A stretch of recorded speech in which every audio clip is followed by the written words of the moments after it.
The story of the Ottoman Empire began in the late 13th century when a small frontier principality emerged in northwestern Anatolia.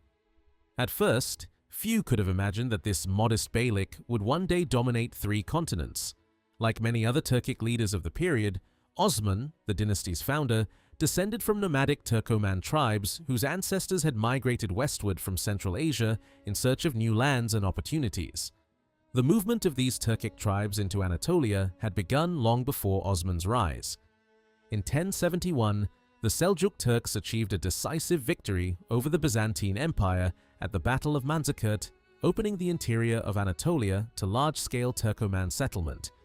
Over the following decades, countless tribes established themselves across the region. A branch of the Seljuk dynasty eventually founded the Sultanate of Rum, ruling from Konya. Local tribal leaders accepted Seljuk authority, providing military support and paying tribute while maintaining considerable independence within their own territories. This political landscape changed dramatically after 1243 when the Mongols crushed the Seljuk army at the Battle of Köse Dağ. The once powerful Seljuk state fell under Mongol domination, while local Turkish principalities gained increasing autonomy. Beyliks such as Menteşe, Aydın, Saruhan, Karaman, and the Ottomans continued paying tribute to the Ilkhanids of Iran. But as Mongol influence weakened toward the end of the century, these frontier rulers steadily expanded their freedom and ambitions. Among them, Osman distinguished himself through relentless campaigns against the Byzantine frontier. He earned a reputation as a Ghazi, a warrior devoted to fighting in the name of Islam. Operating from his base around Söğüt, Osman transformed a small border territory into a growing military state. His victories attracted warriors, settlers, religious leaders, and adventurers from across Anatolia, all eager to share in the opportunities created by continuous expansion. Osman's achievements laid the foundation, but it was his son Orhan who turned the emerging state into a more organized political power. In 1326, Orhan captured Bursa after a prolonged campaign and declared it the Ottoman capital. The prosperous city became the empire's first administrative and commercial center. From Bursa, Ottoman armies continued pressing against Byzantine territory, taking Nicaea in 1331 and Nicomedia in 1337, bringing much of northwestern Anatolia under Ottoman control. The Ottomans soon looked beyond Asia.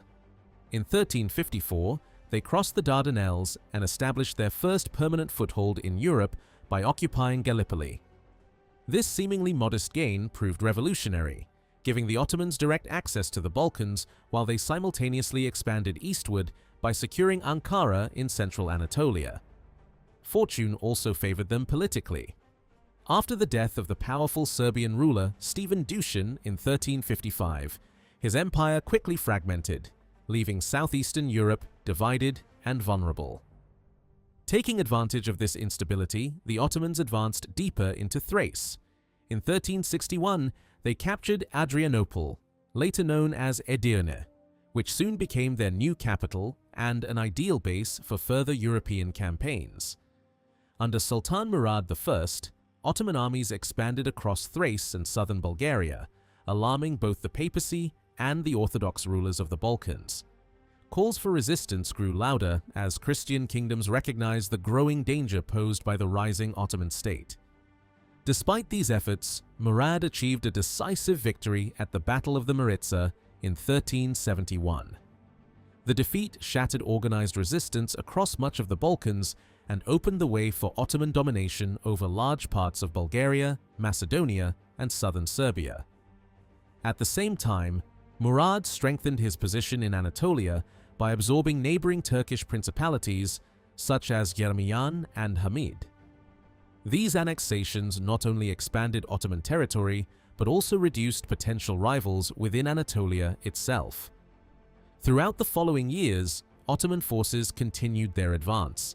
Sofia fell in 1385, followed by Niš later that year, while Thessaloniki was brought under Ottoman control soon afterward. The empire was rapidly transforming from a frontier principality into the dominant military power of southeastern Europe. Alarmed by these successes, several Balkan states finally united despite their long-standing rivalries. Serbian, Bosnian, and Bulgarian armies briefly halted the Ottoman advance by defeating them at Plochnik in 1388.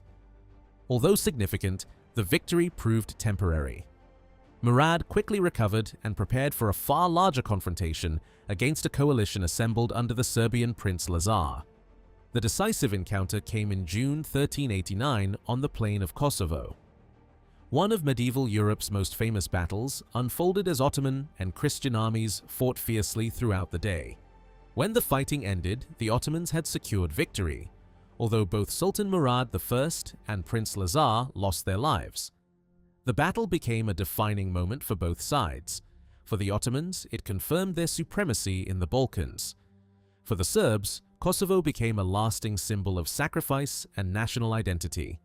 Murad's son, Bayezid I, inherited the throne amid the aftermath of Kosovo and immediately continued his father's expansionist policies. Ottoman armies captured Skopje in 1391 before moving into Thessaly a few years later. By conquering northern Bulgaria, Bayezid forced Walachia's ruler, Mircea the Old, to acknowledge Ottoman overlordship. These victories placed Ottoman forces within striking distance of Hungary and Albania, dramatically shifting the balance of power in southeastern Europe. While strengthening his western front, Bayezid also focused on Anatolia.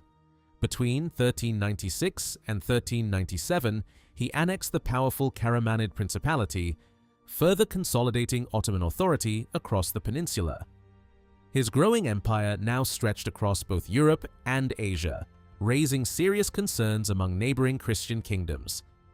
Hungary viewed Ottoman expansion as an existential threat, particularly after Serbia ceased functioning as a protective buffer. Responding to appeals from Pope Boniface IX, King Sigismund of Hungary organized one of the largest crusading armies assembled in decades. Knights and soldiers from across Europe marched toward the Danube, determined to halt Ottoman expansion once and for all. Bayezid reacted with remarkable speed. Leaving Anatolia behind, he led his forces northward to intercept the Crusaders. In September 1396, the two armies met near Nicopolis. The result was a crushing Ottoman victory. Thousands of Crusaders perished in battle or drowned while attempting to escape across the Danube. The defeat shattered Western Europe's hopes of driving the Ottomans out of the Balkans and firmly established Bayezid as one of the most formidable rulers of his age. Following this triumph, Bayezid incorporated Vidin into his empire and turned his attention eastward. His ambitions increasingly brought him into conflict with the Mamluk Sultanate, which controlled Egypt, Syria, and much of the Arab world. Ottoman armies occupied important towns such as Malatya and Elbistan, extending their influence toward the Euphrates Valley. Yet another, even greater challenge was approaching from Central Asia. Timur, already famous for conquering vast territories stretching from India to Iran, began advancing toward Anatolia around 1400. His forces devastated cities, including Sivas, while increasingly hostile exchanges between Timur and Bayezid made war inevitable. Certain of his military abilities and unwilling to tolerate Timur's insults, Bayezid marched east to confront his rival. Their armies finally met near Ankara in July 1402. The battle ended in catastrophe for the Ottomans. Timur's experienced army decisively defeated Bayezid, who was captured alongside several of his sons. The defeat nearly destroyed the Ottoman state. After his victory, Timur dismantled much of Bayezid's empire. Former Turkish principalities regained their independence, while Bayezid's surviving sons received separate territories, encouraging rivalry instead of unity. The result was more than a decade of dynastic conflict known as the Ottoman Interregnum, or the Fetrate period, during which rival princes fought relentlessly for supremacy. Eventually, Mehmed, governor of Amasya, emerged victorious. By 1413, he had defeated his brothers, reunified the fractured empire, and restored central authority. Although much had been lost, the Ottoman state had survived one of the greatest crises in its history. Mehmed I devoted his reign to rebuilding the institutions weakened during the Civil War. His successor, Murad II, continued this work while suppressing rebellions from rival claimants and reasserting Ottoman dominance over Anatolian principalities that had regained their independence after Timur's invasion. With internal stability restored, Ottoman expansion resumed in the Balkans. European rulers attempted once again to stop the advancing empire. King Vladislav of Poland and Hungary organized a new crusade, joined by Serbia under George Branković. The coalition's most gifted commander was John Hunyadi, governor of Transylvania, whose early campaigns pushed Ottoman forces out of parts of Bulgaria and briefly shifted momentum in favor of the Christians. Their success, however, proved short-lived. Murad II reorganized his armies and confronted the coalition near the Black Sea coast. At the Battle of Varna in 1444, the Ottomans achieved another overwhelming victory. King Vladislav was killed during the fighting, the crusading army collapsed, and the last major attempt by medieval Europe to prevent permanent Ottoman control of the Balkans came to a decisive end. From that point onward, the Ottoman advance into southeastern Europe would continue with renewed confidence, setting the stage for the empire's next great objective, Constantinople. The crushing victory at Varna secured Ottoman dominance in the Balkans and prepared the empire for one of the most significant moments in world history. Under Sultan Mehmed II, later remembered as Mehmed the Conqueror, the Ottomans launched a campaign that would permanently transform both Europe and the Middle East. His greatest objective stood behind the massive walls of Constantinople, the ancient capital of the Byzantine Empire. After months of careful preparation, Ottoman forces surrounded the city in the spring of 1453. Massive cannons pounded its legendary defenses, while the Byzantine defenders struggled desperately to hold their ground. On May 29th, after a fierce final assault, Constantinople finally fell. The thousand-year-old Byzantine Empire disappeared, and the Ottomans inherited one of the world's greatest cities. Renamed Istanbul over time, it became the political, economic, and cultural heart of the expanding empire. More importantly, control of Constantinople placed the Ottomans at the crossroads of international trade, allowing them to dominate the sea routes linking the Black Sea with the Mediterranean. With his new capital secured, Mehmed immediately turned his attention toward completing the conquest of southeastern Europe. His armies swept through southern Greece, capturing the Peloponnese in 1458 before moving into Bosnia in 1463. Bosnia proved unique among the conquered Balkan territories.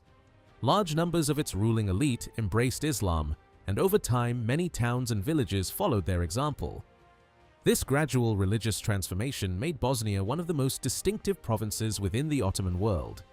The conquest of Bosnia also opened the road toward Albania, where Ottoman expansion met determined resistance.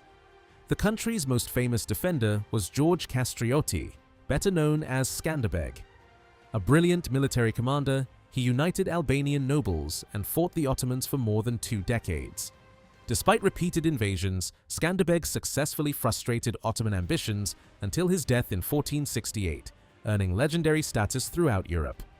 While campaigns continued in the Western Balkans, the empire expanded its influence around the Black Sea. In 1475, the Crimean Khanate accepted Ottoman overlordship, giving the Sultan control over the northern Black Sea coastline and strengthening Ottoman naval influence. A few years later, Herzegovina also fell under Ottoman rule, completing another stage in the empire's advance across southeastern Europe. Not every campaign ended in success. Mehmed repeatedly attempted to seize Belgrade, one of the strongest fortresses guarding the route into Central Europe. Despite enormous efforts, the city remained unconquered. Its survival prevented the Ottomans from launching an immediate invasion of Hungary and temporarily slowed their expansion toward the heart of Europe. At the same time, new challenges emerged in the east. The Ak-Koyunlu Confederation, ruled by Uzun Hasan, controlled large parts of Iran and the southern Caucasus and sought to challenge Ottoman influence. Their alliance with Venice threatened Ottoman interests from both land and sea. Mehmed responded decisively. In 1473, Ottoman armies crushed Uzun Hasan's forces in a decisive battle, securing dominance over eastern Anatolia. The struggle with Venice continued for several years. Venetian fleets and fortresses remained formidable obstacles throughout the eastern Mediterranean. Ottoman armies eventually gained the upper hand by capturing important strongholds, including the strategic fortress of Shkodër in 1479. These victories further weakened Venetian influence in the Adriatic and strengthened Ottoman control over regional trade and military routes. By the final years of Mehmed's reign, Ottoman ambitions stretched beyond the Balkans altogether. In 1480, Ottoman troops crossed the Adriatic Sea and occupied Otranto in southern Italy. The operation appeared to be only the beginning of a much larger invasion aimed at the Italian peninsula. However, Mehmed's sudden death in 1481 brought these plans to an abrupt end before they could be fully realized. Following Mehmed's death, a struggle for succession erupted between his sons. After defeating his brother Cem, Bayezid II secured the throne and sought to consolidate rather than dramatically expand the empire. His attention focused on strengthening Ottoman control around the Black Sea. Campaigns against Moldavia resulted in the capture of the important ports of Kilia and Akerman in 1484, extending Ottoman influence over crucial commercial waterways. These gains inevitably drew the Ottomans into conflict with neighboring powers. Poland opposed Ottoman expansion in the region, while long-running wars with Hungary and Venice continued throughout Bayezid's reign. In the east, tensions with the Mamluk Sultanate eventually eased when both sides agreed to a peace settlement in 1491, providing temporary stability along the empire's southeastern frontier. Even as one conflict ended, another far more dangerous rival emerged. In Iran, the Safavid dynasty rose rapidly under the charismatic Shah Ismail. Unlike previous regional powers, the Safavids combined military strength with a powerful religious movement based on Shia Islam. Their growing influence spread into eastern Anatolia, where many tribes openly supported Shah Ismail, creating a serious internal and external challenge for Ottoman authority. Bayezid II, now elderly and increasingly unable to respond effectively, struggled to contain the Safavid threat. His weakness encouraged political instability within the Ottoman court. In 1512, his ambitious son Selim seized the throne, ending his father's reign and preparing the empire for a dramatic new phase of expansion. Selim I wasted little time confronting the Safavids. In August 1514, the two empires met at the Battle of Chaldiran. Ottoman artillery and disciplined infantry overwhelmed Shah Ismail's forces, giving Selim a decisive victory and securing eastern Anatolia. The campaign also brought Azerbaijan under temporary Ottoman control and demonstrated the growing superiority of Ottoman military organization. Selim's ambitions soon shifted south toward the wealthy Mamluk Sultanate. Ottoman armies invaded Syria in 1516 before advancing into Egypt the following year. The Mamluk armies collapsed under Ottoman pressure, and within months, Egypt, Syria, Palestine, and the Hejaz all came under Ottoman rule. Perhaps even more significant was the inclusion of Mecca and Medina, the two holiest cities of Islam, which greatly enhanced the religious prestige of the Ottoman sultans. The conquest of Egypt transformed the empire economically as well as politically. Cairo became the center of an enormously wealthy province that generated vast tax revenues for the imperial treasury. Through Egypt, the Ottomans gained access to lucrative trade networks carrying African gold and valuable spices from the Indian Ocean to Mediterranean markets. Control over these commercial routes significantly increased the empire's wealth and strategic importance. Ottoman expansion also extended into the Red Sea and northeastern Africa. By strengthening both their military and naval presence, the Ottomans established dominance over the Red Sea, protected the pilgrimage routes to Mecca, and expanded their authority into territories stretching across present-day Sudan, coastal Ethiopia, Djibouti, and neighboring regions. These acquisitions secured vital maritime routes connecting the Mediterranean with the Indian Ocean. When Selim died in 1520, his son Suleiman inherited an empire already larger than any previous Ottoman ruler had governed. Known in Europe as Suleiman the Magnificent, he would lead the empire during what many historians regard as its greatest age of military, political, and cultural achievement. One of Suleiman's first objectives was Belgrade, whose stubborn resistance had frustrated his grandfather decades earlier. In 1521, the fortress finally fell, opening the gateway into Central Europe. The following year, Ottoman forces launched another spectacular campaign, this time against the island of Rhodes. Despite fierce resistance from the Knights of St. John, the island surrendered after a lengthy siege, giving the Ottomans complete control over the eastern Mediterranean. With his southern flank secured, Suleiman invaded Hungary. In 1526, the Ottoman army confronted King Louis II at the Battle of Mohacs. The engagement lasted only a few hours, but completely destroyed the Hungarian kingdom. King Louis died during the retreat, and medieval Hungary effectively ceased to exist as an independent power. The collapse of Hungary brought the Ottoman Empire face to face with the Habsburg monarchy. Conflict between these two great powers became inevitable. In 1529, Suleiman advanced toward Vienna, hoping to capture the Habsburg capital and secure dominance over Central Europe. Although Ottoman forces reached the city, heavy rains, poor roads, and severe logistical difficulties forced the Sultan to abandon the siege before achieving victory. While confronting Europe, Suleiman also campaigned repeatedly against the Safavid Empire. Ottoman armies occupied Baghdad, Tabriz, and Hamadan during successive invasions, extending imperial authority deep into Mesopotamia and western Iran. Years of warfare eventually ended with the Treaty of Amasya in 1555, which established a stable frontier and confirmed Ottoman control over much of Iraq, eastern Anatolia, and parts of the Caucasus. Ottoman supremacy was not limited to land. Recognizing the importance of naval power, Suleiman dramatically expanded the imperial fleet and appointed the legendary admiral Hayreddin Barbarossa to command it. Under his leadership, Ottoman ships dominated the Mediterranean, capturing Tunis and forcing rival European powers to acknowledge Ottoman naval superiority across much of the sea. Further south, Ottoman authority continued to spread throughout the Arabian Peninsula.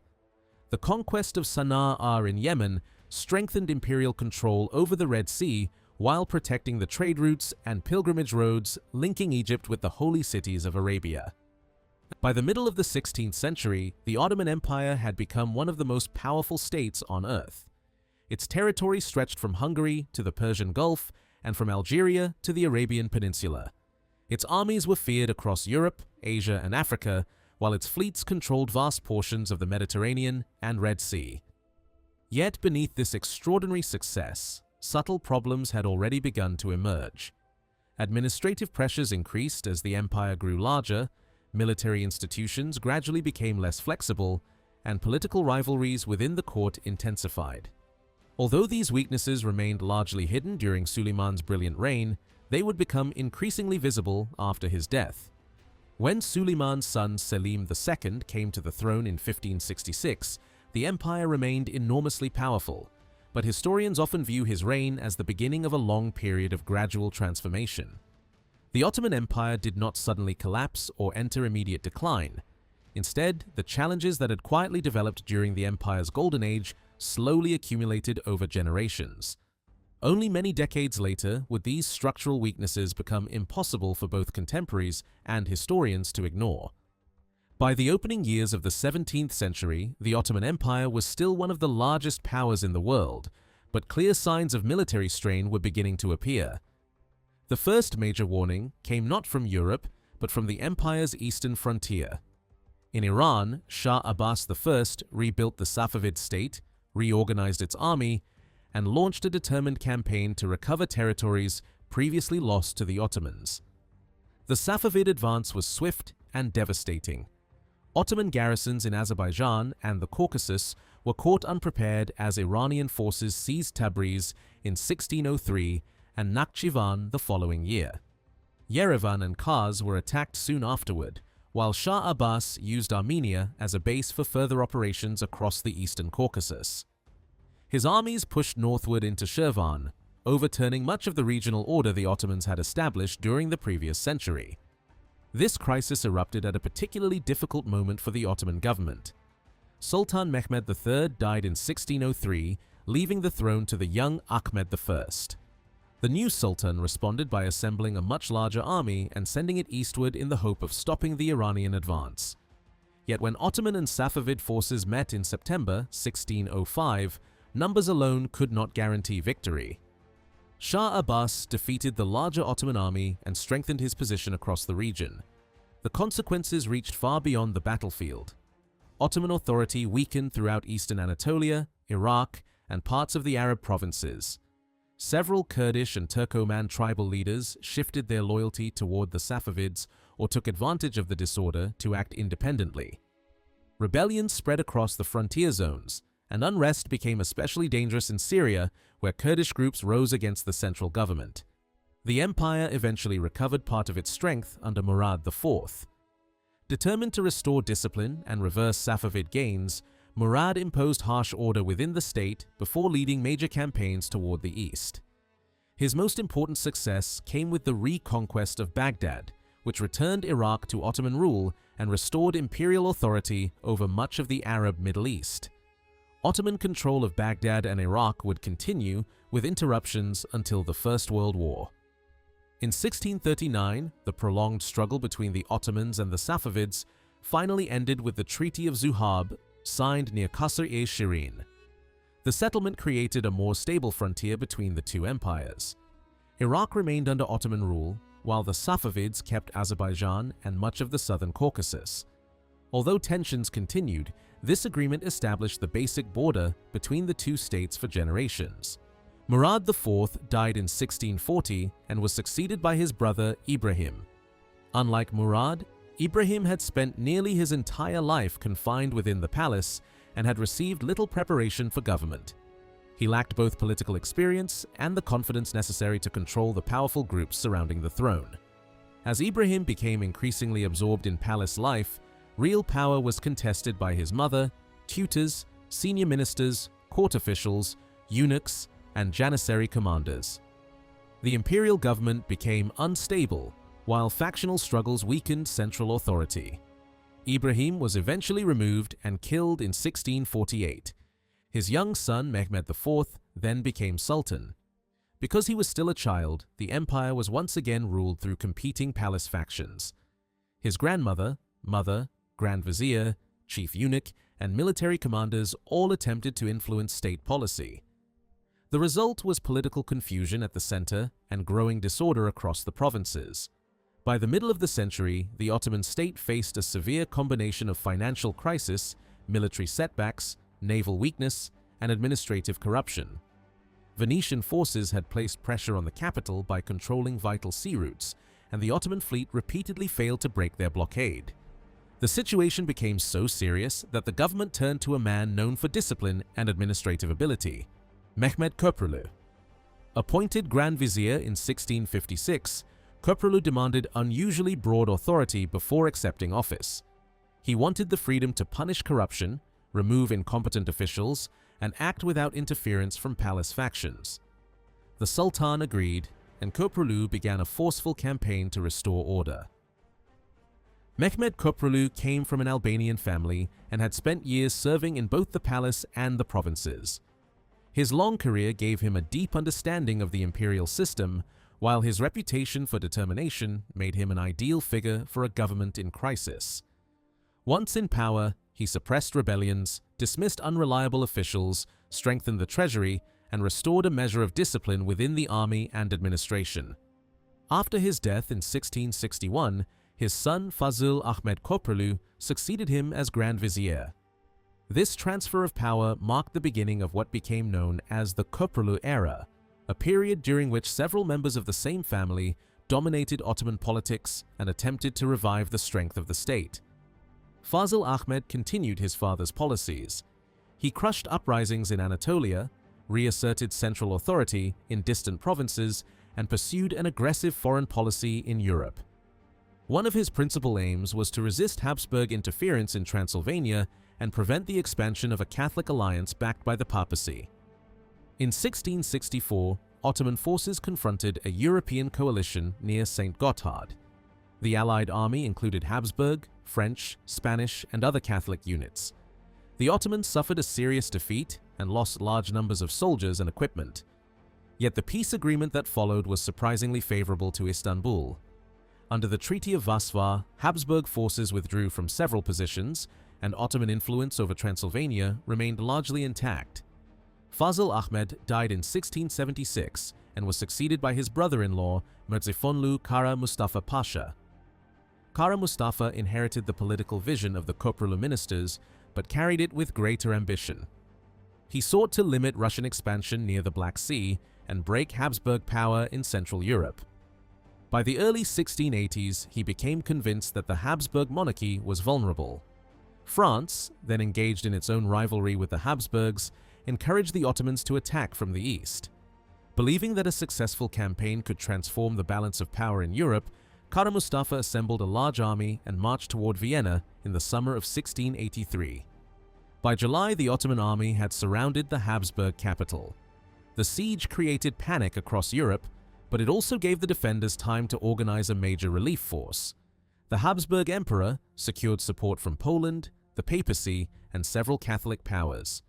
The most important figure in the coalition was the Polish king Jan Sobieski, who led his troops toward Vienna.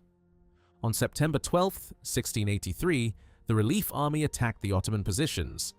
The battle ended in disaster for Kara Mustafa. Ottoman lines collapsed, thousands of soldiers were killed, and the besieging army lost its discipline. Heavy artillery, ammunition, supplies, and valuable equipment were abandoned during the retreat. Kara Mustafa attempted to regroup his forces at Belgrade, but the political damage was already irreversible. His enemies at court portrayed him as the sole architect of the catastrophe. Rather than accepting responsibility for the broader strategic failure, the Ottoman government placed the blame on the Grand Vizier. On December 25, 1683, he was executed by order of the Sultan. His death did nothing to solve the crisis. In fact, it made the situation worse. The army had lost not only men and equipment, but also experienced leadership. Ottoman forces in Europe were disorganized and increasingly unable to resist coordinated attacks. In 1684, a new Holy League was formed against the empire. It brought together the Habsburg monarchy, Venice, Poland, the papacy, Malta, Tuscany, and later Russia.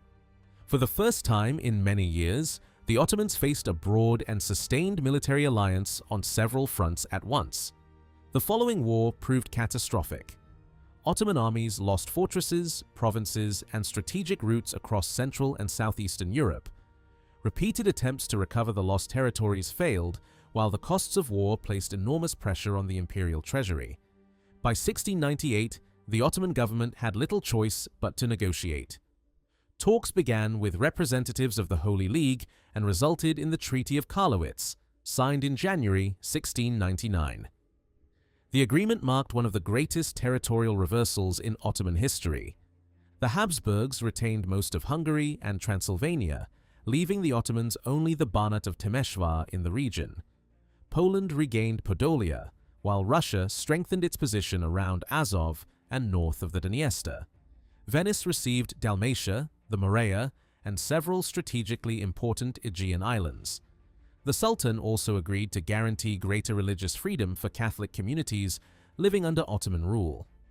Karlowitz signaled a profound shift in the balance of power. The Ottoman Empire was no longer the state that consistently forced its enemies to surrender territory. It had now entered an age in which it increasingly had to defend its own borders and accept unfavorable diplomatic settlements. The empire entered the 18th century exhausted. Decades of war against the Habsburgs, Venice, Poland, and Russia had drained the treasury. Soldiers and officials often went unpaid, while provincial administration became increasingly corrupt. Nepotism spread, tax collection grew harsher, and local power holders gained greater independence from Istanbul.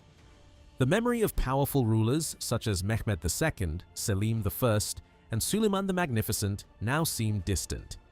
The imperial system still possessed enormous resources, but its institutions were under severe pressure. Reform was no longer optional. It had become essential for survival. Once again, the ruling elite turned to the Köprülü family. In 1697, Amkazadeh Hüseyin Pasha became Grand Vizier and attempted to repair the damage caused by prolonged warfare. He sought to reduce government spending, strengthen the treasury, improve administration, and ease the financial burden placed on the peasantry. His reforms, however, threatened powerful groups who benefited from the existing system.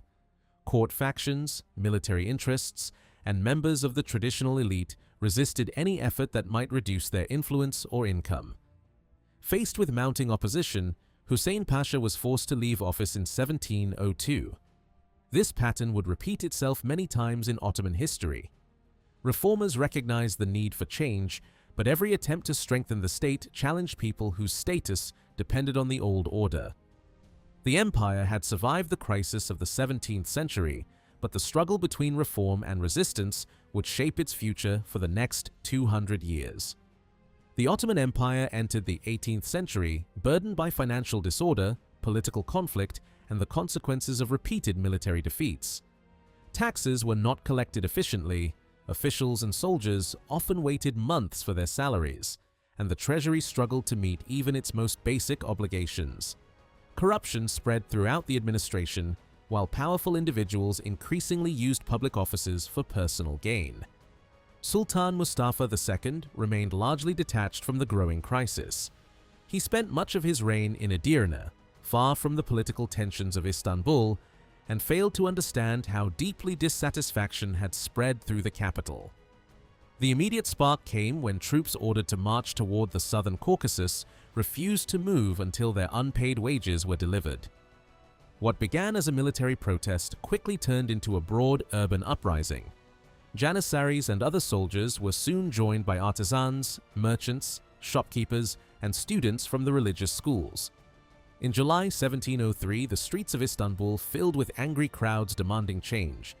Mustafa II attempted to calm the situation by dismissing his Grand Vizier, but this concession only convinced the rebels that the palace was weak. They marched from Istanbul toward Edirne, where the Sultan had gathered loyal forces to confront them. A major battle appeared inevitable. The confrontation ended before serious fighting could begin. Many of the soldiers serving under Mustafa abandoned him and crossed over to the rebel side. With his army collapsing and his authority destroyed, the Sultan had no choice but to abdicate. His brother took the throne as Ahmed III. The new government understood that the empire desperately needed time to recover. Ottoman leaders therefore tried to avoid another major war while rebuilding the treasury, reducing state expenses, and reorganizing the army. The defeats of the previous decades and the humiliating settlement at Karlowitz remained fresh in the minds of senior officials. Few wished to risk another catastrophe. This cautious policy, however, was interpreted by Russia as a sign of weakness. Tsar Peter the Great had already transformed his country into a rising military power. In 1709, he defeated Charles XII of Sweden at the Battle of Poltava, destroying one of Russia's most dangerous European rivals. Charles fled south and sought refuge in Ottoman territory. His presence, combined with Russia's growing influence near the Black Sea, increased tensions between Istanbul and St. Petersburg. Peter eventually moved his forces toward the Ottoman frontier, expecting support from local rulers in Wallachia and Moldavia. That support never fully arrived. The princes of the two principalities hesitated and failed to provide the assistance they had promised. In July 1711, Peter crossed the Pruth River into Moldavia, but his army soon found itself isolated and short of supplies. As the Russians attempted to withdraw, Ottoman forces surrounded them near the river. For a brief moment, Peter the Great and much of the Russian army appeared to be completely trapped. The Ottoman Grand Vizier possessed an opportunity to destroy the force and perhaps capture the Tsar himself. Peter responded by offering generous terms. He agreed to return territories taken from the Ottomans, surrender military equipment, and dismantle several Russian forts near the frontier. He also promised to reduce Russian involvement in Ottoman affairs. The Ottoman commander accepted the settlement and allowed the Russian army to escape.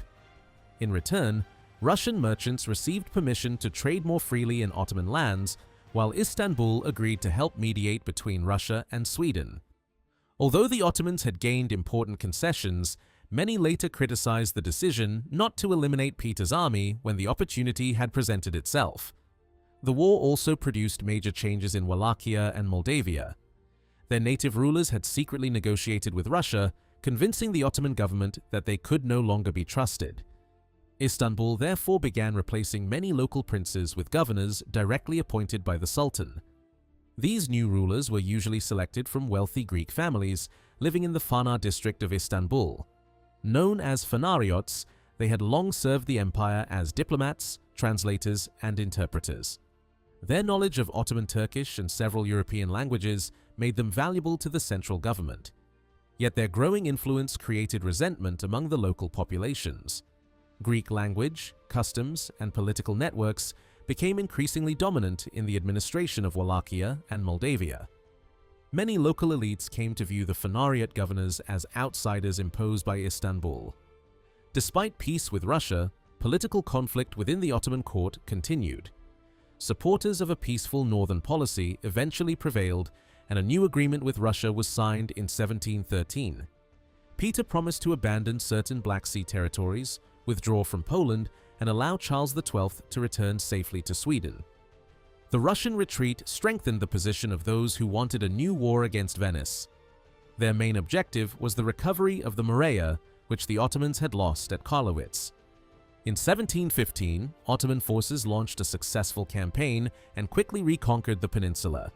Victory over Venice encouraged further expansion, but Ottoman advances toward Croatia alarmed the Habsburg monarchy. Austria entered the conflict on Venice's side, once again bringing the empire into direct confrontation with one of Europe's most powerful military states. The results were disastrous. In August 1716, the Ottoman army suffered a major defeat at Petrovaradin. Its defensive lines collapsed, and the Habsburgs captured Temeshvar shortly afterward. In August 1717, Belgrade also fell. These losses shattered the influence of the pro-war faction in Istanbul. Ahmed III responded by appointing his trusted advisor, Nevşehirli Damad Ibrahim Pasha, as Grand Vizier in May 1718. His task was to negotiate peace and stabilize the empire. The resulting Treaty of Passarowitz was signed in July 1718. The Habsburgs gained the Banat of Temeshvar, northern Serbia, Belgrade, and Oltenia, the western part of Wallachia. Their merchants were also granted wider trading privileges throughout Ottoman territory. The agreement gave Catholic clergy renewed protections as well. This allowed the Habsburg Emperor to present himself as the defender of Catholic communities living under Ottoman rule, providing Vienna with another way to interfere in the empire's internal affairs. The Peace of Passarowitz opened a very different chapter in Ottoman history. Damad Ibrahim Pasha believed that constant warfare had exhausted the state and that the empire needed diplomacy, cultural renewal, and selective reform.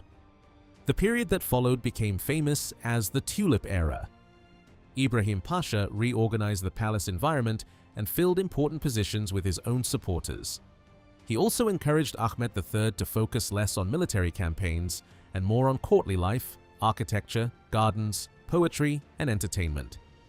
One of the most celebrated symbols of the age was the Sadabad Palace, or the Palace of Happiness. Inspired by European royal residences, especially those of France, it was built as a center of imperial leisure. Its gardens, fountains, pavilions, and artificial waterways became models for wealthy Ottoman statesmen who constructed similar residences along the Bosphorus.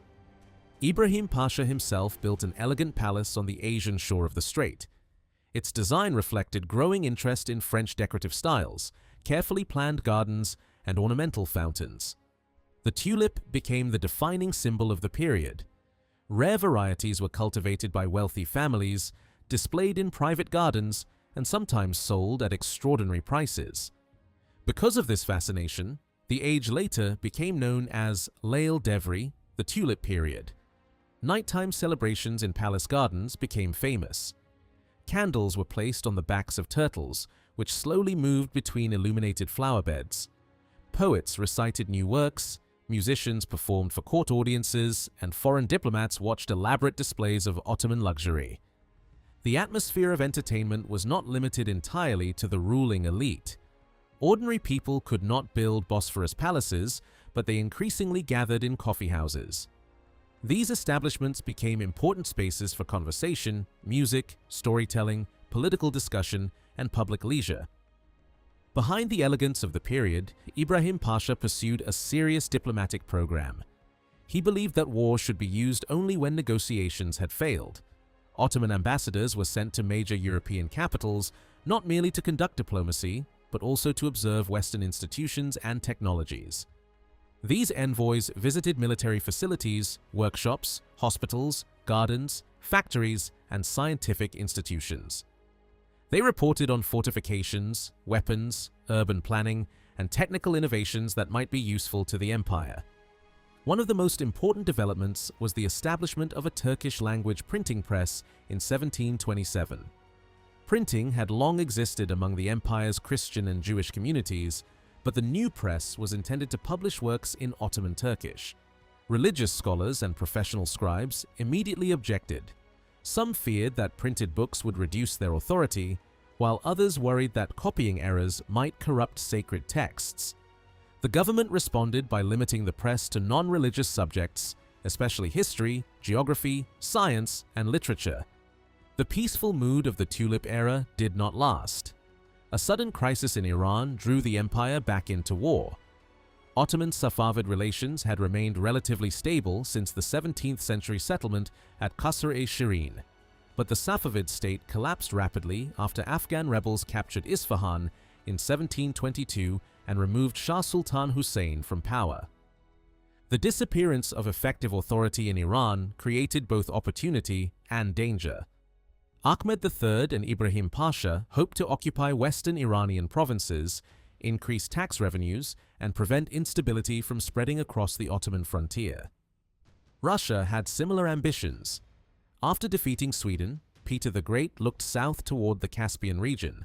Control of Iran could provide Russia with access to the Persian Gulf, Indian trade routes, and the warmer waters that had long attracted Russian rulers. Ottoman armies initially advanced successfully into western Iran. Their position soon became more difficult, however, with the rise of Nader Koli, the brilliant military commander who would later become Nader Shah. He reorganized Iranian forces and began driving the Ottomans out of the territories they had occupied. By 1730, the government's decision to launch another expensive eastern campaign provoked fury in Istanbul. Many soldiers and ordinary residents believed that the palace had become obsessed with luxury while ignoring military weakness and economic suffering. The revolt was led by Patrona Halil, an Albanian former sailor associated with the Janissary Corps. He denounced Ahmed III and Ibrahim Pasha as corrupt, wasteful, and incapable of defending the empire. The rebels quickly gained support. Ahmed attempted to save his throne by dismissing Ibrahim Pasha and ordering his execution.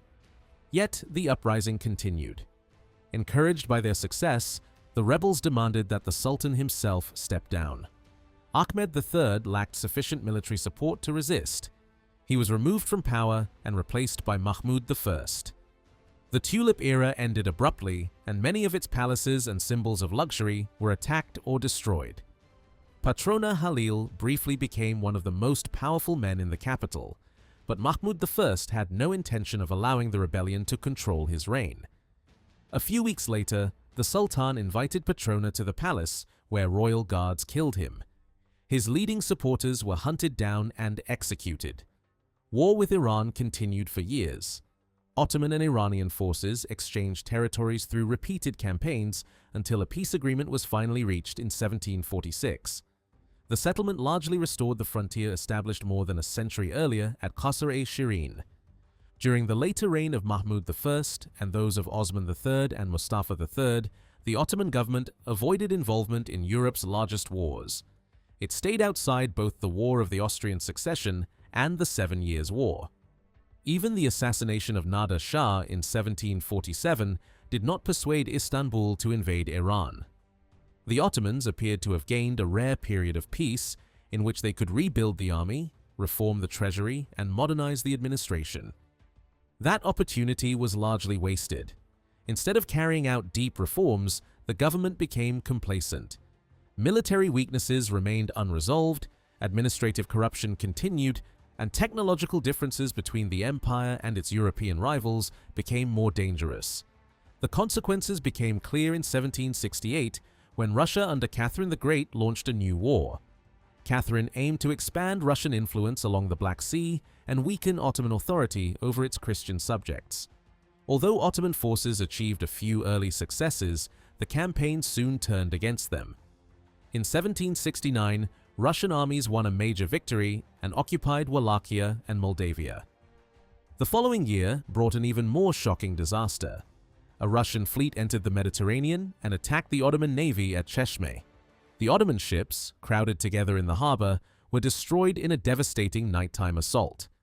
After 6 years of warfare, the empire was forced to accept the Treaty of Küçükkaynarca in 1774. Mustafa III had died shortly before the agreement, leaving the throne to Abdülhamid I. The treaty had enormous consequences. Crimea was declared independent from the Ottoman Empire, although in practice it soon fell under Russian influence.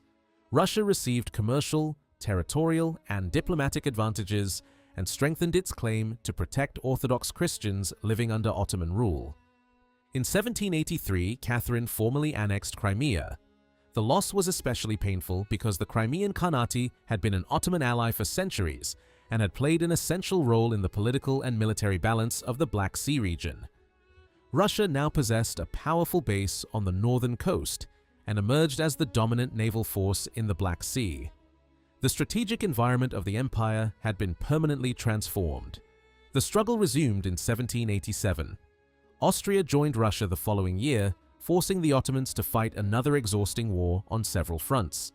Sweden and Prussia provided diplomatic and limited strategic support, but they could not reverse Ottoman losses. By 1791, all sides were weary. The Treaty of Sistova ended the conflict with Austria. 1 year later, the Treaty of Jassy concluded the Russian War and confirmed further Russian expansion along the northern Black Sea coast. These defeats deeply affected the new Sultan, Selim III, who had come to the throne in 1789. He recognized that the traditional Ottoman military system could no longer compete effectively with the disciplined armies of Europe. Selim launched an ambitious reform program known as the Nizam-e-Jadid, or New Order. At its center stood a modern army trained according to European tactics, equipped with improved weapons, and commanded through a more regular hierarchy. The reforms also included new military institutions. A modern military hospital was established, and in 1795 an engineering school was founded to train officers in mathematics, fortification, artillery, and technical subjects. Selim understood that military reform required more than copying European uniforms or drill. It demanded new sources of revenue, new schools, foreign expertise, and a fundamental change in the relationship between the army and the state. At the same time, Europe was being transformed by revolution. The French Revolution of 1789 shocked the Ottoman court, especially because France had long been regarded as a valuable diplomatic partner.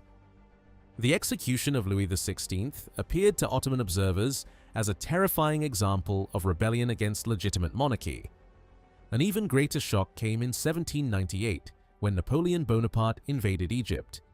The French occupation threatened one of the empire's richest provinces and disrupted the strategic routes connecting Istanbul with the Red Sea and the Holy Cities. Selim sought assistance from Britain and Russia. Ottoman and British forces resisted the French advance, while Napoleon failed to capture Acre.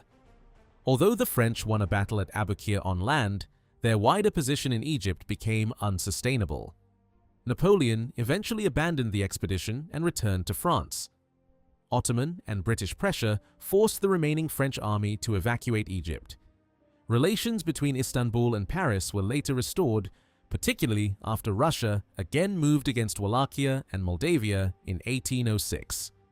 Selim's reforms, however, had created powerful enemies at home. The Janissaries feared that the new army would replace them. Religious leaders worried about European influence, while officials and provincial notables resisted changes that threatened their privileges. By 1807, these different groups had formed a united opposition. When rebellion broke out, Selim hesitated. Although he possessed the new military units created by his reforms, he refused to order them into action against the insurgents. His restraint proved fatal. The rebels demanded the destruction of the new order and the removal of the Sultan. Selim was deposed, and his cousin took the throne as Mustafa IV. Supporters of reform refused to accept this outcome. Several provincial notables, known as ayans, remained loyal to Selim. The most powerful among them was Bayraktar Mustafa Pasha of Rus, who gathered troops and marched toward Istanbul. Bayraktar intended to remove Mustafa IV and restore Selim III. As his forces entered the capital, Mustafa IV realized that his own throne was in danger. He ordered the execution of Selim and Mahmud, the only other male members of the dynasty capable of replacing him. The assassins reached Selim first and killed him. Mahmud, however, managed to escape.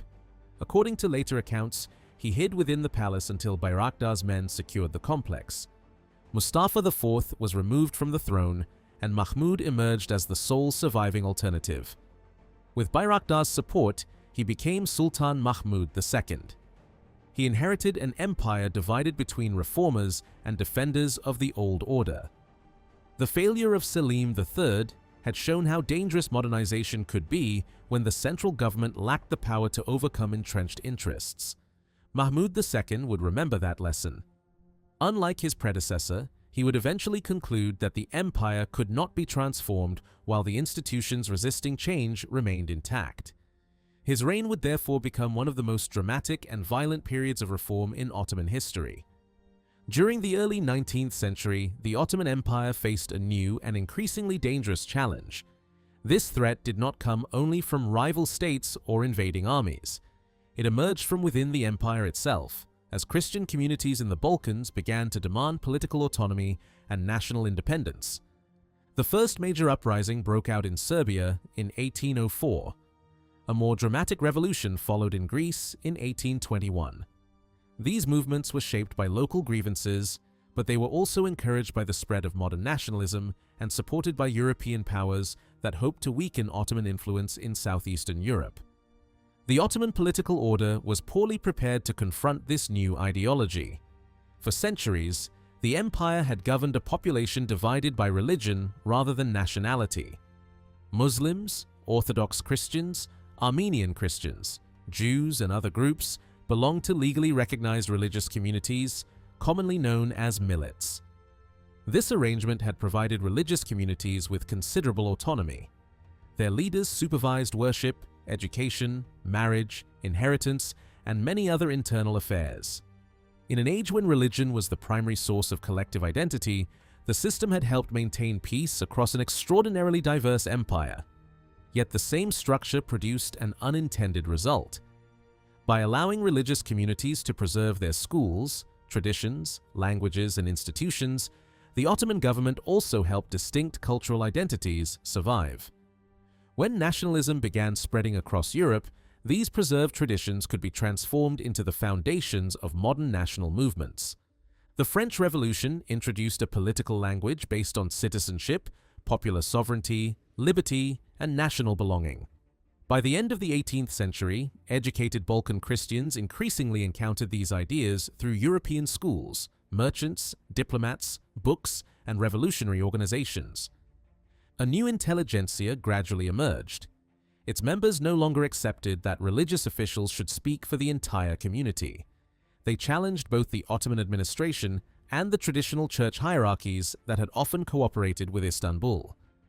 Religion remained important, but language, ancestry, shared history, and national territory were becoming powerful sources of political identity. The Serbian revolt forced the Ottoman government to recognize an autonomous Serbian principality during the years 1814 and 1815. The Greek struggle proved even more damaging. After years of warfare and foreign intervention, an independent Greek kingdom was formally established in 1832. These losses did not persuade Sultan Mahmud II to abandon his centralizing ambitions. On the contrary, they strengthened his determination to build a more disciplined state and a modern army capable of crushing rebellions and resisting European pressure. The greatest obstacle was the Janissary Corps. Once an elite military force, the Janissaries had become deeply involved in trade, urban politics, and palace struggles. They repeatedly resisted reform because modernization threatened their privileges and social influence. Mahmud understood that every reform program would remain vulnerable as long as the Janissaries survived. In June 1826, he finally moved against them. After provoking the Corps into open rebellion, the government used artillery and loyal troops to destroy their barracks and suppress their resistance. The Janissary institution was then abolished. Thousands of its members were killed, imprisoned, exiled, or removed from official positions. The event became known in Ottoman history as the Auspicious Incident. Destroying the Janissaries removed one of the most powerful opponents of reform, but it also created a serious military vacuum. Mahmud could eliminate the old army in a matter of days, yet he could not immediately replace it with a trained and effective modern force. This weakness damaged Ottoman efforts to retain Greece. European intervention, especially from Britain, France, and Russia, helped determine the outcome of the conflict.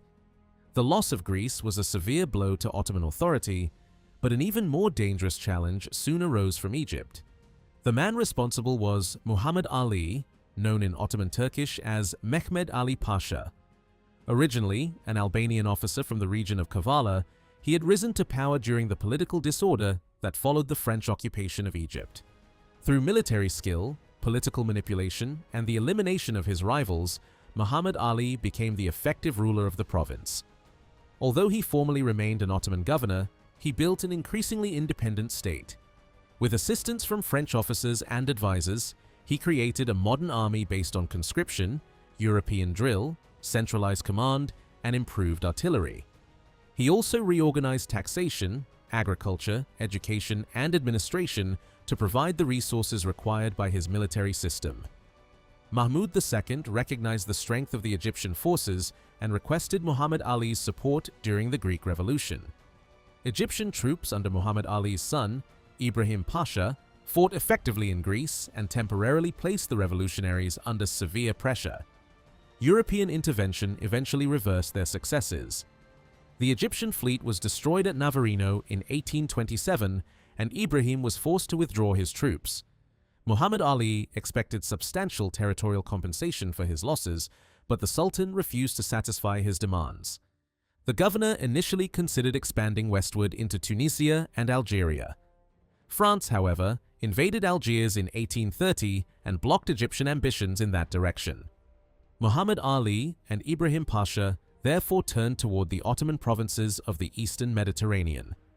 In October 1831, Egyptian forces invaded Palestine and Syria. Acre, one of the strongest fortresses in the region, fell in May 1832 after a prolonged siege. Damascus was occupied the following month. Ottoman armies sent to stop Ibrahim were defeated repeatedly, allowing Egyptian forces to establish control over Syria. The Sultan rejected proposals for compromise, believing that further resistance could reverse the crisis. Instead, Ibrahim advanced into Anatolia and defeated another Ottoman army. By early 1833, Egyptian forces had reached Kütahya in western Anatolia. The road toward Istanbul appeared open, and the survival of the Ottoman dynasty itself was in question. Mahmud urgently sought help from Europe. Britain and Austria refused to intervene immediately, leaving him with few options. In desperation, he turned to Russia, the empire's traditional enemy. Russia agreed to assist. A Russian fleet arrived near Istanbul in February 1833, while Russian troops prepared to defend the capital. Their presence discouraged Ibrahim from advancing farther. The intervention saved Mahmud's throne, but it also demonstrated how weak the Ottoman state had become. A sultan, who had spent much of his reign resisting Russian expansion, now depended on Russian soldiers for survival against one of his own governors. The crisis was temporarily settled through the Convention of Kütahya in 1833. Muhammad Ali retained Egypt and received authority over Syria, while Ibrahim was granted additional administrative control in the region. A few months later, Mahmud signed the Treaty of Hunkar İskelesi with Russia. The agreement created an 8-year defensive alliance. A secret provision required the Ottomans to close the Turkish straits to foreign warships if Russia became involved in a conflict. Britain and France viewed the treaty with alarm. They feared that Russia had gained excessive influence over Istanbul and might eventually dominate the straits, threatening the Mediterranean balance of power. Mahmud never accepted the loss of Syria as permanent. He rebuilt his army and prepared for another confrontation with Muhammad Ali. Britain also became increasingly hostile toward the Egyptian governor, whom it regarded as a French client and a threat to British trade routes leading toward India. By 1838, tensions had again reached a dangerous level. Muhammad Ali openly discussed declaring complete independence. France, his closest European partner, advised him against taking such a provocative step, and he temporarily withdrew the threat. Mahmud used the crisis to seek British support. Britain demanded economic advantages in return. In August 1838, the Ottoman government signed a major commercial agreement that expanded British trading privileges and opened Ottoman markets more widely to European manufactured goods. The agreement strengthened political cooperation with London, but it also weakened the empire's ability to protect local production. British merchants gained broad access to Ottoman markets, while many domestic craftsmen struggled to compete with cheaper industrial imports. Despite British warnings, Mahmud launched another military campaign against Muhammad Ali's forces in Syria. In June 1839, the Ottoman army was once again defeated by Ibrahim Pasha. The disaster was followed by another crisis when the Ottoman fleet defected to Muhammad Ali and sailed to Alexandria. Before Mahmud could respond, he died in Istanbul after suffering from tuberculosis. His young son Abdülmecid inherited the throne at one of the most dangerous moments in Ottoman history. The army had been defeated, the fleet was no longer under government control, and the ruler of Egypt threatened to dismantle the empire from within. A group of senior officials concluded that military reform alone could not save the state. The empire required a deeper transformation of law, administration, finance, education, taxation, and the relationship between the government and its subjects. This reform movement became known as the Tanzimat, meaning reorganization. It represented an attempt to strengthen the central state by creating more predictable institutions and reducing arbitrary government. On the 3rd of November 1839, ministers, high officials, religious dignitaries, military officers, and foreign diplomats gathered in the Rose Garden of Topkapı Palace. There, Foreign Minister Mustafa Reşid Pasha publicly read a new imperial declaration known as the Gülhan Edict. The document promised security for the lives, honor, and property of all the Sultan's subjects. It declared that punishment should follow legal procedure and that officials should no longer confiscate property or impose penalties according to personal will. The edict also promised a regular system of taxation. Taxes were to be assessed through clearer rules rather than through arbitrary demands imposed by local governors, tax farmers, or powerful intermediaries. Military service was also to be reorganized.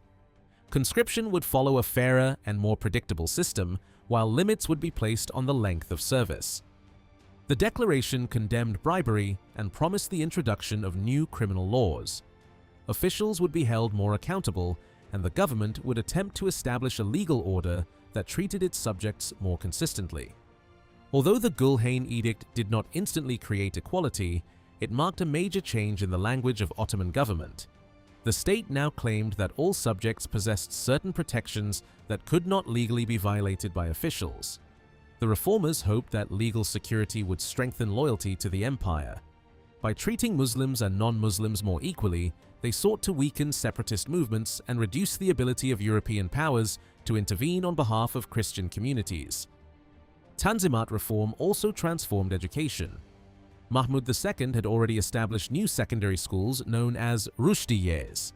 These institutions offered a more secular curriculum to boys who had completed traditional primary education. The purpose was highly practical.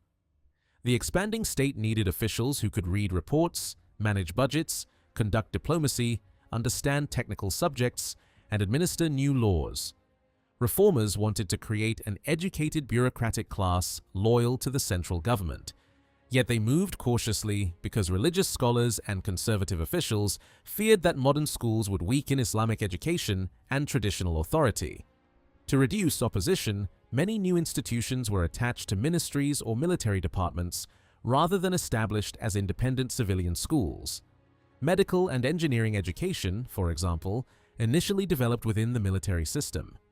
These schools struggled with limited budgets, inadequate buildings, shortages of textbooks, and a lack of qualified instructors. Foreign teachers were sometimes employed, while students were sent abroad to acquire technical knowledge. Despite these problems, the educational reforms produced a new administrative elite. Over time, the Ottoman bureaucracy expanded dramatically and became several times larger than the older imperial administration. Graduates of modern schools entered ministries, provincial offices, diplomatic missions, courts, military institutions, and engineering departments. They developed a new bureaucratic culture based on written regulations, files, reports, examinations, and professional promotion. Financial reform was equally important. Without reliable revenue, no military, educational, or administrative program could succeed. The Tanzimat statesmen attempted to simplify tax collection and reduce the influence of intermediaries. Under the older system, provincial governors, tax farmers, local notables, and holders of various revenue grants had collected much of the empire's income. These intermediaries often kept large portions for themselves. The central treasury received less money, while peasants could be subjected to excessive or unpredictable demands. Reformers sought to replace this system with salaried government agents who would collect taxes directly. In theory, this would increase revenue, limit corruption, and protect taxpayers from abuse. In practice, the government lacked enough trained officials to control every province. Local elites remained powerful, records were incomplete, and communication between Istanbul and distant districts was slow. The reformers therefore had to compromise. New administrative structures were introduced, but many old practices continued beneath the surface. Foreign crises also repeatedly interrupted domestic reform. The first major issue remained Muhammad Ali of Egypt. Britain and the Ottoman government eventually combined diplomatic pressure with military action. In 1840, British and Ottoman naval forces attacked Egyptian positions along the eastern Mediterranean. Faced with European intervention and local resistance, Ibrahim Pasha withdrew from Syria and Palestine by early 1841. Muhammad Ali was forced to return most of his conquests. However, the Sultan recognized his family's hereditary right to govern Egypt. The province remained legally part of the Ottoman Empire, but it now operated as a virtually autonomous dynasty. The next great international challenge was the Crimean War. The immediate dispute involved Russia's growing claim to protect Orthodox Christians within the Ottoman Empire. Russian rulers had long sought greater influence in the Balkans, the Danubian principalities, and the Black Sea. They presented themselves as defenders of Orthodox peoples living under Ottoman rule. Behind this religious language stood strategic ambition. Russia hoped to weaken both Ottoman and Austrian influence in southeastern Europe and create smaller states dependent on Russian support. Another dispute centered on Christian holy sites in Jerusalem and Bethlehem. Catholic and Orthodox clergy disagreed over rights of access and control, while France supported the Catholic claims and Russia defended the Orthodox position. In 1852, the Ottoman government issued a decision that largely favored the French-backed Catholic demands. The Tsar Nicholas I reacted angrily and increased pressure on Istanbul. Russia demanded formal recognition of its right to protect the Sultan's Orthodox subjects. Ottoman officials feared that accepting such a claim would give Russia permanent authority to interfere in the empire's internal affairs. Confident that Britain and France would not permit Russian domination of the Ottoman state, Istanbul rejected the demands. Russian forces then occupied Wallachia and Moldavia. In October 1853, the Ottoman Empire declared war. Initial fighting took place in the Balkans, eastern Anatolia, and the Black Sea. One of the war's most shocking events occurred at Sinop, where a Russian squadron attacked and destroyed an Ottoman naval force. Thousands of Ottoman sailors were killed, and much of the fleet was burned. The destruction at Sinop caused outrage in Britain and France. Both governments feared that Russia intended to dominate the Black Sea and perhaps threaten Istanbul itself. After diplomatic negotiations failed, Britain and France declared war on Russia in March 1854. Their intervention transformed the conflict from a regional confrontation into a major European war. Austria did not formally join the fighting, but its military pressure forced Russia to withdraw from Wallachia and Moldavia. The Allies then decided to attack the Russian naval base at Sevastopol in Crimea. The siege became the central campaign of the war. Disease, poor supply systems, severe weather, and incompetent leadership killed enormous numbers of soldiers on all sides. Sevastopol finally fell in 1855. Facing military exhaustion and diplomatic isolation, Russia agreed to negotiate peace. While representatives gathered in Paris, the Ottoman government issued another major reform declaration in February 1856. Known as the Hata Humayun, or Imperial Reform Edict, it expanded earlier promises of legal equality. The new decree confirmed that all Ottoman subjects, regardless of religion, were to enjoy equal protection before the law. Non-Muslims were promised greater access to public office, state schools, and legal institutions. The government also repeated its commitment to reform taxation, military service, courts, provincial administration, and religious rights. European powers strongly encouraged these measures and regarded them as part of the diplomatic settlement. The Treaty of Paris was signed in March 1856. Russia withdrew from Wallachia and Moldavia, whose autonomy under nominal Ottoman sovereignty was confirmed along with that of Serbia.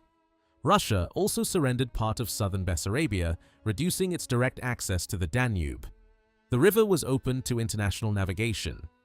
The Black Sea was neutralized, meaning that both Russia and the Ottoman Empire were prohibited from maintaining major naval forces or military arsenals there. Russia returned territories it had occupied in eastern Anatolia, including Kars. In exchange, the Allied powers evacuated Crimea and other Russian lands. The treaty formally admitted the Ottoman Empire into the European diplomatic system, commonly known as the Concert of Europe. Britain, France, Austria, Prussia, Russia, and the other signatories recognized the empire's territorial integrity and political independence. On paper, the settlement represented a diplomatic success. Russian expansion had been checked, and the Ottoman state received an international guarantee of protection. Yet this protection came with limitations. The empire had become increasingly dependent on European powers, whose governments now expected influence over Ottoman domestic policy. The war also created a severe financial burden. To pay for military expenses, the Ottoman government borrowed heavily from European banks. These were the empire's first large-scale foreign loans. They carried high interest rates and were often negotiated under unfavorable conditions. Borrowing initially allowed the government to finance the war and continue reform projects without immediately imposing heavier taxes. Over time, however, the debt accumulated faster than state revenue. A growing portion of the annual budget had to be devoted to interest payments.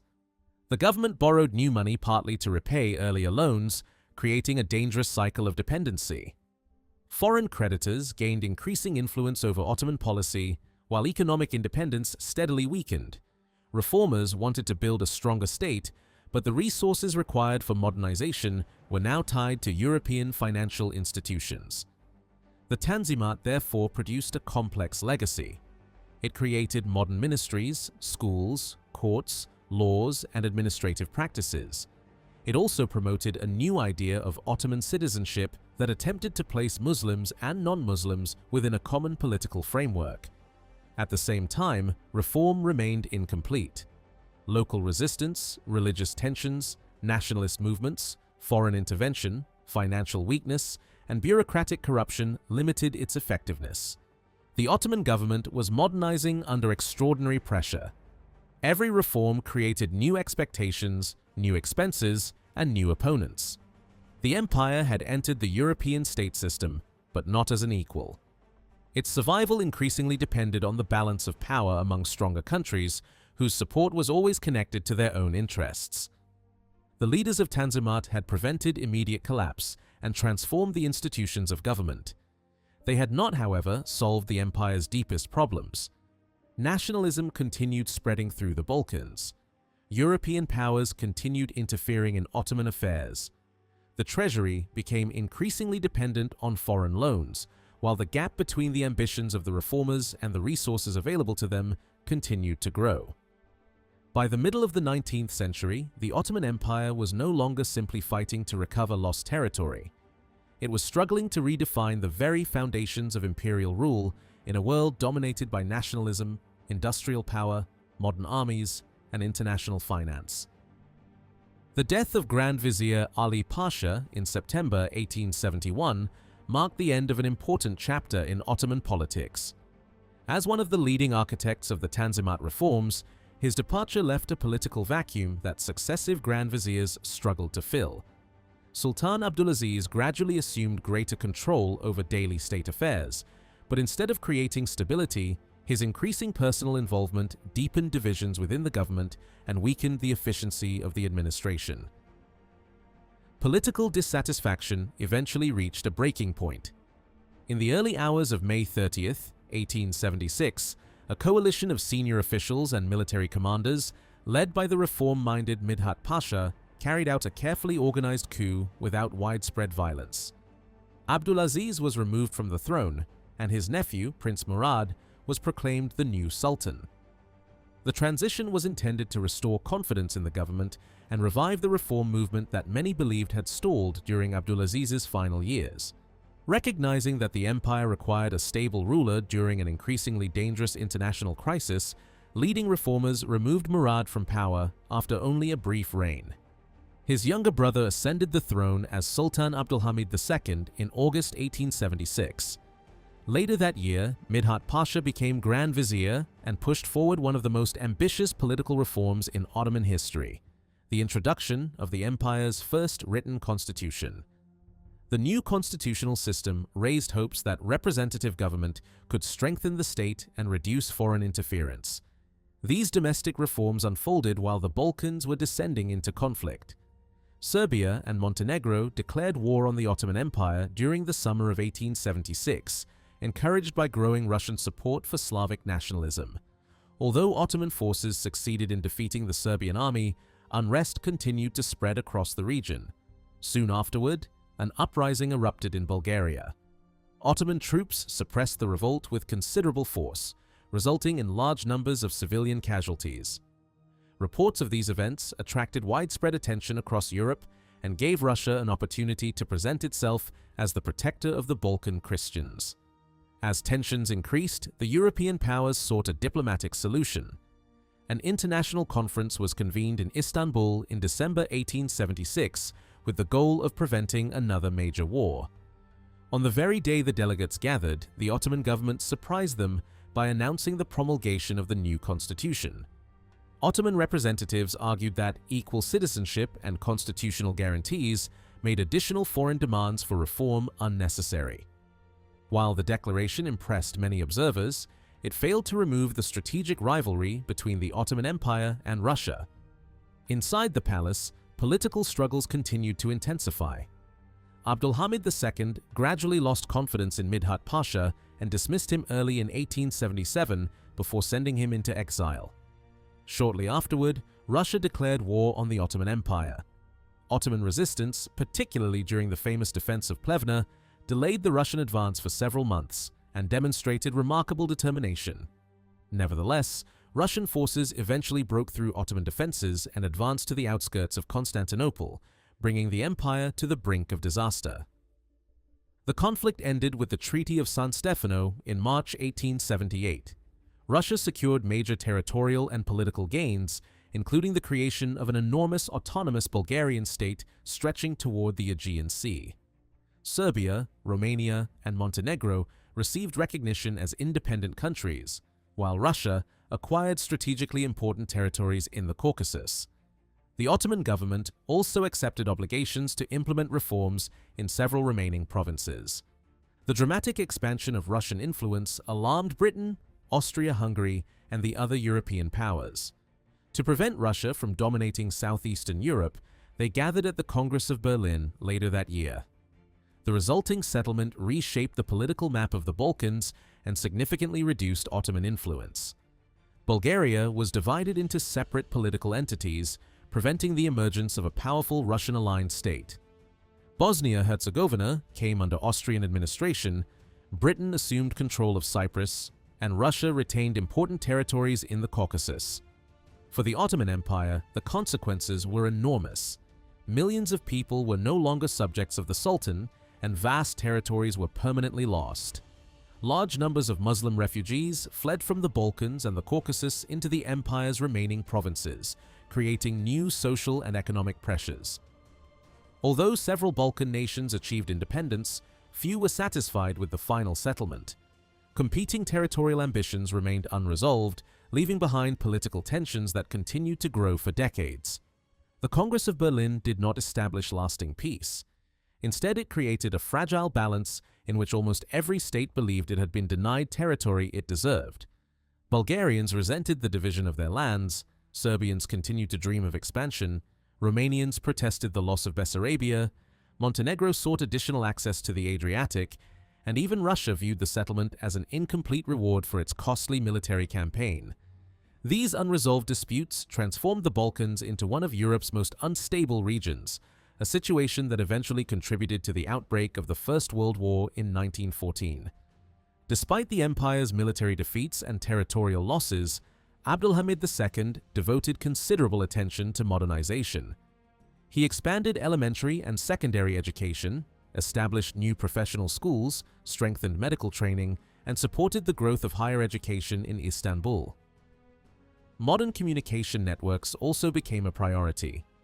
Telegraph lines spread across the empire, while ambitious railway projects connected distant provinces more effectively than ever before.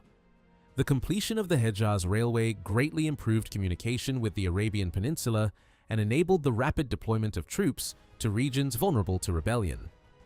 Unlike many earlier reformers who admired European political models, Abdülhamid sought to combine modernization with the preservation of the empire's Islamic identity. As Christian populations declined following the loss of the Balkans, Muslims became the demographic majority within the empire. The Sultan increasingly emphasized his position as caliph and promoted the idea of Muslim unity across the Islamic world. Pan-Islamism became not only a religious message but also a political strategy designed to reinforce loyalty to the Ottoman state while resisting growing European imperial influence. Even with these reforms, the empire continued to shrink. France established control over Tunisia in 1881, Britain occupied Egypt the following year, and Greece steadily expanded its territory. Crete eventually gained autonomous status before becoming part of Greece in the early 20th century. Throughout Abdülhamid's reign, the Ottoman Empire struggled to balance modernization, internal stability, and resistance to foreign pressure.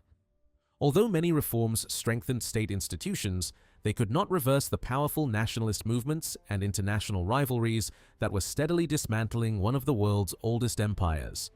By the closing decades of the 19th century, the Ottoman Empire found itself facing challenges unlike any it had experienced before. Although Sultan Abdülhamid II had invested considerable effort in strengthening the state through educational reforms, military modernization, and improved infrastructure, these measures failed to eliminate growing political dissatisfaction. In fact, many of the empire's newly educated citizens became its strongest critics. Officers trained in modern military academies, university graduates, government officials, journalists, and intellectuals increasingly believed that meaningful reform could no longer come from absolute rule alone.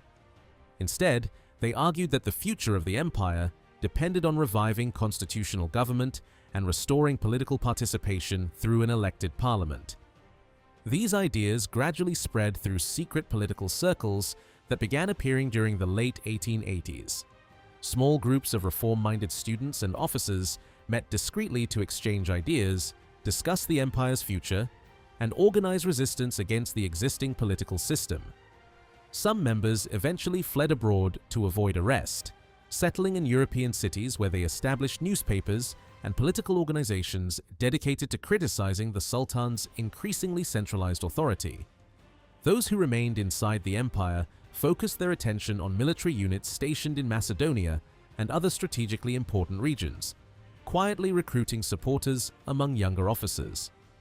Over time, these scattered organizations developed into a broader political movement that became widely known as the Young Turks. At its center stood the Committee of Union and Progress, an organization determined to reshape the Ottoman political system rather than simply replace individual leaders. The opportunity they had been waiting for arrived unexpectedly during the summer of 1908. Macedonia had become one of the empire's most unstable provinces, where nationalist unrest, foreign intervention, and military frustration created an atmosphere ripe for rebellion. Officers sympathetic to the Committee of Union and Progress openly defied the government and demanded the immediate restoration of the constitution that had remained suspended for decades. As additional military units declared their support, it became increasingly clear that suppressing the revolt would risk dividing the Ottoman army itself. Faced with mounting pressure and uncertain loyalty among his own forces, Abdülhamid II decided that compromise offered the safest course. Rather than ordering a prolonged military confrontation, he announced the restoration of constitutional government in July 1908 and authorized elections for a new parliament. Across the empire, the decision was greeted with scenes of extraordinary celebration. In Istanbul, crowds filled the streets as Muslims, Christians, and Jews embraced one another, believing that a new political era had begun. Optimism spread rapidly throughout the provinces, as many citizens hoped constitutional rule would overcome decades of political tension and strengthen the unity of the empire. When the new parliament convened later that year, representatives from numerous ethnic and religious communities took their seats, reflecting the remarkable diversity that still existed within the Ottoman state. Despite this wave of enthusiasm, international developments quickly exposed the limits of the revolution. Many young Turk leaders believed that constitutional reform would convince Europe's great powers to respect Ottoman sovereignty. Reality proved far different. Austria-Hungary formally annexed Bosnia-Herzegovina, Bulgaria declared complete independence while incorporating Eastern Rumelia, and Greece tightened its control over Crete. Instead of rewarding reform, the European powers took advantage of the empire's political transition to advance their own strategic interests. The revolution had transformed Ottoman politics, but it had done little to halt the steady loss of imperial territory. The following year brought another serious crisis. Supporters of Abdülhamid attempted to reverse the constitutional movement through an uprising in Istanbul, hoping to restore the previous political order. Their effort collapsed after loyal army units marched on the capital and re-established control. Parliament responded decisively by removing Abdülhamid II from the throne and replacing him with his brother, Mehmed V. Although the Ottoman monarchy survived, political authority no longer rested primarily inside the palace. Increasingly, real influence belonged to military commanders, senior bureaucrats, and the leadership of the Committee of Union and Progress, whose role within the government continued to expand. Yet replacing one political system with another did not solve the empire's growing difficulties. Rival factions competed for influence, ideological disagreements divided reformers, and provincial unrest continued to challenge central authority. Revolts erupted in Albania, resistance intensified in Yemen, and Italy launched an invasion of the Ottoman provinces in North Africa. Unable to defend Libya effectively while confronting threats elsewhere, the government eventually accepted defeat. The loss of another province further weakened confidence in the empire's ability to protect its remaining territories, and encouraged neighboring Balkan states to believe that the Ottoman military had entered a period of irreversible decline. The Ottoman Empire developed a social order that clearly separated those who governed from those who were governed.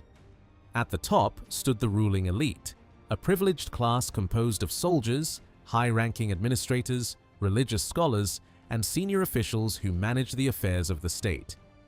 Alongside them, the leaders of recognized non-Muslim religious communities also held important administrative responsibilities within their own populations. Beneath this governing class lived the vast majority of the empire's inhabitants, including farmers, craftsmen, merchants, nomadic tribes, and traders.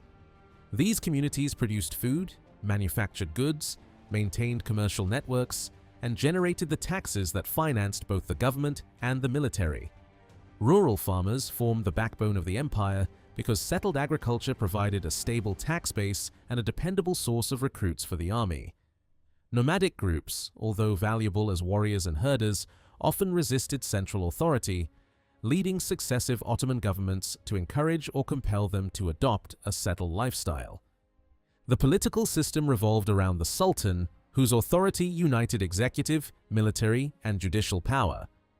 He was regarded as the legitimate ruler of the empire and the ultimate guardian of justice, responsible for protecting both the state and its people. Although his authority was immense, it was not considered unlimited. Islamic law, long-established customs, and the influence of respected religious scholars acted as important restraints on arbitrary rule. The legitimacy of the Ottoman monarchy therefore rested not only on military strength, but also on the expectation that the ruler would govern fairly and preserve social order. During the empire's earliest centuries, Ottoman government remained closely connected to military expansion.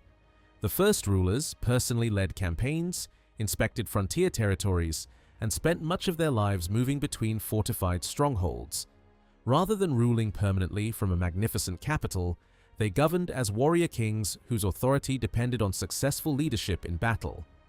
Military victories expanded Ottoman territory, while conquered lands and captured wealth strengthened the state's growing institutions. As the empire expanded into southeastern Europe and Anatolia, this mobile frontier principality gradually transformed into one of the largest imperial powers of the early modern world. The conquest of Constantinople in 1453 marked a decisive turning point in Ottoman history. With the establishment of the city as the imperial capital, the sultans adopted a more permanent seat of government. Soon afterward, Mehmed II commissioned the construction of Topkapi Palace on the commanding heights overlooking the Bosphorus. More than simply a royal residence, the palace became the political heart of the empire for centuries. It functioned as the residence of the sultan, the headquarters of the imperial administration, the home of thousands of officials and servants, and the location where crucial political decisions affecting 3 continents were made. Topkapi Palace was carefully organized into successive courtyards, each serving a distinct purpose. The outer sections handled administrative business, military affairs, and public ceremonies, while deeper sections became increasingly restricted. Only trusted officials received permission to enter the innermost areas, where the sultan lived and worked. Government ministers met to discuss state affairs before presenting their decisions to the ruler, while palace schools educated carefully selected young men who would later become governors, generals, diplomats, and senior administrators. Through this highly structured environment, the palace produced many of the officials responsible for governing the empire during its most powerful centuries. Among the palace's most famous sections was the imperial harem. Popular imagination often portrays it merely as a luxurious private residence, yet it also served as an important political institution. The sultan's mother, wives, children, attendants, and servants lived within this protected complex, where influence over succession, education, and court politics could shape imperial decision-making. The Valide Sultan, or Queen Mother, frequently became one of the most influential figures in the empire, especially when a young or inexperienced sultan occupied the throne. By the 19th century, the Ottoman Empire sought to present itself as a modern European power while preserving its imperial traditions. This ambition was reflected in the construction of Dolmabahce Palace along the Bosphorus. Unlike the medieval character of Topkapi, the new residence embraced grand European architectural styles, featuring monumental halls, richly decorated reception rooms, elegant staircases, and luxurious private apartments. It became the principal residence of the Sultan and the center of official ceremonies, diplomatic receptions, and state functions, symbolizing an empire attempting to balance modernization with its own historical identity. Later, Sultan Abdulhamid II transferred the royal residence once again, this time to Yildiz Palace. Built within extensive gardens overlooking Istanbul, the complex combined administrative buildings, workshops, theaters, residential quarters, and reception halls into a secure governmental center. The Sultan preferred the relative privacy and security of this palace, directing many state affairs from its offices while receiving foreign diplomats in specially designated reception areas. Within the surrounding gardens, members of the imperial family enjoyed a quieter life away from the formal ceremonies that had characterized earlier palaces. These changing residences reflected the broader transformation of the Ottoman Empire itself. What had begun as a frontier principality led by warrior rulers gradually evolved into a sophisticated imperial state with an elaborate bureaucracy, permanent institutions, and monumental architecture. Throughout this evolution, the empire remained centered on a powerful monarchy supported by administrators, soldiers, scholars, merchants, and millions of ordinary subjects whose labor sustained one of history's longest-lasting empires. This complex social structure, together with its administrative institutions and magnificent palaces, formed the foundation upon which Ottoman rule endured for more than 6 centuries. In European literature, paintings, and travel accounts, the Ottoman harem was often portrayed as a mysterious world filled with unchecked luxury, endless pleasure, and ruthless violence. Writers imagined the Sultan as an absolute despot surrounded by countless women who existed solely for his personal enjoyment, while the women themselves were depicted as powerless captives with no influence over their own lives. These dramatic images became deeply rooted in the Western imagination and helped shape a lasting stereotype of Ottoman society. Yet visitors who actually entered the empire frequently discovered that these fantasies had little connection to reality. Although Islamic law permitted a man to marry more than one wife under certain conditions, polygamy was never common among the general population. The overwhelming majority of Ottoman families consisted of a single husband and wife, while maintaining several wives required enormous wealth that very few people possessed. By the late Ottoman period, the practice had become increasingly uncommon, and with the establishment of the Republic of Turkey, it disappeared entirely from the country's legal system. Within the imperial palace, the harem was far more than a place of private life. It formed one of the most carefully organized institutions of the Ottoman court and functioned as the residence of the Sultan and his family. Containing hundreds of rooms, kitchens, baths, schools, courtyards, and service buildings, it operated almost like a self-contained city hidden behind the palace walls. Access was tightly regulated, and every resident occupied a clearly defined place within a strict hierarchy that governed daily routines and responsibilities. The highest-ranking woman inside this world was the Valide Sultan, the mother of the reigning sultan. Her authority extended well beyond household affairs. She supervised the organization of the imperial household, directed large numbers of servants, and often exercised considerable political influence through her close relationship with her son. During periods when inexperienced rulers occupied the throne, the Queen Mother could become one of the most influential individuals in the empire, advising on appointments, mediating disputes, and shaping important political decisions behind the scenes. Many of the women who entered the imperial household originally came from the Caucasus, particularly regions such as Circassia, Georgia, and Abkhazia, while others arrived through diplomatic gifts or the slave trade that existed across parts of the early modern world. Once inside the palace, they received years of education rather than immediately becoming members of the Sultan's household. They studied language, religion, etiquette, music, embroidery, household administration, and court protocol.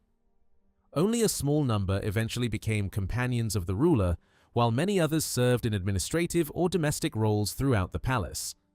Advancement depended on discipline, education, and loyalty rather than simple beauty. The security of the harem rested largely in the hands of eunuchs, who occupied unique positions within the Ottoman court. Since Islamic law prohibited Muslims from performing castration, eunuchs were generally acquired through external slave markets before entering Ottoman service. Two principal groups served in the palace. Black eunuchs, many originating from northeastern Africa, supervised the imperial harem and protected the women of the royal family.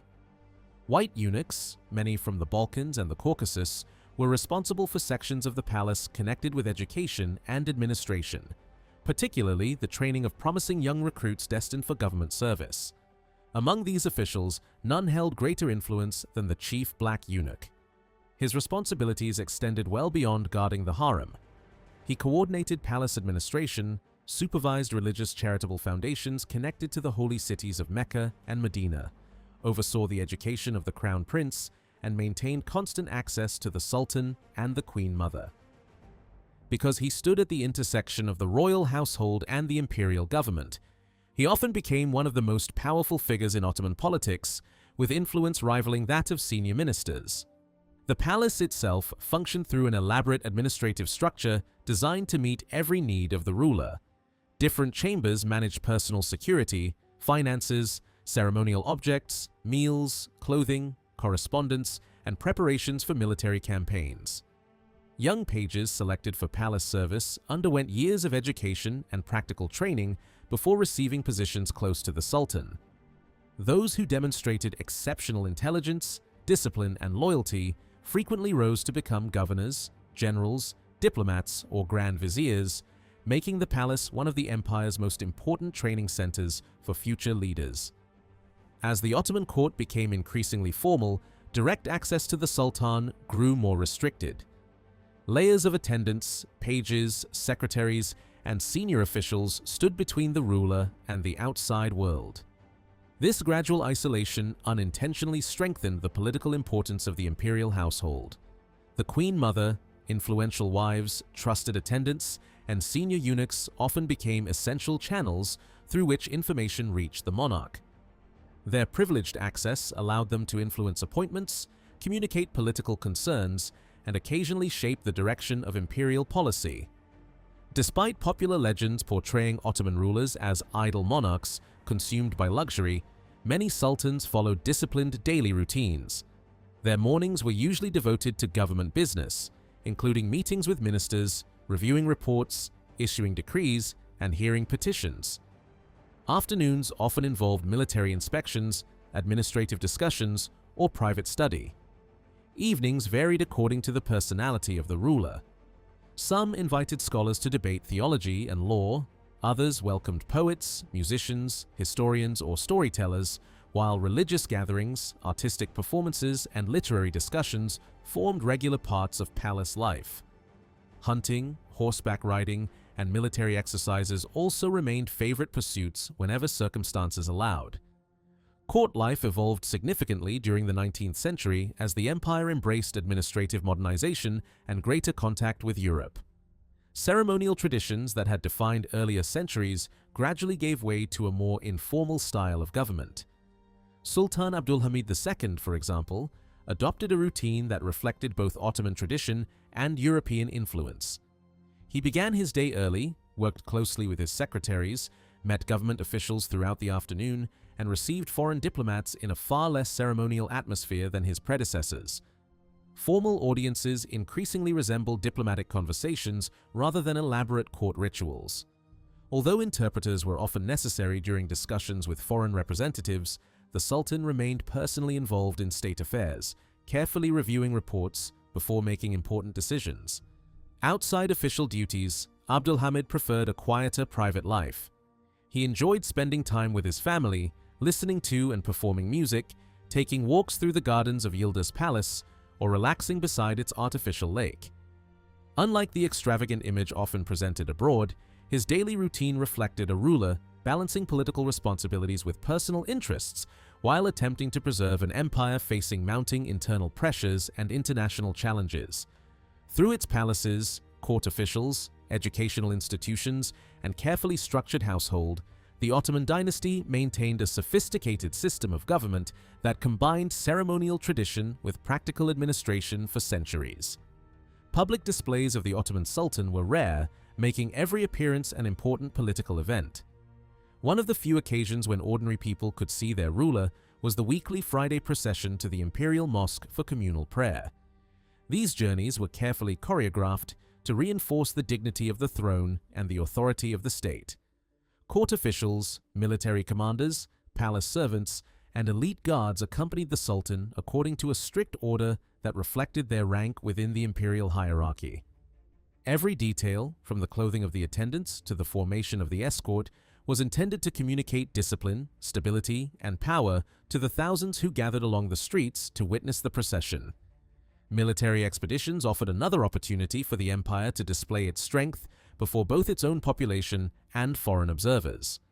Before an army departed, leading officials gathered to finalize strategy, organize logistics, and receive the ruler's final instructions. Once preparations were complete, the Grand Vizier assumed operational command and led the expedition while the Sultan symbolically entrusted him with the responsibility of carrying out the campaign. The departure itself became a public spectacle.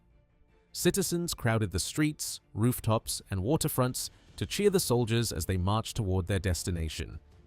If the army crossed from Europe into Asia, fleets of boats transported thousands of men, horses, weapons, and supplies across the Bosphorus, while the imperial court watched from the palace overlooking the strait.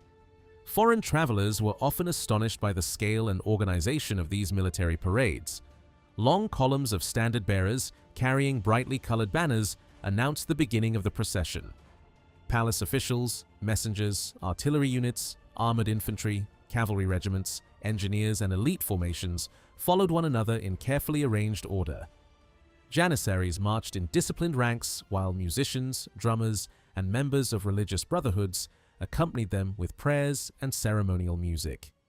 Senior judges, religious scholars, provincial governors, ministers, and high-ranking officers appeared near the end of the procession before the arrival of the Grand Vizier himself, whose richly decorated entourage symbolized the authority delegated to him by the Sultan. Behind him came additional cavalry and bodyguards, completing a procession that could continue for hours before the final units disappeared from view. The Ottoman court also transformed civic celebrations into demonstrations of imperial unity. Before some campaigns, the craft and trade guilds of Istanbul were instructed to organize elaborate public festivals. These events showcased the remarkable diversity of urban life while emphasizing that every profession contributed to the strength of the empire. Bakers, blacksmiths, jewelers, tailors, carpenters, merchants, and countless other craftsmen paraded through the streets in distinctive clothing representing their occupations. Many groups constructed elaborate moving displays that illustrated their daily work. Bakers prepared bread before cheering spectators, millers demonstrated grinding grain, farmers acted out the sowing and harvesting of crops, and artisans displayed the tools and products that sustained the economy. Musicians, dancers, storytellers, comedians, and performers entertained enormous crowds, turning the city into a festival that often lasted several days. The processions reflected not only economic life, but also the empire's social order. Prestigious guilds usually appeared near the front, while occupations considered less respectable marched later in the parade. Even marginal professions sometimes participated under official supervision, illustrating the state's desire to include every segment of urban society within the ceremonial display. Commerce largely paused during these celebrations as residents abandoned their daily routines to witness the spectacle. Beyond entertainment, these festivals reminded the population that every profession ultimately served the empire and its ruler, reinforcing loyalty while strengthening civic identity. Such ceremonies continued well into the 18th century. Armies preparing for campaigns still marched before the court in lengthy processions that combined military discipline with theatrical performance. Religious figures opened many of these events by reciting passages from the Quran, followed by symbolic scenes representing agriculture, food production, craftsmanship, and commerce. Decorated wagons carried mills, ovens, workshops, and other displays illustrating the occupations that sustained the empire during both war and peace. Guild members marched proudly behind these displays while distributing bread, pastries, or small gifts to the crowds, creating an atmosphere that blended religious devotion, civic celebration, and political symbolism. Victorious armies returned with equally dramatic ceremonies. Captured banners, enemy weapons, prisoners of war, and other trophies were displayed before enormous crowds as tangible evidence of imperial success. These triumphal entries celebrated military achievement while reassuring the population that the empire remained capable of defending its frontiers. Festivities often continued for days, accompanied by music, feasting, public performances, and official announcements celebrating the achievements of the campaign. Members of the imperial family, particularly the women of the palace, generally remained secluded from public life. Yet exceptional celebrations sometimes included arrangements that allowed them to observe important events from specially prepared viewing areas. Royal weddings, the circumcision ceremonies of princes, victories in war, and other dynastic occasions became opportunities for magnificent state festivals that united the palace with the people of the capital. Markets flourished, entertainers performed before enormous audiences, and artisans displayed the finest examples of their work. These celebrations projected an image of prosperity, stability, and imperial grandeur while temporarily easing the pressures of everyday life. Dynastic festivals gradually became one of the defining traditions of Ottoman court culture. They celebrated the continuity of the ruling family while providing the government with an opportunity to strengthen public loyalty during periods of success as well as times of political uncertainty. Poets, historians, and court writers carefully recorded many of these events in richly illustrated festival books, preserving detailed accounts of the ceremonies, performances, and public celebrations that marked some of the most important moments in Ottoman history. Ottoman rulers understood that public ceremony could be used as a powerful instrument of government. Among the most spectacular occasions were the circumcision festivals organized for imperial princes. These celebrations could last for several weeks and often included not only members of the royal family, but also large numbers of boys from across the capital. The event therefore combined dynastic ritual with public participation, turning a private family ceremony into a vast imperial festival. Throughout the celebrations, Istanbul was transformed. The city was illuminated with lamps and torches, public buildings were decorated, and the waters of the Golden Horn and the Bosphorus became stages for brightly lit boats, musical performances, and elaborate displays. Foreign entertainers, unusual animals, acrobats, dancers, musicians, and theatrical performers added an international character to the festivities. Mock battles, fireworks, contests, banquets, and public sacrifices created an atmosphere in which religion, spectacle, and politics blended together. One of the most distinctive objects carried during these ceremonies was the nahil, a tall wooden structure shaped like a pyramid and covered with flowers, fruit, leaves, wax ornaments, and images of birds and animals.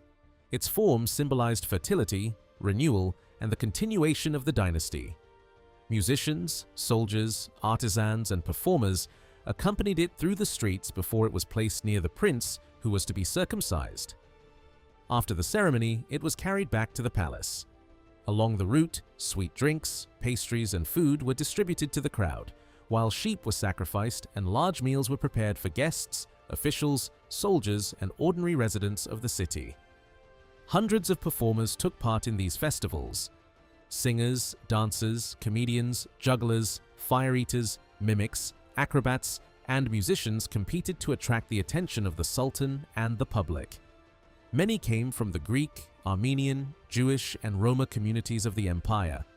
The best-known performers could receive generous rewards, and their success depended on producing the most entertaining, surprising, or humorous spectacle.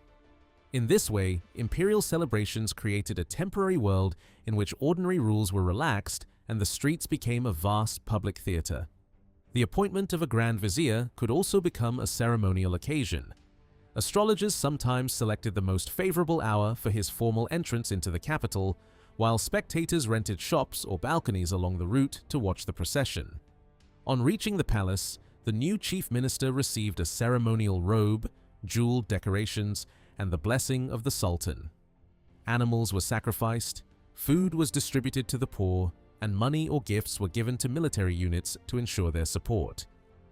The ceremony made clear that the Grand Vizier's authority came directly from the ruler. The Grand Vizier was the highest official in the Ottoman government and acted as the Sultan's chief deputy. He supervised the daily administration of the empire, appointed many central and provincial officials, coordinated military affairs, and presided over the imperial council. From the 17th century onward, his official residence became known as the Sublime Porte, a name that gradually came to represent the Ottoman government itself. The imperial council brought together the most powerful administrators of the empire. It included senior viziers, the chief officials of the treasury, leading judges, military commanders, and the head of the chancery responsible for preparing official decrees and applying the imperial seal. The commanders of the janissaries and the cavalry could attend, while the Grand Admiral represented the navy. Large numbers of scribes, messengers, guards, and clerks supported the work of the council and ensured that decisions were recorded and transmitted throughout the provinces. Members of the council arrived at the palace with impressive entourages that reflected their rank and prestige. Senior officials maintained large households of servants, guards, secretaries, messengers, and advisors. When the council assembled, each man sat according to his position in the official hierarchy. The Grand Vizier occupied the central place, with judges, treasurers, chancery officials, and scribes arranged around him. The strict seating order reflected the highly organized nature of Ottoman administration. In the earlier centuries, the Sultan personally attended meetings of the Imperial Council. As the empire expanded and court ceremony became more formal, he gradually withdrew from direct participation. Instead, he could listen to the debates through a concealed window overlooking the council chamber. This allowed him to follow the discussions without appearing before the ministers and reminded them that their ruler might be observing them at any moment. The council dealt with nearly every major matter of state. It received foreign ambassadors, planned military campaigns, supervised the supply of armies, ordered the construction of fortresses and public works, appointed officials, examined reports from governors, and responded to petitions from the provinces. It also acted as a high court.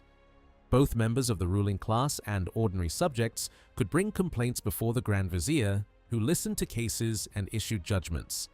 Petitioners presented their own arguments without lawyers, and even poor subjects could seek justice against powerful officials.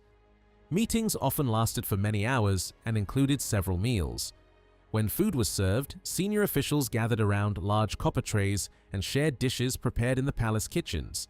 Meals included bread, rice, soups, poultry, lamb, mutton, sauces, sherbets, and water.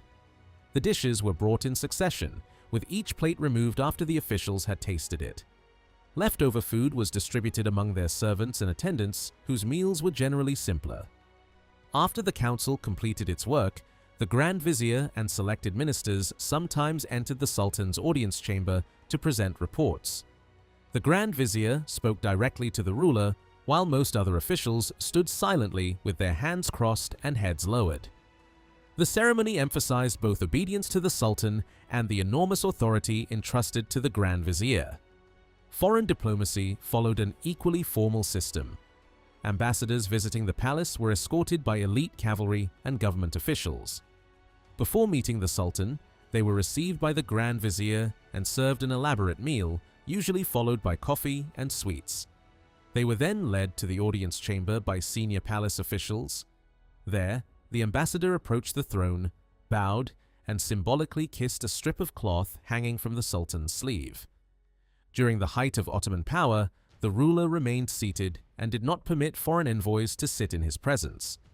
This behavior was intended to demonstrate that the ambassador had entered the court of a sovereign who regarded himself as the equal or superior of other monarchs.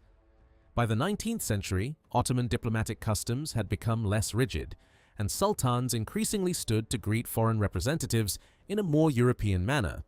The Ottoman government remained relatively small when compared with the administrative systems of modern states. Its principal responsibilities were defending the empire, maintaining public order, collecting revenue, supplying the army, administering justice, and ensuring that the capital received food and other essential goods. Education, medical assistance, charity, and social welfare were often managed by religious communities, guilds, and charitable foundations rather than directly by the central government. Despite its limited size, the Ottoman administrative system governed a vast and diverse territory for centuries.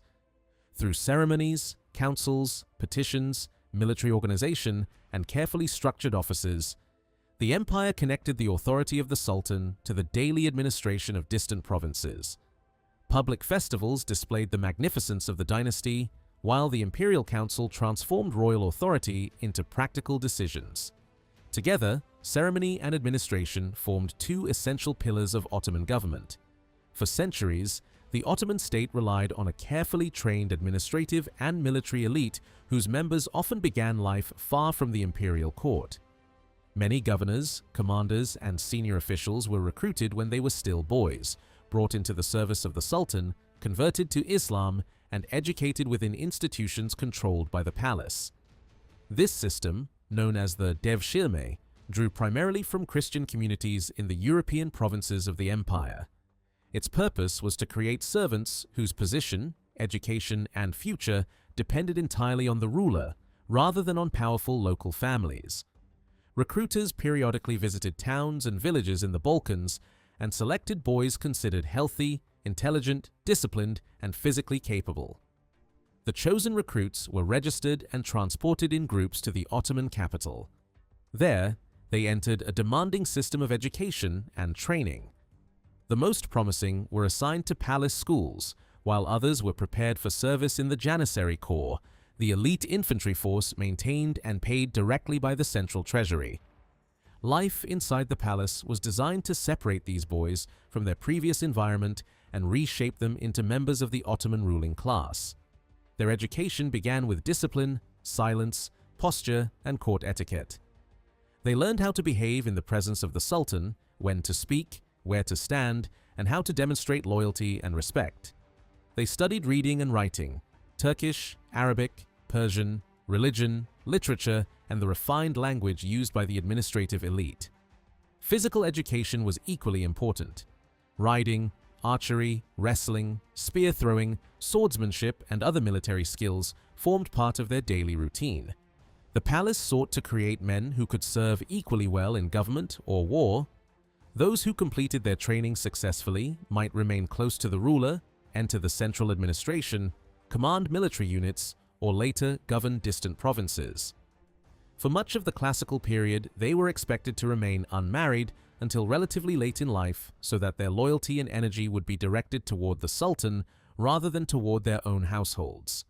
In the earliest Ottoman period, slave recruits had mainly served as soldiers, while many administrative positions were occupied by members of established Muslim families educated in law, theology, and bureaucratic practice. This balance began to change under Mehmed II. Determined to reduce the political influence of hereditary elites, he increasingly appointed palace-trained servants to the most powerful offices of state. As a result, men who had entered Ottoman service as young captives could rise to become commanders, governors, ministers, and even grand viziers.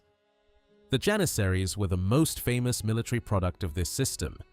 Originally organized as a permanent infantry force directly loyal to the ruler, they differed from provincial cavalry because they received regular salaries from the treasury and lived under strict discipline.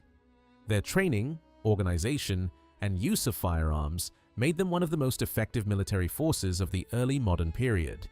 They also performed duties within Istanbul, helping maintain security and public order in districts where their units were stationed. Over time, however, the character of the corps changed. During the 17th century, discipline weakened and military effectiveness declined. Janissary commanders became increasingly involved in palace politics, and the force that had once protected the ruler began to influence the selection and removal of sultans.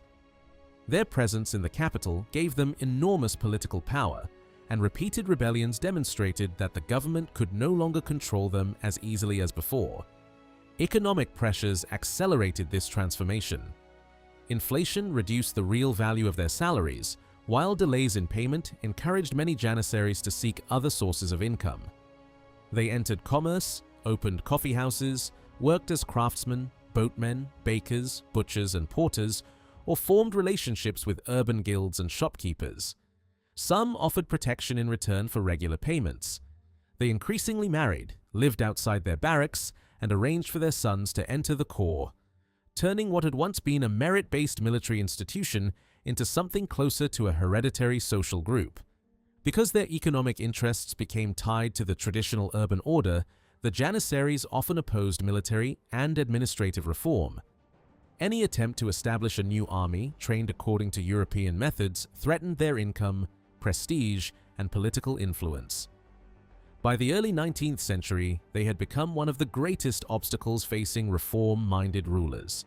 Sultan Mahmud II finally moved against them in 1826.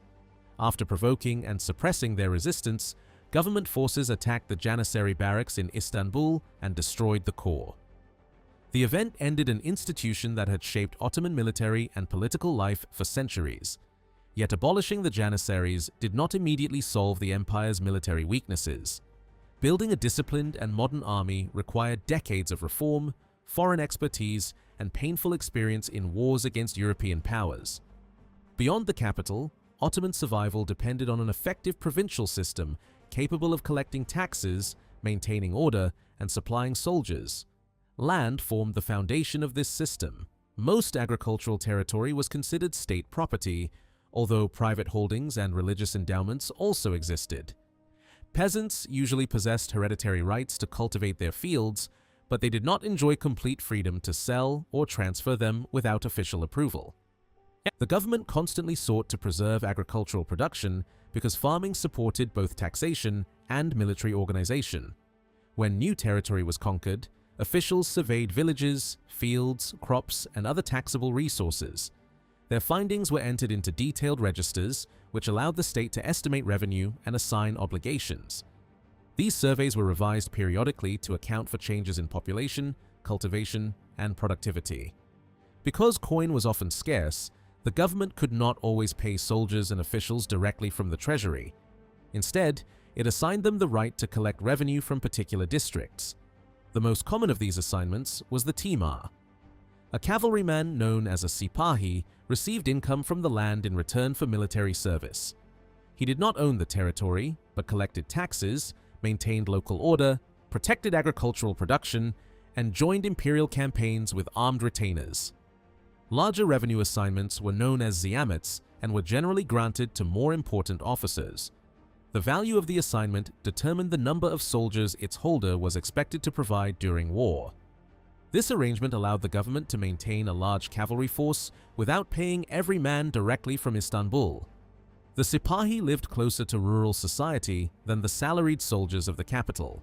He collected part of the harvest or other dues from the peasants and converted these goods into usable income.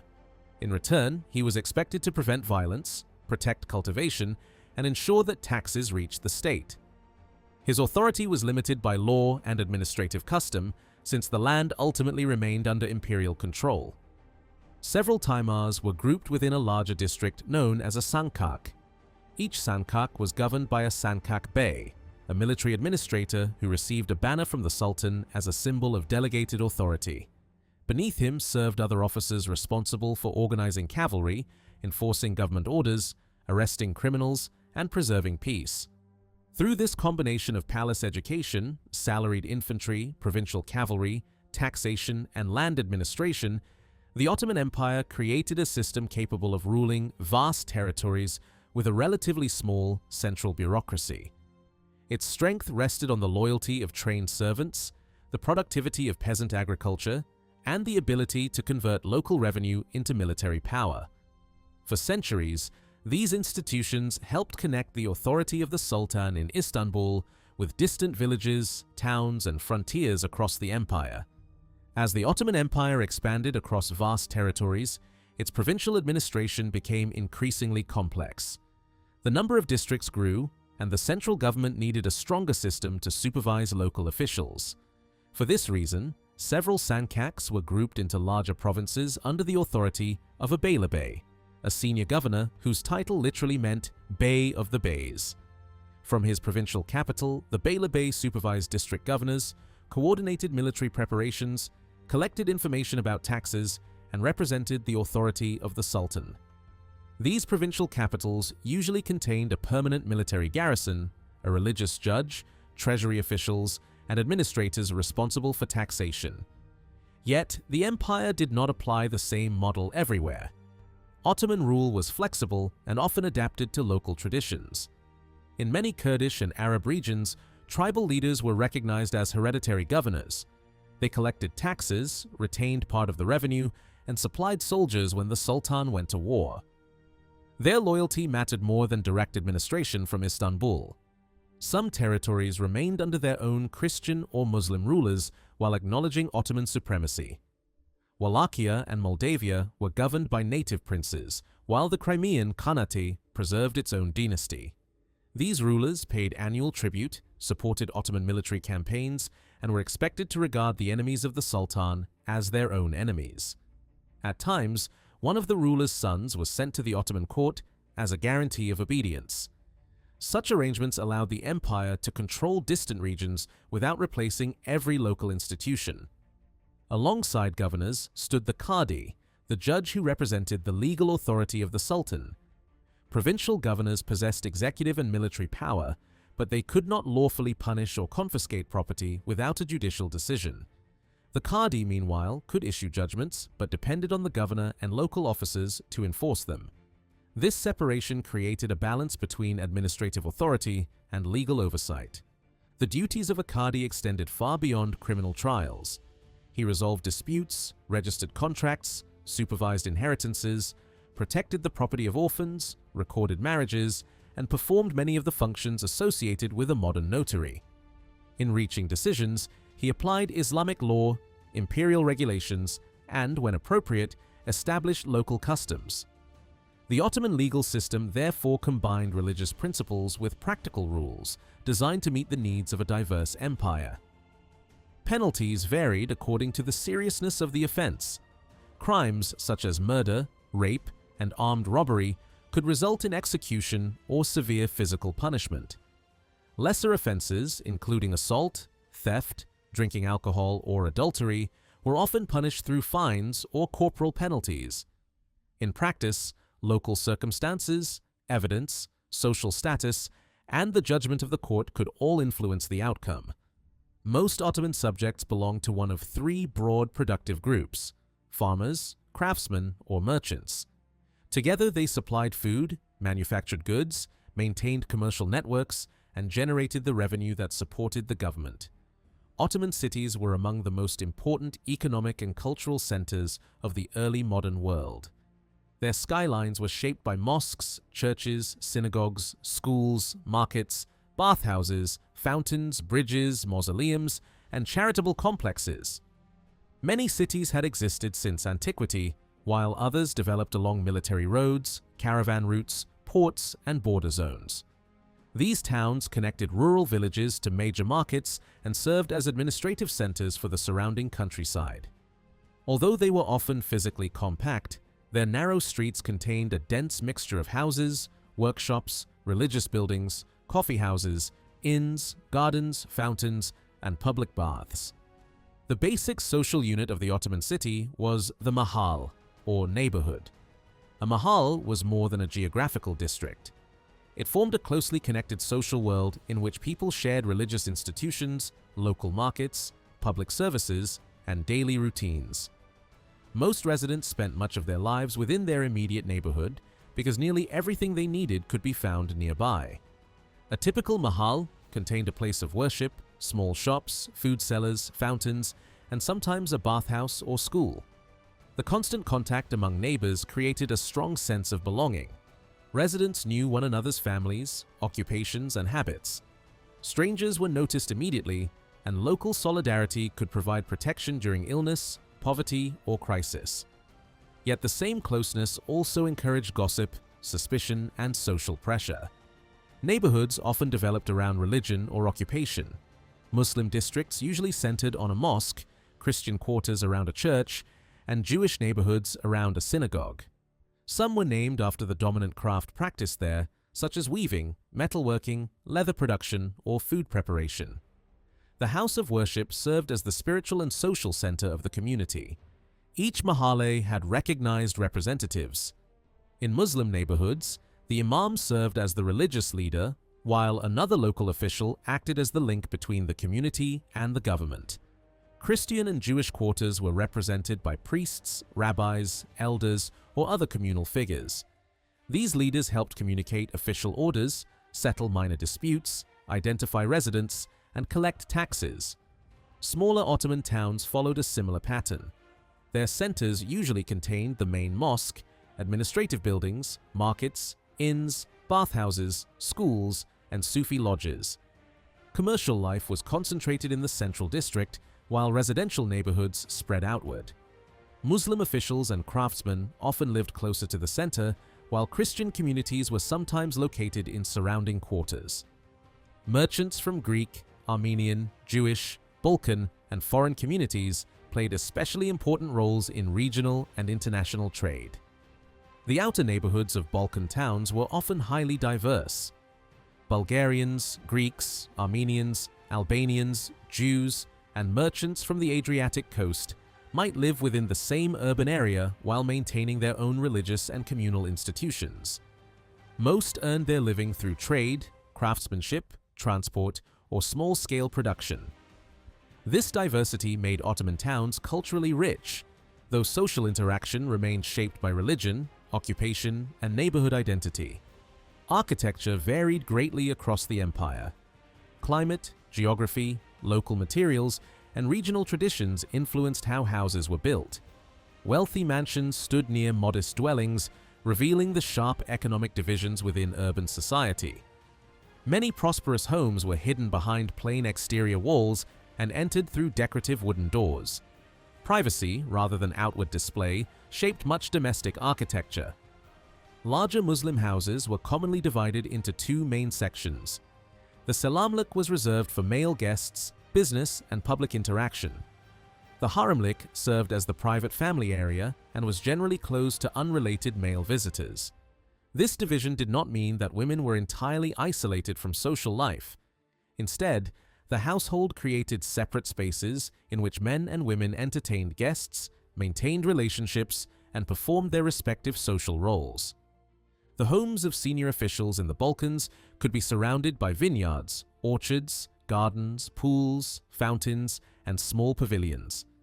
Many were constructed with stone lower floors, timber upper levels, and red tiled roofs. Running water was considered a mark of comfort and status.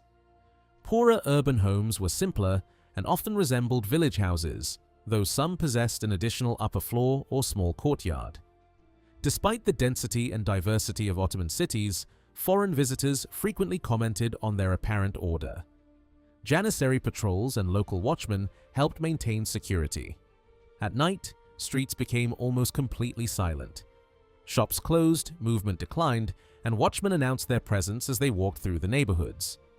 Street lighting was limited or non-existent, and many roads were narrow, uneven, and poorly paved. Anyone traveling after dark was expected to carry a lantern or be accompanied by a servant holding one. Walking without light could be dangerous, not only because of crime but also because of open drains, animals, mud, and irregular ground. Travelers sometimes found Ottoman cities surprisingly quiet after sunset. Loud arguments, drunken shouting, and public disorder were considered unusual in many neighborhoods. Social life continued inside houses, coffeehouses, private gardens, and religious institutions rather than openly in the streets. This produced an urban atmosphere that appeared calm on the surface, even though the city remained filled with commercial competition, political tension, communal rivalry, and constant human activity. The Ottoman city was therefore not simply a collection of buildings. It was a carefully layered social environment shaped by neighborhoods, faith, occupation, family, trade, and government. Provincial governors connected the regions to Istanbul, judges upheld the legal order, merchants linked distant markets, and neighborhood leaders organized everyday life. Together, these institutions allowed the empire to govern an extraordinarily diverse population across an immense territory. As Ottoman authority spread across Anatolia, the Balkans, and the Arab provinces, conquest brought more than military control. It also transformed the physical and social character of towns. New rulers introduced Islamic institutions into urban life and reshaped conquered cities through the construction of mosques, schools, fountains, bathhouses, soup kitchens, palaces, bridges, and commercial buildings. These structures did not simply serve religious or practical purposes.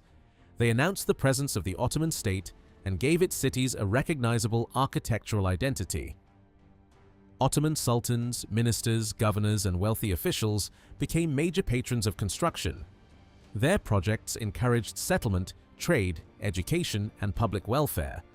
Architecture was one of the clearest expressions of Ottoman power because it could be seen everywhere, from the imperial capital to provincial towns in the Balkans and the Middle East. A mosque complex, market, bridge, or public fountain could permanently alter the life of a neighborhood and demonstrate the wealth and organization of the government that built it. No architect represented this tradition more completely than Sinan, who served several 16th century sultans.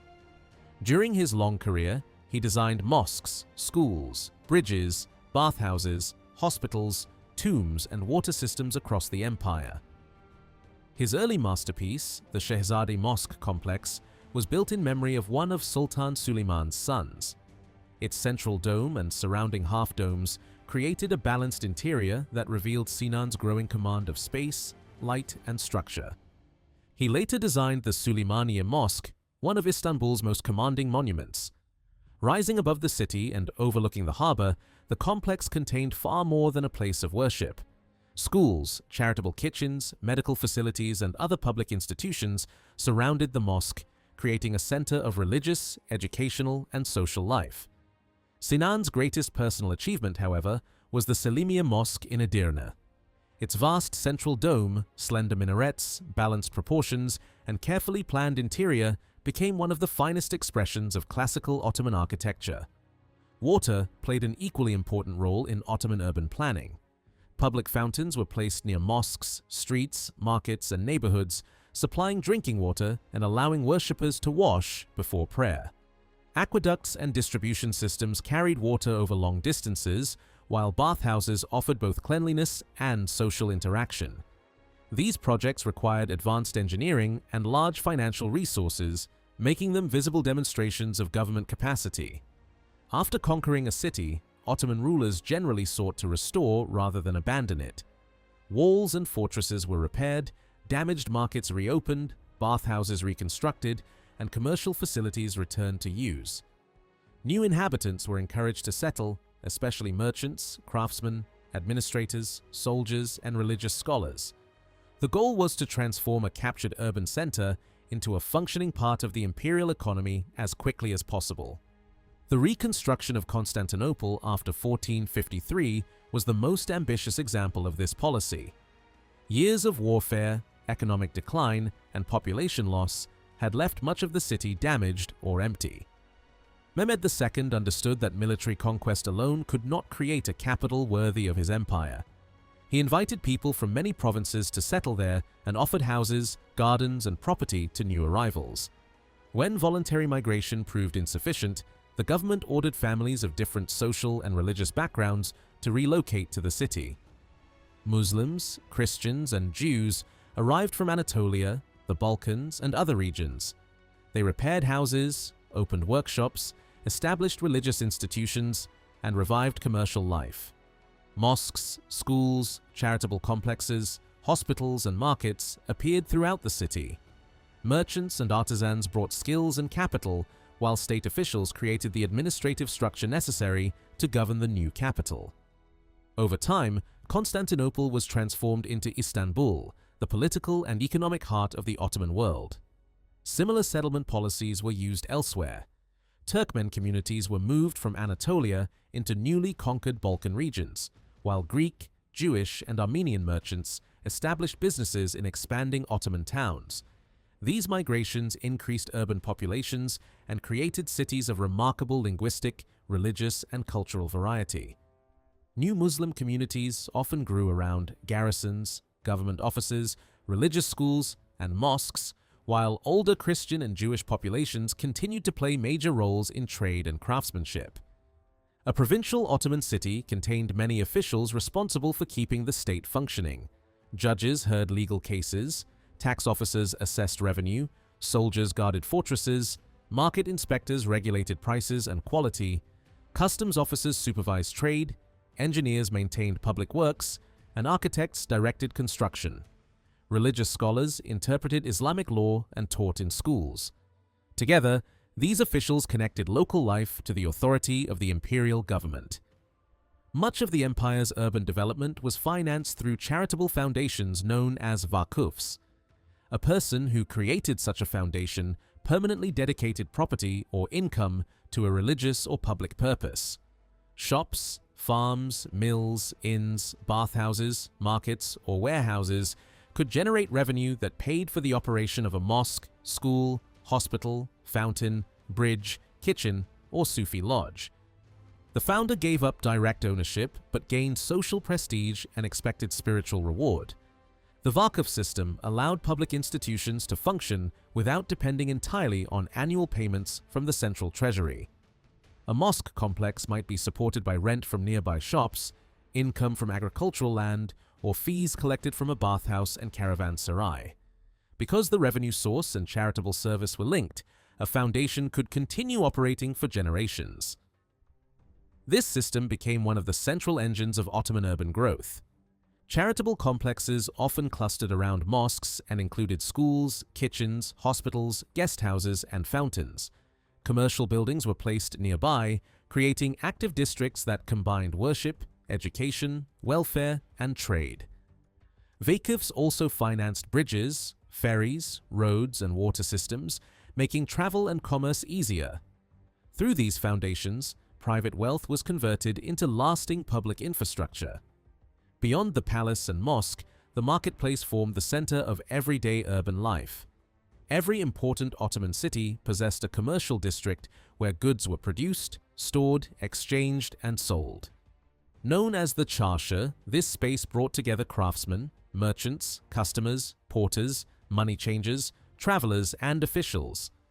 It was not merely an economic zone, but also a place where news circulated, relationships were formed, and different communities met.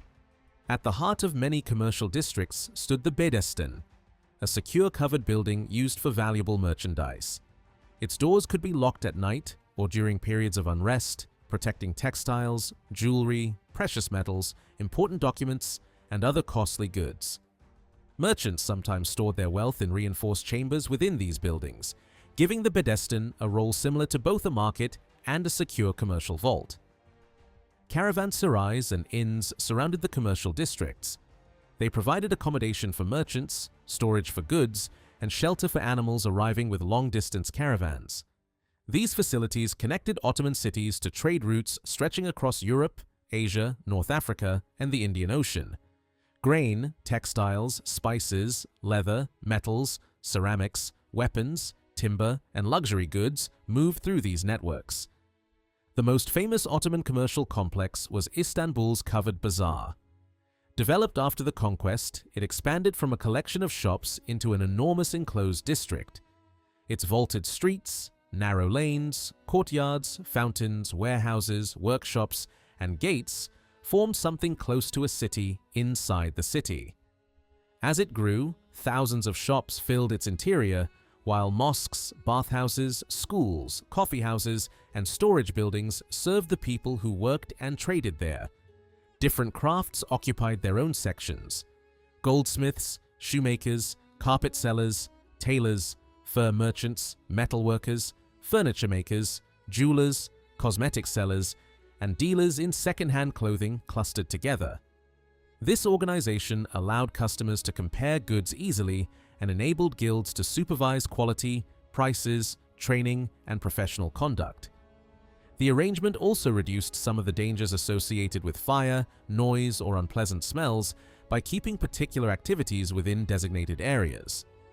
Merchants usually sat at the front of small, open shops, surrounded by their goods.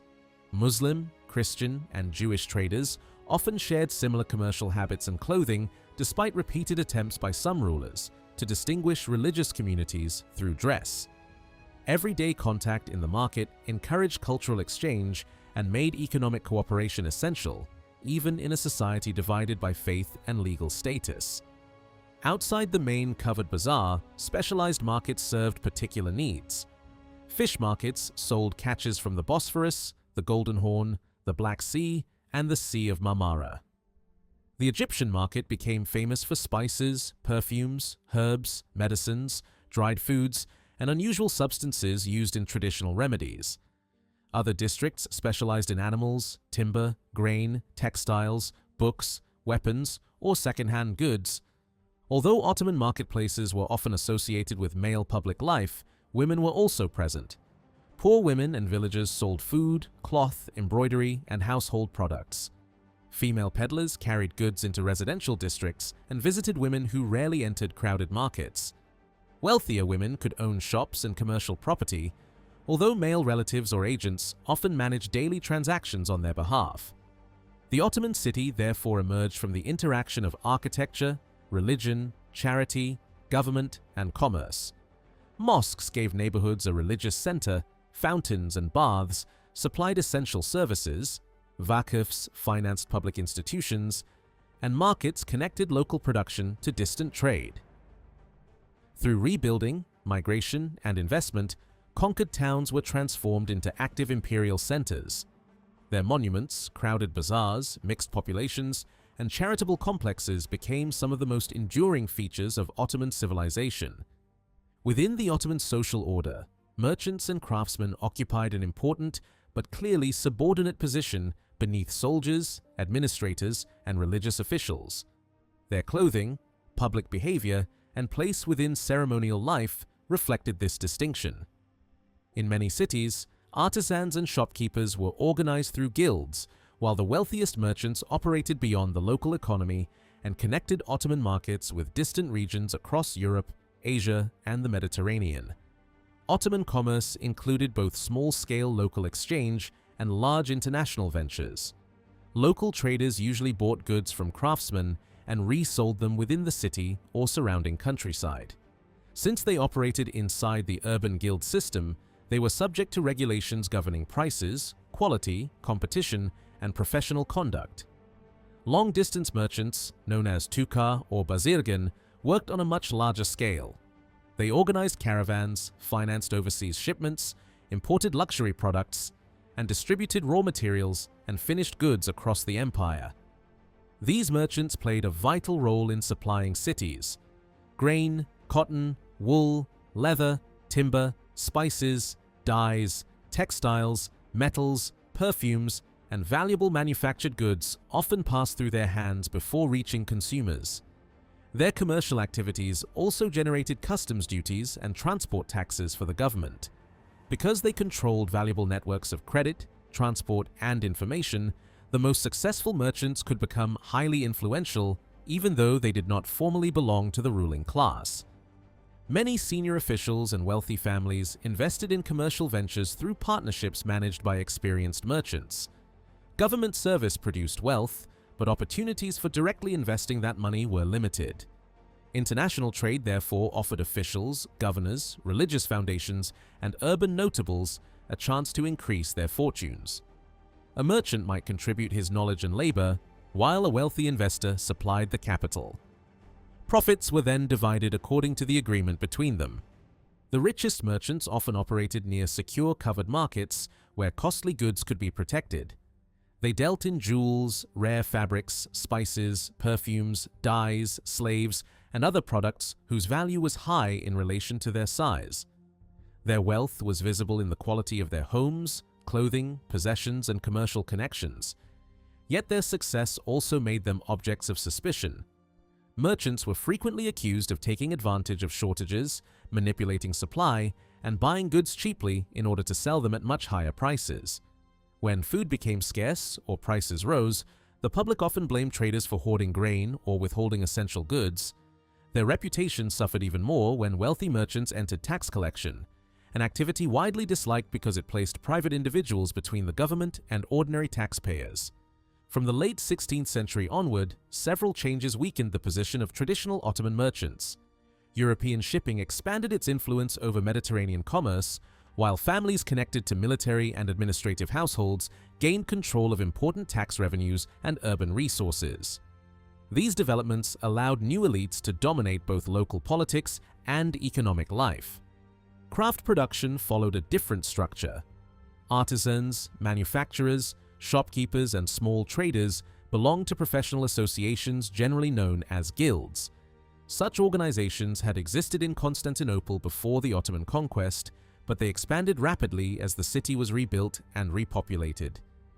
By the 17th century, Istanbul contained an extraordinary number of specialized trades, workshops, and professional groups. Guilds served several purposes at once. They regulated production, trained new craftsmen, limited unfair competition, and acted as intermediaries between workers and the government. They also performed social functions.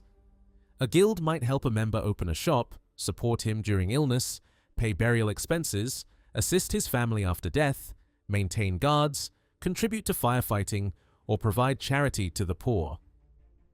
The Ottoman government closely supervised guild activity.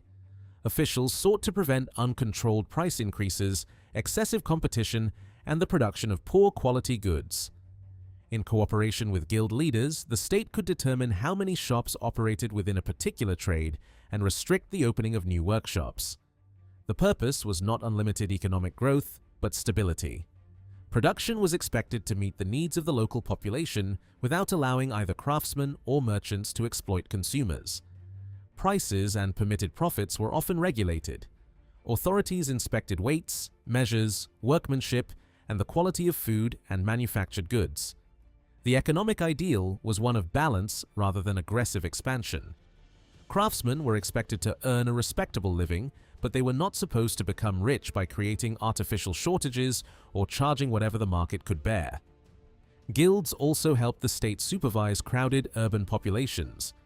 Because the central police force was relatively small, the government relied on professional organizations to identify their members, collect taxes, maintain discipline, and report disorder. Guild leaders could be held responsible for misconduct within their trade, giving them a strong incentive to control the behavior of their colleagues.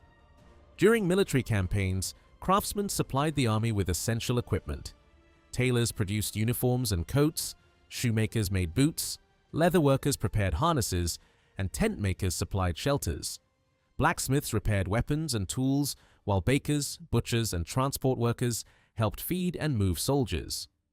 Certain professions were directly recruited for naval service, particularly boatmen, rowers, dock workers, and sailors from Istanbul and nearby coastal communities.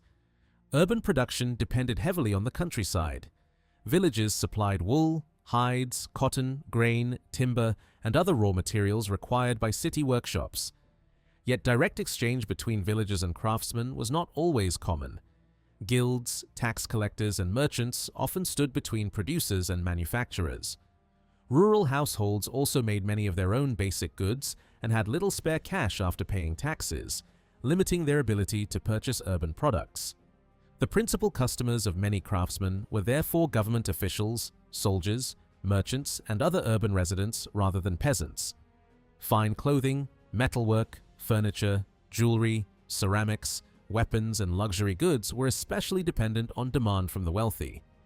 Rural families might visit the city to buy special textiles or household objects for weddings and other ceremonies, but such purchases were occasional rather than part of everyday life. Membership in a guild was limited. When a craftsman died or retired, his position might pass to a son, apprentice, or buyer who acquired his tools and stock. This restricted entry protected existing members from excessive competition, but also made many trades difficult for outsiders to enter. Each guild possessed its own internal hierarchy, customs, symbols, and professional rules. Members generally advanced through three main stages: apprentice, journeyman, and master. An apprentice entered a workshop at the lowest level and learned through years of observation, repetition, and discipline. He was expected to obey both his master and more experienced journeymen. Training extended beyond practical skill. Apprentices were taught honesty, restraint, respect, generosity, and pride in workmanship. Religious and ethical instruction could take place in Sufi lodges or guild gatherings, where senior craftsmen explained the moral traditions of the profession. Each trade often recognized a spiritual patron whose example represented the values expected from its members. When an apprentice had demonstrated sufficient ability and good character, he could be promoted through a public ceremony. Receiving the craftsman's apron symbolized his acceptance into the profession. Such occasions might include prayers, poetry, music, food, and public entertainment, turning professional advancement into a community celebration. Guild leadership combined practical and spiritual authority. The Ketuda represented the craft before the government, collected taxes, negotiated official demands, and defended the interests of guild members. A separate religious leader or sheikh offered moral guidance and preserved the customs associated with the trade. Craftsmanship was understood as an honorable calling, rather than simply a means of accumulating money. Aggressive self-promotion, dishonest competition, and excessive profit-seeking could be treated as violations of professional ethics. A respected artisan gained prestige through the beauty, durability, and reliability of his work. Openly boasting about goods or attempting to steal customers from another craftsman was often regarded as shameful. Shops usually did not rely on large signs or elaborate advertising. Goods were displayed when requested, and customers generally knew which section of the market specialized in the object they wanted. Ottoman commercial districts were highly organized by profession. Shoemakers worked near other shoemakers, coppersmiths occupied their own street, and dealers in carpets, jewelry, clothing, leather, or furniture gathered in separate sections. This arrangement made comparison easy for customers while allowing guilds to monitor quality and conduct. It also gave each district a distinctive sound and appearance. A visitor could move from the ringing of metalworkers' hammers to the scent of leather shops, textile stalls, spice dealers, and food sellers within only a few streets. The Ottoman urban economy was therefore shaped by a constant tension between commerce and regulation. Long-distance merchants pursued opportunity and profit across vast trading networks, while guilds emphasized stability, professional honor, and local service. Together they supplied the cities, connected urban workshops to rural producers, supported the military, paid taxes, and helped sustain the everyday life of the empire. Ottoman economic life was regulated by a detailed system of professional rules, moral expectations, and government supervision. Guilds did not operate freely according to competition alone. Their conduct was shaped by older traditions associated with semi-religious brotherhoods, by professional certificates, and by orders issued from the palace. These rules governed prices, product quality, commercial honesty, public behavior, and the responsibilities of craftsmen toward both customers and fellow members of their trade. Prices were usually determined through negotiation between state officials and guild representatives. The government wanted to prevent merchants and craftsmen from exploiting consumers, while guildmasters sought to protect their members from sudden losses. Standards were also established for the quality, size, weight, and material of goods sold in the marketplace. This close supervision helped the state collect taxes more reliably and maintain order in crowded commercial districts. The official responsible for enforcing many of these regulations was the muhtasib, or market inspector. He and his assistants regularly moved through bazaars, workshops, and busy streets, inspecting scales, checking measurements, examining goods, and watching for dishonest transactions. False weights, poor quality materials, hidden defects, unpaid debts, and fraudulent sales all came under his authority. Some products, including cloth, timber, and building materials, could not legally be sold until they had been inspected and marked as meeting official standards. When wrongdoing was obvious, the muhtasib could impose an immediate punishment or bring the offender before the local judge. More complicated disputes involving contradictory testimony, formal evidence, or sworn statements were transferred to the qadi. Punishment was often public because shame was considered a powerful deterrent. A dishonest merchant might be paraded through the streets carrying the defective goods he had attempted to sell, making his offense visible to the entire community. The muhtasib also watched over public morality. He could act against open drunkenness, theft, disorderly conduct, or behavior considered improper in public spaces. His power, however, had limits. He could intervene only when an offense occurred openly and could not enter a private home simply to investigate personal behavior. Ottoman law recognized the household as a protected space, even while public life remained closely supervised. Another essential institution of the Ottoman city was the public bathhouse. A town without a mosque, marketplace, and hammam was often considered incomplete. Public baths supplied far more than cleanliness. They offered warmth, rest, conversation, grooming, and recreation, becoming some of the most important social spaces in urban life. Bathhouses appeared in nearly every major neighborhood. Some had separate sections for men and women, while others assigned different days or hours to each group. Their water was supplied by springs, rivers, wells, or aqueducts, and many were connected financially to mosques or charitable foundations. Ottoman builders also introduced hammams into Balkan towns, where they became lasting features of the urban landscape. A typical hammam contained three main areas. Visitors first entered a large reception hall where they changed clothes and stored their belongings.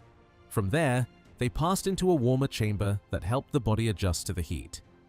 The innermost section was filled with steam and contained heated stone platforms, washing basins, fountains, and smaller private spaces. Inside the bath, attendants scrubbed the skin, washed the hair, massaged the body, and sometimes provided shaving or grooming services. Bathers wore raised wooden sandals to protect their feet from the wet and heated floors. Among wealthy families, these sandals could be elaborately decorated and treated as luxury objects. After washing, visitors returned to the cooling room, where they rested on cushions and carpets, wrapped in towels and light robes. Sherbet, coffee, sweets, fruit, and other refreshments might be served. A visit could last for hours, especially among those who treated the hammam as a place of leisure rather than simply hygiene. For women, the public bath had particular social importance. Social custom limited their presence in many coffeehouses and other public venues dominated by men, but the hammam provided a respected environment in which they could meet friends, exchange news, discuss family matters, arrange marriages, resolve disputes, or enjoy music and entertainment. Mothers could observe prospective brides, relatives could negotiate household alliances, and women could temporarily escape the repetitive labor of domestic life. Men also used the baths for conversation and social contact. Business relationships were strengthened there, news circulated, and disputes could be discussed informally. Unlike some other forms of male entertainment, gathering in a hammam carried no strong suggestion of improper conduct. Cleanliness and sociability existed side by side. Wealthy officials and families sometimes built private baths inside their residences and allowed relatives or dependents to use them. Even so, public hammams remained popular because most people could not afford such facilities. Their constant use made them important places where different social classes crossed paths, though distinctions of wealth remained visible in clothing, attendance, and personal accessories. Travel and commerce depended equally on another major Ottoman institution, the Han or caravanserai. Along highways, these buildings offered safety, food, water, shelter, and storage in regions where travelers faced bandits, harsh weather, or long distances between settlements. Inside cities, they served as warehouses, commercial centers, and temporary residences for merchants. Roadside caravanserais functioned as stopping points between stages of a journey, while urban Hans marked the end of a route. Traders arriving with caravans could stable their animals, unload merchandise, rent rooms, negotiate sales, and gather information before continuing onward. Pilgrims, craftsmen, wandering dervishes, couriers, soldiers, and merchants from distant lands all passed through these buildings. Most Hans followed a practical design. A large stone structure surrounded an open courtyard, often with a fountain in the center. Stables and warehouses occupied the ground floor, while sleeping rooms, offices, and storerooms opened onto galleries above. Some contained a small mosque, coffeehouse, kitchen, or counting room. Different Hans could specialize in particular groups or commodities. Silk merchants might gather in one building, tobacco dealers in another, while Persian, Arab, Armenian, Greek, Jewish, or Central Asian traders developed their own preferred meeting places. Less prosperous travelers and pilgrims stayed in simpler establishments, while the wealthiest merchants used Hans with secure storage and extensive commercial services. At night, the gates were closed and guarded. The keeper of the Han was responsible for everyone who entered and left, as well as for the valuable goods stored within the walls. Because merchants entrusted him with textiles, spices, weapons, precious metals, tobacco, and other costly merchandise, his reputation for honesty was essential. He also became a major source of local information, hearing news from travelers arriving from every direction. Beyond the cities, the peasant household formed the foundation of Ottoman society. Most of the empire's population lived in villages and depended on farming, herding, and household production. A typical rural family included a husband, wife, children, and sometimes married sons, grandchildren, or other relatives. The household was both a family and a unit of economic production. The father generally represented the family before the government. Tax registers recorded the household under his name, and he was expected to organize labor, manage land, and settle internal disputes.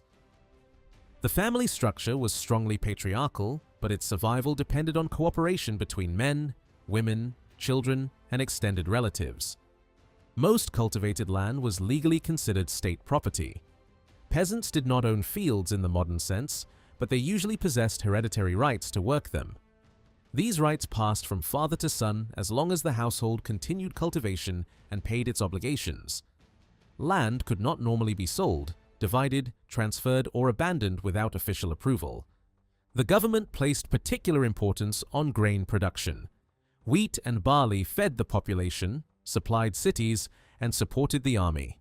For this reason, officials discouraged the conversion of fields into orchards or gardens when such changes threatened the grain supply.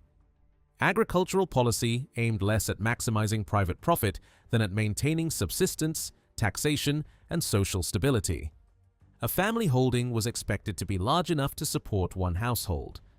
The state generally tried to preserve its unity rather than allow constant fragmentation among heirs. In regions where land was abundant but labor scarce, Keeping peasants attached to cultivation was considered essential. Abandoned fields meant lost revenue, reduced food production, and weaker military finances. Peasant households paid taxes in both goods and money. A share of the harvest went to the sipahi, who held local revenue rights in return for cavalry service. Grain collected in kind formed an important part of his income. Families also paid regular dues linked to the size and legal status of their holdings. A peasant was not free to leave his field whenever he wished. If he abandoned the land, the local sipahi could seek an order requiring his return. The government feared rural flight because it reduced cultivation and tax income. A villager who settled permanently in a town might instead be required to pay compensation to the former revenue holder. Village houses were normally grouped close together rather than scattered across separate farms. Compact settlement provided security against raiders, bandits, armies, and political disorder. Families walked to their fields each morning and returned to the village in the evening. Neighbors worked together during construction, harvests, repairs, and emergencies. Building materials varied widely across the empire. In dry regions of Anatolia, Syria, Egypt, and Arabia, timber was limited, so villagers relied heavily on mud brick. Earth and straw were shaped in wooden molds, dried in the sun, and used to construct thick walls that kept interiors relatively cool during summer. Mud brick was cheap and widely available, but it performed poorly during earthquakes and heavy rain. Flat roofs were built with wooden poles, reeds, straw, mud, and clay, then stamped or rolled into a firm surface. These roofs had to be repaired regularly, especially after winter storms. Rural homes contained little movable furniture. Platforms, shelves, seating areas, and storage spaces were often built directly into the walls. Rugs and woven mats covered the floor where families could sit, eat, and sleep.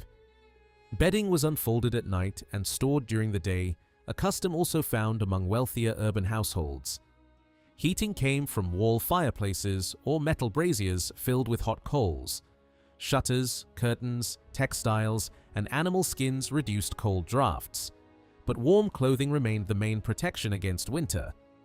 Meals were simple and based on bread, yogurt, cheese, grain, vegetables, and whatever animal products the family could afford. In wetter regions such as the Balkans and the Black Sea coast, timber and stone were more common. Houses often had sloping roofs covered with tiles or wooden shingles. Some Balkan homes had stone lower floors and timber upper stories, with animals or storage below and living quarters above. Egyptian village houses reflected different environmental conditions. Roofs were made from palm trunks, branches, millet stalks, mud, and straw. Some homes included large ovens that also served as heated sleeping platforms during winter. Furniture remained limited to mats, pottery, grinding stones, and basic household tools. House construction involved the entire community.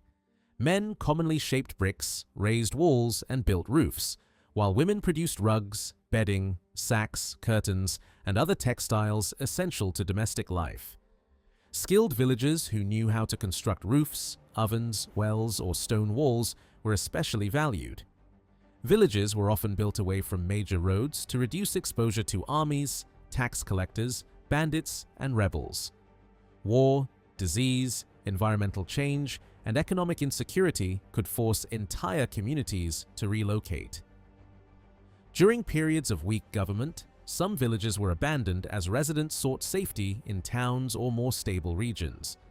The center of village life usually contained a mosque or church, a coffeehouse or tea house, a small shop, and perhaps a fountain. There were few permanent government buildings. The main link between the community and the state was the village headman, a respected farmer or herder who represented local interests, transmitted orders, and helped organize taxation. Family connections shaped nearly every aspect of rural life. Parents, children, cousins, uncles, aunts, and in-laws often lived in the same village and depended on one another during planting, harvest, illness, marriage, and construction. Marriage within extended kin networks strengthened these bonds and kept land, labor, and property within the community. Men gathered in coffeehouses or private homes to discuss crops, taxes, war, prices, and local news. Women met in one another's houses, shared domestic work, exchanged information, and cared for children collectively. Villagers traveled to nearby market towns to sell surplus produce and purchase tools, cloth, animals, jewelry, salt, metal goods, and other items unavailable locally. Traditional agriculture relied on simple but durable methods. Wooden plows drawn by oxen or buffalo cultivated wheat, barley, oats, millet, rye, and other crops. Gardens near rivers and village edges produced fruit and vegetables. Losing a pair of oxen could ruin a household because the animals served as the primary source of agricultural power. Labor was divided by gender and age. Men usually handled plowing, sowing, harvesting, construction, travel to markets, and dealings with officials. Women cooked, raised children, cared for animals, processed food, managed household supplies, and helped with many agricultural tasks. Neither side could easily sustain the family without the other. Children entered this labor system early. Boys first watched sheep or goats, then assisted with sowing and harvesting before taking on heavier work. Girls learned cooking, sewing, childcare, cleaning, animal care, and textile production from their mothers and older female relatives. Education was therefore practical and closely connected to future household responsibilities. Formal schooling remained limited in most villages. Where schools existed, they usually admitted boys and concentrated on prayer, memorization, and basic religious instruction. Only a small number of especially talented children continued their education in a nearby town. Most boys learned farming directly from their fathers, brothers, and uncles. Girls were educated almost entirely within the household. They were taught domestic skills, modest behavior, respect for elders, and the expectations associated with marriage and motherhood. Family honor placed especially heavy restrictions on female sexuality, and violations could bring severe social punishment. Religion tied rural communities together and gave meaning to the cycle of birth, marriage, work, illness, and death. Muslim villages followed the mosque, imam, and local religious customs, while Christian peasants relied on the church, priest, and calendar of saints. Because most villagers could not read sacred texts, religious life blended formal teaching with local tradition, inherited rituals, and popular belief. Among Christian peasants in the Balkans, Sundays and saints' days provided relief from ordinary labor. Families wore their best clothing, attended church, prepared simple meals, visited neighbors, and gathered for music and dancing. These occasions strengthened community identity and brought young people together in a socially accepted setting. Nearby market towns connected villages to the wider Ottoman world. There peasants encountered judges, soldiers, tax officials, merchants, craftsmen, religious schools, bathhouses, mills, warehouses, bakeries, coffeehouses, and government offices. A villager could sell produce in the morning, purchase necessities, visit a shrine or bath, and return home before nightfall. Ottoman rural life was demanding, physically exhausting, and vulnerable to taxation, war, disease, drought, and crop failure. Yet it was also sustained by close family ties, communal cooperation, religious tradition, and a deep attachment to the land. The village household produced the food, labor, and revenue upon which the cities, armies, and institutions of the empire ultimately depended. The Ottoman Empire ruled over one of the most diverse populations in the early modern world. Its territories stretched across southeastern Europe, Anatolia, the Middle East, North Africa, and the Black Sea region, bringing together communities that spoke different languages, followed different religious traditions, and possessed distinct historical identities. Turks, Arabs, Kurds, Greeks, Armenians, Albanians, Serbs, Bulgarians, Romanians, Jews, Circassians, Tatars, and many other peoples lived under the authority of the same dynasty. This diversity varied from one region to another. In the Balkans, Slavic-speaking peoples, Greeks, and Albanians formed much of the population, alongside Turkish settlers and Romance-speaking Vlachs. Turkish was widely spoken across Anatolia, but many districts also contained substantial Armenian, Greek, and Kurdish communities. Arabic dialects dominated most of Syria, Iraq, Egypt, Arabia, and the North African provinces. The empire's great cities were even more mixed, with Muslims, Christians, and Jews living in separate neighborhoods while meeting one another in markets, ports, workshops, courts, and administrative offices. Islam occupied the central position within the Ottoman political order because it was the religion of the dynasty and the ruling establishment. Mosques, Islamic courts, religious schools, and Muslim charitable foundations therefore enjoyed official support. Yet the empire also governed millions of Christians and Jews, and in some provinces, these non-Muslim populations greatly outnumbered Muslims. Maintaining order across such a large and varied society required a system that could accommodate religious difference without attempting to erase it completely. Ottoman rulers generally placed greater emphasis on religious identity than on ethnicity or language. Instead of organizing every group according to nationality, the state dealt with much of the population through religious communities.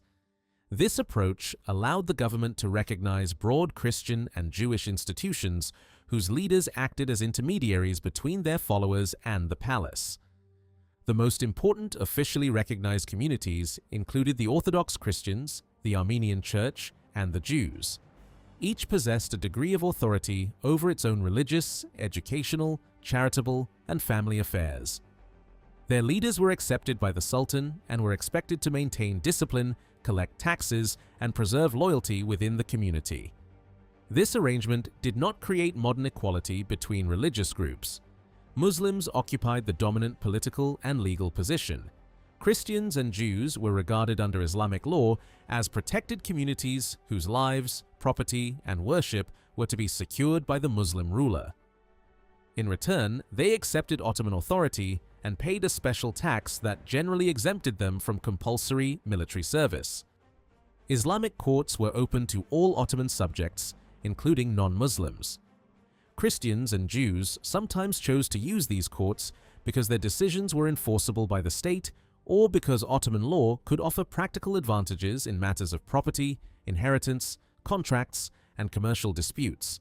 At the same time, religious communities maintained their own institutions for many internal matters. The Christian population was far from uniform. Orthodox Greeks, Bulgarians, Serbs, Romanians, Albanians, and other Balkan peoples shared the same broad religious tradition, but they differed greatly in language, local customs, and political experience. Armenian Christians belonged to another major ecclesiastical structure.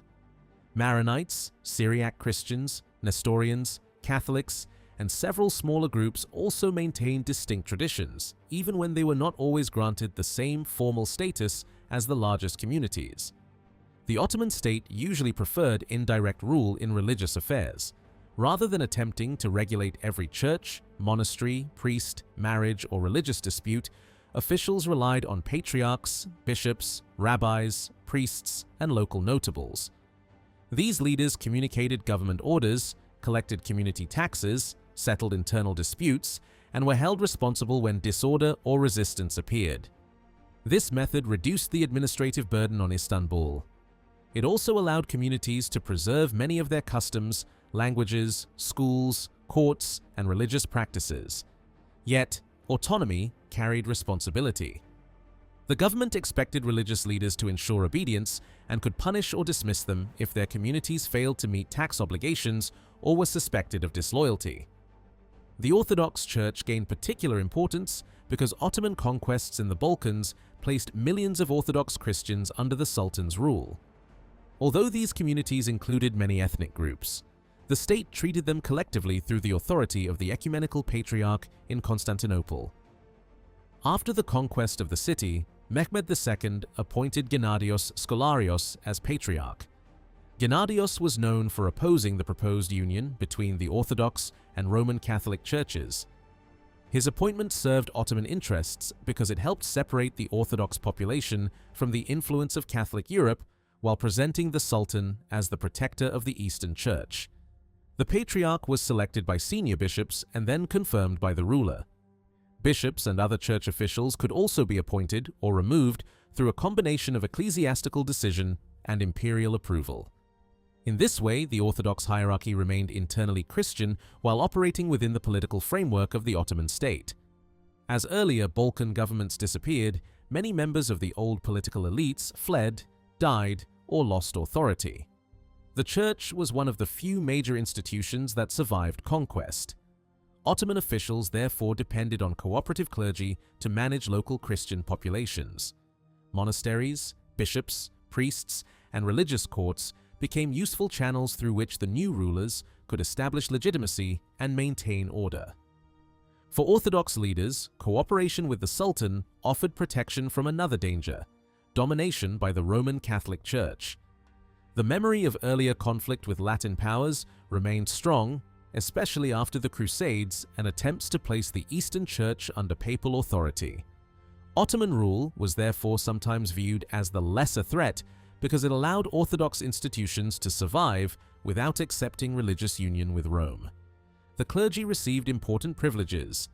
Church property was often protected, monasteries continued to operate, and many clerics received exemptions from certain taxes. Religious institutions supported themselves through donations, fees, land, and income from properties. These resources allowed churches and monasteries to maintain schools, provide charity, preserve manuscripts, and sustain religious life. By the 18th century, the Patriarch of Constantinople had become both a religious leader and a major political representative of the Orthodox population. The government treated him as responsible for the conduct of millions of Christian subjects. This gave him influence, but it also placed him in a dangerous position whenever rebellion or political unrest appeared. Orthodox church courts handled many aspects of community life. They decided questions involving marriage, divorce, inheritance, religious discipline, and disputes between Christians. Their rulings drew upon canon law, Byzantine legal traditions, local customs, and church teachings. Penalties could include fines, imprisonment within church institutions, exclusion from religious rites, or excommunication. Serious criminal matters formerly belonged to Ottoman courts, especially when Muslims were involved. Yet, in disputes confined entirely to Christian communities, religious authorities could sometimes exercise considerable practical influence. Many Orthodox subjects preferred church courts because they were familiar with the language, customs, and moral expectations of their own community. This arrangement did not eliminate tension.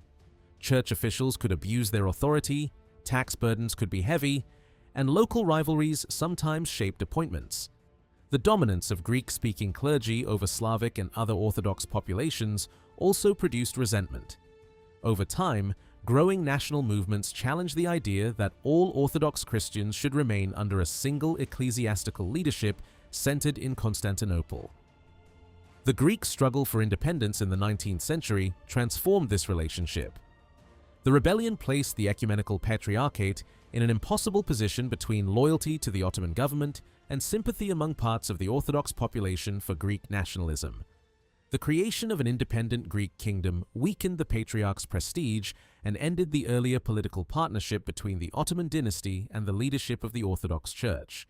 For centuries, however, the religious community system had helped the Ottoman Empire govern an enormous and complicated population. It offered Christians and Jews a degree of institutional continuity while preserving Muslim political supremacy. The system was neither fully tolerant in the modern sense nor based on complete equality, but it gave many communities room to maintain their faith, customs, schools, and internal organization. Ottoman society therefore rested on a careful balance between imperial authority and local autonomy. The Sultan claimed ultimate sovereignty, Islamic law shaped the political hierarchy, and religious leaders managed much of everyday communal life. This flexible structure allowed the empire to rule extraordinary cultural diversity for generations, even though the same religious divisions would later become deeply connected to nationalism, foreign intervention, and the eventual fragmentation of Ottoman territory. When the Ottomans captured Constantinople in 1453, the Orthodox world was not governed by a single religious center. Alongside the Patriarchate in the imperial capital, important independent churches existed among the Serbs and Bulgarians. The Serbian church was centered at Peć, while the Bulgarian ecclesiastical tradition was associated with Ohrid and the legacy of earlier Bulgarian states. As the authority of the Ecumenical Patriarchate in Constantinople grew under Ottoman protection, however, these regional churches gradually lost influence. The Patriarch in Istanbul became the principal representative of Orthodox Christians before the Ottoman government. This arrangement strengthened the position of Greek-speaking church officials, who increasingly occupied bishoprics throughout the Balkans. Serbian and Bulgarian clergy often viewed this development as an attack on their religious and cultural traditions. In many areas, native bishops were replaced by Greek appointees, while Greek became increasingly influential in worship, education, and church administration. The resulting resentment was not based on theology alone. Language, historical memory, and local identity were also at stake.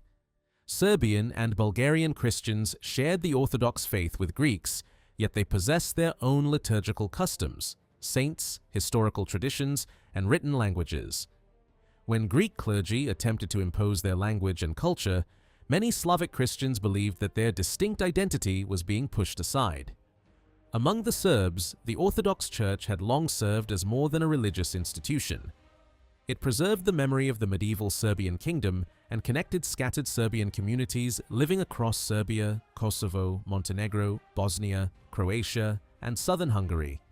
Since its recognition as an independent church in the early 13th century, it had conducted worship in Serbian Slavonic and developed a native religious hierarchy.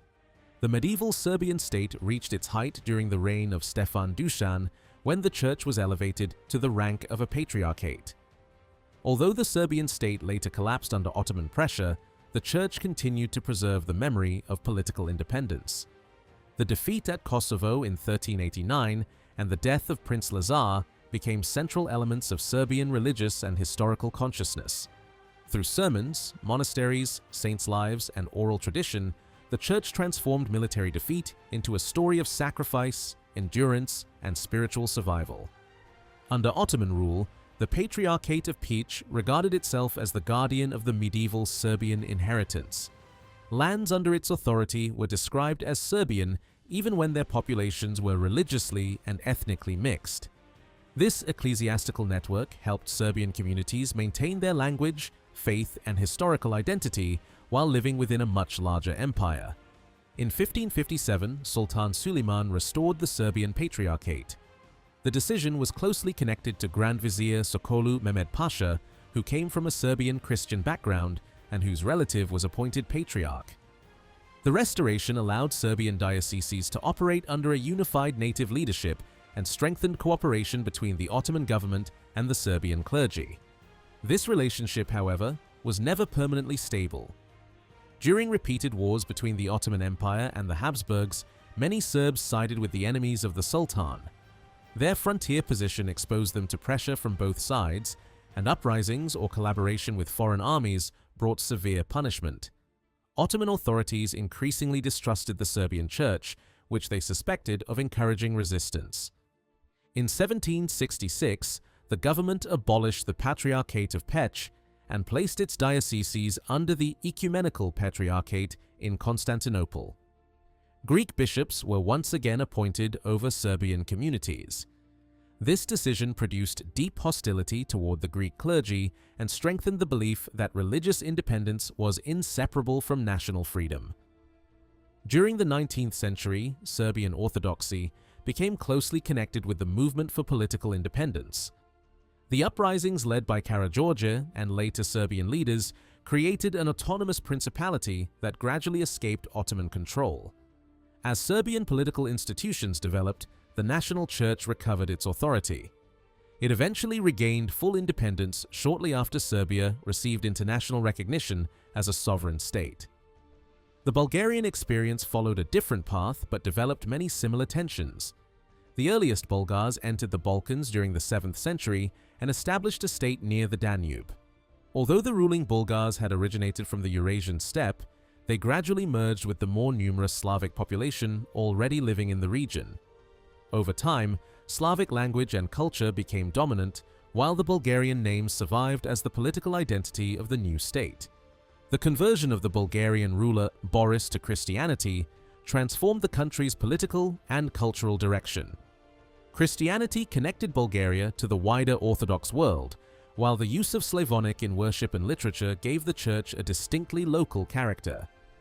Under Tsar Simeon, Bulgaria entered a period of territorial expansion and cultural achievement, often remembered as a golden age. Religious writing, education, and literary activity flourished, and the Bulgarian church eventually gained patriarchal status. The first Bulgarian state was later conquered by Byzantium, but Bulgarian independence was restored in the late 12th century. The Second Bulgarian Empire revived the Patriarchate and once again made the church an important symbol of sovereignty. Yet political division weakened the state, and by the late 14th century, rival rulers controlled separate territories. This fragmentation made Ottoman conquest easier. Ottoman armies captured major Bulgarian cities one after another, including Plovdiv, Sofia, Tornovo, and Vidin. By the end of the 14th century, independent Bulgarian rule had disappeared. The territory was divided into Ottoman administrative districts and incorporated into the provincial system of the empire. The Ottoman conquest did not require the mass conversion of the population. Most Bulgarians remained Orthodox Christians, although some communities, especially in the Rhodope region, gradually adopted Islam.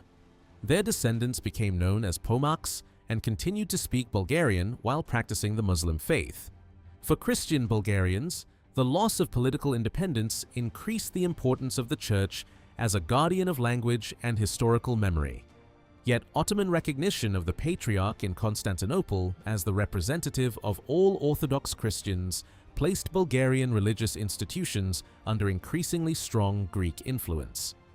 Greek-speaking bishops replaced many local church leaders, and Greek religious books entered Bulgarian dioceses. In some areas, Bulgarian liturgy and education weakened. The higher church hierarchy often regarded Greek language and culture as more refined, while many Bulgarian believers came to see this attitude as an insult to their own traditions. The resentment that developed within the Orthodox community gradually became a source of national awareness. Monks, priests, teachers, and writers argued that Bulgarians could not preserve their identity without schools and churches using their own language. Remote monasteries played an especially important role in copying manuscripts, teaching literacy, preserving local traditions, and reminding the population of the medieval Bulgarian kingdoms. For a period, some Bulgarian dioceses came under the restored Serbian Patriarchate of Peć. When that patriarchate was abolished in 1766, they returned to the direct control of Constantinople. Greek ecclesiastical dominance became even more visible, especially in towns where wealthy Greek-speaking communities controlled church finances and education. During the 19th century, the struggle against Greek clergy became one of the earliest organized forms of Bulgarian nationalism. The movement initially focused less on complete political independence from the Ottoman Empire than on the right to worship, study, and administer church affairs in Bulgarian. Communities began refusing to pay fees demanded by Greek bishops. Merchants and urban notables financed Bulgarian schools, hired teachers, printed books, and promoted modern Bulgarian as a language of education. The rapid growth of these schools created a new literate generation familiar with Bulgarian history, folklore, and political ideas.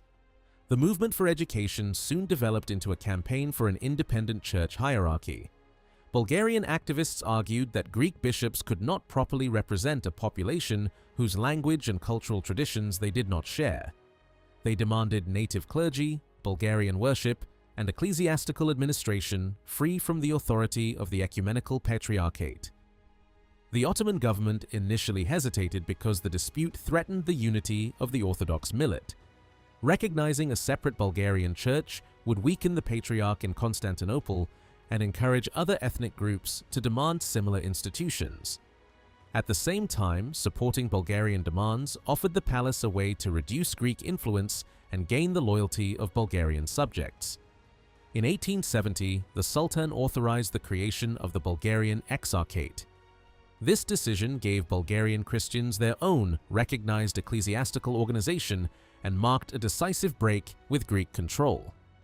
Although the conflict with the ecumenical patriarchate continued, the Exarchate provided Bulgarians with a powerful institution that supported schools, publications, clergy, and national organization. For both Serbs and Bulgarians, religion became deeply connected with national identity because the church survived after the disappearance of their medieval states. Monasteries preserved manuscripts, priests maintained local traditions, and religious communities offered a framework through which language and historical memory could endure. Ottoman rule unintentionally strengthened this connection. By organizing Orthodox Christians through religious institutions, the empire allowed churches to retain considerable authority over daily life. Yet, when Greek clergy dominated these institutions, Slavic communities increasingly demanded churches of their own. What began as a dispute over bishops, language, and worship gradually evolved into a broader struggle for political and national independence. Armenians formed one of the oldest Christian communities within the territories later ruled by the Ottoman Empire. Large Armenian populations lived in eastern Anatolia, while important urban communities developed in cities such as Istanbul, Bursa, Izmir, and Aleppo. Their identity rested heavily on the Armenian Apostolic Church, which had preserved religious tradition, language, and collective memory through centuries of foreign domination.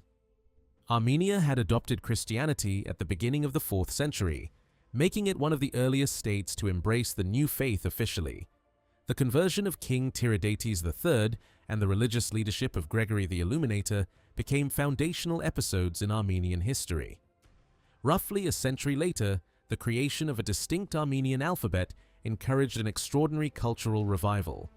Religious texts, historical works, and foreign writings were translated into Armenian, allowing the church and its literature to become powerful guardians of communal identity. Political independence, however, proved difficult to preserve. Armenian land stood between larger and frequently competing empires. Byzantine, Sasanian, Arab, Seljuk, Mongol, Ottoman, and Safavid forces all ruled parts of the historic Armenian homeland at different times. Although Armenian dynasties occasionally restored regional kingdoms or principalities, these states rarely survived the pressure exerted by stronger neighboring powers. Religious differences reinforced Armenian distinctiveness. The Armenian Apostolic Church did not accept the authority of the Greek Orthodox hierarchy, and Byzantine governments sometimes treated Armenian beliefs as heretical. Such pressure did not erase Armenian identity. Instead, it strengthened the connection between religious tradition, language, and historical consciousness. After conquering Constantinople, Mehmed II sought to repopulate the damaged city and transform it into the center of a universal empire. Muslims, Orthodox Christians, Armenians, and Jews were encouraged or compelled to settle in the capital. In 1461, the Sultan appointed Bishop Hovakim of Bursa as Armenian Patriarch of Constantinople, recognizing him as an important representative of Armenians living within Ottoman territory. The Armenian community differed from the Orthodox millet in several ways. Most Orthodox subjects belonged to numerous ethnic and linguistic groups, while the Armenian Church primarily served a population with a shared historical and cultural identity. Furthermore, many Armenians lived far from Istanbul in the eastern provinces and the southern Caucasus, areas repeatedly contested by the Ottoman and Safavid empires. The seat of the Armenian Catholicos at Ekmiadzin frequently lay outside Ottoman territory. As a result, the Patriarchate in Istanbul and the older religious center in the Caucasus did not always exercise the same authority or serve identical communities. The Armenian religious world remained divided by imperial borders, even though its churches shared a common tradition. The long wars between the Ottoman and Safavid states devastated Armenian populated regions. Armies moved repeatedly through eastern Anatolia and the Caucasus, destroying villages, seizing crops, and disrupting trade. Shah Abbas I forcibly relocated large numbers of Armenians from frontier districts into the Iranian interior. Some were settled near Isfahan, where the Armenian quarter of New Julfa became a major center of international commerce. Armenian merchants played an important role in the silk trade connecting Iran, the Mediterranean, Russia, India, and Europe. Their commercial networks extended far beyond their homeland and allowed some Armenian families to accumulate considerable wealth. Yet the same strategic location that supported trade also exposed rural communities to warfare, displacement, and political insecurity. Within Ottoman Eastern Anatolia, Rebellions, military campaigns, taxation, and migration reduced the population of many Armenian villages. Kurdish tribal confederations expanded into some abandoned or weakened districts. Because the Ottoman government valued Kurdish military support against Safavid Iran, it often recognized powerful tribal chiefs as hereditary local rulers. When central authority was strong, Ottoman officials could sometimes restrain conflict and negotiate a fragile balance between Armenian villages and Kurdish tribes. As government power declined during the 18th and 19th centuries, however, Armenian communities became increasingly vulnerable to illegal taxation, land seizures, raids, and violence by local notables and armed groups. The 19th century brought a major Armenian cultural revival. Schools expanded, newspapers and books circulated more widely, and intellectuals developed a modern literary language accessible to larger sections of society. The Bible and other religious works appeared in contemporary Armenian, while scholars produced new studies of Armenian history and culture. Wealthy families increasingly sent their children to European and Russian educational institutions. These students encountered liberalism, constitutionalism, nationalism, and socialism.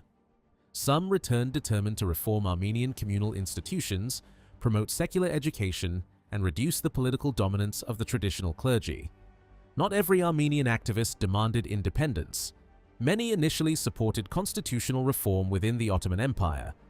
They hoped that equal citizenship, parliamentary government, legal protection, and administrative reform would improve the position of all Ottoman subjects regardless of religion. The changing political map of the Balkans nevertheless had a profound influence on Armenian thought. The emergence of independent or autonomous Christian states suggested that national liberation might also be possible in eastern Anatolia. Armenian officers, intellectuals, and activists increasingly looked to Russia or the European powers for support, although those governments pursued their own strategic interests and rarely agreed on Armenian policy. During the late 19th century, revolutionary organizations emerged. The Hunchakian Party was founded by Armenian students in Geneva in 1887, while the Armenian Revolutionary Federation, commonly known as the Dashnak Party, was established in Tbilisi in 1890. These groups differed in ideology and tactics, but both demanded political reform and protection for Armenian communities. Tensions rose sharply in eastern Anatolia during the 1890s. Armenian activists organized protests, resisted taxation, and occasionally attacked Ottoman officials. Sultan Abdulhamid II responded by strengthening Kurdish cavalry formations known as the Hamidiyya regiments, and by treating Armenian political organization as a threat to imperial security. The resulting violence was catastrophic. Massacres spread through several regions between 1894 and 1896, killing large numbers of Armenian civilians. Sassoon, Erzurum, Trabzon, Urfa, Diyarbakir, Harput, Kayseri, and other districts witnessed attacks, destruction, and forced displacement. Ottoman officials, local armed groups, and Hamidiyya units played important roles in the bloodshed. Armenian revolutionary organizations attempted to attract international attention through demonstrations and dramatic armed actions. In 1896, militants occupied the Ottoman Bank in Istanbul, hoping to force the European powers to intervene. The action ended without the destruction of the building, but it was followed by further violence against Armenian residents of the capital. European governments condemned the massacres but did not undertake coordinated intervention. Britain, France, and Russia viewed the Armenian question through the lens of imperial rivalry. Russia, in particular, feared that revolutionary nationalism and socialism might spread among Armenians living within its own borders. The restoration of constitutional rule in 1908 briefly created new hope. Armenian political parties participated in parliamentary life, and many believed cooperation with the Young Turks could create a more equal Ottoman society. This optimism faded as political conflict, nationalism, territorial losses, and fear of partition transformed the atmosphere within the empire. The Balkan Wars proved especially traumatic for Ottoman leaders. The empire lost most of its remaining European lands and received hundreds of thousands of Muslim refugees who had fled violence and expulsion. Within the Committee of Union and Progress, increasingly radical officials began to view the creation of a more homogeneous Muslim and Turkish state as essential to survival. When the First World War began, the Ottoman Empire entered the conflict alongside Germany. Eastern Anatolia became a major war zone between Ottoman and Russian armies. Some Armenian volunteers joined Russian forces, while many Ottoman Armenians remained civilians and others continued to serve in the Ottoman army. The government increasingly treated the Armenian population as a collective security threat. Following the disastrous Ottoman campaign in the Caucasus and the Armenian resistance in Van during the spring of 1915, the government ordered the mass deportation of Armenians from eastern and central Anatolia. The policy was not limited to individuals accused of rebellion. Entire communities, including women, children, elderly people, clergy, and merchants, were removed from their homes. Deportation convoys were directed towards Syria and Mesopotamia under brutal conditions. People were forced to travel long distances with little food, water, shelter, or medical assistance. Many died from starvation, disease, exposure, and exhaustion. Others were robbed, abducted, raped, or murdered by security forces, irregular units, tribal groups, and criminal bands. Armenian property was confiscated, businesses were transferred, and homes were occupied by others. Religious and cultural institutions were destroyed or emptied. Communities that had existed for centuries disappeared from much of Anatolia within a remarkably short period. The deportations and mass killings of 1915 and the following years are widely recognized by historians and many governments as the Armenian Genocide. Scholarship has documented the central role of the Committee of Union and Progress leadership, state agencies, provincial officials, and the special organization in organizing deportations, dispossession, and destruction. The precise number of victims remains debated, but the death toll reached into the hundreds of thousands and is commonly estimated at around 1 million or more. The disaster cannot be explained simply as an accidental result of war or spontaneous conflict between neighboring communities. Although wartime chaos, disease, local revenge, and Kurdish participation contributed to the suffering, the deportation policy itself was designed and implemented by the Ottoman government. The destruction also affected other Christian populations, including Assyrians and Greeks, who experienced deportations, massacres, and forced displacement during the final years of the empire. The demographic and cultural landscape of Anatolia was permanently transformed. For Armenians, the catastrophe became the central trauma of modern national memory. Survivors established new communities throughout the Middle East, Europe, Russia, and the Americas. Their descendants preserved accounts of lost towns, villages, churches, schools, and family histories. In Turkey, official denial and restrictive public discussion prevented an open reckoning for much of the 20th century. The issue remains politically sensitive, but historians, writers, and civil society groups have increasingly examined Ottoman records, survivor testimony, foreign diplomatic reports, and local evidence. The history of Ottoman Armenians is therefore much broader than the catastrophe of 1915. It includes the creation of one of the world's oldest Christian traditions, a remarkable literary heritage, prosperous merchant networks, vibrant urban communities, and centuries of coexistence as well as conflict. Yet the final destruction of those communities remains essential to understanding the fall of the Ottoman Empire and the formation of the modern Middle East. Jewish communities were spread across nearly every major region of the Ottoman Empire, from the Balkans and Anatolia to Syria, Egypt, Iraq, and North Africa. Although Ottoman law recognized Jews as a distinct religious population, they did not initially operate under a single centralized institution. Local congregations governed themselves through their own rabbis, elders, courts, and charitable organizations. Only in the 19th century did the government formally encourage the appointment of a chief rabbi in Istanbul known as the Hahambashu, who would represent Jewish subjects before the central authorities. The Jews of the empire were far from culturally uniform. They included communities whose presence in the Eastern Mediterranean predated Ottoman rule, as well as immigrants who arrived from Western, Central, and Eastern Europe. Their differences could be seen in language, worship, legal tradition, dress, education, and communal organization. Ottoman Jewish life was therefore not a single unified culture, but a mosaic of related yet distinct communities. Among the oldest groups were the Romaniot Jews, Greek-speaking descendants of populations that had lived under Byzantine rule. They formed many of the communities encountered by the Ottomans during their early expansion into the Balkans.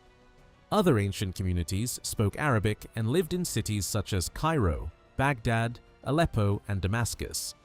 Smaller Jewish populations in Kurdish regions used Kurdish or Aramaic, while some North African communities spoke Berber languages. Religious differences also existed. Most Jews followed rabbinic tradition and accepted the authority of the Talmud alongside the Hebrew Bible. The Karaites, by contrast, rejected the Talmud as binding and based their faith more directly on scripture. Their religious calendar, marriage customs, and interpretations of Jewish law differed from those of the Rabbinites, and the two groups often maintained separate congregations. Hebrew remained the sacred language of prayer, religious study, and scholarship. Educated Jews used it in correspondence and intellectual life, yet everyday speech varied widely. Greek-speaking Jews used local forms of Greek, Arabic-speaking Jews communicated in regional dialects, and Ashkenazic immigrants brought Yiddish or Germanic speech with them. The Sephardic Jews who arrived from Spain and Portugal preserved a form of medieval Castilian that became known as Ladino, or Judeo-Spanish. The greatest transformation in Ottoman Jewish life came after the expulsions from the Iberian Peninsula at the end of the 15th century. In 1492, the rulers of Spain ordered Jews either to accept Christianity or leave the country.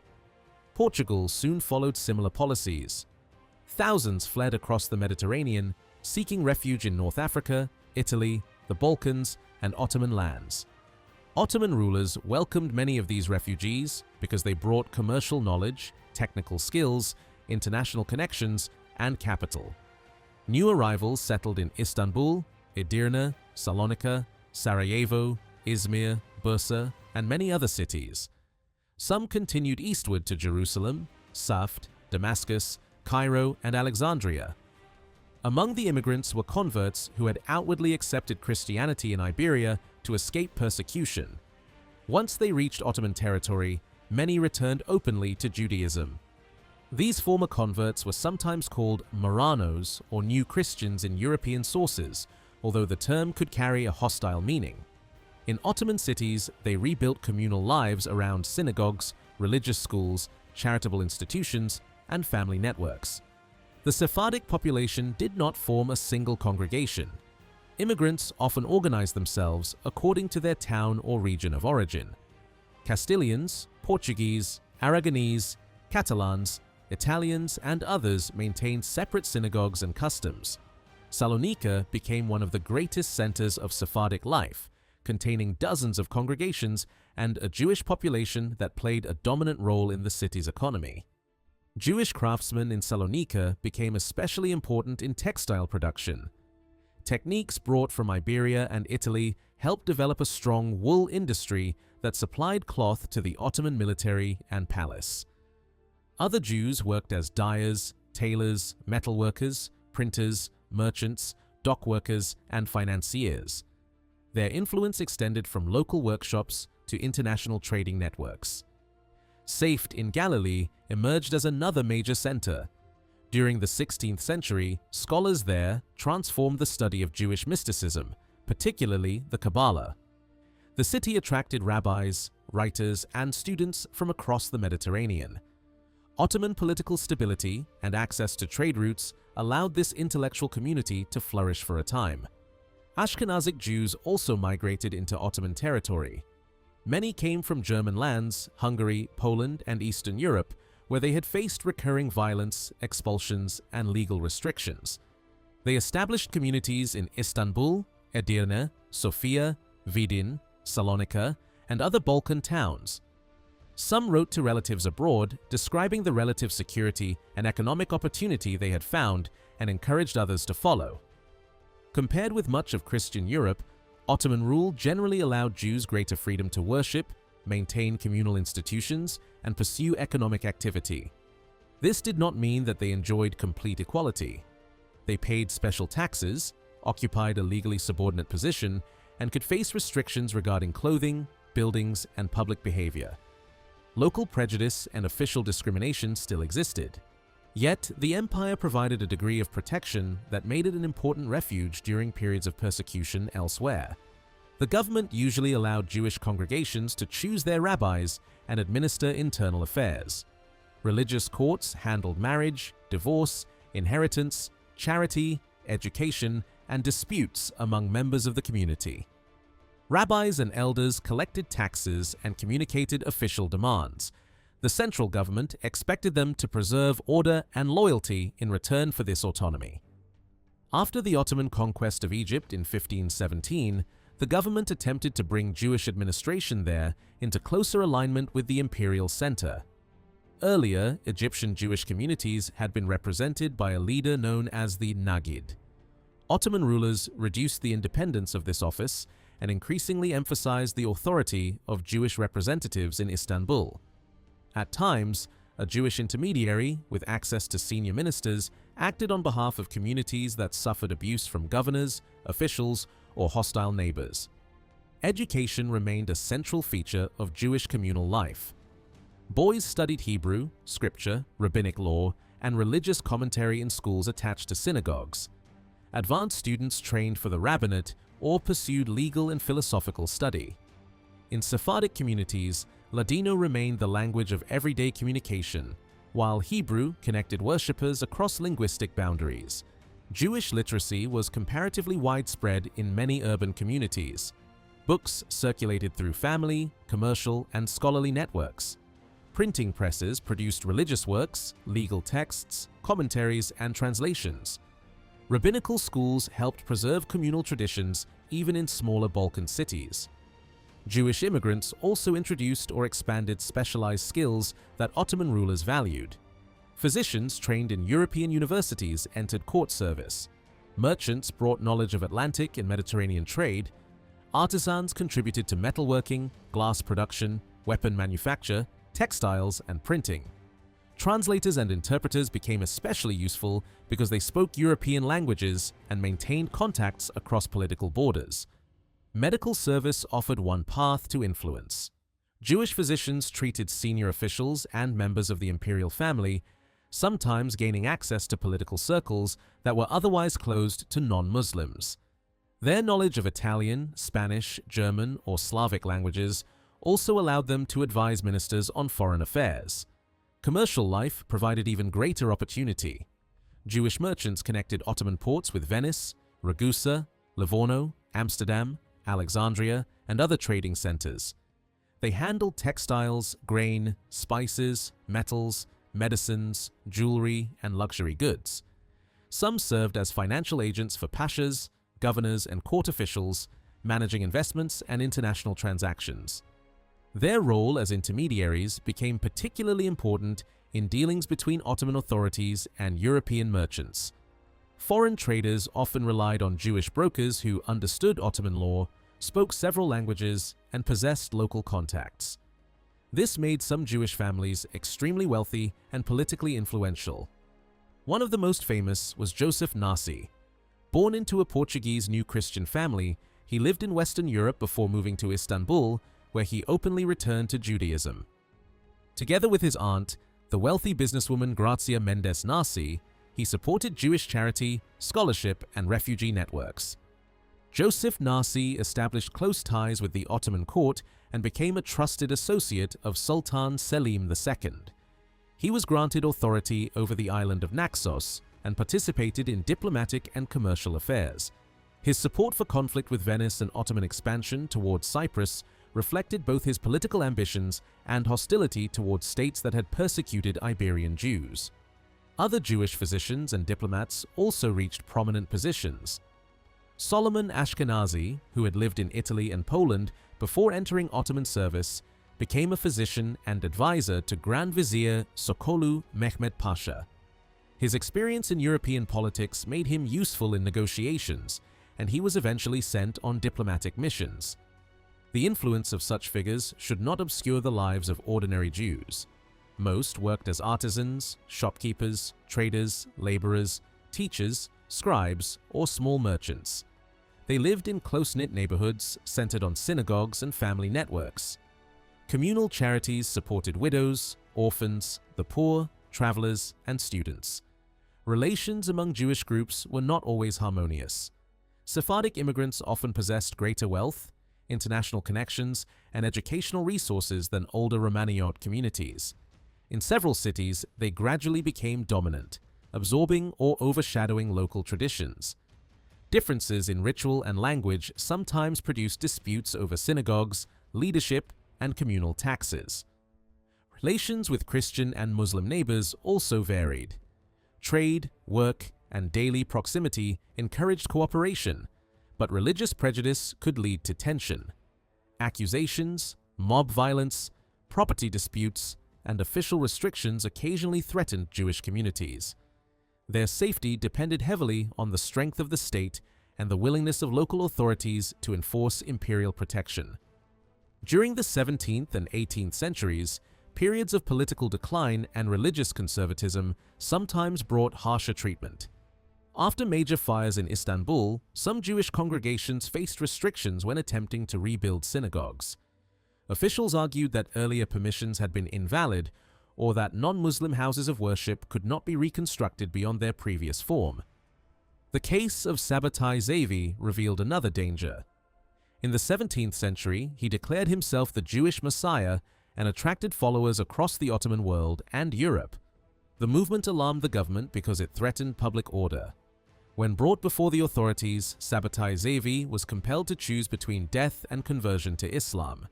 His conversion shocked his followers and caused a major crisis within Jewish communities. Violence could also emerge from Christian hostility.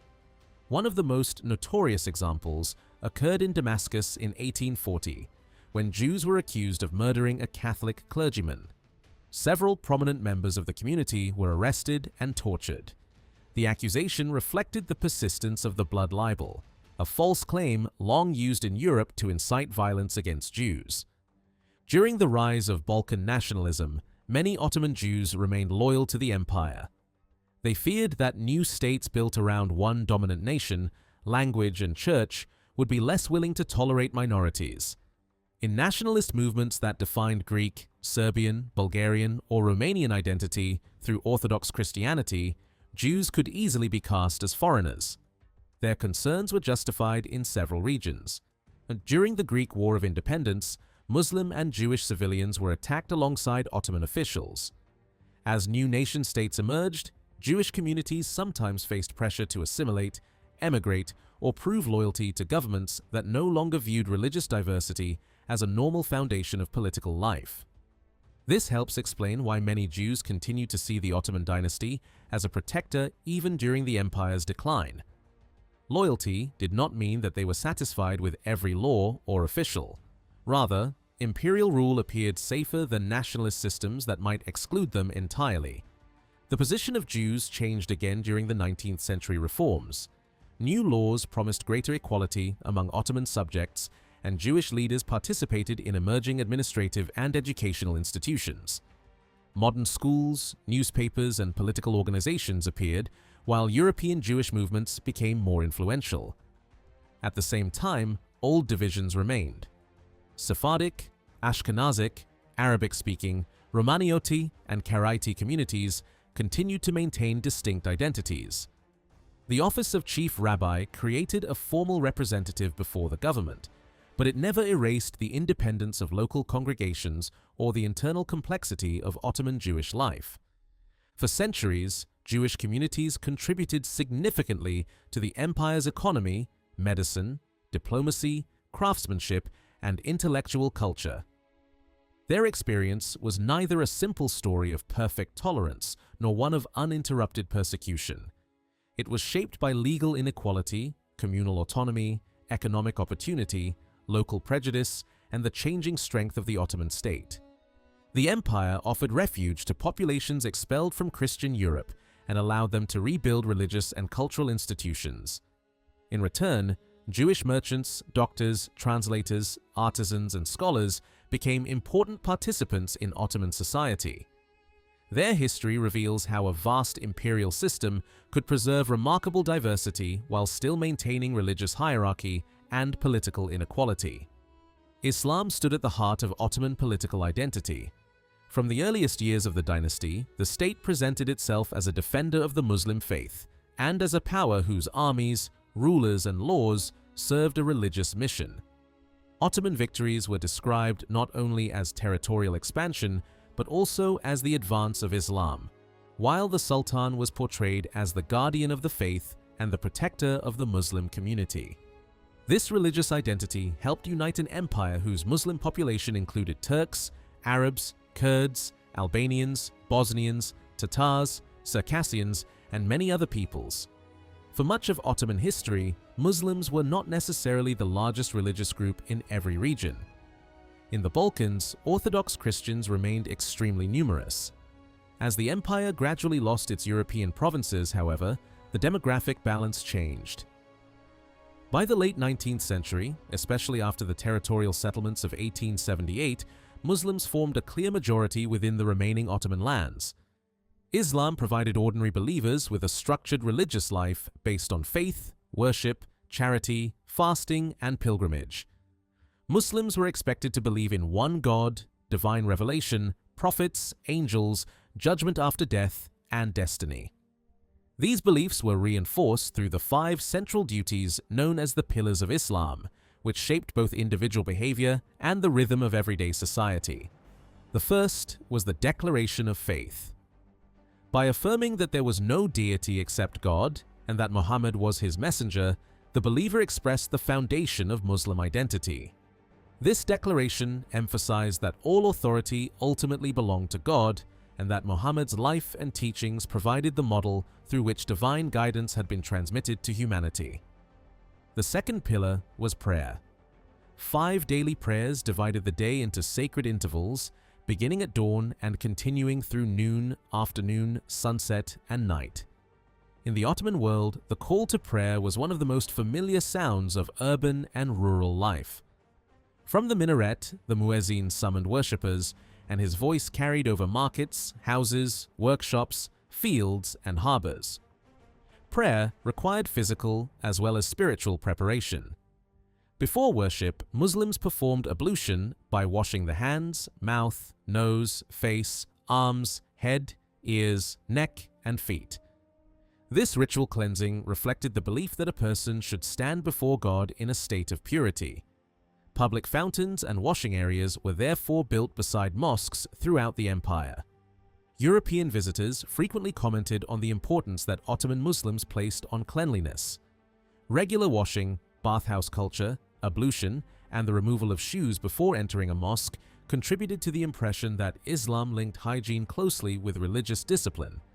When clean water was unavailable or its use threatened health, worshippers could perform a symbolic cleansing with earth, dust, or stone.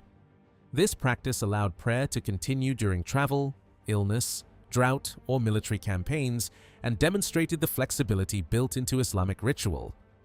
Daily prayer could be performed in a mosque, at home, in a shop, on a road, or in the countryside. God was believed to be present everywhere, so no single building was required. Friday worship, however, had a strong communal character. Men gathered in the main mosque, stood in ordered rows, listened to the sermon, and prayed together under the leadership of an imam. During Ottoman rule, the name of the reigning sultan was traditionally mentioned in the Friday sermon. This was not a minor ceremonial detail. Publicly naming the ruler symbolized recognition of his legitimate authority. A ruler whose name was omitted from the sermon risked appearing to have lost control over the territory. As worshippers stood, bowed, knelt, and placed their foreheads on the ground, social distinctions temporarily disappeared. Officials, merchants, craftsmen, and laborers prayed in the same direction toward Mecca. In principle, the prayer line represented the equality of believers before God and the unity of the Muslim community. Women generally performed their prayers at home, although their religious obligations were otherwise similar. They carried out ablution, observed fasting, gave charity, and participated in the religious life of the household. In some places and periods, women also attended mosques, especially for special prayers, religious teaching, or festivals, but custom often favored worship within the home. The third pillar was zakat, the religious duty of sharing wealth. Muslims who possessed sufficient property were expected to give a portion to the poor, orphans, travelers, debtors, and others in need. The amount varied according to the type of wealth, but gold and silver were generally assessed at a small percentage of their value. Zakat reflected the belief that wealth ultimately belonged to God. Islam did not condemn trade, property, or prosperity, but it demanded that wealth be acquired honestly and used responsibly. Hoarding riches while ignoring poverty was treated as a moral failure. Charity purified both property and the believer who gave it. In Ottoman society, formal almsgiving existed alongside numerous other forms of charity. Wealthy individuals established foundations, distributed food, maintained fountains, supported schools, paid the debts of prisoners, helped widows, and financed public kitchens. Ordinary families also gave according to their means, especially during religious festivals and the month of Ramadan. The fourth pillar was fasting during Ramadan, the 9th month of the Islamic lunar calendar. From dawn until sunset, adult Muslims abstained from food, drink, smoking, and sexual activity. The fast was meant to discipline the body, strengthen self-control, encourage compassion for the poor, and redirect attention toward prayer and reflection. Certain people were exempt, including the sick, travelers, pregnant or nursing women, young children, and soldiers facing severe conditions. Yet, many Ottoman Muslims chose to fast even when religious law allowed them not to do so. Public observance could be intense, and openly eating, drinking, or smoking during daylight hours was often regarded as a serious insult to the community. Daily life changed dramatically during Ramadan. In the daytime, commercial activity slowed, and many people rested to conserve energy. Shops might open late, and the streets became quieter than usual. After sunset, however, the city awakened. Mosques were illuminated with lamps, and lines of lights stretched between minarets. These displays created glowing messages and geometric patterns above the city. Foreign visitors often described Ramadan nights in Istanbul as unlike anything seen in European capitals. The fast ended each evening with iftar. Families waited for the signal of sunset, often announced by cannon fire, before taking their first food and drink. The meal commonly began with water, dates, bread, olives, yogurt, fruit, soup, or sweets. Wealthier households might serve a light beginning before moving to a larger dinner, while poorer families often ate as much as possible at once. Hospitality was an important part of the evening meal. Relatives, neighbors, travelers, and poor guests could be invited to share food. Some wealthy households left their doors open to strangers or gave small gifts to visitors after dinner. Mosques and charitable kitchens also distributed meals to those unable to provide for themselves. After iftar, many people performed the evening prayer and later attended additional Ramadan prayers. Mosques filled with worshippers listening to Quranic recitation, sermons, and devotional instruction. Others visited Sufi lodges or gathered with religious scholars. Ramadan nights also had a festive character. Coffeehouses remained crowded, storytellers recited romances and heroic tales, musicians performed, and shadow plays entertained large audiences. Families walked through gardens and public spaces, eating pastries, drinking sherbet, and enjoying the cool night air. The Karagöz shadow theater became especially popular. Through comic dialogue and exaggerated characters, performers mocked social types, regional accents, professions, and everyday problems. Although light-hearted, these plays offered subtle commentary on society and allowed audiences to laugh at the tensions of urban life.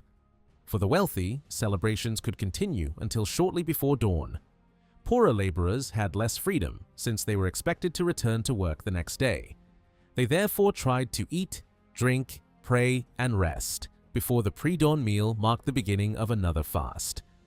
Ramadan was also intended to discipline emotion and behavior. Muslims were encouraged to avoid anger, insults, gossip, greed, and sexual desire. Kindness, patience, generosity, and reconciliation were especially valued. A person who abstained from food but continued to mistreat others was believed to have misunderstood the spiritual purpose of fasting. Public authorities sometimes enforced Ramadan morality with extraordinary severity. Officials watched for drunkenness, open eating, and disruptive conduct. Historical accounts describe harsh punishments, although the intensity of enforcement varied widely according to the ruler, city, and period. Beyond the first four pillars stood the pilgrimage to Mecca, required once in a lifetime from every Muslim physically and financially able to undertake it. For Ottoman believers, the journey could take months and involved considerable danger. Pilgrims crossed deserts, mountains, seas, and hostile territories before reaching the holy cities. The Ottoman sultans took pride in protecting the pilgrimage routes and the sacred cities of Mecca and Medina. Roads were repaired, forts maintained, wells dug, and military escorts organized. Special caravans departed from cities such as Damascus and Cairo, carrying pilgrims from many regions of the empire. The pilgrimage strengthened the religious prestige of the dynasty. By guarding the holy places and ensuring the safety of travelers, the Ottoman ruler presented himself as a protector of the entire Muslim world. Gifts, money, textiles, and supplies were sent annually to Mecca and Medina in elaborate ceremonial processions. Islam therefore influenced far more than private belief. It shaped time, architecture, law, public charity, political legitimacy, social conduct, and the organization of cities. The calls to prayer structured the day, Friday worship brought neighborhoods together, Ramadan transformed the rhythm of urban life, and pilgrimage connected Ottoman subjects to Muslims from distant lands. At the same time, religious practice was never identical throughout the empire. Local custom, regional culture, Sufi traditions, economic conditions, and individual devotion all shaped how people understood and lived their faith. The Islam of an Istanbul official could differ in outward form from that of an Anatolian farmer, an Arab merchant, a Kurdish tribesman, or a Bosnian craftsman. Despite these variations, shared beliefs and rituals created a broad sense of belonging. Prayer toward Mecca, fasting during Ramadan, charity, pilgrimage, and devotion to the Quran connected millions of people who spoke different languages and lived across 3 continents. This common religious framework became one of the principal foundations of Ottoman society and imperial identity. As Ramadan nights continued, the rhythm of Ottoman cities shifted almost completely away from the daylight hours. Shortly before midnight, many people began returning home from coffeehouses, gardens, mosques, and evening gatherings so that they could prepare for the final meal before dawn. In large cities such as Istanbul and Cairo, cannon fire warned the population that the time for the pre-dawn meal was approaching. In smaller towns and villages, drummers walked through dark streets, beating a steady rhythm and calling residents from their sleep. The meal, later commonly known as sahur, was usually eaten about an hour before the dawn prayer. In wealthy households, servants brought water for ablution, laid a circular dining cloth on the floor, and arranged food left from the evening meal alongside bread, cheese, soup, fruit, and other simple dishes. The household ate quietly, knowing that the fast would begin again within a short time. As dawn approached, a final signal announced imsak, the moment when eating, drinking, and smoking had to stop. Those who had remained awake took their last drink of water or final breath from a tobacco pipe. They then prepared for prayer by forming the intention to worship. This inward declaration, known as niyat, gave religious meaning to the physical movements that followed. After performing the dawn prayer, many returned to bed and slept through part of the morning. Winter Ramadans produced a different daily atmosphere from those that fell during the long days of summer. In affluent homes, particularly within large urban households, women spent the late afternoon sewing, embroidering, talking, or preparing for the evening meal. As sunset drew near, servants watched for the signal that the fast had ended. Once the cannon sounded, or the muezzin announced the time of prayer, the household immediately gathered around the dining tray. Ottoman meals were generally served on low stands or trays rather than on tall tables. Members of the household sat around the meal on carpets or cushions. The first foods were often light and varied: pieces of bread, cheese, olives, preserved fish, caviar, sweets, dates, sherbet, yogurt, or cold soup. Special Ramadan bread and pastries also appeared in many homes. After this opening course, servants brought a succession of warm dishes. Rice accompanied fish, meat or poultry, while soups, stuffed vegetables, pastries, stews, and sweet creams followed one another. Diners commonly ate with their fingers or spoons, sharing food from central plates. Offering a selected piece of meat or another favored portion to a guest was considered a gesture of courtesy. In wealthy households, the number of dishes could be extraordinary. A single dinner might include many different combinations of fish, lamb, chicken, rice, vegetables, pastry, and dessert before ending with a large serving of pilaf. Once the meal was finished, servants brought water for washing hands, along with embroidered towels. Coffee, sherbet, and sweets followed. The family then returned to the main reception room, where the evening continued with conversation and entertainment. Storytellers were often invited to recite romances, humorous tales, heroic adventures, or religious narratives. Their performances helped pass the long hours between sunset and the pre-dawn meal. For senior officials and wealthy families, Ramadan offered an opportunity to demonstrate generosity. Household dependents, pages, guards, servants, and religious scholars received clothing, money, weapons, prayer beads, or valuable objects. These gifts rewarded loyalty while displaying the wealth and piety of the patron. Some officials opened their homes to the public on selected evenings.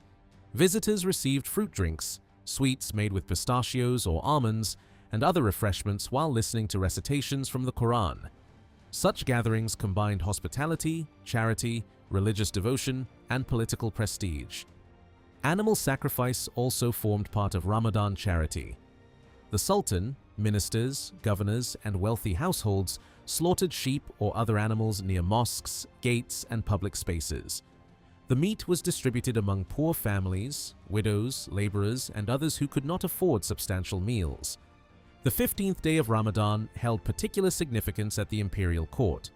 On this occasion, the Sultan and leading officials visited the sacred relics associated with the Prophet Muhammad. Preserved within the palace, these objects included the Prophet's mantle, weapons, banner, hair from his beard, a fragment traditionally identified as part of his tooth, and an impression of his foot. The viewing of these relics was conducted with great reverence. After the noon prayer, selected members of the court gathered in a private chamber while prayers were recited and the objects were uncovered. Although ordinary people could not attend, the ceremony strengthened the Sultan's claim to act as guardian of Islamic tradition and protector of the holy places. The end of Ramadan was celebrated with a 3-day festival known as Ramadan Bayrama or Shekar Bayrama, corresponding to Eid al-Fitr. The festival began when the new moon announced the arrival of the month of Shawwal. Because the Islamic calendar depended on the lunar cycle, the exact beginning could vary according to weather and observation. When clouds prevented the moon from being seen, religious authorities relied on calculations or accepted that Ramadan had completed its full number of days. In Istanbul, cannon fire from the palace officially announced the end of the fast. The lights stretched between the minarets were extinguished, while drums and trumpets spread the news through public squares and the residences of important officials. Preparations began before the festival itself.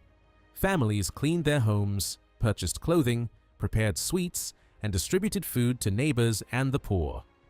Temporary markets appeared around major mosques, selling meat, fruit, candles, cloth, toys, jewelry, and festive goods. Merchants and craftsmen benefited from the sudden rise in demand. The palace observed Bayram through one of the most formal ceremonies of the Ottoman calendar. Before sunrise, the Grand Vizier, military commanders, religious scholars, and other dignitaries assembled in their ceremonial clothing.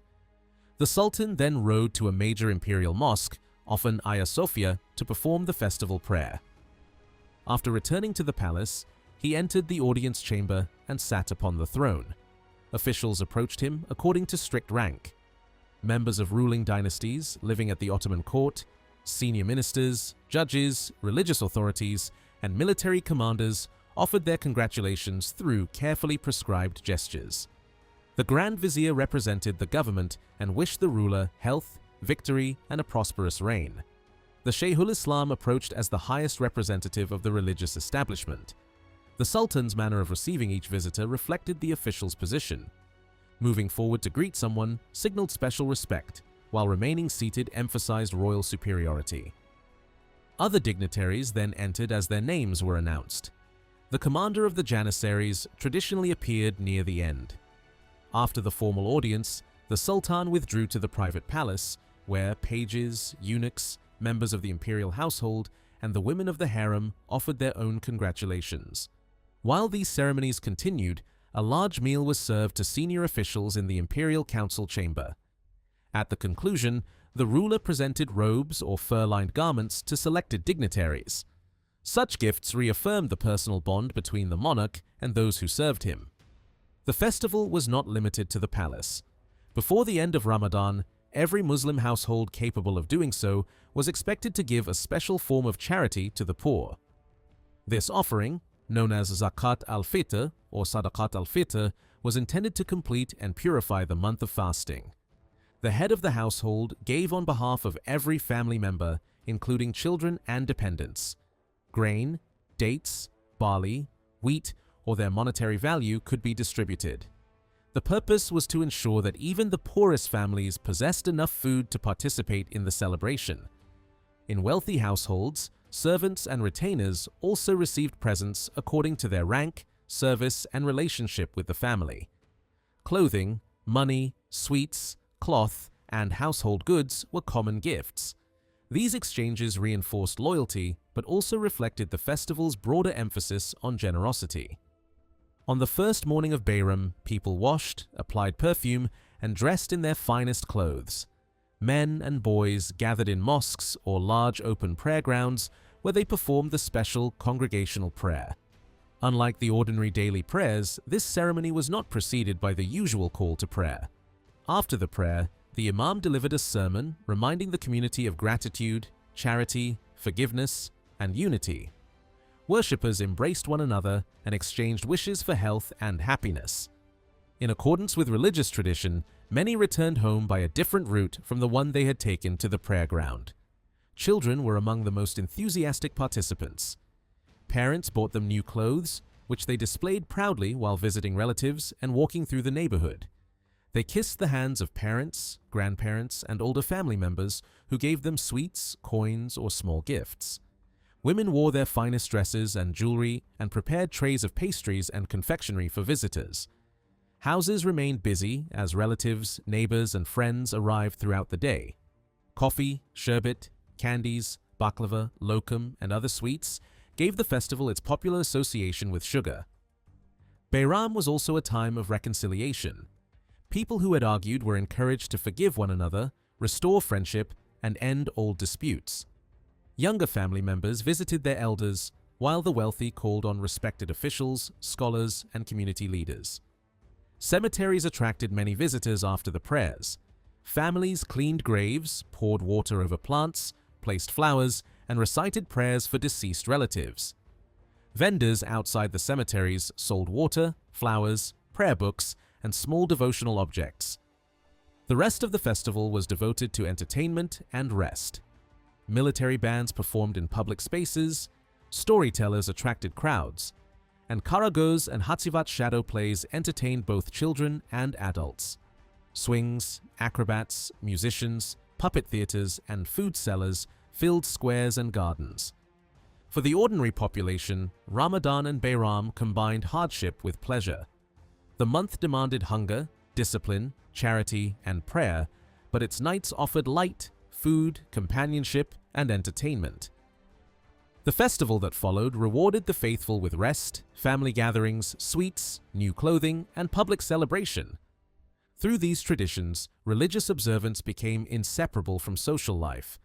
The cannon at sunset, the drummer before dawn, the lamps between the minarets, the crowded dining tray, the palace ceremony, and the child receiving sweets from an elder all belonged to the same shared rhythm.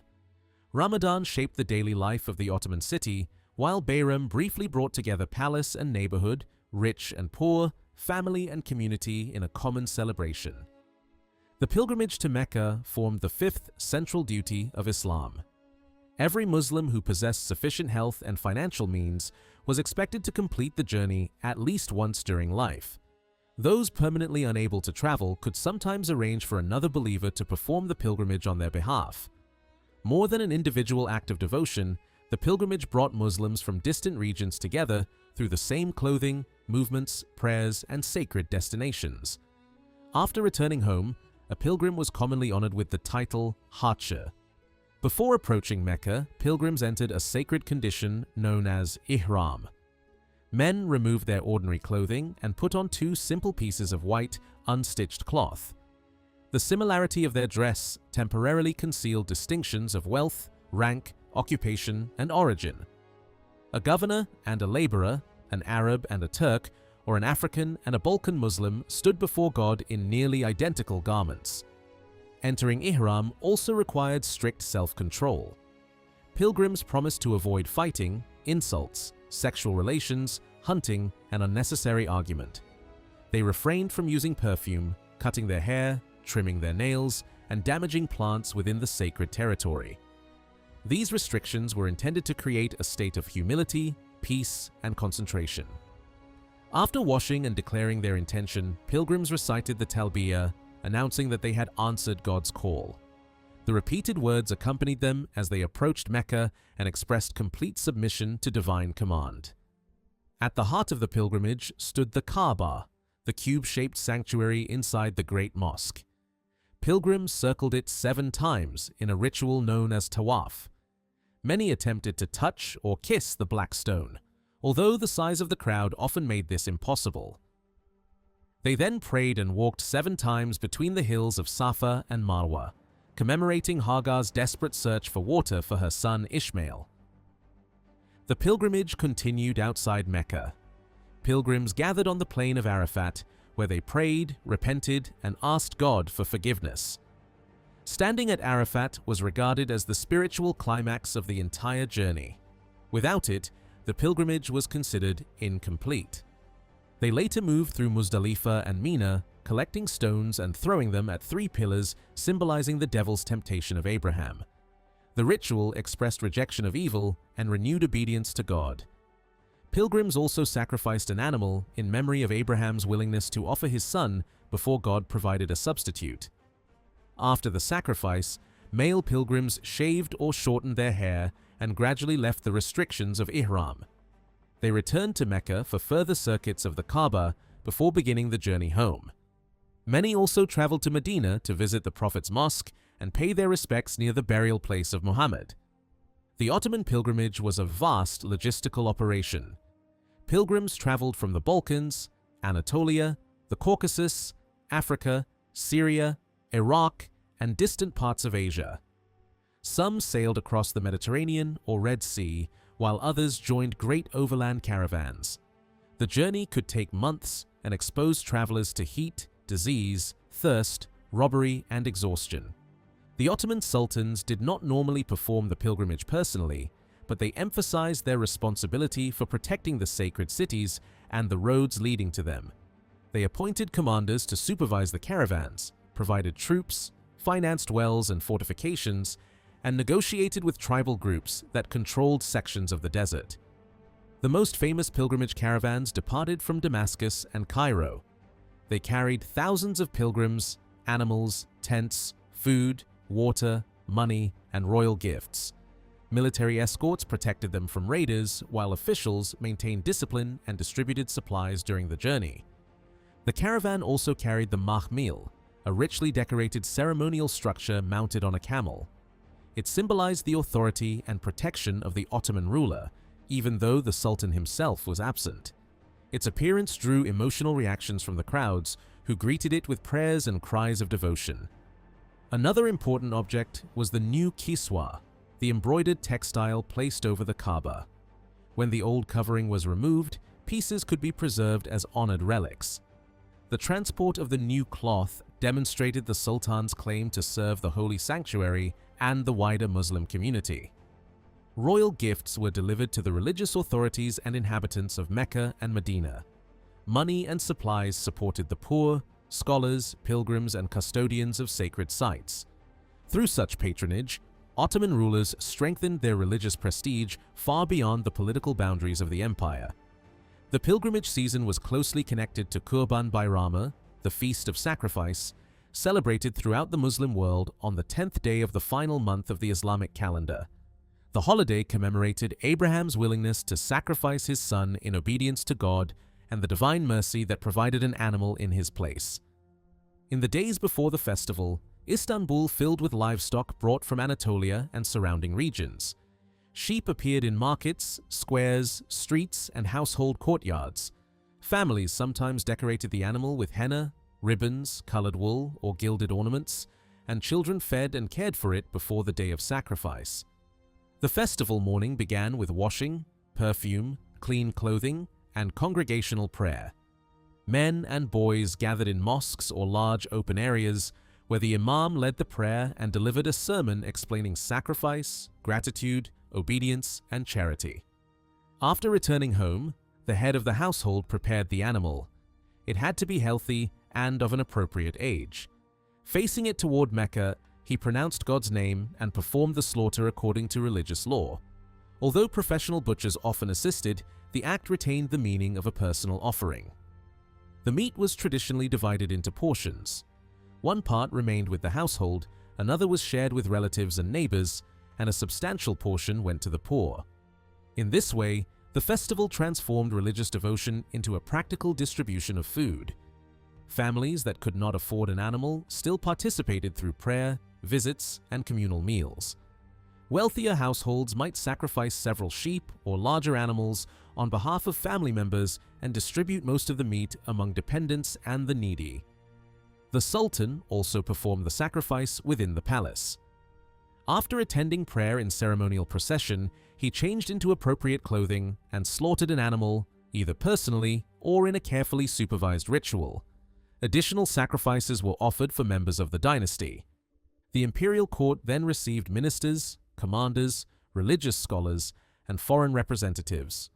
Officials congratulated the ruler, exchanged gifts, and attended banquets. The ceremony linked the household devotion of ordinary Muslims with the public authority of the dynasty. Across the capital, normal business slowed or stopped. Ships and public buildings displayed flags, streets filled with visitors, and families moved from house to house. People greeted one another, ended quarrels, honored elders, and gave children sweets, toys, clothing, and coins.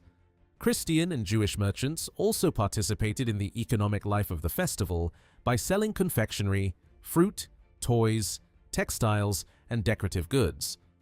Although Kurban Bayramı was an Islamic holiday, its markets and public entertainments involved the wider urban population. Mosques and minarets were illuminated after dark. Small oil lamps formed glowing lines around balconies and between towers, transforming the skyline of Istanbul. The lights gave the festival an atmosphere that combined sacred celebration with urban spectacle. Public amusement accompanied both major Islamic festivals. Food sellers, musicians, storytellers, acrobats, shadow puppet performers, and entertainers gathered in busy squares. Families visited gardens and recreation grounds, while children enjoyed swings and mechanical rides. Large decorated swings became particularly popular. Suspended from high wooden frames, they carried riders far into the air while music played nearby. Men, women, and children all took part, although religious authorities occasionally attempted to restrict the activity on moral or safety grounds. Young men used the swings to demonstrate courage and physical skill. Some removed heavy outer garments so they could move more freely and tried to impress spectators. Riders on neighboring swings sometimes attempted to touch, catch, or playfully strike one another as they passed. Wooden revolving wheels offered another form of entertainment. Some turned horizontally, while others raised riders high before dropping them rapidly toward the ground. Those who became frightened or dizzy might be splashed with rosewater by laughing companions and attendants. These festivities briefly changed the character of the city. Social rules became more relaxed, crowds mixed more freely, and ordinary families enjoyed forms of recreation that were unavailable during most of the year. Yet prayer, charity, and remembrance of God remained at the center of the holiday. Ottoman religious life followed the Islamic lunar calendar. Its 12 months contained fewer days than the solar year, causing Ramadan, the pilgrimage, and other religious observances to move gradually through every season. A festival might fall during the heat of summer in one generation and the cold of winter several decades later. The beginning of each month traditionally depended on the sighting of the new crescent moon. Religious officials and observers watched the sky and reported its appearance. The lunar calendar connected worship directly to visible natural cycles and created anticipation before important months and festivals. Alongside Ramadan and the two great Bayrams, Ottoman Muslims observed several sacred nights. These occasions were generally quieter than public festivals. Mosques were illuminated, special prayers were offered, families prepared food, and believers spent long hours in reflection. One such occasion commemorated the birth of the Prophet Muhammad. Muslims gathered to hear poetry and narratives describing his life, character, and miracles. Reciters performed devotional works, while mosques and private homes hosted meals and religious gatherings. Another sacred night was connected with the Prophet's miraculous journey from Mecca to Jerusalem and his ascent through the heavens. The story linked the Islamic tradition with earlier prophets known from Judaism and Christianity. Families brought children to mosques to hear the account and join communal prayers. Special ring-shaped breads covered with sesame were commonly prepared for such nights. These kandil simidi became closely associated with the illuminated evenings known as kandils. Sharing them with relatives, neighbors, and the poor added a domestic and charitable dimension to the observance. The Night of Forgiveness, observed before Ramadan, encouraged believers to examine their conduct, ask forgiveness, and pray for the coming year. Popular belief held that destinies, deaths, and future events were recorded on this night. Many remained awake in worship and fasted the following day. The holiest of these occasions was the Night of Power during the final part of Ramadan. It commemorated the beginning of the Quranic revelation to Muhammad through the angel Gabriel. Muslims believed that worship on this night carried extraordinary spiritual value. Households adopted a solemn mood as the night approached. Men and women prayed, recited the Quran, asked forgiveness, and reflected on the direction of their lives. Officials, merchants, craftsmen, farmers, servants, and members of the imperial family all participated according to their means and circumstances. Mosques remained full deep into the night. Lamps illuminated their interiors, reciters read from the Quran, and preachers spoke about mercy, judgment, and divine revelation. Some believers withdrew into quiet prayer, while others joined communal recitations. The importance of sacred nights lay partly in their accessibility. Unlike the pilgrimage, they required no long journey or great wealth. A villager, palace official, widow, child, or laborer could participate through prayer, fasting, charity, and attention to personal conduct. Together, pilgrimage, sacrifice, festivals, and holy nights gave Ottoman religious life an annual rhythm. They connected the empire's most distant communities through shared stories and rituals, while allowing local customs to shape the details of celebration. The pilgrimage directed believers toward Mecca, sacrifice linked families with Abraham, Bayram brought generosity into the streets, and the Kandil nights turned attention toward the Prophet, revelation, repentance, and divine mercy.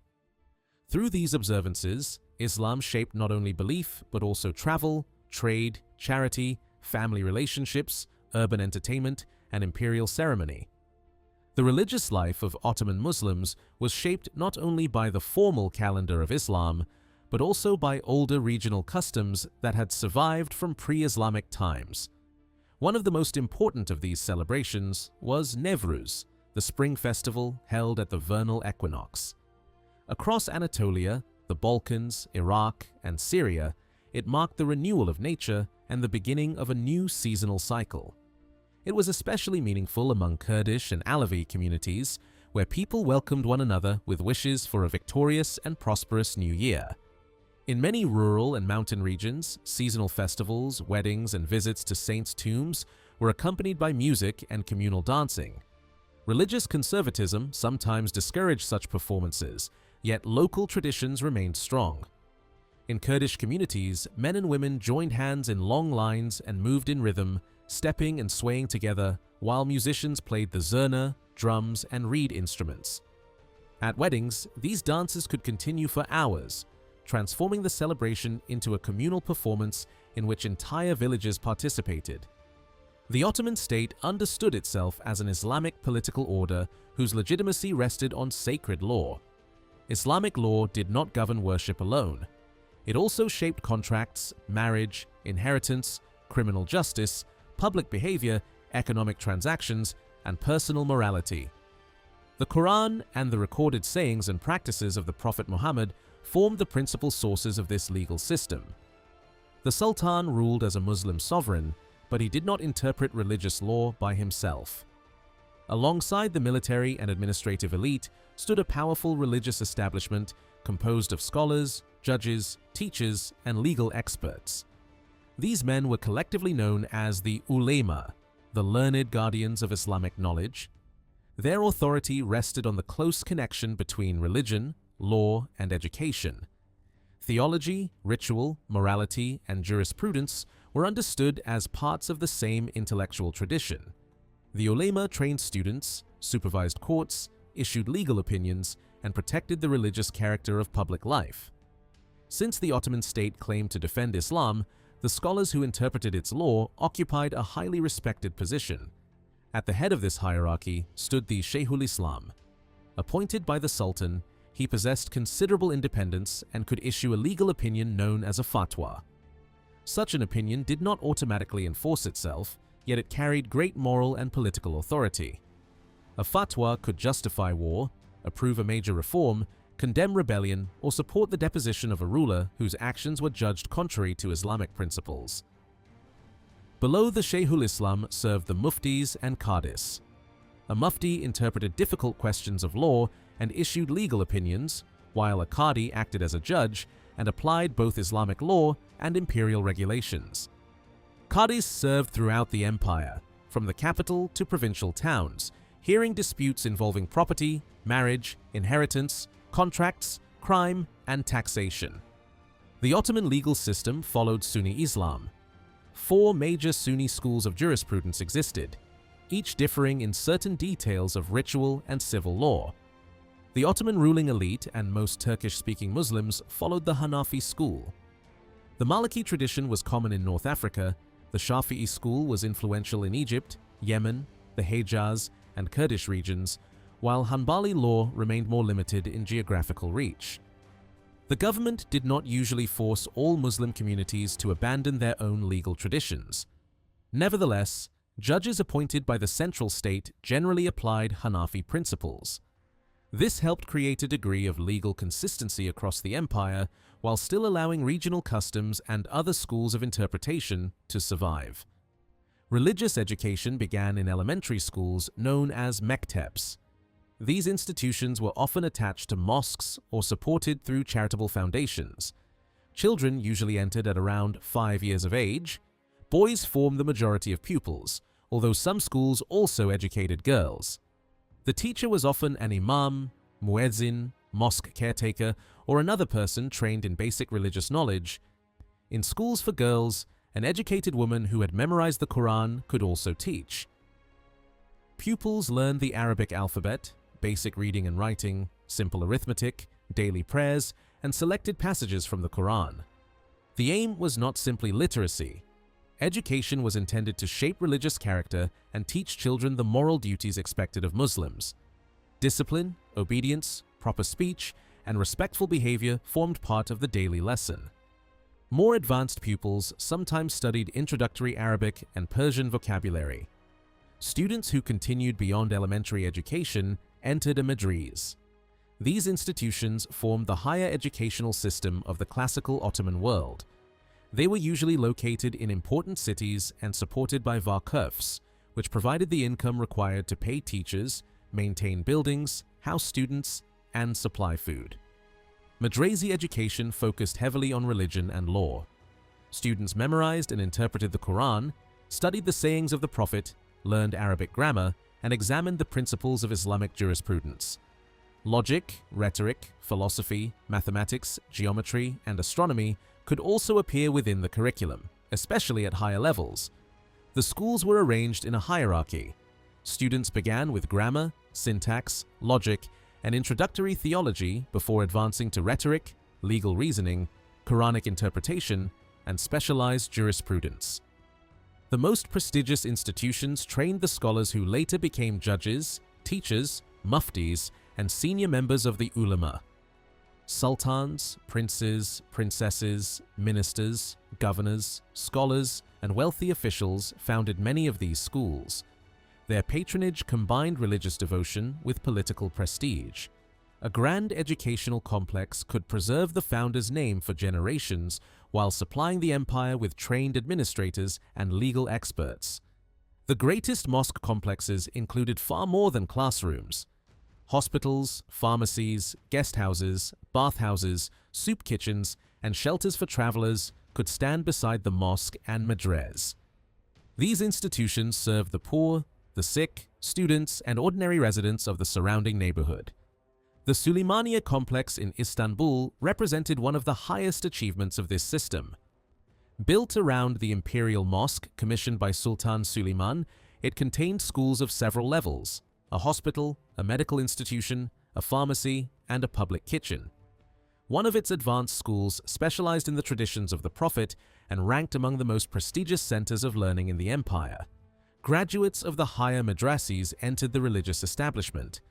Those who demonstrated exceptional legal ability could become judges or muftis.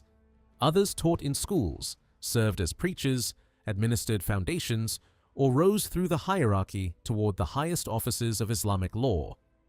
This traditional system remained central for centuries, but military defeats and European technological advances eventually convinced Ottoman rulers that new forms of education were necessary. From the late 18th century onward, reform began first in the armed forces.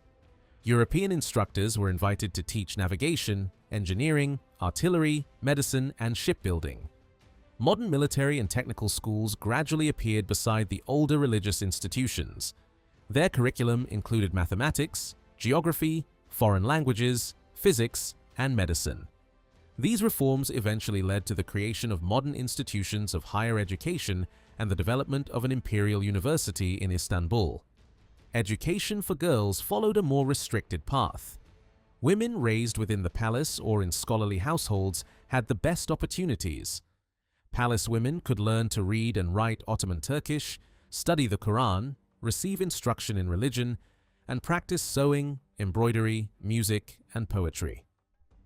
Some daughters of scholars learned Arabic or Persian from their fathers and grandfathers. A number became respected poets, calligraphers, teachers, or patrons of religious foundations. Nevertheless, such education remained limited to relatively privileged families. Outside elite households, girls could attend small schools attached to mosques.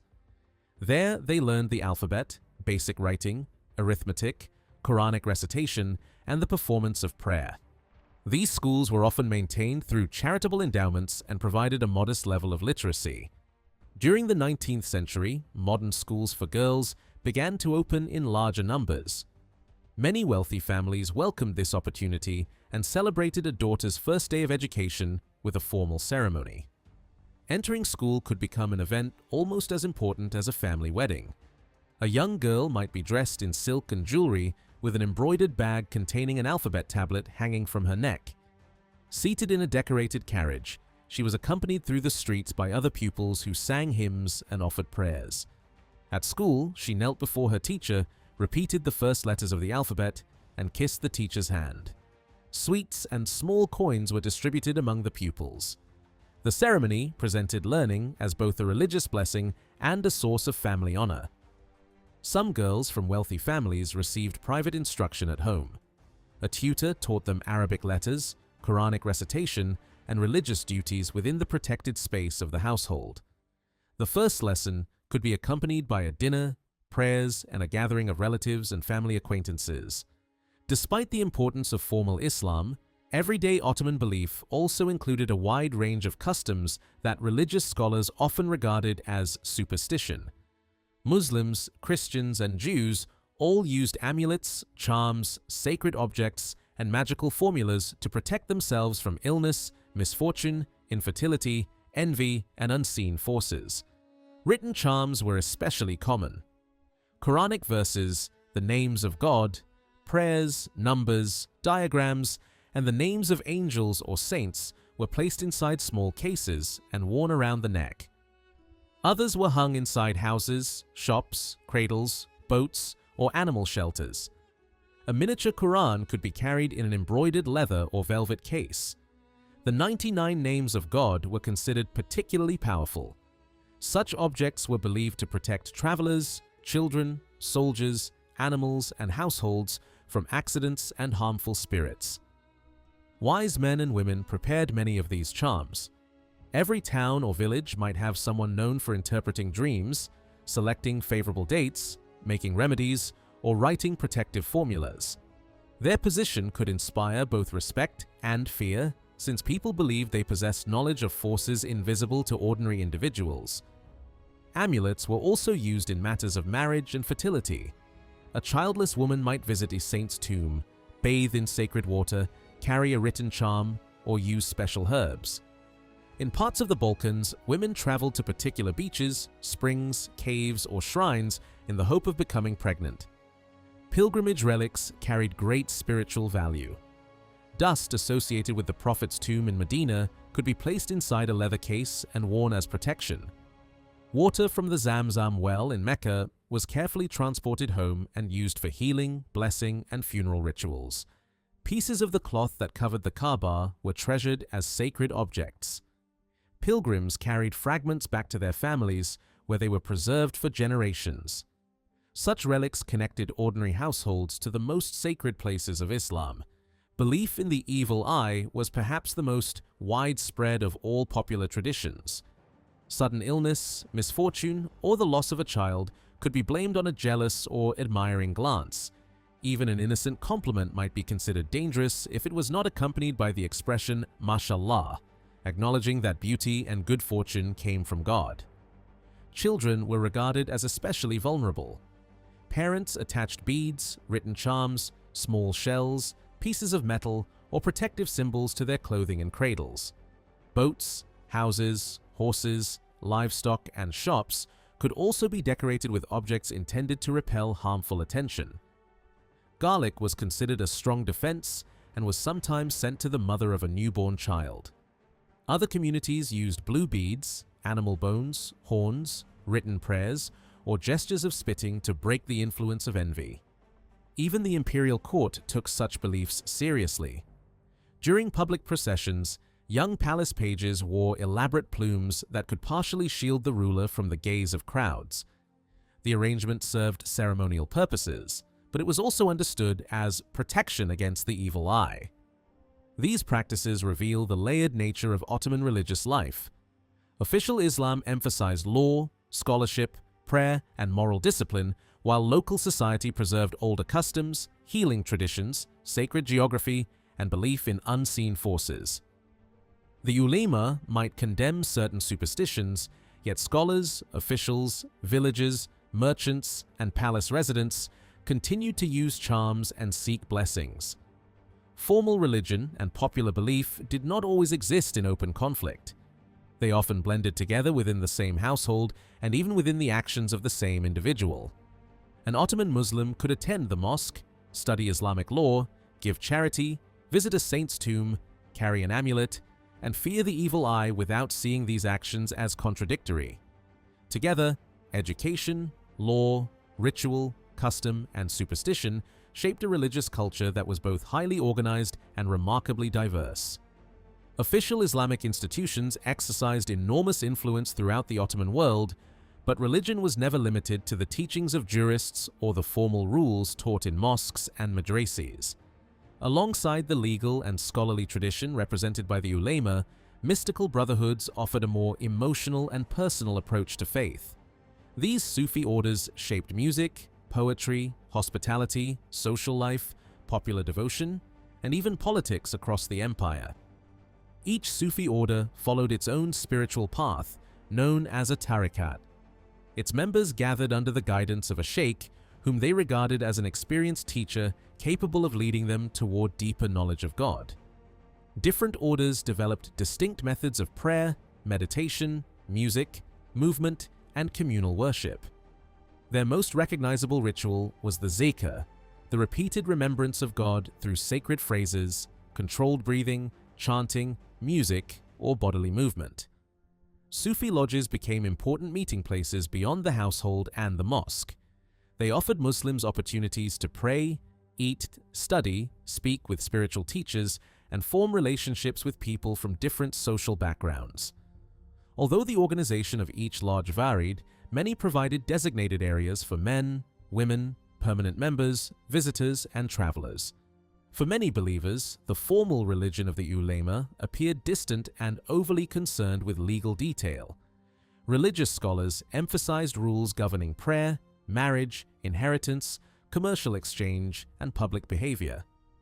Sufi masters did not necessarily reject these obligations, but they argued that outward obedience alone could not satisfy the spiritual needs of the individual. A person could follow every visible rule and still remain dominated by pride, greed, anger, and selfishness. Mystical teaching therefore concentrated on the inner transformation of the believer. The spiritual seeker was expected to struggle against the ego, abandon excessive attachment to wealth and status, and develop humility, patience, compassion, and love. Through discipline and guidance, the individual attempted to move beyond ordinary perception and experience a deeper awareness of divine reality. Some Sufi teachings drew on intellectual traditions that had developed across the ancient and medieval world. Ideas associated with Greek philosophy, Persian religion, Christian mysticism, Gnosticism, and Central Asian spiritual culture entered Islamic mystical thought in different forms. Sufism nevertheless remained rooted in the Quran, the example of the Prophet Muhammad, and the devotional life of Muslim communities. One of the most debated mystical ideas concerned the relationship between God and creation. Orthodox scholars defended a firm distinction between the Creator and everything He had made. Some Sufi philosophers, however, taught that the universe reflected or manifested divine being. They did not necessarily claim that individual objects were themselves God, but they believed that all existence depended completely on the divine reality. From this perspective, loving God required loving creation. Compassion toward people, animals, and the natural world became part of spiritual devotion. The seeker was encouraged to recognize divine signs everywhere and to overcome hatred based on social rank, ethnicity, or religious identity. Sufis often distinguished between the outward and inward dimensions of religion. The outward path included visible worship, legal duties, and correct behavior. The inward path sought the hidden meaning beneath ritual and scripture. Neither dimension had to exclude the other, but mystical teachers argued that outward practice without inner understanding could become empty habit. The spiritual journey could not be completed through study alone. A person might read hundreds of books about humility while remaining arrogant. For this reason, Sufi training emphasized experience. Silence, fasting, service, meditation, poverty, isolation, music, travel, and obedience to a guide were all used to transform character. Many Sufi writers approached other religions with unusual openness. They described Moses, Jesus, and earlier prophets as teachers of wisdom and moral excellence. Some presented religious traditions as different roads leading toward the same ultimate truth. Such ideas contrasted sharply with scholars who insisted on the unquestionable superiority of Islam and the legally subordinate position of Christians and Jews. This broad spiritual outlook appeared especially clearly in mystical poetry. Poets used the language of love, wine, music, longing, and separation to describe the soul's search for God. The beloved might symbolize divine beauty, while intoxication represented the loss of the ordinary ego. These metaphors allowed poets to express experiences that could not easily be explained through legal or theological language. The public appearance of Sufi masters also differed from that of many senior scholars. Prominent members of the ulama could appear in costly clothing, accompanied by servants and students. Mystical leaders often presented themselves as humble figures dressed in plain wool or linen. Their simple garments symbolized rejection of worldly ambition. Some wandering dervishes carried this rejection much further. They shaved their hair, beards, and eyebrows, wore patched clothing, traveled without permanent homes, and openly ignored social conventions. Their behavior shocked respectable Muslims and frequently provoked accusations of lawlessness or heresy. For the dervish, poverty could be understood as freedom. Wealth, office, reputation, and family ambition tied a person to the temporary world. By abandoning these attachments, the seeker hoped to silence the ego and approach God without distraction. Solitude and silence became methods of purification rather than signs of social failure. Sufi criticism was often directed toward religious hypocrisy. Mystics mocked scholars who preached humility while seeking wealth, influence, and royal favor. They warned that public displays of piety could become another form of vanity. A proud religious scholar, in their eyes, might be farther from God than an ordinary sinner who recognized his own weakness. The ulema frequently responded with suspicion. Some scholars accused Sufi orders of introducing forbidden innovations into Islam. They objected to saint veneration, pilgrimages to tombs, ecstatic movement, musical worship, claims of miracles, and teachings that seemed to blur the difference between God and creation. The conflict was not simply theological. Sufi sheikhs could attract thousands of followers, receive donations, control property, and influence soldiers, merchants, officials, and palace women. Their popularity created an independent source of authority outside the formal hierarchy of the religious establishment. Disagreements also appeared over everyday habits such as coffee and tobacco. Some religious scholars condemned these new substances as harmful or morally dangerous. Sufi circles and coffeehouses often defended them as harmless aids to conversation, wakefulness, and devotion. What looked like a debate over drink or smoke could therefore reflect a broader struggle over who possessed the authority to define proper Muslim behavior. Every Sufi brotherhood traced its teachings through a spiritual lineage. The founder or leading sheikh was remembered as the person who had revealed a particular method for reaching divine truth. Followers treated him as their guide, while later generations preserved his prayers, stories, teachings, and ritual practices.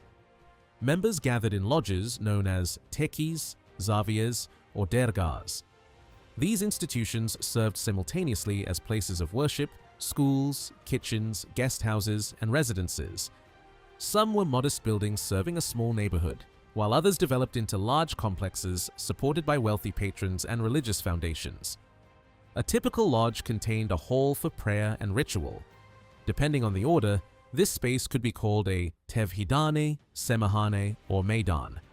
There might also be cells for dervishes, private rooms for the sheikh, guest chambers, a library, a bath, a garden, and small spaces for solitary retreat. The kitchen occupied a particularly important position. Preparing and serving food was regarded as a form of worship. Travelers, students, the poor, and visiting dervishes could receive a bowl of soup and a place to sleep.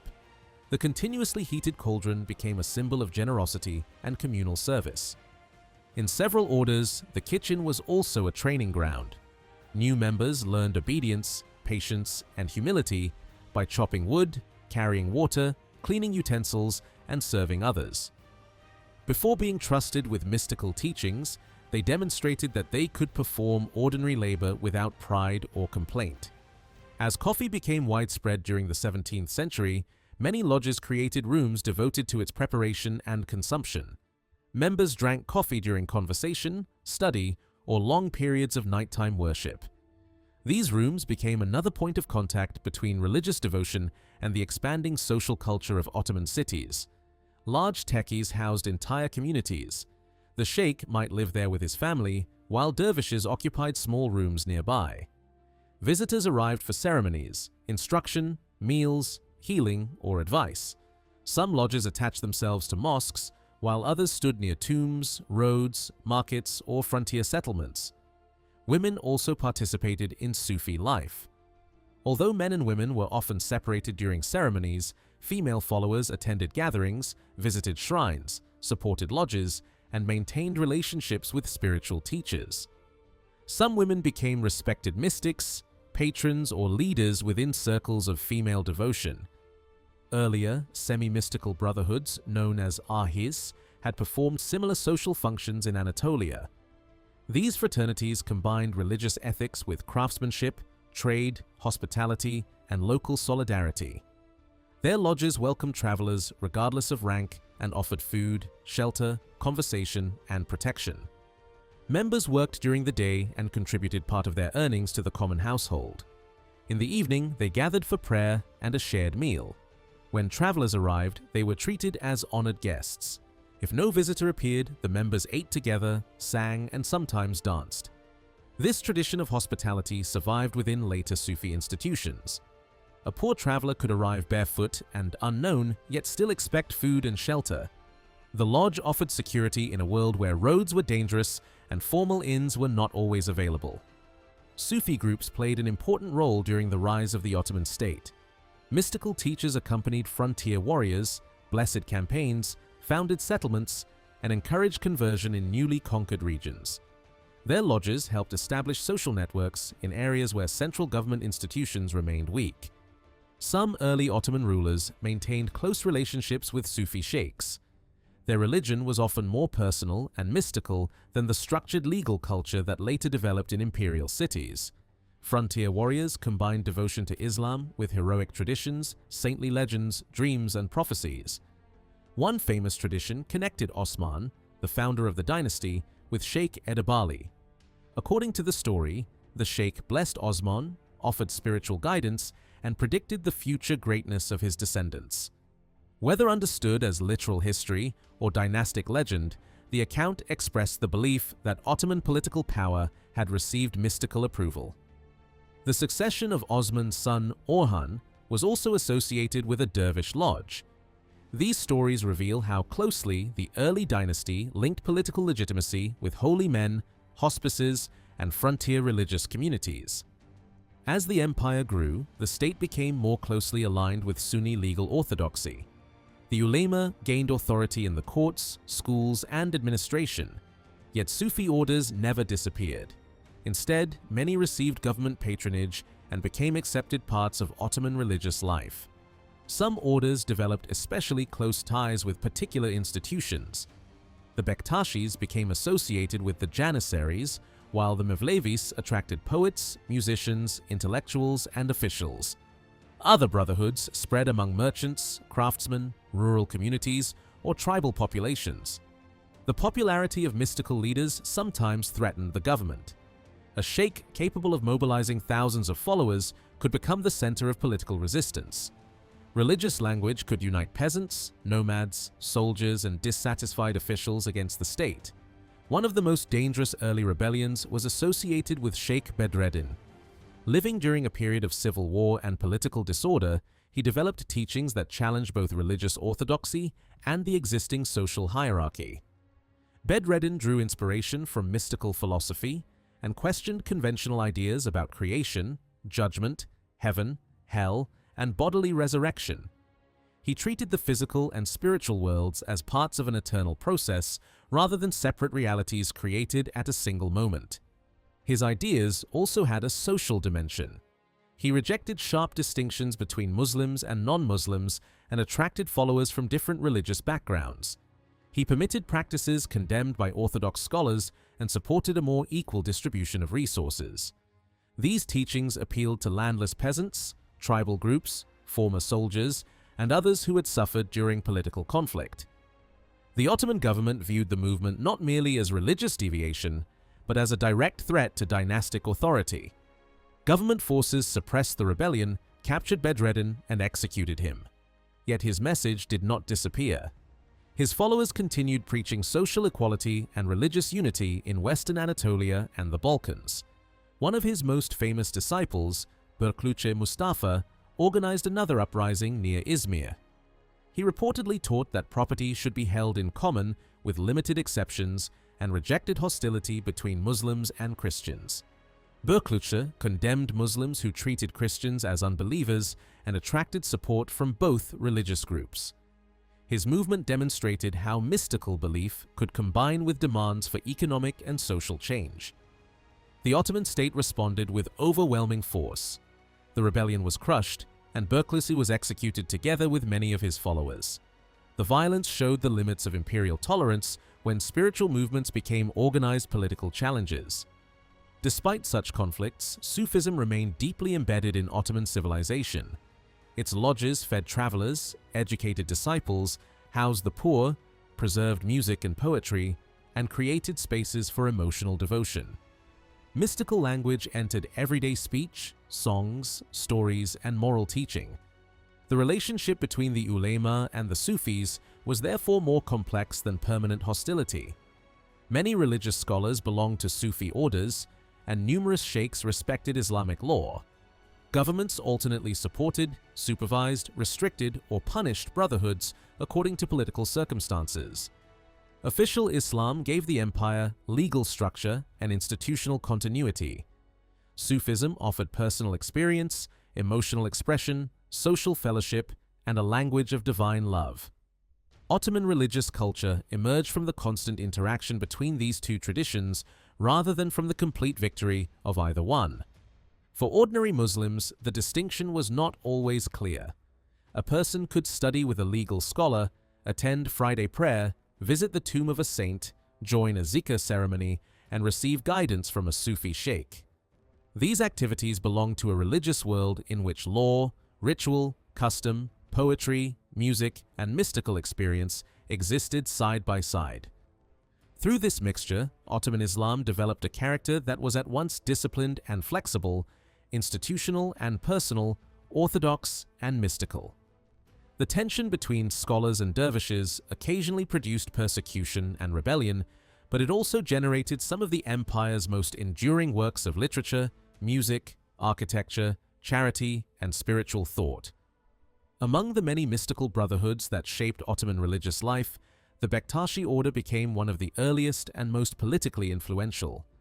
Emerging as a major force in Anatolia during the 14th century, it remained deeply involved in the social world of the empire until the collapse of Ottoman rule. Its greatest source of power was its intimate relationship with the Janissaries, the elite infantry of the Sultan. Bektashi spiritual leaders served as chaplains to the Janissary corps, offering prayers, blessings, and religious guidance. In military ceremonies and public processions, Bektashi dervishes marched close to the Janissary commander, sometimes carrying drawn daggers while reciting sacred formulas. Their presence symbolized the belief that the corps possessed not only military discipline, but also mystical protection. The order also established strong connections with craftsmen and urban guilds. Artisans in Istanbul and other cities attended Bektashi lodges, supported their leaders, and took part in their rituals. The brotherhood, therefore, stood at the intersection of military life, popular religion, and urban economic culture. This alliance ultimately made the Bektashis vulnerable. When Sultan Mahmud II destroyed the Janissary corps in 1826, he also moved against the brotherhood that had legitimized and supported it.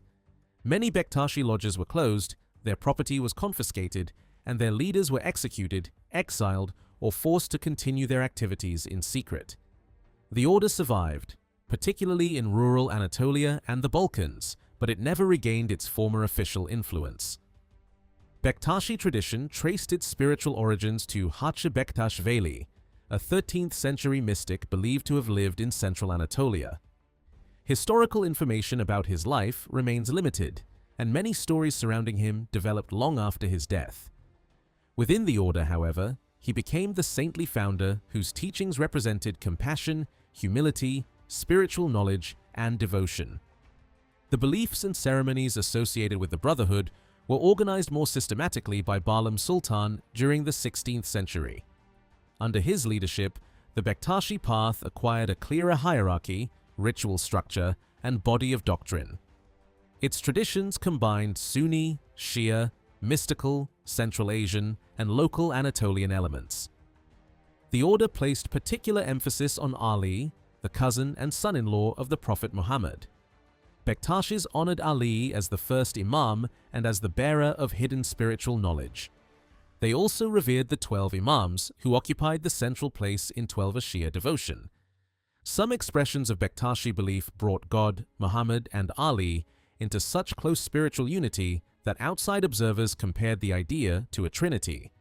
Bektashis themselves generally rejected this interpretation, insisting that their formulas expressed mystical unity rather than the existence of three separate divine beings. The martyrdom of Hussein, the son of Ali and Fatima, held profound emotional significance. Hussein had been killed at Karbala in 680, and his death became a universal symbol of suffering, injustice, and resistance to oppression. During the first 10 days of Muharram, Bektashi communities remembered Hussein and his companions through mourning, prayer, fasting, poetry, and ritual lamentation. In some regions, mourners struck their chests or wounded themselves to share symbolically in the suffering of the martyrs. Such dramatic practices were more common among certain Shia communities, but the memory of Karbala influenced Bektashi spirituality throughout the Ottoman world. Bektashis often interpreted scripture through a distinction between outer and inner meaning. The visible words, rules, and rituals of religion formed the outward dimension, while hidden beneath them lay a deeper spiritual truth available only through guidance and personal transformation. For this reason, some Bektashi communities did not place the same emphasis on the 5 daily prayers and other formal obligations as Orthodox Sunni scholars. They argued that ritual without spiritual understanding had little value. The ulema, by contrast, viewed such attitudes as dangerous neglect of Islamic law. The highest hereditary representative of the order lived at the central lodge in the Anatolian town that came to bear the name Hacı Bektaş. This complex, known as the House of the Founder, served as the symbolic heart of the brotherhood. Individual lodges were governed by leaders called babas, meaning fathers, while senior figures could be known as dedis or telebis. Bektashi ceremonies incorporated elements that resembled practices found in Christian and older regional traditions. During initiation, bread, cheese, and wine could be shared among participants. Members confessed moral failures to their spiritual guide and asked for instruction and forgiveness. Men and women could participate together in certain ceremonies, a practice that sharply distinguished the order from more conservative Muslim communities. Bektashi women did not necessarily cover their faces during ritual gatherings, and their visible participation led opponents to accuse the brotherhood of sexual immorality. Such accusations were often exaggerated and reflected hostility toward mixed-gender worship. A smaller group of Bektashi dervishes chose celibacy and wore earrings as a sign of their renunciation of ordinary family life. Others married and lived within local communities. The order therefore contained both monastic and household-based forms of religious commitment. Bektashi missionaries spread through Anatolia, Egypt, Macedonia, Kosovo, Albania, and other Balkan regions. Their flexible teaching and respect for local customs made the brotherhood particularly attractive among populations moving gradually from Christianity to Islam. In Albania, Bektashism became especially influential. Its devotion to Ali, tolerance of local traditions, mixed ceremonies, and relative distance from strict Sunni law allowed it to take root among both rural and urban populations.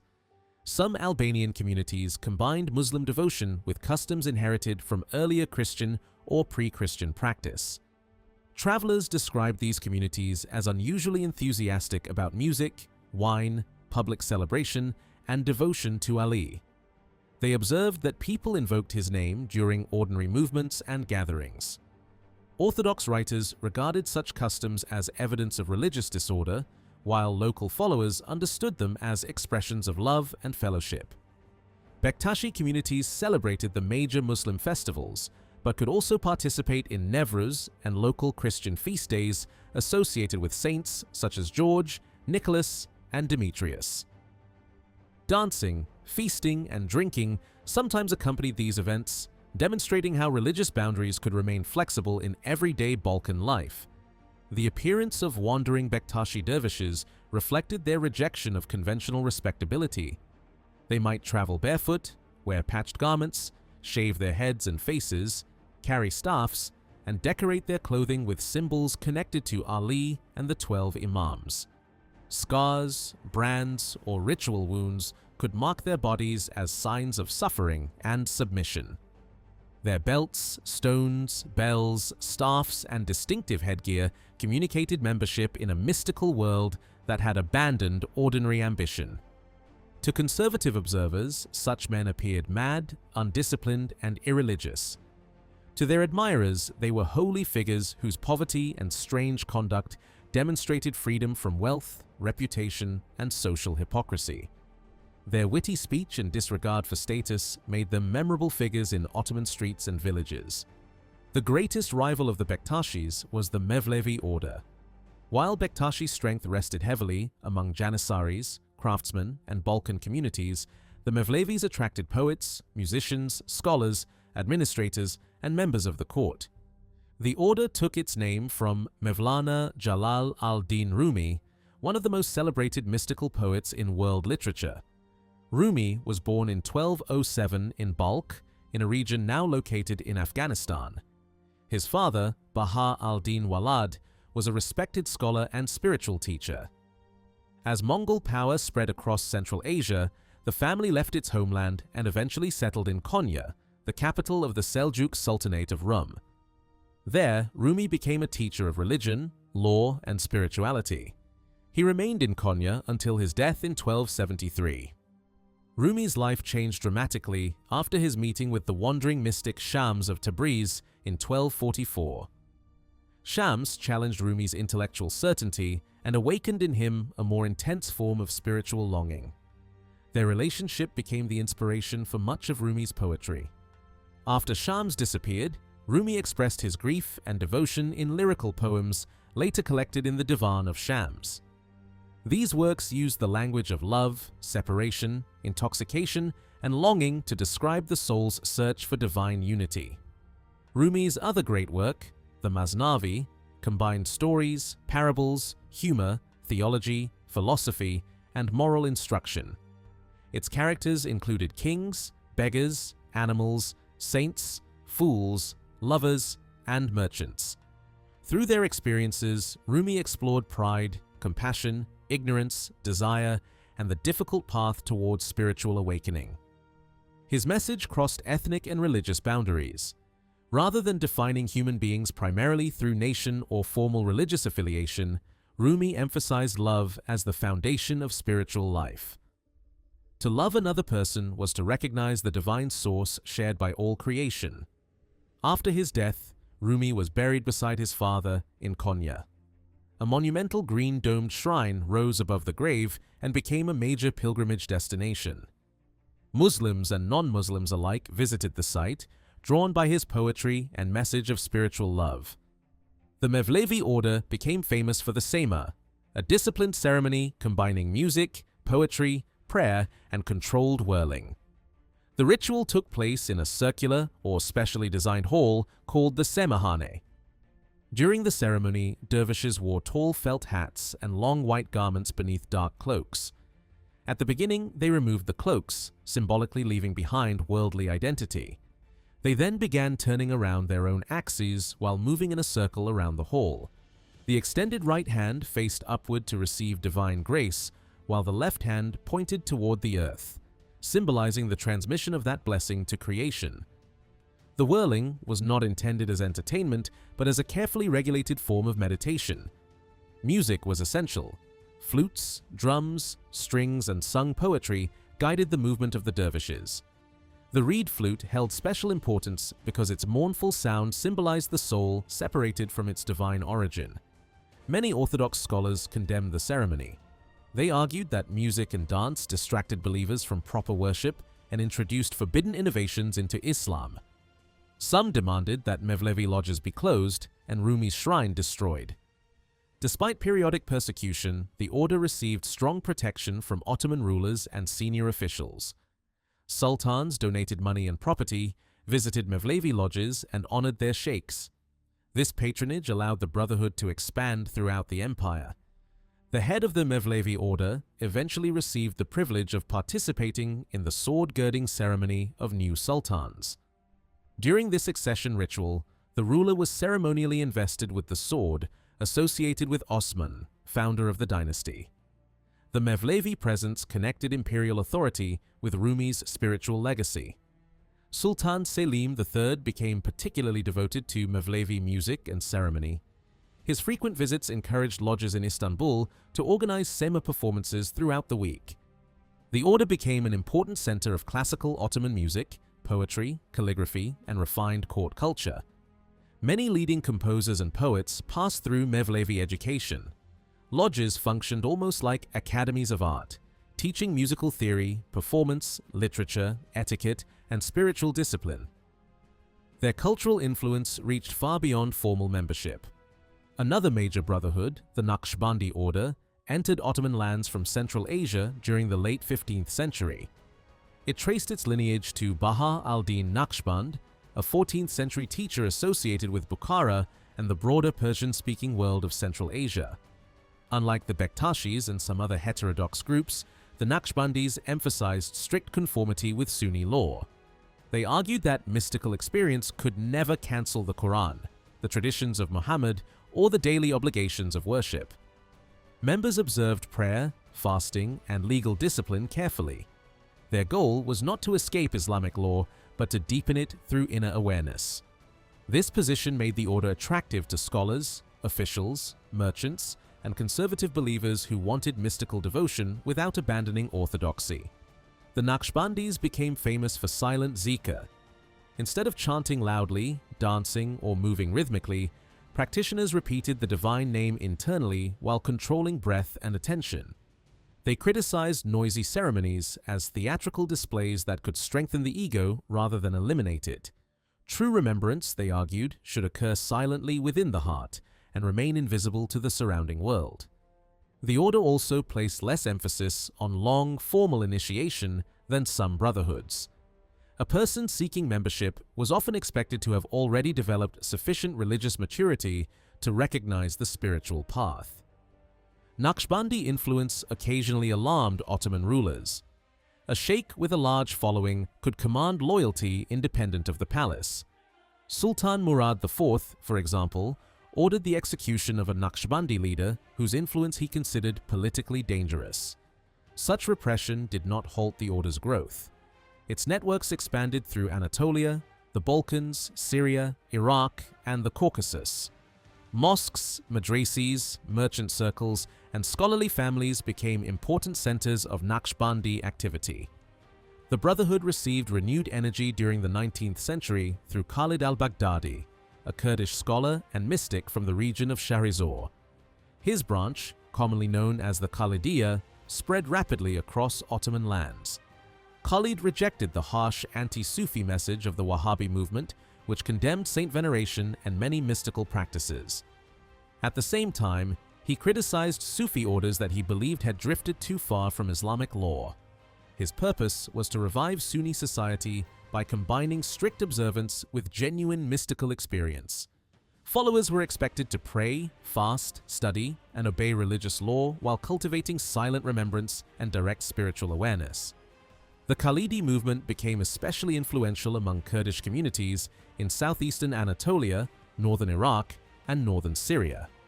Naqshbandi sheikhs emerged as religious teachers, mediators, tribal advisors, and sometimes political leaders. Across the Ottoman world, Sufi masters were often believed to possess extraordinary spiritual power. Their blessings could protect travelers, heal illness, grant fertility, calm conflict, or bring success in business and family life. When a famous sheikh entered a town, crowds attempted to touch his clothing, kiss his hand, or approach his feet. Such gestures reflected respect for the holiness believed to flow through someone who had disciplined the ego and drawn close to God. After death, the sheikh's tomb frequently became a shrine. A dome was built over the grave, and a lodge, mosque, garden, fountain, or guest house could grow around it. Pilgrims arrived from nearby villages and distant provinces. Visitors prayed for children, health, marriage, safe childbirth, protection, or relief from suffering. They tied pieces of fabric to trees, railings, or bushes near the tomb as physical signs of their requests. Candles were lit, carpets and lamps were donated, and prayers were recited beside the grave. Some visitors slept inside or near the shrine in the hope of receiving a healing dream or miraculous cure. The seriously ill might remain for days or weeks. Objects associated with the dead sheikh acquired sacred importance. Walking staffs, prayer beads, garments, and headgear were displayed on walls or placed near the coffin. Pilgrims touched or kissed them with reverence. The coffin was often covered with richly embroidered cloth, while the sheikh's turban was placed near its head. The arrangement allowed visitors to imagine the saint's continuing presence within the shrine. Many of these sacred sites had existed before Islam. A Sufi tomb might be built near a spring, tree, cave, stone, or hill already revered by earlier Christian or pagan communities. Rather than destroying the older sacred geography, new religious traditions frequently absorbed and reinterpreted it. A Christian healing shrine could gradually become associated with a Muslim saint, while local people of both religions continued visiting the same location. Stories changed, but the belief that the place possessed spiritual power survived. The Bektashi, Mevlevi, and Naqshbandi orders represented very different expressions of Ottoman Sufism. The Bektashis blended devotion to Ali with flexible ritual and popular traditions. The Mevlevis transformed poetry, music, and controlled movement into a refined mystical discipline. The Naqshbandis joined inward contemplation to strict Sunni observance. Each appealed to different sections of society, but their followers often overlapped. Soldiers, craftsmen, officials, poets, villagers, scholars, women, and merchants all found forms of spiritual life within the Sufi world. Their lodges fed the poor, housed travelers, taught music, preserved poetry, mediated disputes, and offered emotional support. Their sheikhs could advise sultans or inspire rebellion. Their tombs became centers of pilgrimage, and their rituals shaped the rhythm of communities across the empire. Sufism, therefore, did not exist at the margins of Ottoman religion. It stood at the center of social and cultural life. Through its poetry, music, hospitality, ritual, and devotion to saints, it gave millions of Muslims a more intimate way of experiencing faith while continually challenging the boundaries defined by official religious authority. Most people living in the Ottoman Empire never learned to read or write. Literacy remained concentrated among a relatively small number of officials, scholars, clerics, merchants, and members of wealthy families.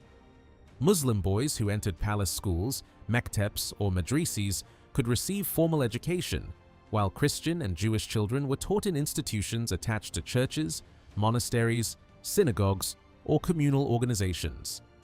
Until modern schools began to expand during the 19th century, written culture remained beyond the reach of the majority. In a society where books were rare and literacy limited, spoken performance became one of the principal ways through which knowledge, memory, and entertainment were shared. Stories carried history from one generation to another, preserved heroic legends, communicated religious teachings, and allowed communities to comment on the problems of everyday life. A skilled narrator could attract listeners from almost every social class. Coffeehouses became especially important centers of oral culture.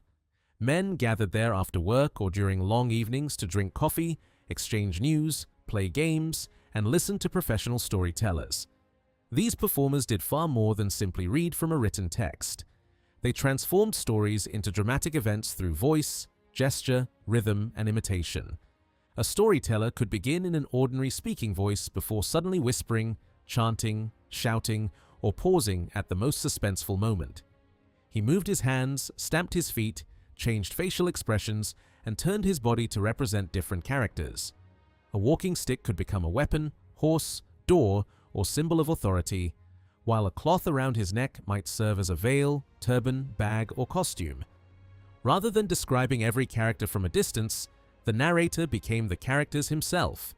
He shifted between the voice of a frightened servant, arrogant official, angry husband, clever woman, foreign merchant, or boastful soldier. Through these rapid transformations, a single performer could create an entire world before the eyes of his audience. Some storytellers were wandering dervishes whose religious education gave them access to written histories, legends, poetry, and sacred narratives. Their ability to combine book learning with dramatic performance earned them considerable respect. They might perform before ordinary coffeehouse audiences one evening and entertain senior officials or members of the court on another. Storytellers developed different areas of specialization. Some recited romances filled with love, separation, adventure, and tragedy. Others focused on battles, saints, national heroes, religious figures, or legendary warriors. Historical events were often mixed with fantasy, allowing audiences to experience the past through memorable characters rather than through exact chronology. Humor held a particularly important place within this oral tradition. Jokes and comic tales allowed ordinary people to laugh at officials, scholars, merchants, judges, and even themselves. Power could be questioned indirectly through a clever story in ways that would have been dangerous in open political speech. Few comic figures became as beloved as Nasreddin Hoca. In hundreds of stories, he appeared as a village scholar, judge, poor traveler, reluctant husband, wandering teacher, or ordinary man attempting to survive through quick thinking. At times, he seemed foolish, yet his apparent foolishness usually exposed the deeper absurdity of the people around him. Nasreddin was rarely impressed by wealth or status. He mocked those who presented themselves as wise without possessing wisdom and those who expected respect merely because of their clothing or position. His sharp answers reversed social hierarchy and allowed the powerless to defeat the powerful, at least within the world of the joke.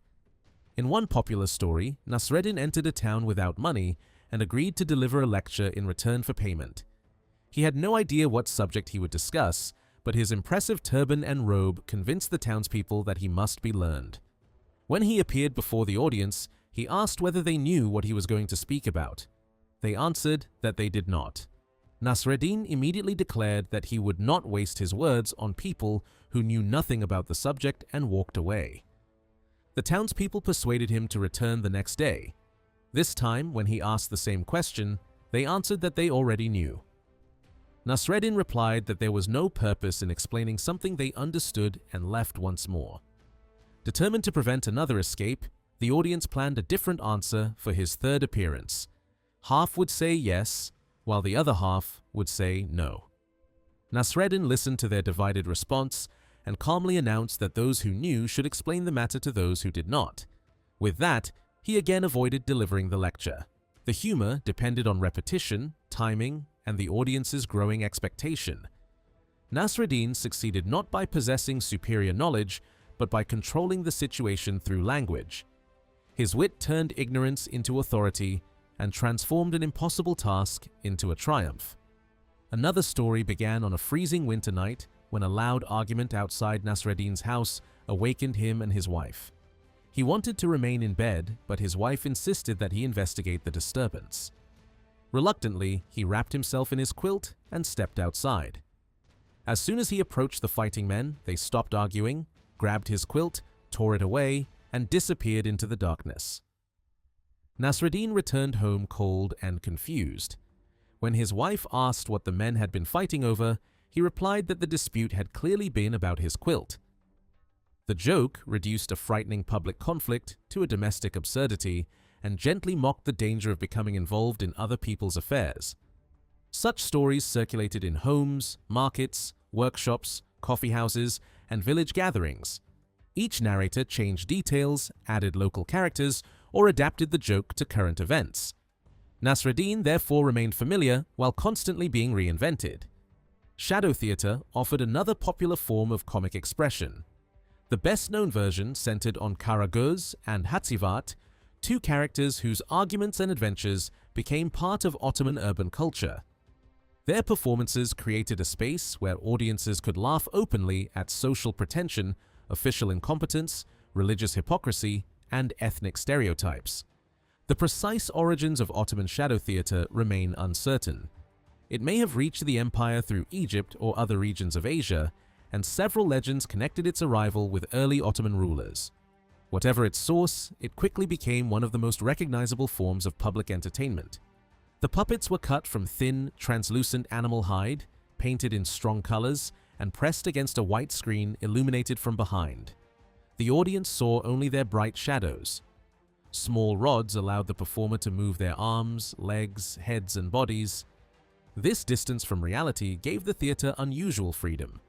The characters were not living actors, but flat shadows representing invented figures. Their fictional nature allowed them to say things that ordinary people might hesitate to express directly.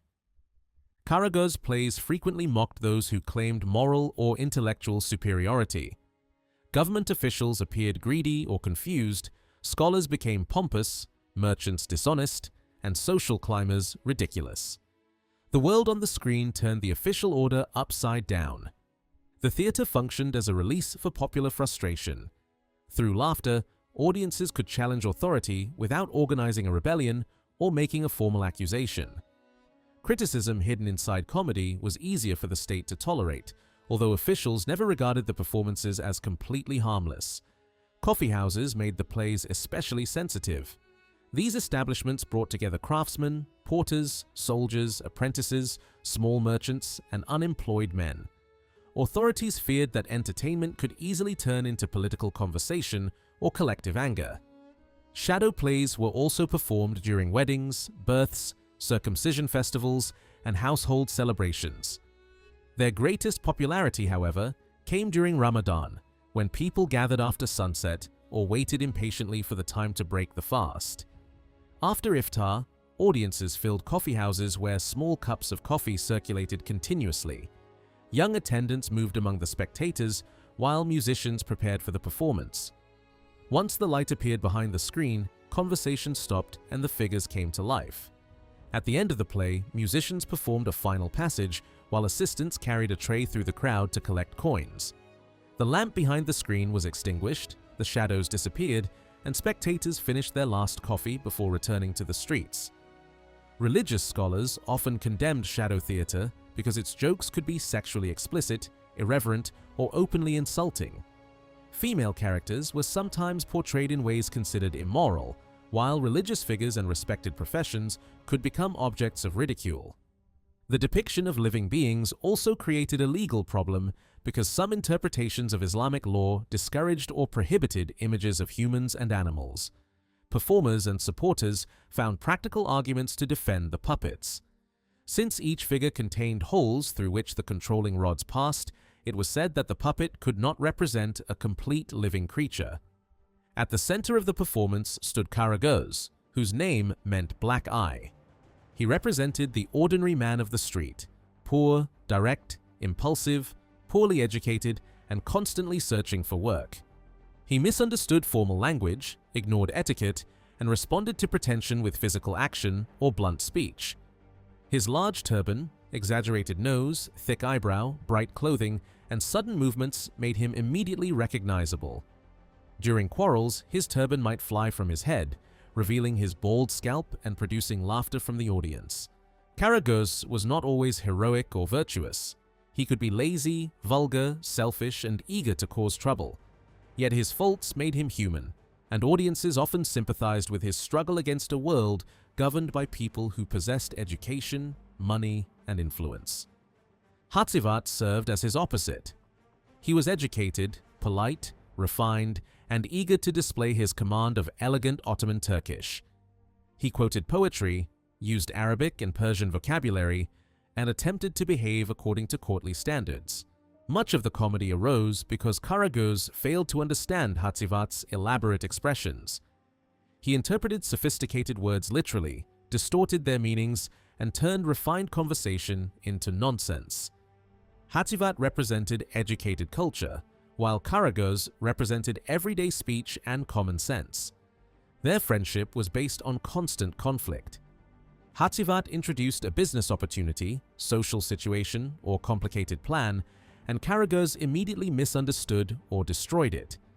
Their arguments often ended with Karagöz striking his companion, only for the two to return in the next performance as if nothing had happened. A large cast joined them. These characters represented different professions, regions, religions, and ethnic communities of the empire. Arabs, Persians, Albanians, Greeks, Armenians, Jews, Kurds, Europeans, soldiers, craftsmen, servants, women, addicts, and provincial migrants all appeared in exaggerated form.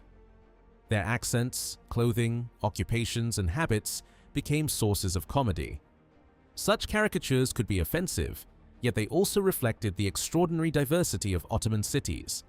Audiences recognized familiar social types and laughed at differences they encountered in daily life. The puppeteer controlled every element of the performance.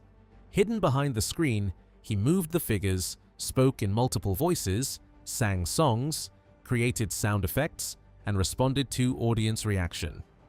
A gifted performer could shift instantly between dozens of accents and personalities. Although plots were familiar, improvisation remained essential. The puppeteer introduced current scandals, legal disputes, political events, and neighborhood gossip.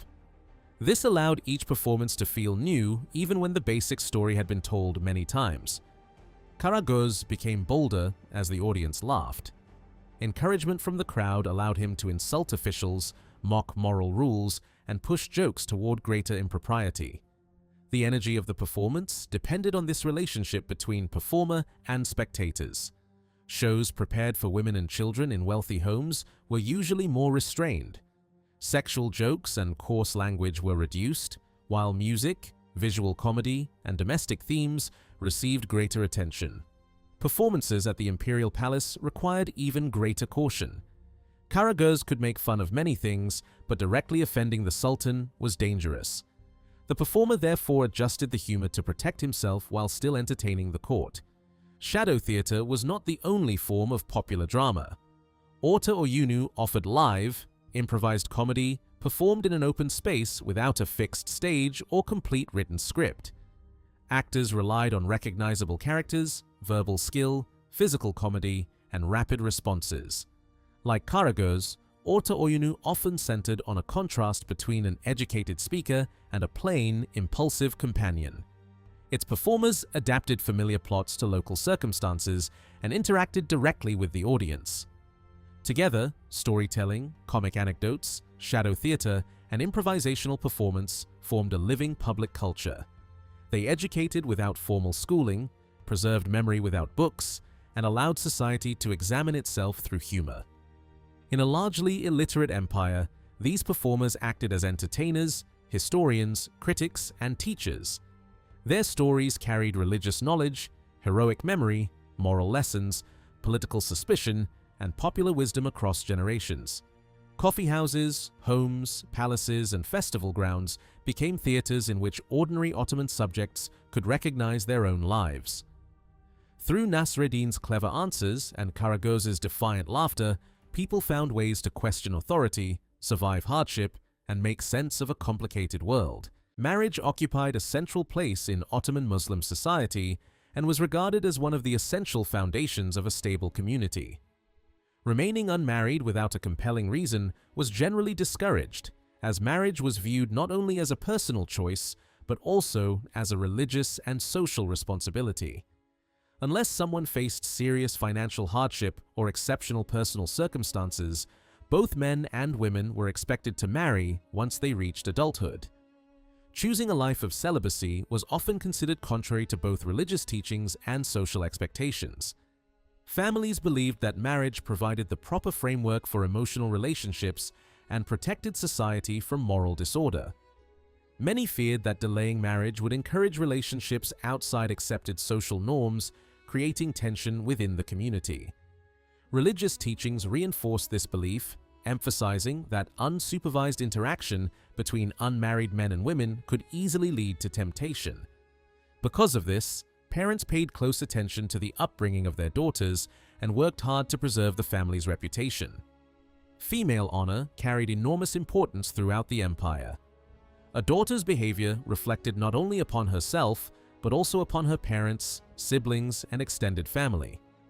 Society expected young women to remain virgins before marriage, while modest clothing and carefully limited movement outside the home were widely encouraged. Influential Islamic scholars, especially the famous theologian Al-Ghazali, argued that maintaining social order required clear moral boundaries between men and women. Ottoman religious authorities later adopted even stricter interpretations, encouraging women to cover nearly their entire bodies in public except when dealing with close relatives or unavoidable situations such as medical treatment. Violating these expectations could bring severe consequences. In some communities, a woman accused of dishonoring her family risked complete social rejection expulsion from her household, or even violence carried out by her own relatives. Honor was therefore treated as one of the family's most valuable possessions, and protecting it shaped countless decisions surrounding everyday life. Marriage itself was rarely a matter of romantic choice. Instead, it represented an agreement between two families seeking to strengthen their social standing, economic security, and long-term relationships. Parents usually selected suitable partners for their children, while religious officials formally recognized the union through a legal marriage contract. Although a few young men occasionally resisted arrangements made on their behalf, daughters generally had little opportunity to oppose the decisions of their families. Islamic law did not establish a universal minimum age for marriage, and practices differed across the empire. Children could be formally promised in marriage while still very young, although girls usually remained in their parents' homes until reaching puberty. According to the Hanafi legal tradition, followed by the Ottomans, a marriage could not be physically consummated until the bride was considered mature enough. Much later, after the establishment of the Turkish Republic, legal minimum marriage ages were introduced to replace these earlier customs. When a family decided that a son was ready to marry, preparations often began immediately. Sometimes the initiative came from the father, while in other cases the young man first shared his wishes with his mother. Regardless of who started the conversation, the father's approval was considered essential before any formal search for a bride could begin. The goal was to find a family whose wealth, reputation, and social position matched, or ideally exceeded, their own. Parents of the groom wanted a hardworking, capable, and well-raised young woman, while the bride's family preferred a dependable husband who could provide financial security and a respectable future. When both families agreed that the proposed match was suitable, formal negotiations moved to the practical details that would define the marriage. These discussions covered everything from the wedding date and future living arrangements to the financial obligations that accompanied the union. One of the most important elements was the mahar, a mandatory marriage payment promised by the groom to the bride under Islamic law. More than a ceremonial gift, it represented legal and financial security for the woman, ensuring that she would receive support if the marriage ended through divorce or if her husband died. Without this commitment, the marriage itself was not considered legally complete. In many Ottoman communities, the mahar was divided into two separate payments. A substantial portion was delivered before the marriage contract was finalized, while the remaining amount became payable only under specific circumstances, such as divorce or widowhood. Some families preserved part of the payment as financial protection for the bride, although others treated the initial installment as compensation for losing a daughter's labor within the household. Once the first payment had been transferred, the couple was generally regarded as officially engaged. Despite the authority of Islamic law, regional traditions sometimes introduced customs that differed from religious regulations. Court records from 16th century Anatolia reveal the existence of an arrangement known as namzedlik. Under this practice, fathers occasionally promised daughters in marriage while they were still children, receiving money or valuable goods from the future groom's family in return. The agreement remained in place until the girl reached marriageable age, at which point the engagement was fulfilled. Although this custom existed alongside Islamic legal principles, it reflected the powerful influence of local tradition in everyday Ottoman society. The value of the mahr was never fixed and depended on numerous social and economic considerations. In Egypt, for example, a bride marrying for the first time generally received a considerably larger payment than a widow or divorced woman. Families evaluated the groom's financial resources, the bride's reputation and appearance, and even the degree of kinship between the couple before settling on an amount. Every marriage involved its own negotiations, making each agreement unique. Neither the bride nor, in many cases, the groom personally directed these discussions. Instead, senior members of both families acted as their representatives. The bride's relatives defended her interests, while respected male relatives from the groom's side bargained over the final terms. They discussed not only the mahr itself, but also the household goods the bride would bring with her, including linens, kitchen utensils, furniture, and other necessities expected in her new home. These conversations demonstrated that marriage was viewed less as the union of two individuals than as the joining of two extended families whose fortunes would become closely connected. Once every detail had been settled, the relationship between the families entered a more public stage. The groom's mother, accompanied by female relatives and close friends, formally visited the bride's home carrying symbolic gifts. Among them were fine red silk and baskets filled with sweets. The silk was spread across the floor, inviting the bride to stand upon it, while she welcomed her future mother-in-law by serving coffee or tea as a sign of respect. She then accepted a piece of candy, kissed the older woman's hand, and returned the unfinished sweet so it could be taken back to the groom. This simple gesture symbolized the beginning of a shared future between the couple. The exchange of gifts continued in both directions. The bride prepared carefully selected presents for her future husband and his family, usually delivered by an older female relative trusted by both households. Shawls, embroidered shirts, elegant handkerchiefs, decorative accessories, luxurious boxes of sweets, and homemade delicacies often formed part of these offerings. Wealthier families responded on an even grander scale. They sent beautifully decorated trays filled with perfumes, silver mirrors, slippers, rings, flowers, fruit, spices, coffee, colorful candles, henna from Mecca, expensive fabrics for wedding garments, silver wash basins, combs, and numerous household items. Each tray was wrapped with great care, emphasizing not only generosity, but also the family's social standing. Engagement and wedding ceremonies ranked among the most significant celebrations in Ottoman society. Although customs differed across regions and religious communities, formal rituals accompanied nearly every marriage. Among prosperous Muslim families, celebrations often lasted an entire week. Before the festivities could begin, however, the legal foundation of the marriage had to be established. Representatives from both families gathered with an imam authorized by the local religious court, who read the marriage contract aloud and ensured that all legal requirements had been fulfilled. The ceremony itself was straightforward but deeply symbolic. The fathers of the bride and groom, or other senior male relatives acting in their place, assembled at the bride's home with witnesses present. While the imam recited each clause of the contract, the bride listened from a nearby room together with her female relatives. After the reading, she was asked whether she accepted the marriage and its conditions. Her simple affirmation completed the essential requirement of consent. The imam then signed the document, offered prayers for the couple's future, and registered the marriage with the local judge. Official registration was essential because unregistered couples risked being prosecuted for living together outside lawful marriage. Only after the legal ceremony did the celebrations truly begin. Some families immediately launched into days of festivities, while others postponed them until a later date. Among the wealthiest households, particularly within the imperial court, the transfer of the bride's trousseau became a spectacular public procession. Musicians filled the streets with the sounds of drums, flutes, fifes, and bagpipes as servants displayed luxurious carpets, embroidered textiles, precious jewelry, gilded ornaments, rare birds, sweet delicacies, and expensive gifts inside elaborately decorated display cases covered with delicate veils.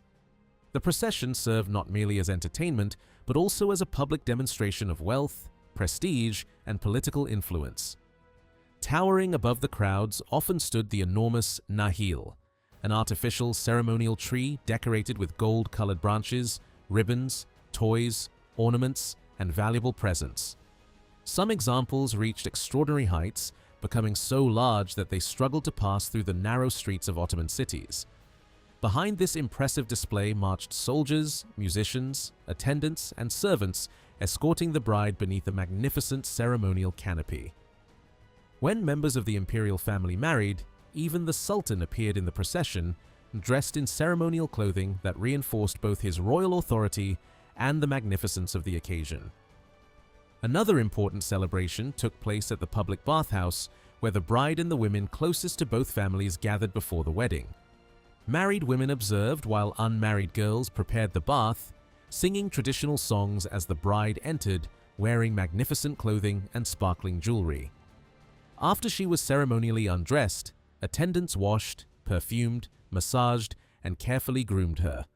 Her hair was braided with pearls and gold ornaments, her eyebrows darkened, and every detail of her appearance refined in preparation for married life. Once these rituals were complete, older women approached the bride individually, presenting gifts ranging from jewelry to embroidered cloths, while offering blessings and compliments. The bride thanked each guest with gestures of respect before changing into elegant clothing and taking her place on an ornate ceremonial seat. Entertainment followed, including music and performances, creating an atmosphere of celebration that lasted well into the day. The following day shifted attention back to the families. Female relatives from the groom's household visited the bride's home, where they were welcomed with coffee and traditional hospitality. After exchanging polite conversation and formal compliments, the bride entered to greet her future mother-in-law, respectfully kissing her hand before quietly withdrawing. Music, singing, and dancing entertained the guests throughout the visit, though the visitors themselves generally remained spectators rather than participants. As they prepared to leave, the bride returned once more to bid them farewell, receiving a shower of coins that symbolized blessings, prosperity, and good fortune for the life that awaited her. Later that evening, the women of both households gathered once more for one of the most emotional moments of the wedding celebrations: the henna night. This ceremony marked the bride's symbolic farewell to childhood and her entry into married life. Before the henna was applied, she walked through the garden accompanied by unmarried friends, while musicians performed and professional dancers entertained the guests. The central ritual was carried out by the groom's mother. She placed a small amount of henna first on the bride's right palm and then on her left. As the paste was spread across her hands, the women pressed gold coins into it as signs of prosperity, protection, and good fortune. The bride's hands were then wrapped in cloth so that the henna could dry and leave behind its deep orange color. By the following morning, preparations had begun for the bride's final departure from her childhood home. Her appearance was transformed through a long and elaborate process. Her hair was carefully braided, her face was powdered and colored, and tiny ornaments, glittering decorations, and even precious stones could be placed across her forehead, cheeks, and chin. Her wedding clothing was equally magnificent. She wore a delicate white shirt and loose trousers beneath a long, richly embroidered gown, usually made in shades of red or purple. Fine leather boots completed the main outfit. Around her neck, wrists, ears, and fingers were pearls, bracelets, earrings, rings, and other pieces set with precious stones. A red or crimson veil was then drawn over her head, covering both her face and body. Above it, her mother placed a decorative bridal crown, tiara, or jeweled ornament made from colored glass and shining materials. Before leaving the house, the bride appeared before her father for the last time as an unmarried daughter. She knelt before him and kissed his hands and feet. He then raised her and fastened a ceremonial belt around her waist. Depending on the family's wealth and the period, this might be a jeweled girdle, an expensive shawl, or a simple ribbon carrying the same symbolic meaning. This farewell was often deeply emotional. The bride usually wept openly, and fathers were sometimes unable to hide their own tears. The moment represented more than a change of residence. It marked the end of one stage of family life and the beginning of another. While father and daughter exchanged their final words, an attendant announced that the groom and his companions had arrived. Earlier that day, the groom had returned to his own household, surrounded by relatives and friends. The men often rode horses decorated with silver and gold fittings. European travelers who witnessed Ottoman wedding processions described musicians, acrobats, fire eaters, and servants carrying dining sets wrapped in silk. The displays could become remarkably imaginative. Decorative objects shaped from sugar appeared in the form of bowls, pitchers, candle holders, horses, birds, lions, elephants, and sea creatures. Behind them came pack animals carrying beds, rugs, furniture, and other goods intended for the couple's new household. At the same time, the groom's family sent donkeys to collect the bride's belongings. Their harnesses were decorated and bells hung around their necks. Even when only a few animals were actually needed, many more might be included simply to make the procession appear larger, richer, and more impressive.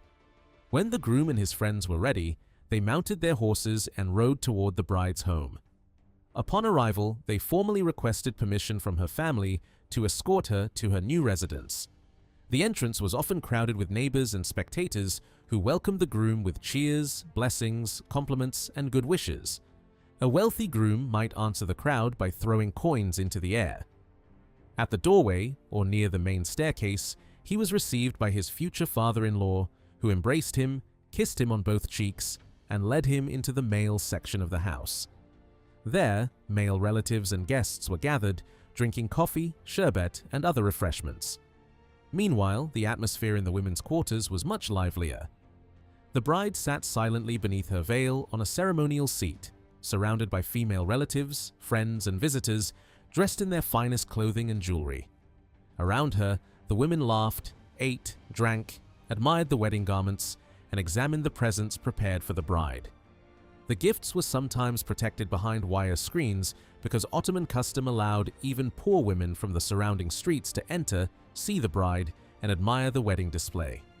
This turned the celebration into a partially public event, opening the household to women from different social backgrounds. Throughout the gathering, guests were offered sweets, refreshments, and sugar confections, while professional singers, musicians, and dancers performed. The bride herself remained composed and largely silent, embodying the modesty expected of her during the ceremony.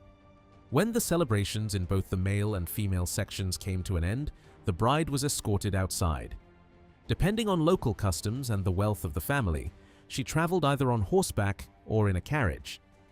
A red canopy or curtain concealed her from public view as she moved toward the groom's home. An elderly female relative usually accompanied her, while male representatives led the procession. Musicians, jesters, entertainers, and dancers followed, attracting crowds along the streets. Neighbors stepped outside to watch, applaud, and offer blessings to the couple. When the bride finally reached the groom's residence, the women waiting inside welcomed her with great excitement. Coins, flowers, candies, embraces, and kisses were showered upon her as she entered the household that would now become her permanent home. Such elaborate customs were not limited to Istanbul. Wealthy families and provincial elites throughout the empire often copied the ceremonies of the imperial capital. In Albania, for example, powerful households sent armed horsemen and foot soldiers to collect the bride from her village or town. The men were welcomed at her home with large banquets, while cannons and muskets were fired into the air. When the procession began its return journey, celebrations continued along the roads. Young men danced beside the route and called out the name of God as the bride passed. Among prosperous Ottoman families, the bride's arrival was followed by a grand meal. The table might include saffron rice, pilaf with mutton, roasted pigeons, fruit, sweets, and several kinds of sherbet. Once the meal was finished, men and women again separated into different areas of the household. The female guests accompanied the bride into the women's quarters, while the groom and the male guests gathered elsewhere. Musicians and dancers continued to provide entertainment, but respectable guests usually watched rather than joining in. Religious authorities strongly disapproved of dancing, particularly when men and women performed together. For this reason, professional entertainers carried out the performances while the families remained spectators. When the last guests had departed, the groom entered the bedchamber prepared for the couple. It had been decorated with cushions, rugs, fine fabrics, and ceremonial objects.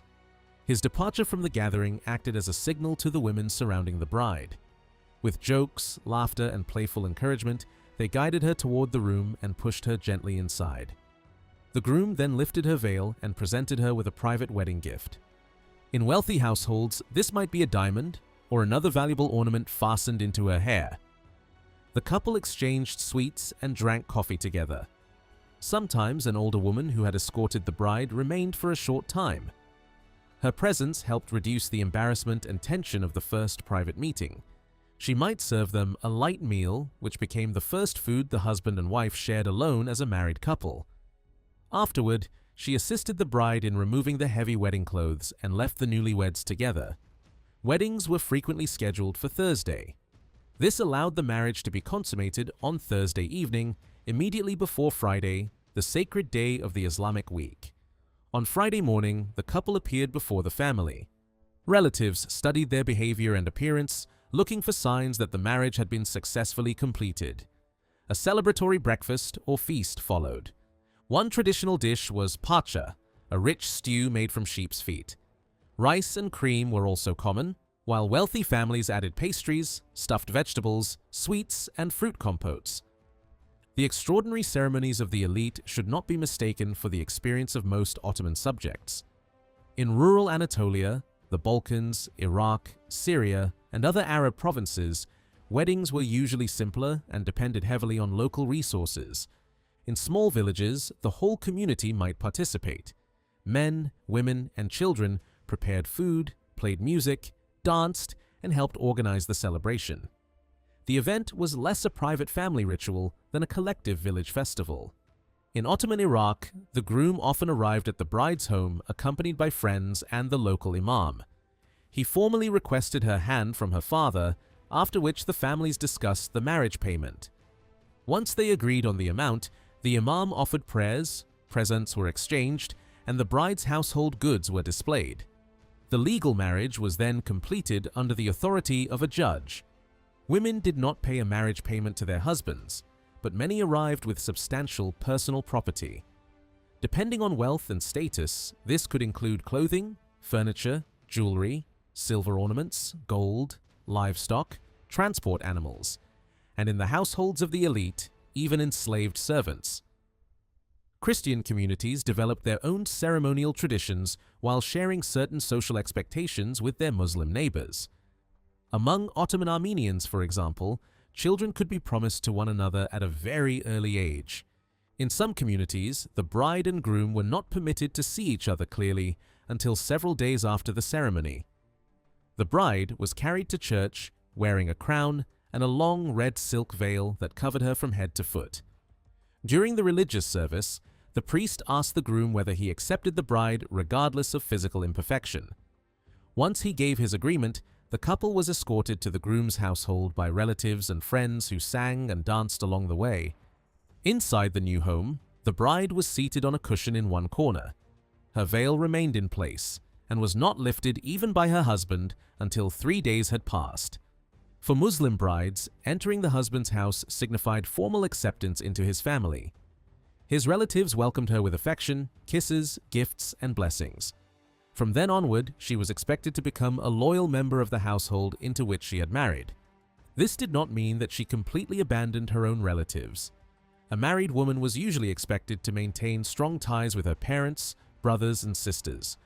Her father and brothers remained among the few unrelated adult men with whom she could interact freely without violating expectations of modesty. Normally, the bride moved into the groom's family residence. In rare situations, however, the opposite arrangement occurred. If the groom was poor and the bride's parents had no sons, he might join her household instead. Arranged marriage in Ottoman society has often been criticized for placing family interests above the personal wishes of young couples.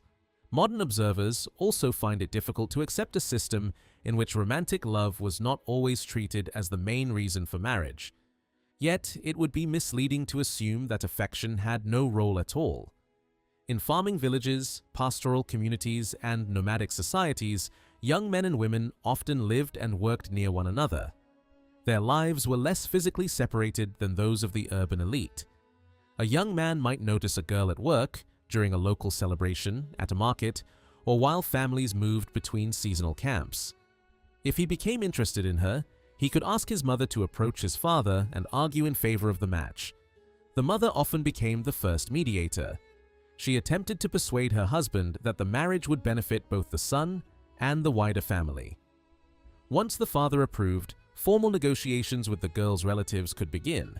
Not every romantic attachment ended successfully. Sometimes the young man's family rejected his choice. In other cases, the bride's family demanded a marriage payment that he could not afford.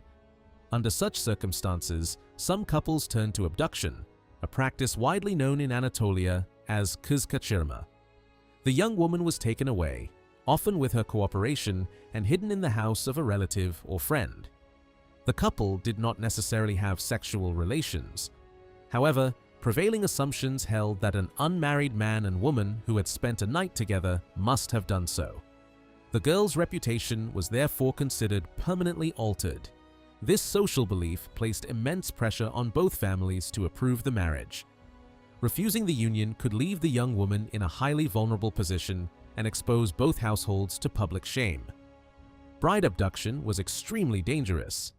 The girl's father and brothers could react violently in defense of family honor. For this reason, couples sometimes fled far from their home village and remained hidden until the anger of their relatives had diminished. Over time, reconciliation was often possible. After children were born, grandparents who had once condemned the marriage sometimes accepted the couple and restored family relations. Marriage also brought a new set of legal rights and obligations. Ottoman jurists did not imagine husbands and wives as holding identical positions. Instead, they described marriage as a reciprocal arrangement in which each spouse possessed different duties. The husband was responsible for maintaining the household. He was required to provide food, clothing, shelter, and the necessary personal expenses of his wife. In return, legal and social traditions expected her obedience. A husband could exercise considerable control over his wife's movements. He might prevent her from leaving the home except to visit close relatives or require her to accompany him when he traveled. Nevertheless, Ottoman women were not legally invisible.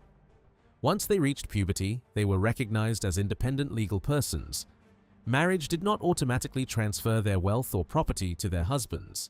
Women from both ordinary and wealthy households owned houses, land, jewelry, money, shops, animals, household goods, and other valuable property. They bought and sold assets, rented buildings, leased land, invested capital, prepared wills, transferred inheritances, and entered into contracts. They could also bring disputes before the local judge. Court registers contain many cases in which women appeared personally, without a father, brother, or husband speaking on their behalf. Some women inherited considerable fortunes and used them to finance commercial enterprises. Court documents from different centuries show female property owners investing in trade, lending money, managing estates, and controlling profitable businesses. Their participation was restricted by social convention rather than by total legal exclusion. A woman might invest in a commercial caravan, for example, but she was rarely permitted to travel with it. Instead, she appointed male agents, employees, or business partners to represent her interests. Outside the cities, women played an essential role in village and tribal economies. They worked in agriculture, cared for animals, processed food, spun wool and cotton, produced clothing, and manufactured handicrafts for both domestic use and sale. In nomadic communities, women's labor could determine the survival of the entire household. Their production of textiles, tents, carpets, and animal goods generated income and supported long-distance exchange. The economic importance of female labor grew dramatically during the 19th century. As capitalist production expanded, merchants and manufacturers increasingly relied on inexpensive rural labor to supply thread, cloth, carpets, lace, and other products. New factories in Ottoman towns employed large numbers of poor Muslim and Christian women. Their presence became especially visible in the export industries that expanded during the final decades of the empire. Women formed much of the workforce in raw silk processing, carpet knotting, lace production, spinning, embroidery, and weaving.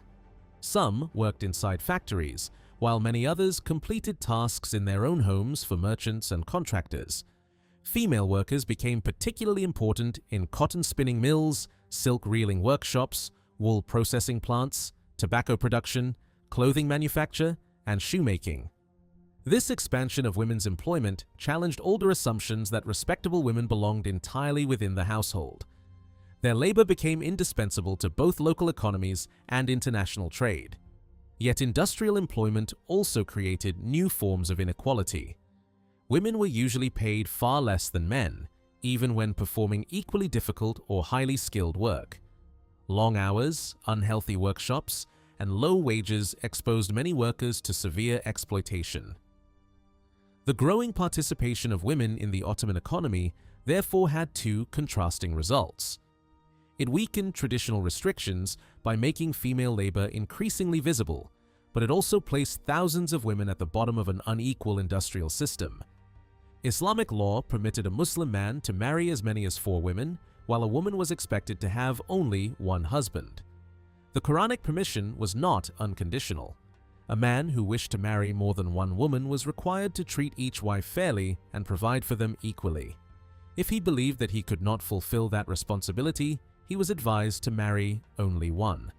For many European visitors and writers, polygamy became one of the most visible symbols separating the Ottoman Muslim world from Christian Europe. It was frequently presented as proof of the unequal position of men and women. Yet the legal possibility of taking several wives did not mean that most Ottoman men actually did so. Historical evidence suggests that monogamy was overwhelmingly more common, while households containing multiple wives formed only a very small part of Ottoman society. European travelers sometimes noticed this difference between legal theory and everyday reality. The German Protestant clergyman Salomon Schweiger, who visited Ottoman lands near the end of the 16th century, concluded that polygamy was uncommon. In his view, Ottoman men may have possessed formal authority within society, but women exercised considerable influence inside the household. He believed that the financial burden, jealousy, and domestic conflict created by several marriages discouraged most men from attempting them. By the 18th century, elite society in Istanbul often regarded plural marriage with open disapproval. A wealthy or prominent man who took another wife risked creating a bitter conflict within his household. First wives could strongly resist the arrival of a rival and sometimes refuse to receive their husbands after a second marriage. Such disputes rarely remained private. Servants, relatives, neighbors, and acquaintances carried the story beyond the home, turning family tension into public gossip and embarrassment. For many men, avoiding scandal was as important as avoiding expense. A second marriage could damage a man's reputation, disturb relations between powerful families, and undermine peace within his residence. Ottoman court protocol also imposed special restrictions. Officials or dignitaries seeking to marry a woman from the imperial family were generally expected to leave previous wives and concubines behind. Lady Mary Wortley Montagu, who lived in Ottoman lands during the early 18th century, observed that although Muslim men were legally allowed several wives, elite women rarely accepted such an arrangement. She claimed that she had encountered almost no respected man who openly exercised the right to marry four women, nor did she know many high-ranking women who would tolerate it. Montagu identified one prominent court official who maintained several enslaved women for sexual purposes, but she noted that he was criticized as immoral rather than admired. His wife remained in the same household, yet refused to meet him. Even men involved with another woman often kept that relationship hidden in a separate residence and visited as discreetly as possible. During the final decades of the 19th century, polygamy survived mainly among certain palace circles and some senior members of the religious establishment. It was far less common among merchants, craftsmen, and ordinary urban families. Within these groups, stories circulated about the disasters supposedly caused when a husband introduced a second wife into his home. The writer Khalid Edib later remembered one such story from the reign of Sultan Abdulhamid II. A prosperous merchant married his deceased brother's widow, publicly presenting the decision as an act of sympathy and protection. Because plural marriage was unusual among households without enslaved servants, many people believed that the new marriage would bring misfortune. Soon afterward, the merchant's house was destroyed during one of Istanbul's major fires, and much of his wealth disappeared. He reportedly came to believe that these losses were punishment for the suffering he had caused his first wife. Filled with regret, he asked for her forgiveness and blamed his domestic tragedy on his decision to marry again. Islamic law also regulated marriage between members of different religious communities. A Muslim man could marry a Christian or Jewish woman, provided that she was allowed to preserve her faith and participate in its religious practices. Children born from such a marriage were considered Muslim. Inheritance created complications in mixed marriages. A Christian or Jewish wife could not normally inherit from her Muslim husband under the religious rules governing the two communities, and he could not automatically inherit from her. Muslim women, meanwhile, were forbidden from marrying non-Muslim men. Even after the Republic of Turkey removed formal legal barriers to such marriages, social expectations often remained powerful. Families commonly encouraged a non-Muslim groom to convert before marrying a Muslim woman. Christian and Jewish men generally married within their own religious communities. Unlike Muslim men, they were not legally permitted to maintain concubines. If a non-Muslim man was discovered living with such a woman, an Ottoman judge could require him to formalize the relationship through marriage. Christian women were sometimes able to marry men belonging to another Christian denomination. With the approval of their families, they could also marry Christian foreigners from European countries. Ottoman marriage practices were therefore shaped not only by gender, but also by religious identity, legal status, family interest, and communal boundaries. These distinctions reflected a broader feature of the Ottoman legal order. Islamic law assigned men and women different responsibilities and did not treat their rights as identical. Gender stood beside religion and legal status as one of the most important categories determining a person's obligations, privileges, and place within society. Influential scholars such as Al-Ghazali described the proper role of women primarily in domestic and marital terms. A respectable woman was expected to obey male authority, manage the household, raise children, and respond to the needs of her husband. Ottoman religious scholars of the 16th century repeated many of these teachings. They listed baking bread, preparing food, washing clothing, cleaning dishes, and maintaining the home among a wife's expected responsibilities. Such work was presented not merely as practical labor, but as a religious duty. Failure to fulfill these responsibilities could be described as sinful. The ideal woman was portrayed as modest, obedient, devout, and largely protected from the gaze of unrelated men. Within the home, however, she was expected to work constantly for the comfort and stability of her family. Marriage and sexual relations between husband and wife were not considered shameful in Islamic teaching. On the contrary, marital intimacy was understood as a natural and legitimate part of religious life. Sexual desire did not have to be rejected, but it had to be expressed within an approved union. Official religious doctrine strongly condemned sexual practices outside heterosexual marriage. Religious scholars defined adultery, fornication, incest, same-sex acts, relations with animals, and other forms of sexual behavior outside accepted limits as violations of divine order. These condemnations were rooted in the belief that men and women had been created as complementary partners. Any rejection of that structure could therefore be interpreted as rebellion against the moral system established by God. Male same-sex relations received particularly harsh treatment in legal and theological writing. Religious commentators repeatedly invoked the Quranic account of Lot and the destruction of Sodom as a warning about the consequences of sexual transgression. Yet everyday Ottoman attitudes were far more complicated than religious prohibitions alone might suggest. Male attraction toward other males was widely recognized and appears frequently in Ottoman poetry, literature, humor, art, and social commentary. Although particular sexual acts remained illegal, emotional or aesthetic admiration between men was not always treated as incomprehensible or entirely outside ordinary human experience. Part of this difference can be understood through pre-modern medical theories about the body. Ottoman physicians inherited the ancient belief that human beings were composed of 4 fundamental elements or qualities associated with air, fire, earth, and water. Health, personality, and physical development were thought to depend on the balance between them. Within this framework, men and women were not always imagined as 2 completely separate biological types. They were often described as variations of the same basic human form, distinguished by different levels of heat, development, and bodily perfection. Women were sometimes presented in medical texts as less fully developed versions of men. Female reproductive organs were interpreted as inward or incomplete counterparts of male anatomy. Physicians also believed that women produced a reproductive substance that contributed to the formation of a child.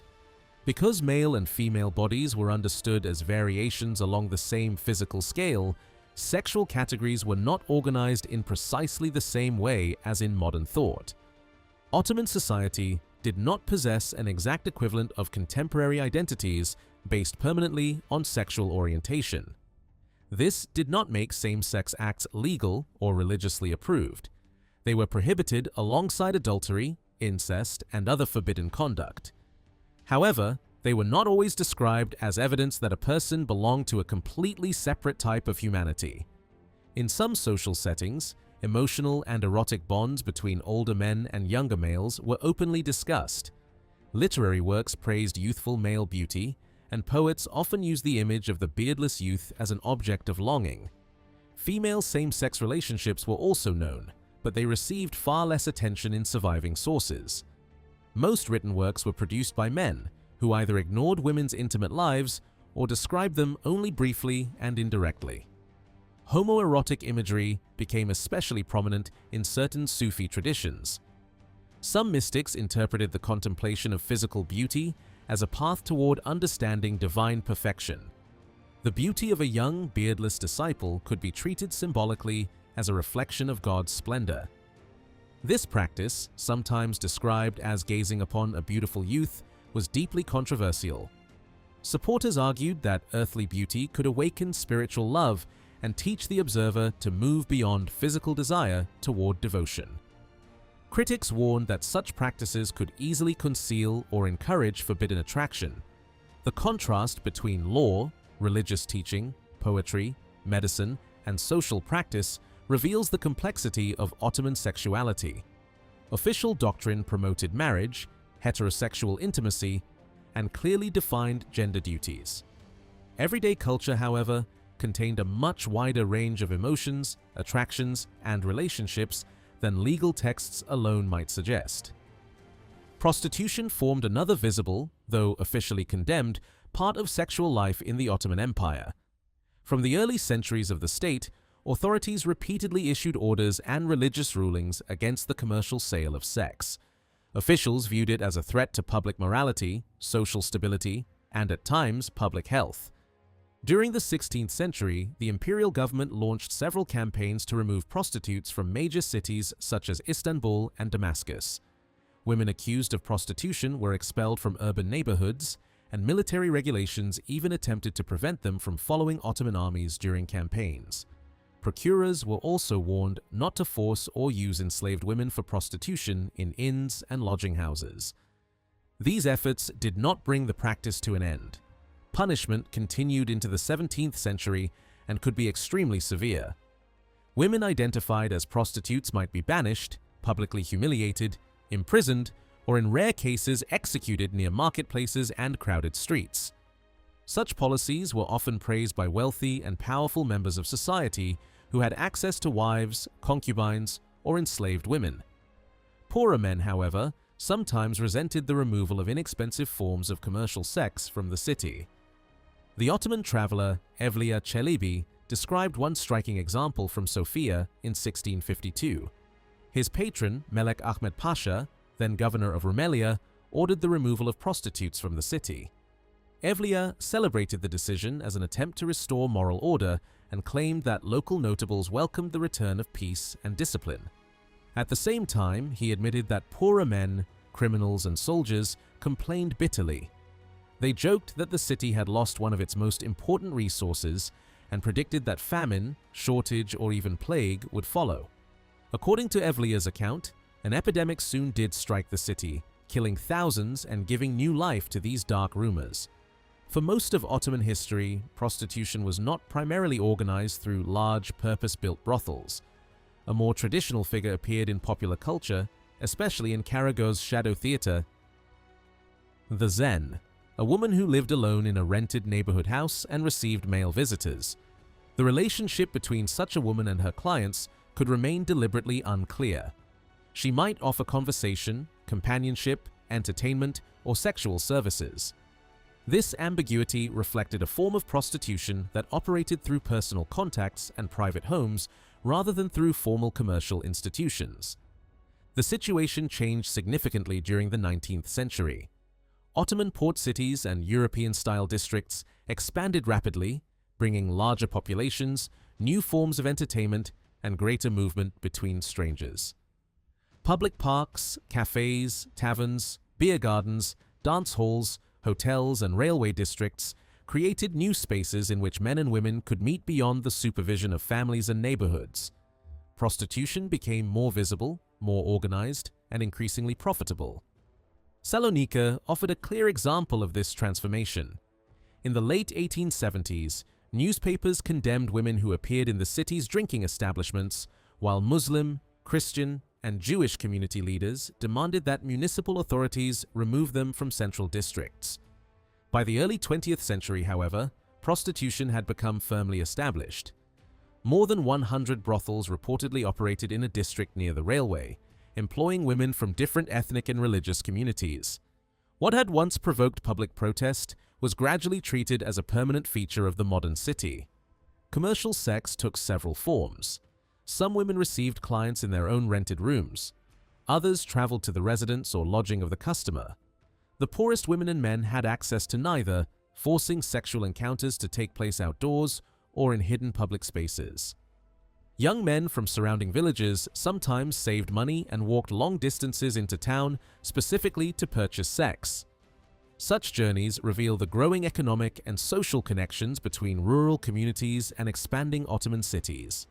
A second development of the 19th century was the spread of the private mistress. Unlike a prostitute receiving many clients, the mistress usually lived in a separate apartment and maintained a continuing emotional and sexual relationship with one man. This arrangement became more common as older institutions declined. Wealthy men had traditionally relied on plural marriage, concubinage, enslaved women, or informal neighborhood relationships. As slavery weakened and polygamy became socially embarrassing in certain urban circles, a new model emerged. The Ottoman term maîtresse, derived from the French word maîtresse, entered urban speech. It reflected both European cultural influence and changing ideas about privacy, romance, and extramarital relationships. In modern districts such as Pera, new apartments, hotels, cafes, and entertainment venues created opportunities for hidden relationships.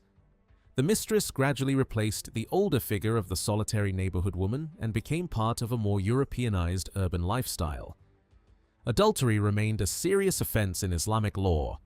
Classical doctrine prescribed an exceptionally harsh punishment, but the evidentiary requirements made it extremely difficult to apply. 4 reliable male witnesses had to testify that they had directly observed the act. Suspicion, rumor, pregnancy, or discovery in a compromising situation did not automatically satisfy this condition. A wife accused by her husband could also deny the allegation under solemn oath. Ottoman judges generally followed these restrictions and were reluctant to declare that adultery had been legally proven.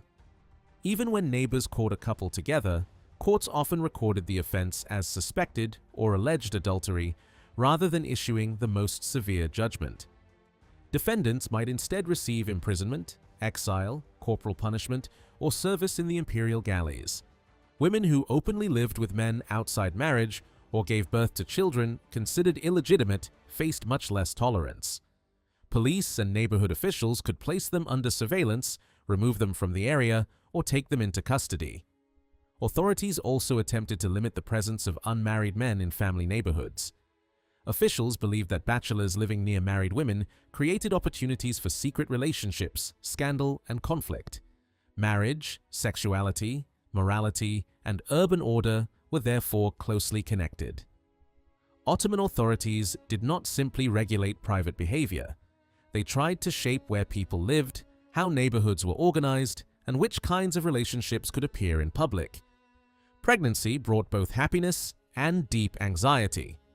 Among members of the Ottoman elite, astrologers and fortune tellers were sometimes consulted before a woman attempted to conceive.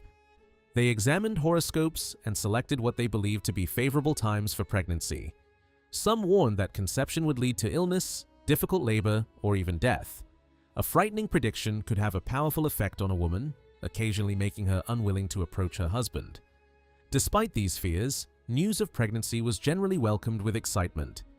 In wealthy households, servants also celebrated because the birth of a child often brought gifts, bonuses, clothing, or money from the mother and father. Childbirth remained almost entirely in the hands of women. Experienced midwives possessed knowledge acquired through years of observation and practice, and they were among the most trusted figures in Ottoman communities. Many households repeatedly employed the same midwife. Over time, she became a familiar presence who understood the health, habits, and previous pregnancies of the women she served. As labor reached its final stage, the mother could be seated on a specially designed birth chair. It had arm supports, a high back, and an opening in the seat that gave the midwife access during delivery. Just before the child appeared, the midwife invoked God by reciting the tekbir. When the baby was born, the women present repeated the Islamic declaration of faith, connecting the moment of birth with religious belonging. The midwife then cleaned the infant with warm water, cut the umbilical cord, and examined both mother and child. Her duties extended beyond delivery itself, often continuing for many days afterward. Protective objects were placed around the mother's bed. A small Quran enclosed in an embroidered covering might be positioned near her head. At the foot of the bed, families sometimes hung onions, garlic, red cloth, blue beads, or other objects believed to repel the evil eye. Once the mother had been cleaned and dressed, her husband entered to see her and the newborn. He held the child in the direction of Mecca and recited the declaration of faith into the infant's right ear. He then pronounced the name of God into the left ear and repeated the child's chosen name several times. Through this ritual, the newborn was symbolically welcomed into the Muslim community. Soon afterward, a messenger carried the news to relatives, friends, and neighbors. At every house, he announced the successful birth and often received money in return. Yet childbirth remained one of the most dangerous experiences in a woman's life. Wealth, social rank, prayer, and access to respected midwives offered no guarantee of survival. Evliya Çelebi described the tragic death of Kaya Sultan, daughter of Sultan Murad IV and wife of Melek Ahmed Pasha. As the birth approached, experienced women, relatives, and midwives gathered around her. Prayers were recited on an enormous scale. The Quran was read repeatedly, and thousands of invocations were offered in the hope of securing a safe delivery. Kayat Sultan gave birth to a daughter, and her husband responded with acts of charity. Large sums of money were distributed to the poor, hundreds of men received clothing, and prayers of gratitude filled the household. The danger, however, had not passed. The placenta failed to leave the womb, creating a medical emergency that the attendants did not know how to treat safely. The methods they used were violent and desperate. Kaya Sultan was wrapped in blankets and shaken. She was suspended upside down more than once, and attendants placed her inside a barrel filled with scented water. For several days, the midwives attempted increasingly invasive procedures. Their arms were covered with oil before they reached into the birth canal in an effort to remove tissue they believed remained inside. Pieces of membrane were extracted, but the interventions continued because the women feared that part of the afterbirth had been left behind. Infection, blood loss, shock, and internal injury almost certainly followed. 4 days after giving birth, Kaya Sultan died. Her death revealed the severe limitations of pre-modern medicine and the terrible risks women faced even inside the imperial household. When a birth passed without major complications, the family organized a reception for female relatives and friends. Visitors came to congratulate the mother and bring gifts for the child. The baby, however, was not openly praised. Ottoman families feared that admiration could attract the evil eye and place the newborn in danger. Guests therefore avoided saying that the baby was beautiful, healthy, or unusually strong. Some deliberately described the child as plain or unattractive, hoping to mislead harmful supernatural forces. At the same time, they brought protective charms, sweets, biscuits, jewelry, silver coins, and gold pieces. The contrast between spoken indifference and generous gifts formed part of the protective ritual. The newborn usually lay on an embroidered cushion while attention centered on the mother. Coffee, sherbet, and sweet foods were served, and women sang or played musical instruments. After the visitors departed, the midwife purified the room. She placed cloves into burning coals, often assigning one clove to each guest who had entered. A clove that burst in the heat was interpreted as evidence that someone had brought the evil eye into the house. The midwife then performed additional protective rites. She might burn strands of hair belonging to the mother or child. When possible, she also added a piece of fabric taken from the clothing of the person suspected of casting the harmful glance. As the objects burned, she recited prayers, charms, and spoken formulas intended to remove danger from the household.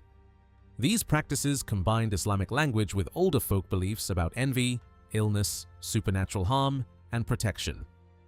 Childbirth in Ottoman society therefore brought together religion, medicine, family celebration, female expertise, and popular magic.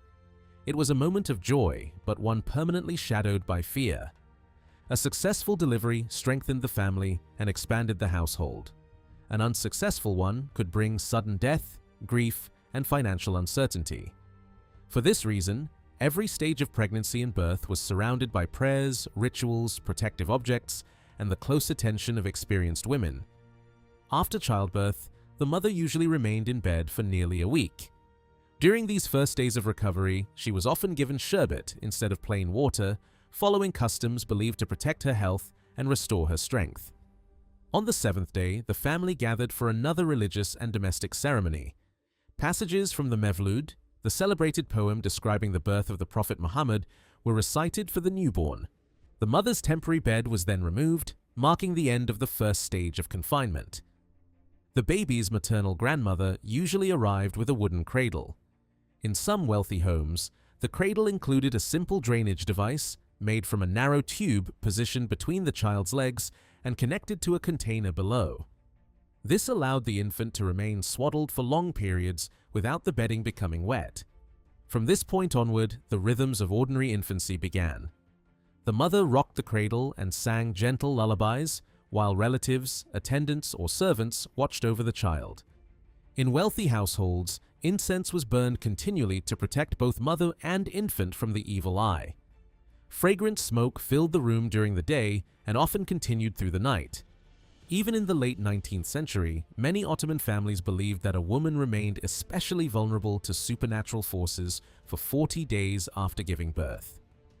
During this period, she was not supposed to remain alone, even for a short time. A woman from a prosperous household could rely on servants, relatives, or a midwife to stay near her. Poorer women depended on neighbors. If the person watching her had to leave unexpectedly, she might place a broom behind the door, believing that it could block harmful spirits from entering the room. A Quran was often kept near the mother's pillow. She might wear a red ribbon in her hair, and incense was burned every evening as an additional form of protection. For 40 days, the mother was watched over by female relatives, friends, neighbors, attendants, and the midwife. This period combined physical recovery with spiritual caution. She was considered neither fully ill nor fully returned to ordinary life. At the end of the 40 days, she finally left the house and went to a public bath. This journey was itself a celebration. Her mother, sisters, female relatives, friends, and the midwife accompanied her, while the baby was carried carefully in the midwife's arms. Inside the bathhouse, the mother was washed, massaged, and thoroughly cleaned. When her own bath was complete, the midwife turned her attention to the baby, gently washing and rinsing the child. Music, food, and entertainment often accompanied the event. Professional performers danced, while sherbet, coffee, sweets, and other refreshments were served to the guests. In some cases, the 40-day bath became an all-day celebration. Women talked, ate, listened to music, and enjoyed a rare opportunity to gather outside the ordinary routines of the household. Among elite families, the ceremony gradually moved away from public bathhouses. Wealthy households began constructing private baths within their residences, allowing women to invite relatives and friends to celebrate the 40th day in greater comfort and privacy. The birth of a prince or princess followed many of the same customs seen in ordinary Ottoman households, but everything was carried out with far greater luxury. Women of the imperial family relied on trusted palace midwives who were summoned as soon as labor began. The mother was seated or supported on a specially prepared couch, but unlike the simple furnishings found in modest homes, the imperial couch could be covered in red satin and decorated with pearls, rubies, emeralds, and fine embroidery. After the child was born, 3 ceremonial cradles were traditionally presented. The first came from the sultan's mother, the second from the Grand Vizier, and the third from the chief official of the imperial treasury. Each cradle arrived in its own procession and was accompanied by valuable gifts. The cradle sent by the sultan's mother might include a luxurious quilt and richly embroidered coverings. The Grand Vizier's gift could contain jewels and, when the child was male, a ceremonial feather ornament. The cradles were formally received by a senior palace official, shown first to the sultan and then carried into the imperial harem. The men who transported them were rewarded with robes of honor and sometimes additional gifts. On the day of the birth, an imperial announcement informed the public that a new member of the Ottoman dynasty had arrived. The event was presented not merely as a private family occasion, but as a celebration for the empire. The following day, senior officials came to the palace to congratulate the sultan. Among them were the Grand Vizier, the chief religious authority, leading scribes, and other high-ranking dignitaries. Each received ceremonial robes as a sign of royal favor. At the same time, women connected to the palace gathered in the imperial harem. Women already living there required no special transportation, but the wives of senior officials arrived from outside the palace. These guests first assembled at the residence of the Grand Vizier and were then transported to the palace in horse-drawn carriages. Once inside the harem, they approached the new mother, kissed the covering of her bed, and presented gifts to both her and the infant.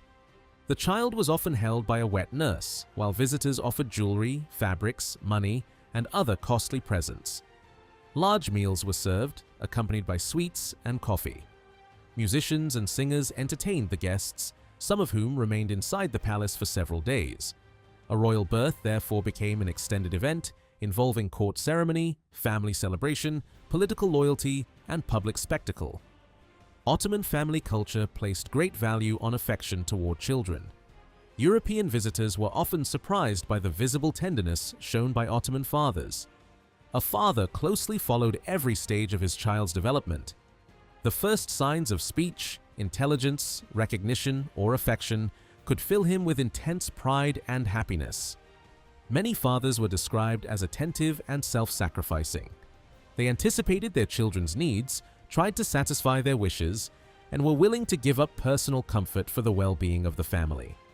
Child-rearing customs differed greatly across the empire. Among some Abkhazian communities, newborns were wrapped tightly and sent to foster families before being allowed to drink their mother's milk. Parents might remain separated from the child for 10 or even 15 years. This severe custom was connected to the belief that hardship and separation would produce strength, discipline, and independence. Most Turkish mothers followed a very different approach. They usually nursed their own babies and were reluctant to place them in the care of a wet nurse. They believed that a mother's milk, attention, physical closeness, and affection provided the best possible nourishment. Feeding was therefore understood as both a biological and an emotional responsibility. Children were not raised by mothers alone. The wider family played a central role.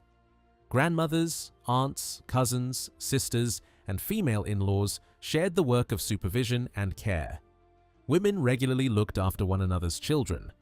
A mother could leave her infant with her own mother, a sister-in-law, or another trusted female relative. This created a network of shared responsibility in which children grew up surrounded by several generations of family members. Their emotional world extended far beyond the parents alone. Children were deeply valued, and sons were especially important in many communities.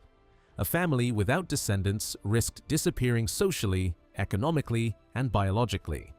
For farming households, more children meant more labor. During planting, herding, and harvest seasons, every additional pair of hands increased the family's ability to survive. Children also provided long-term security. Parents expected sons and daughters to care for them in old age, particularly when illness or poverty made independent life impossible. The need for sons became even more urgent in periods of war. If the father was recruited into the army and sent to a distant campaign, a son could remain behind to protect the household and cultivate the family's land. Several sons offered even greater security. If one was taken for military service, the others could maintain the farm, support the women of the household, and defend family property. This belief in the united family was central to Ottoman society. Relatives were expected to remain connected, protect collective interests, and assist one another in times of economic or personal crisis. In villages, children began working at an early age. Boys helped with livestock, plowing, irrigation, transport, and harvesting. Girls assisted with food preparation, weaving, cleaning, childcare, and agricultural tasks. Although the work could be physically demanding, many observers believe that rural children developed into strong and resilient adults because of their active lives.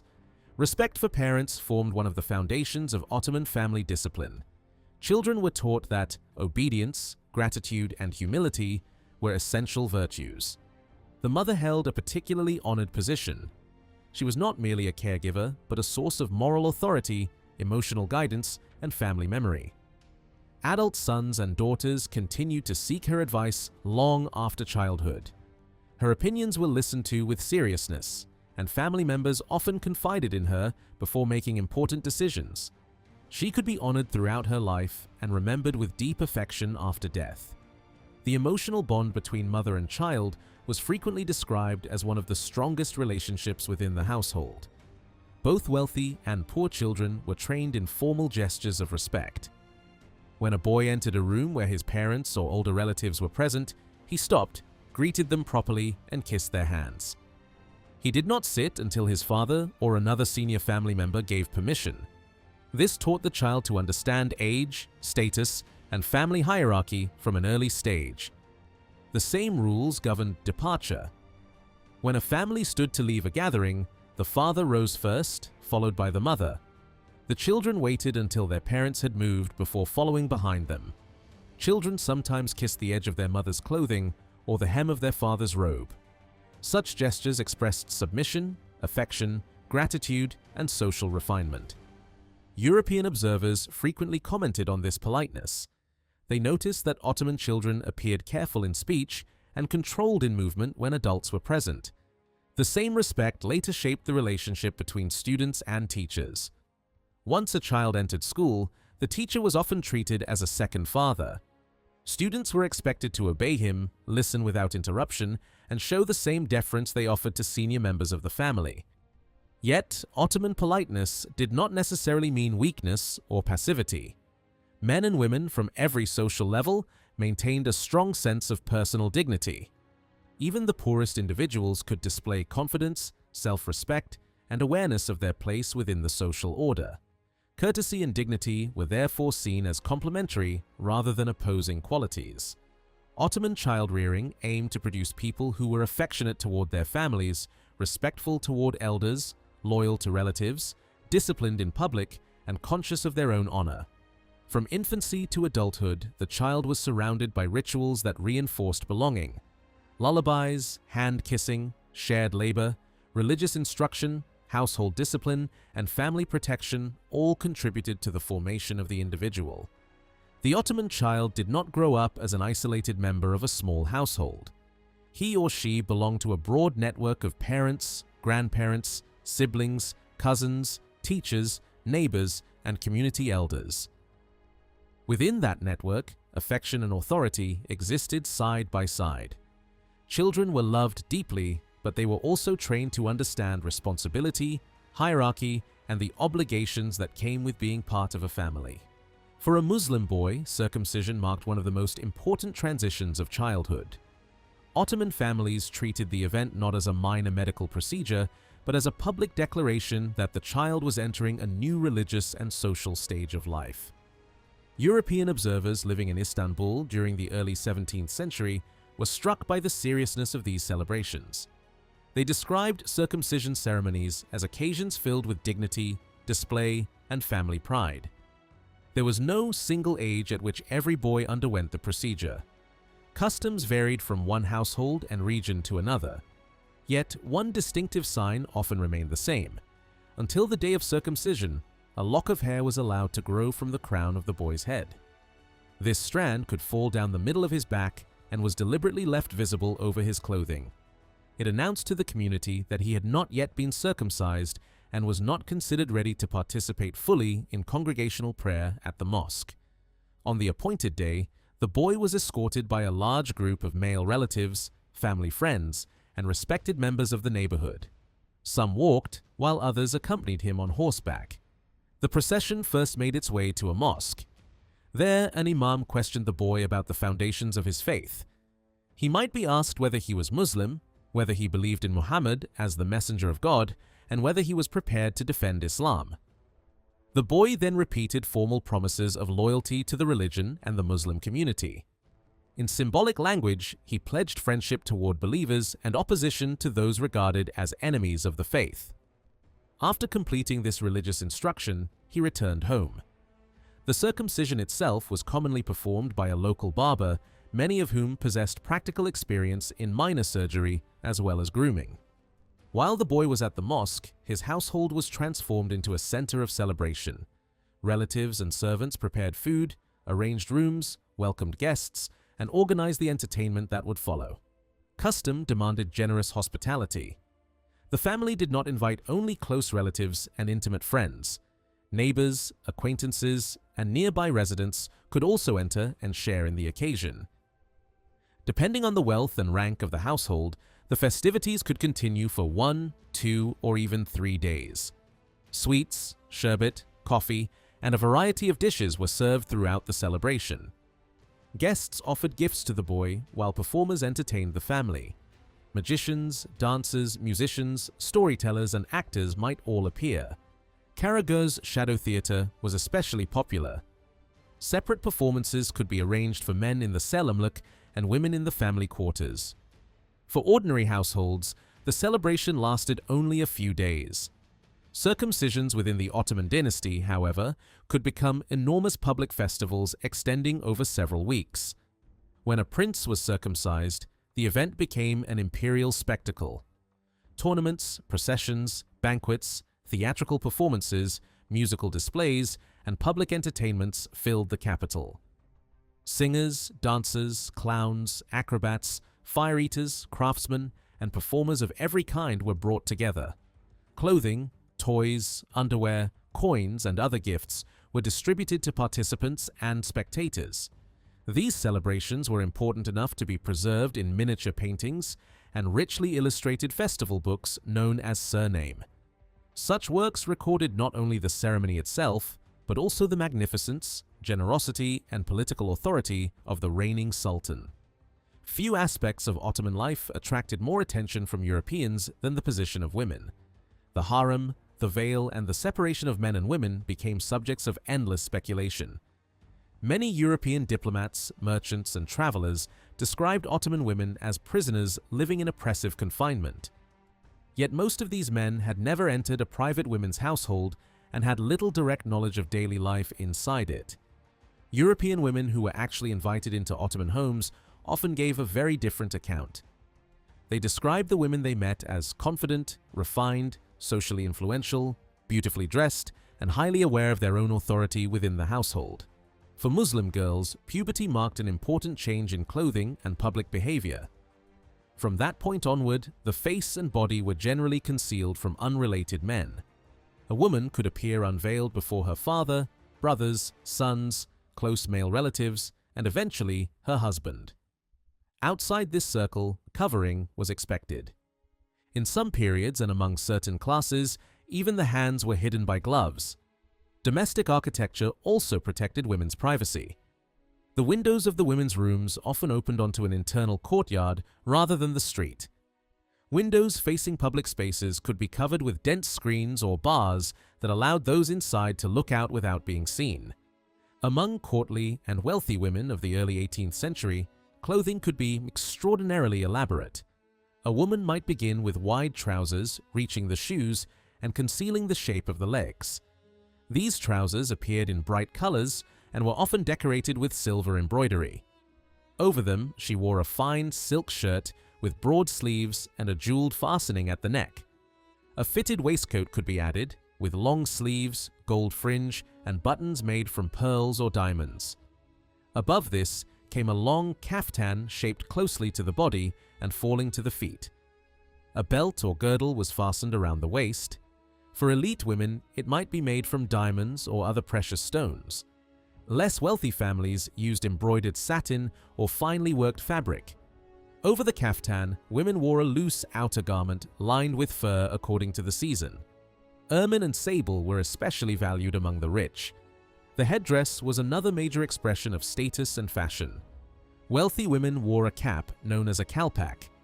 Winter versions could be made from velvet and decorated with pearls or diamonds, while summer versions used lighter, shining fabrics. The cap was placed at an angle and secured with a jeweled band, embroidered scarf, or gold tassel. The arrangement left part of the hair visible on the opposite side. Women decorated this exposed section according to personal taste. Some added flowers, others used hair and feathers, while many preferred intricate ornaments shaped like bouquets. These jeweled flowers imitated nature with remarkable detail. Pearls became buds, rubies formed roses, diamonds represented jasmine, and topaz was arranged into yellow blossoms. Footwear completed the appearance. Wealthy women often wore soft white leather shoes embroidered with gold. Clothing, therefore, did much more than cover the body. It revealed rank, wealth, taste, age, family connections, and access to luxury goods. Public movement was also regulated. Women generally avoided leaving home before sunrise or after sunset, except during Ramadan, when evening activity increased. Even then, elite women rarely appeared alone. Servants followed them at a respectful distance, carrying belongings and marking the status of the household. Separation between men and women shaped both public and private life. A husband did not normally walk beside his wife in the street, nor did a son openly accompany his mother in the same manner expected in modern cities. Inside the home, men and women often ate in separate rooms. Even modest households could divide their living space with a curtain when separate apartments were impossible. The same principle extended to transportation. Ferries, steamships, trams, and later streetcars provided separate areas for female passengers, often divided by curtains. Until well into the 19th century, even some Christian churches in Ottoman lands maintained separate spaces for men and women during worship. Religious devotion occupied an important place in the expected life of a respectable Muslim woman. Women prayed 5 times each day and observed the fast during Ramadan. Many attended Friday prayers in mosques where separate sections were reserved for them. During Ramadan, large numbers of women in Istanbul gathered for evening worship, especially at important imperial mosques. Women from prominent families sometimes employed private imams, religious tutors, or spiritual advisors. This allowed them to receive instruction while remaining within the boundaries of household privacy. The public bathhouse offered one of the most important occasions for women to leave home and spend time together. Once a week, women from wealthy households might devote 4 or 5 hours to a visit to the hammam. Servants followed them, carrying towels, robes, perfumes, food, and bathing equipment. Inside, the bathhouse became a place of relaxation, conversation, and social exchange. Women removed their outdoor coverings, drank coffee or sherbet, ate sweets, and discussed family news or neighborhood gossip. Some rested on cushions while attendants washed them or braided their hair. Friendships were renewed, marriage possibilities were discussed, and news moved from one household to another. Private baths later became common in elite residences, reducing the social importance of public hammams among the rich. Yet public bathhouses never disappeared completely and remained central to the lives of many urban women. The social experience of women differed sharply according to class and place of residence. Before industrialization, village and tribal women played a far greater direct role in the survival of their households than wealthy urban women. They cultivated land, cared for animals, collected fuel, processed food, spun cotton and wool, wove rugs and carpets, and produced goods for both household use and sale. At the same time, they remained responsible for cleaning, cooking, childcare, and the general organization of domestic life. Their labor was essential. Without it, the rural household could not function economically or physically. The life of a wealthy urban woman was very different. In prosperous homes, cooks prepared meals, servants cleaned rooms, and nurses or tutors supervised the children. This reduced her direct role in daily production and gave her more leisure. She could organize picnics, visit gardens, invite female relatives for coffee, and arrange private performances by musicians or dancers. By the second half of the 19th century, however, Ottoman society began to change. A new urban middle class emerged, shaped by European languages, modern schools, newspapers, and Western political and philosophical ideas. Girls from these families increasingly entered formal education. They studied foreign languages, literature, European history, science, and modern social thought. Education created new expectations. Some women no longer accepted that their future had to be confined entirely to marriage, motherhood, and household management. From this growing educated class came female writers, teachers, entrepreneurs, reformers, scholars, and eventually political figures. The transformation was gradual and uneven. Most Ottoman women continued to live within traditional structures, and class differences remained enormous. Yet by the final decades of the empire, the foundations of a new female public identity had begun to appear. Women were entering schools, publishing their ideas, organizing associations, and taking part in economic and intellectual life. Ottoman women, therefore, cannot be understood through a single image of either complete oppression or complete freedom. Their lives were shaped by religion, family, wealth, geography, education, and historical change. A rural worker, an imperial princess, a merchant's wife, and an educated middle-class student all lived within the same empire, but experienced womanhood in profoundly different ways. Divorce was not an unusual occurrence in Ottoman society.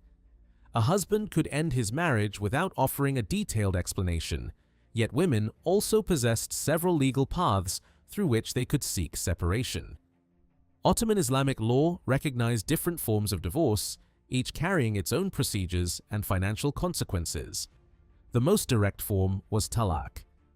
Through this method, a husband could dissolve the marriage simply by pronouncing the required formula. He did not necessarily need to appear before a court or prove that his wife had committed any wrongdoing. Women did not possess the same unilateral right, but they could apply to a religious court for a judicial divorce known as tafriq.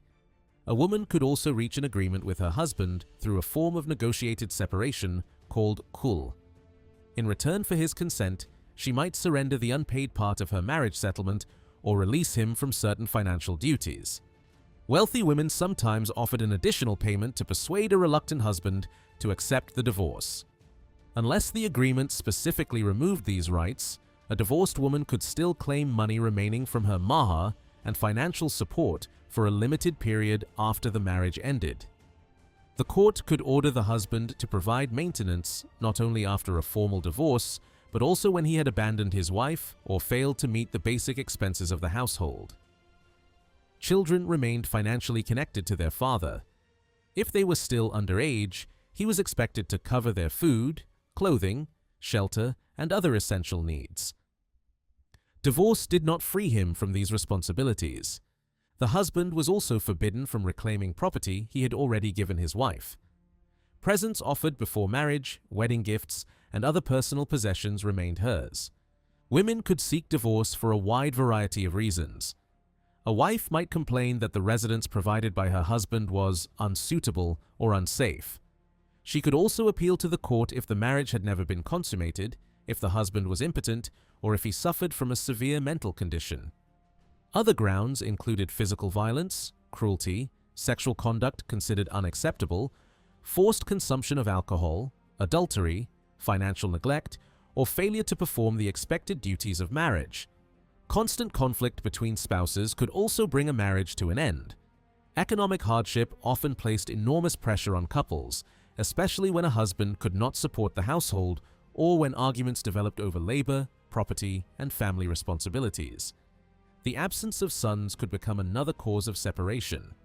Sons were highly valued because they preserved the family name, contributed labor, inherited property, protected land, and cared for their parents in old age. Women were frequently blamed when a marriage produced only daughters, even though the biological cause was not understood. A husband without a male child might divorce his wife or marry another woman in the hope that she would give birth to a son. Despite the frequency of divorce, many powerful pressures encouraged couples to remain together. Ottoman marriages joined extended families rather than merely two individuals. Both households had invested time, money, property, and emotion in the union. They might have purchased furniture, exchanged gifts, negotiated the marriage payment, arranged a wedding, and built close economic or social connections. Poor families were especially reluctant to lose these investments. A household that had struggled for years to prepare a trousseau, furnish a room, or construct a home could not easily afford the collapse of the marriage. Children also complicated separation. Relatives often intervened to preserve the family, fearing that divorce would damage the emotional and financial security of the young. Public opinion was another powerful force. Villages and urban neighborhoods were tightly connected communities in which private disputes quickly became public knowledge. A man or woman believed to have destroyed a marriage for a trivial or selfish reason could face criticism from relatives, neighbors, and local elders. In such a closed social environment, shame was difficult to escape. Once the divorce was completed, both spouses were generally free to marry again. A divorced woman was expected to observe a waiting period before entering a new marriage. This interval was intended to determine whether she was pregnant and to avoid uncertainty over the identity of a future child's father. Religious law described the period as 3 menstrual cycles, commonly interpreted in practice as approximately 100 days. Yet the rule was not always strictly followed, and some women remarried much sooner. Very few divorced men or women remained permanently unmarried. Marriage remained socially desirable and economically useful, so families often began searching for new partners after the waiting period had passed. A man who had issued a final form of divorce could not simply return to the same wife whenever he wished. Under strict interpretation, she first had to marry another man, see that marriage genuinely end, and only afterward could she marry her former husband again. When the original couple reunited, they entered into a new marriage contract. The husband had to promise a new mahr, just as he had during the first union. Food occupied an equally important place in Ottoman family and community life. Cooking, serving, and eating were never merely practical activities. Meals stood at the center of hospitality, celebration, religion, politics, and everyday social relations. Since restaurants were limited and eating outside the home was uncommon for much of Ottoman history, most meals were shared within the household. When people ate elsewhere, they usually did so as guests in the home of a relative, neighbor, or friend. Inviting someone to eat was one of the clearest signs of generosity and respect. Weddings, births, circumcisions, funerals, religious holidays, political meetings, and family visits all involved the preparation and distribution of food. Ottoman cuisine developed from a remarkable mixture of culinary traditions. The distant ancestors of the Turks carried customs from Central Asia as they moved westward toward Iran, Anatolia, and the Mediterranean. During this long migration, they encountered new agricultural products, cooking methods, spices, and regional tastes. Rather than abandoning their own traditions, they absorbed and adapted elements from the societies around them. The cuisine of the Seljuk period had already been influenced by Persian cooking. Wheat, meat, dairy products, soups, stews, and rice dishes formed an important part of the culinary world inherited by the Ottomans. After settling in Anatolia, Turkish communities encountered the food cultures of Greeks, Armenians, Arabs, Kurds, Persians, Balkan peoples, and many others. Each contributed ingredients, techniques, and recipes to the expanding Ottoman kitchen. The older culinary heritage of Anatolia was itself extraordinarily rich. Hittite, Greek, Roman, Byzantine, and numerous regional civilizations had cultivated the land and developed cooking traditions over thousands of years. The geography of Anatolia also provided an exceptional variety of products. Mountains, forests, plains, river valleys, and coastlines supplied grain, meat, fish, fruit, vegetables, herbs, nuts, oils, and spices. When the Turks reached the Aegean and Mediterranean shores, seafood and olive oil became increasingly important. Coastal diets developed around fish, vegetables, herbs, and lighter dishes, while inland regions continued to rely heavily on meat, grain, and dairy products. The diversity of Ottoman cuisine can also be seen in its vocabulary. Many culinary terms entered Turkish from the languages of neighboring peoples.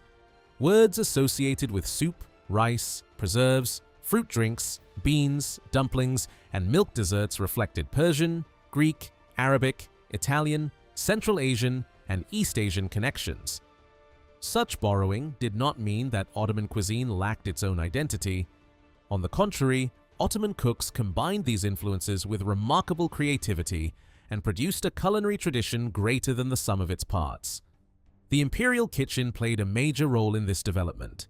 Palace cooks experimented with ingredients, refined recipes, created complex menus, and transformed regional foods into prestigious court dishes. Officials who served in Istanbul later carried these tastes into provincial cities.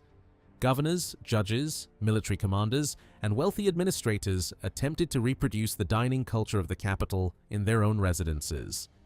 In this way, dishes and techniques moved outward from the palace, while local ingredients and recipes continued to flow toward Istanbul. The Ottomans also helped spread agricultural products across the regions they ruled. Rice, sesame, and maize circulated more widely through the trade and administrative networks of the empire. New plants arriving from the Americas gradually entered Ottoman agriculture and cooking. Tomatoes, peppers, and maize eventually became essential ingredients across southeastern Europe, Anatolia, and the Middle East. This transformation did not happen overnight. Some products first appeared as curiosities, ornamental plants, or luxury foods before becoming part of everyday cooking. Regional climates produced distinct culinary identities. Along the eastern Black Sea coast, heavy rainfall made wheat cultivation difficult. Maize gradually became one of the principal grains and shaped the local diet. In southern Anatolia, livestock raising encouraged the development of meat dishes, especially different forms of kebab prepared over fire or in ovens. Along the Aegean coast, Mediterranean traditions remained dominant. Fish, fresh vegetables, wild herbs, legumes, and olive oil appeared frequently on the table. Central Anatolia favored wheat, yogurt, meat, dried fruits, and baked foods.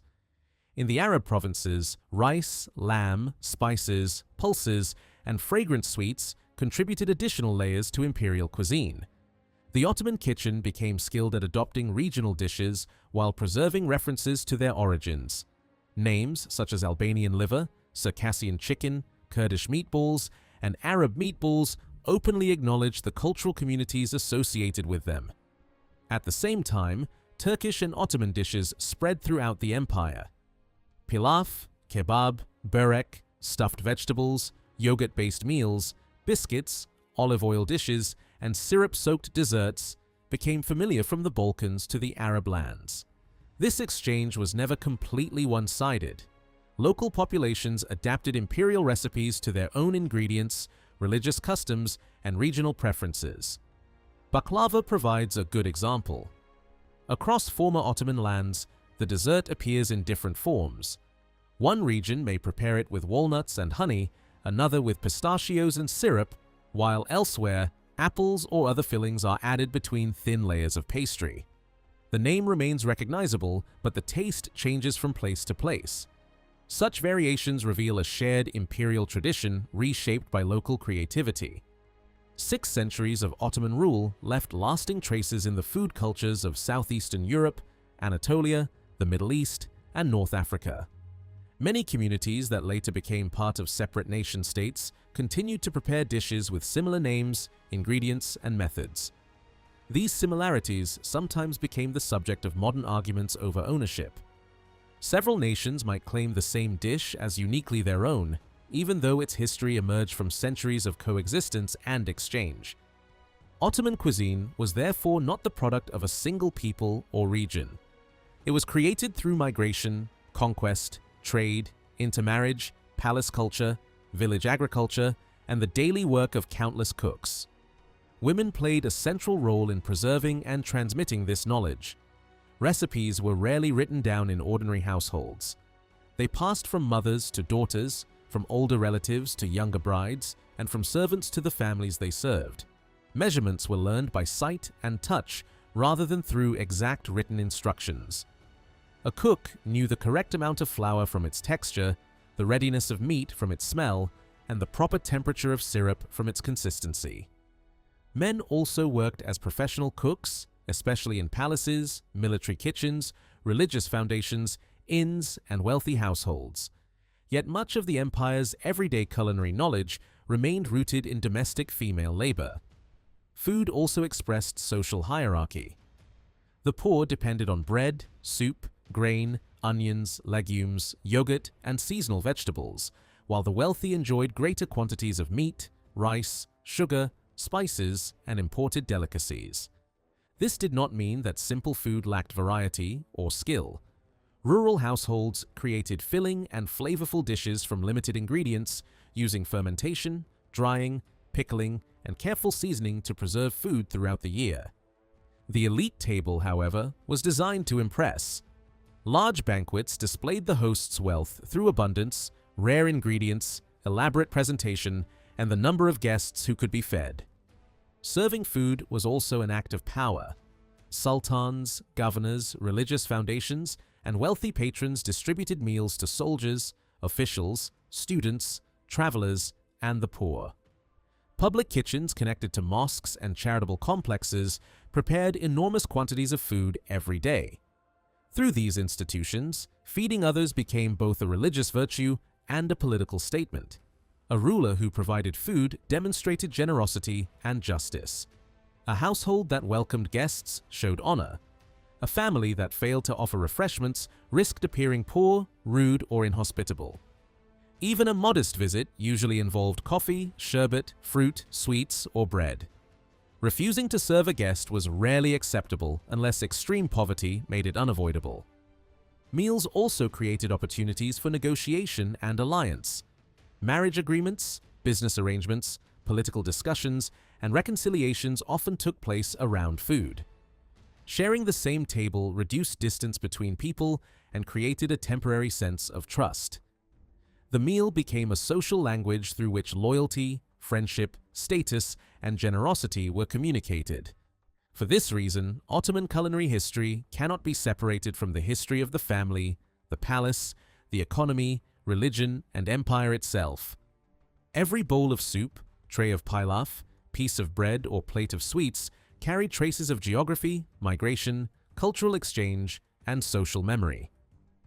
The richness of Ottoman cuisine came not from cultural purity, but from its ability to absorb, transform, and redistribute the traditions of the many peoples who lived within its borders. From the reign of Murad II onward, food became an increasingly visible expression of Ottoman imperial power. The palace no longer treated cooking as a simple domestic necessity. It developed into an art, a system of administration, and a public language through which the dynasty displayed wealth, discipline, refinement, and generosity. By the later 15th century, the sophistication of Ottoman cuisine could be seen most clearly at the imperial court. Great banquets organized by the Grand Vizier for ambassadors, foreign dignitaries, provincial rulers, and vassal princes offered guests a carefully staged image of the empire's abundance. Feeding the palace was one of the largest daily operations of the Ottoman government. The imperial kitchen supplied meals to thousands of people connected with the harem, court, treasury, military, and imperial council. Some contemporary accounts claim that more than 12,000 individuals received food from the palace establishment. The quantities required were enormous. On an ordinary day, hundreds of sheep, lambs, poultry, pigeons, geese, and calves could be prepared for the sultan, his family, palace servants, eunuchs, pages, officers, clerks, and high officials. Food was so closely connected to Ottoman military culture that the titles of several janissary officers were derived from the language of the kitchen. Commanders carried names associated with soup making and cooking, while the regiment's great cauldron functioned as both a practical object and a sacred symbol. Soldiers gathered around the cauldron to eat, discuss collective matters, and express unity. Rejecting or overturning it could signal open rebellion against authority. The enormous palace kitchen complex at Topkapi reflected this central role. Its long buildings were covered by multiple domes, each rising above separate cooking areas where meals were prepared for different sections of the court. The food served to the sultan and his mother was prepared separately from meals intended for other members of the palace. This division revealed that even within the royal household, food followed a strict hierarchy. After the conquest of Constantinople, Mehmed II introduced clearer regulations for the organization of palace cooking. The kitchens were divided according to the rank and residence of those they served. One kitchen prepared the sultan's personal meals. Another served his mother, the princes, and selected women of the imperial household. Separate kitchens supplied the wider harem and the large population of servants, guards, officials, and attendants. As the palace expanded, its culinary staff became increasingly specialized. Bakers prepared different grades of bread, pastry makers produced sweet and savory dishes, and separate workers made yogurt, pickles, preserves, syrups, and confectionery. By the early 17th century, the imperial kitchens reportedly employed more than 1,300 cooks, assistants, laborers, and cleaners. Many cooks brought recipes and techniques from their native regions. Some came from the Balkans, others from Anatolia, Greece, the Arab provinces, the Caucasus, or lands farther east. The palace kitchen therefore became a meeting place for the culinary knowledge of the entire empire. Cooks learned from one another, adjusted regional dishes to courtly tastes, and created increasingly elaborate menus. Their abilities were displayed most dramatically during royal weddings, religious festivals, diplomatic receptions, and circumcision celebrations. The quantities consumed during these events could be astonishing. A 13-day celebration for the circumcision of an Ottoman prince reportedly required thousands of sheep and chickens, enormous supplies of honey, and tens of thousands of eggs. The palace depended on an imperial network of agriculture, trade, taxation, and transport. Food arrived in Istanbul from distant provinces by land and sea. The Black Sea region played such an important role in feeding the capital that it was sometimes described as Istanbul's nursing mother. Ships carried grain, barley, millet, salt, livestock, poultry, eggs, butter, fruit, fish, caviar, and honey into the city. Honey was especially important because it remained one of the principal sweeteners before refined sugar became widely available. Egypt supplied rice, lentils, dates, dried fruits, spices, sugar, and preserved meats. Wallachia, Moldavia, and Transylvania sent meat, honey, and ingredients for stews and drinks, while olive oil arrived from Greece and the Aegean. The government closely regulated these supplies. Strategic products could be prevented from leaving the region so that Istanbul would not suffer shortages. Coffee and rice, for example, could be reserved for the capital during periods when the authorities feared that exports might reduce availability or raise prices. The cooks began work at dawn. They were recognized by their white caps and supervised large teams of assistants, cleaners, porters, servers, and kitchen laborers. The Venetian diplomat Ottaviano Bon, who lived in Istanbul during the reign of Ahmed I, left a detailed description of palace dining. According to his account, the Sultan could eat 3 or 4 times during the day. A substantial meal might be served in the late morning, followed by another in the evening, with lighter dishes or snacks offered in between. When the ruler became hungry, he informed the chief white eunuch. The message passed through palace officials until it reached the servants responsible for presenting the meal. Food was not placed before the Sultan all at once. Dishes arrived one after another in a carefully controlled sequence. Every item was first tested by an official taster. The danger of poisoning was taken seriously, and special ceramic vessels were sometimes used because they were believed to react if they came into contact with poison. The Sultan sat cross-legged while eating. A richly made cloth rested across his knees to protect his garments, while another hung over his arm for wiping his mouth and fingers. The meal was placed on a low surface known as the sofra. Several varieties of freshly baked white bread accompanied the dishes. Knives and forks were not normally used.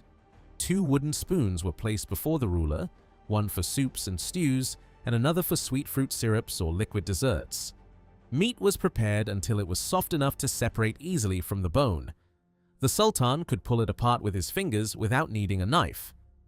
Each dish was removed as soon as he had tasted or finished it, and another took its place. An ordinary palace menu included lamb, mutton, chicken, goose, pigeon, and occasionally wild birds.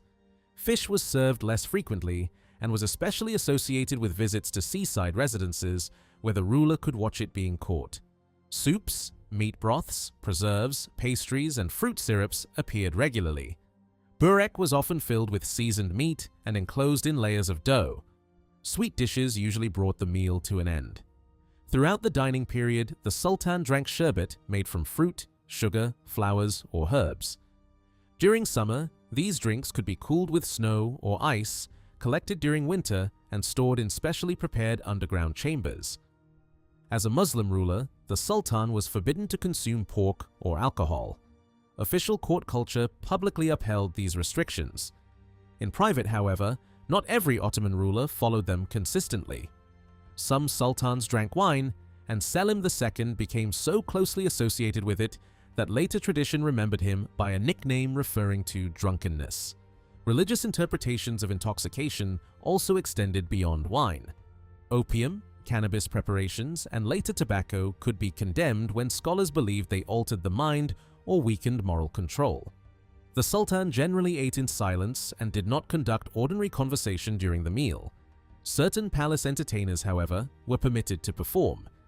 Mutes and jesters communicated through exaggerated gestures, physical comedy, and signs, mocking one another for the ruler's amusement. On rare occasions, the Sultan honored an official by handing him a loaf of bread. Such a simple gesture carried great meaning because anything given directly by the ruler became a mark of personal favor.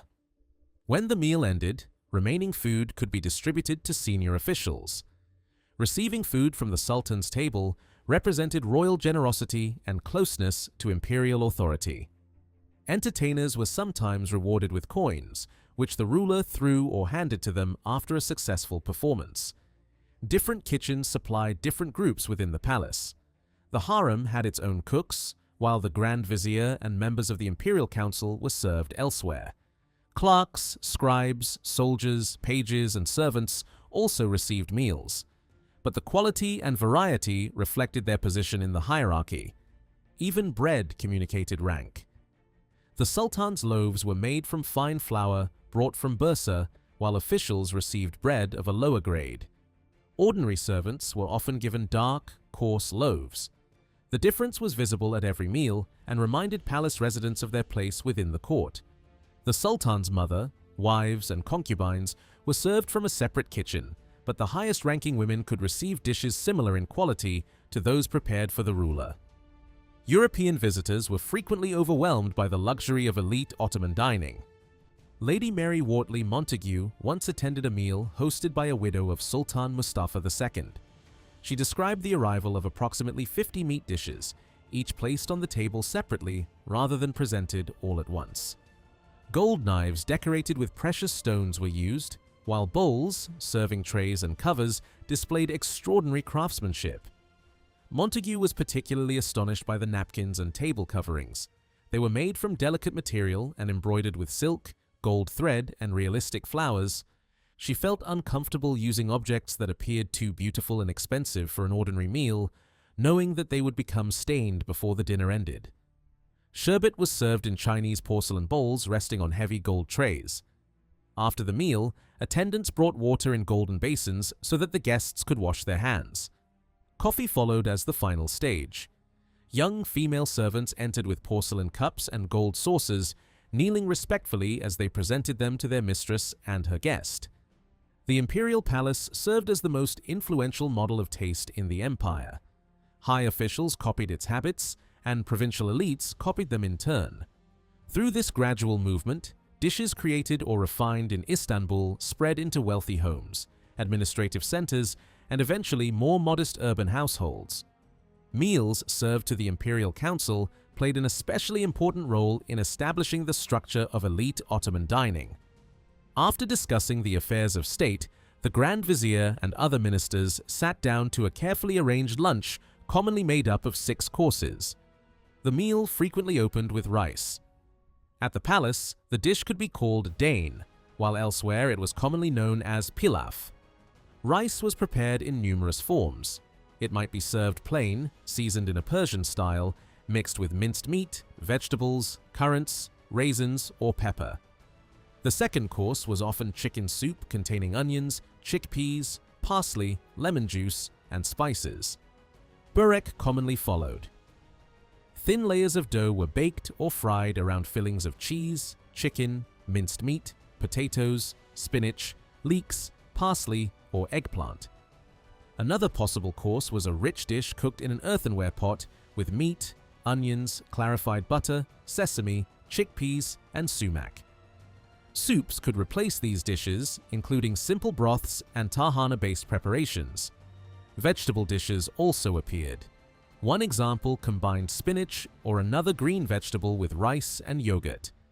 Dolma, yogurt dishes, wheat porridge with meat, and an old form of Turkish pasta could also be served among the central courses. Sweet dishes formed an essential part of the meal. Baklava, rice puddings, milk desserts, saffron-colored sweets, and other confections appeared in several varieties. Before dessert, the kitchen could introduce another substantial dish, such as sheep's feet with vinegar, tripe, sausage, meat stew, or eggs served with yogurt. The final course was frequently centered on meat.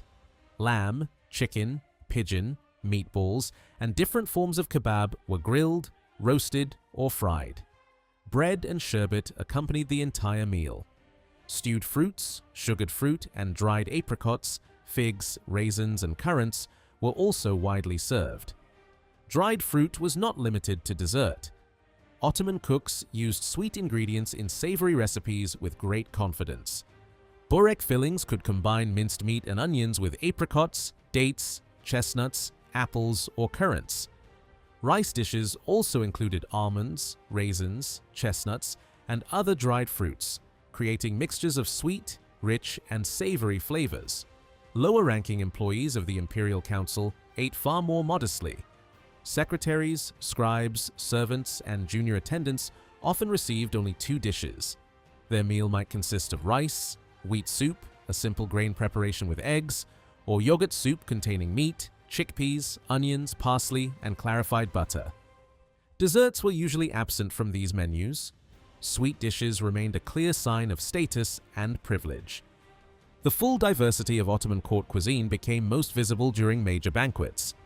Foreign ambassadors, royal circumcisions, religious festivals, military victories, and dynastic celebrations all gave the palace an opportunity to display its wealth. Many familiar dishes remained on the menu, but their number, richness, and presentation increased. Roasted pigeons, ducks, geese, chickens, meat stews, sheep-tail dishes, pastries, and sweets appeared in greater quantities. The order of service might also change to make the banquet more dramatic and impressive. These meals produced enormous amounts of leftover food. Rather than allowing it to go to waste, the palace transformed its distribution into another ceremonial event. After official guests had finished, janissaries could be invited to rush forward and seize what remained in a custom known as yama, or ritual plunder. When banquets took place outside the palace, servants, attendants, and ordinary spectators could sometimes join the scramble. The scene appeared chaotic, but it carried a clear symbolic message. The Sultan's table was so abundant that even its remains could feed large crowds. Imperial cooking therefore served several purposes at once. It nourished the court, organized social rank, rewarded loyalty, impressed foreign visitors, and represented the wealth of the dynasty. Food transformed the palace into a stage on which political power could be tasted, displayed, distributed, and remembered. Beyond the walls of the imperial palace, food revealed the enormous distance between wealthy Ottoman households and the poorer majority of the population. The rich attempted to reproduce the tastes, manners, and elaborate dining habits of the Sultan, the imperial harem, and senior officials. Their tables offered a steady succession of eggs, pastries, meat dishes, vegetables cooked with butter, rice, puddings, fruit, cheese, bread, and preserves. The largest meal was usually served in the evening, when family members gathered around soups, richly seasoned rice, meat, white cheese, sweets, and fruit, accompanied by coffee or tea. For those who could afford it, lamb was the dominant meat. Mutton appeared so frequently that it formed the foundation of elite Ottoman cooking. Sheep's heads and trotters were considered delicacies, while minced lamb was used to fill vegetables such as eggplants, zucchini, carrots, and vine leaves. The meat was mixed with garlic, salt, herbs, and spices before being slowly cooked.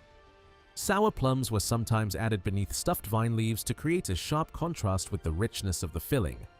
Yogurt was then poured over the finished dish, softening the spices and adding a cool, sour flavor. Goat and venison were also eaten in parts of Anatolia, though beef remained much less common and was often difficult to obtain in Istanbul. Ottoman cooks appear to have devoted less attention to wild animals such as rabbits and hares, but they developed numerous ways of preparing poultry. Chicken could be boiled, stewed, roasted, stuffed, or added to rice and soup. A stewed chicken might be cut into pieces and placed in a rice broth, with cinnamon or parsley scattered over the top before serving. Roasted birds were often filled with onions and spices. The popularity of chicken encouraged the growth of specialist shops where birds were cooked in large ovens. These ovens were heated from below by glowing embers. Chickens and other meats were placed inside covered earthenware vessels, allowing them to cook slowly in their own steam and juices. Bread dough was sometimes positioned beside the meat so that it baked at the same time. In this way, a single fire could produce both the main dish and the bread served with it. Pepper and saffron flavored many sauces. Rice appeared either as a simple white dish or as pilaf combined with roasted chicken, duck, partridge, lamb, or other meats. Kebabs were equally central to the wealthy diet. Vegetables and legumes provided additional variety. Carrots, beans, lentils, and other crops were served beside fruits and nuts such as raisins, almonds, pistachios, pine nuts, dates, mulberries, citrus peel, and barberries. Sweet and savory tastes were often combined within the same dish. Rice might contain currants and almonds, while meat could be cooked with fruit, creating flavors that would later become characteristic of many Ottoman and regional cuisines. Religious law imposed clear restrictions on which animals could be consumed. Predatory mammals that killed with their teeth and birds that seized prey with their claws were considered forbidden.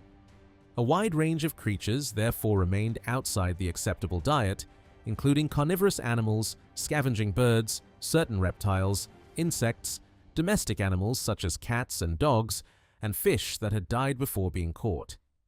The meals of poor families looked very different. As in most pre-modern societies, the contrast between palace cuisine and village food was immense. Rice dominated the imperial kitchen, but rural families in Anatolia and Syria relied much more heavily on bulgur, made from cracked and boiled wheat. The elite commonly used olive oil or clarified butter. Rural households farther from the Mediterranean coast depended on whatever fat was locally available. Butter was widespread in the Balkans, while sheep fat played a larger role in Anatolia and the Arab provinces. For most poor people, daily food was based on grains, bread, beans, lentils, peas, pumpkins, onions, leeks, radishes, and other vegetables grown close to home. Meals were prepared on small household stoves.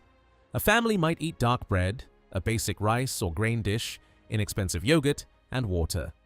Depending on the season, sour milk or yogurt could be served with cucumber, melon, onion, leek, or cooked dried fruit.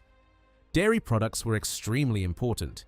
Families consumed thick cream, sour milk, and many varieties of cheese. Some cheeses were preserved inside animal skin containers, while others were shaped into wheels or balls. Firm sheep's milk cheeses were repeatedly heated during production, making them durable enough to travel or survive long periods without refrigeration. Meat was not completely absent from the lives of the poor, but it was usually reserved for celebrations, religious festivals, weddings, or other special occasions.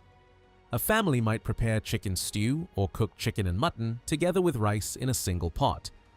Little or no additional liquid was needed because the grain absorbed the fat and juices released by the meat. Since refrigeration did not exist in most rural communities, food had to be eaten fresh, dried, salted, fermented, or preserved. Fruits were grown in orchards and gardens throughout Anatolia and the Balkans. Apples, pears, grapes, cherries, figs, apricots, pomegranates, plums, and melons were eaten fresh during the season and dried for the winter. Many ingredients now considered inseparable from regional cuisine arrived only after contact with the Americas. Tomatoes, potatoes, maize, peanuts, peppers, and turkeys gradually entered Ottoman lands from the 16th century onward. Their adoption was slow and varied by region. Some became everyday staples only much later. Before refined sugar became broadly affordable, honey was the most widely used sweetener. It appeared in pastries, drinks, preserves, and medicinal preparations. Although poor households could not compete with the abundance of elite dining, cleanliness remained highly valued. Ottoman authorities issued regulations requiring cooks, market vendors, pastry makers, and sellers of prepared meat to work carefully and hygienically. Dishes had to be washed in clean water and dried with clean cloths. Food was expected to be properly cooked, and sellers who ignored the rules could be punished by market inspectors acting with the approval of a judge. Eating itself followed rules of cleanliness and etiquette. When several people shared a spoon and bowl, only one side of the spoon was supposed to touch the communal dish, while the other side was used to bring the food to the mouth. Most solid food was eaten with the right hand. The left hand was associated with bodily cleaning and was therefore considered unsuitable for touching shared food. Hands were washed between courses and dried with fresh towels. This practice was observed in both wealthy and modest households. Neither the rich nor the poor normally depended on high tables and chairs. Families sat on rugs, cushions, or mats arranged on the floor. Food was placed on a cloth, leather spread, tray, or low table that could easily be reached by people sitting cross-legged. Travelers carried portable leather sofas that could be opened for meals and then closed with a string like a purse. In the poorest homes, everyone gathered around a single pot or large tray. After a prayer, the family ate together, usually with their fingers and without knives or forks. Even wealthy officials occasionally ate directly from the serving vessel. Sharing the same bowl reinforced a sense of family unity and equality during the meal. Conversation was generally limited. Eating in silence was associated with discipline, respect, and proper manners. One pleasure crossed nearly every social boundary: sweets.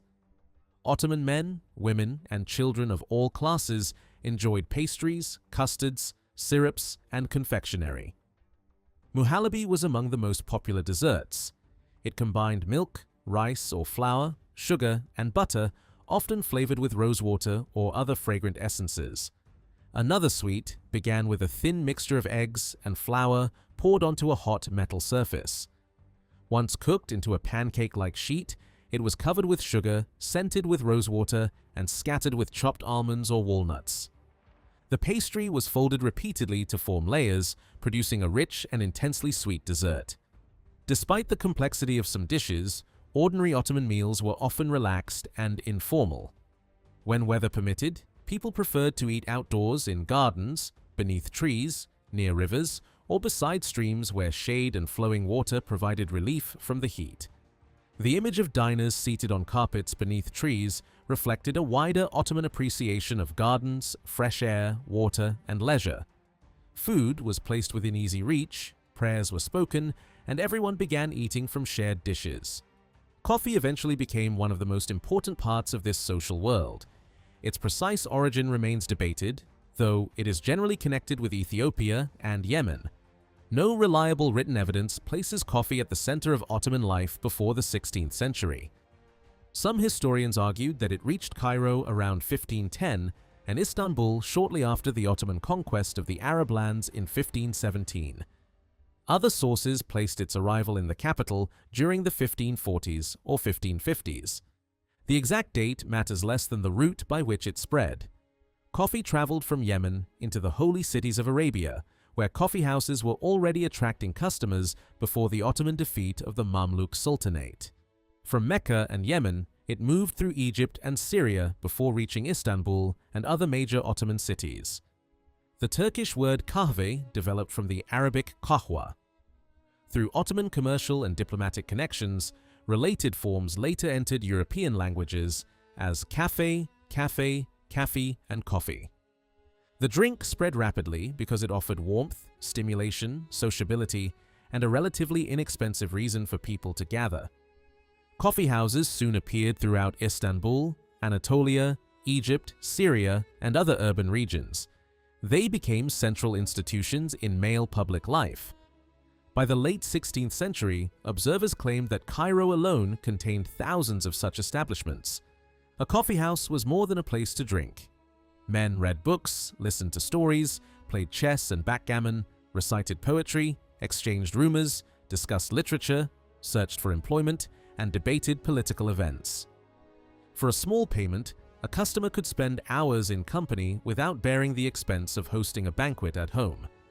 This made the coffeehouse attractive to scholars, writers, officials, artisans, soldiers, unemployed graduates, judges seeking appointments, and men with little work to occupy their day.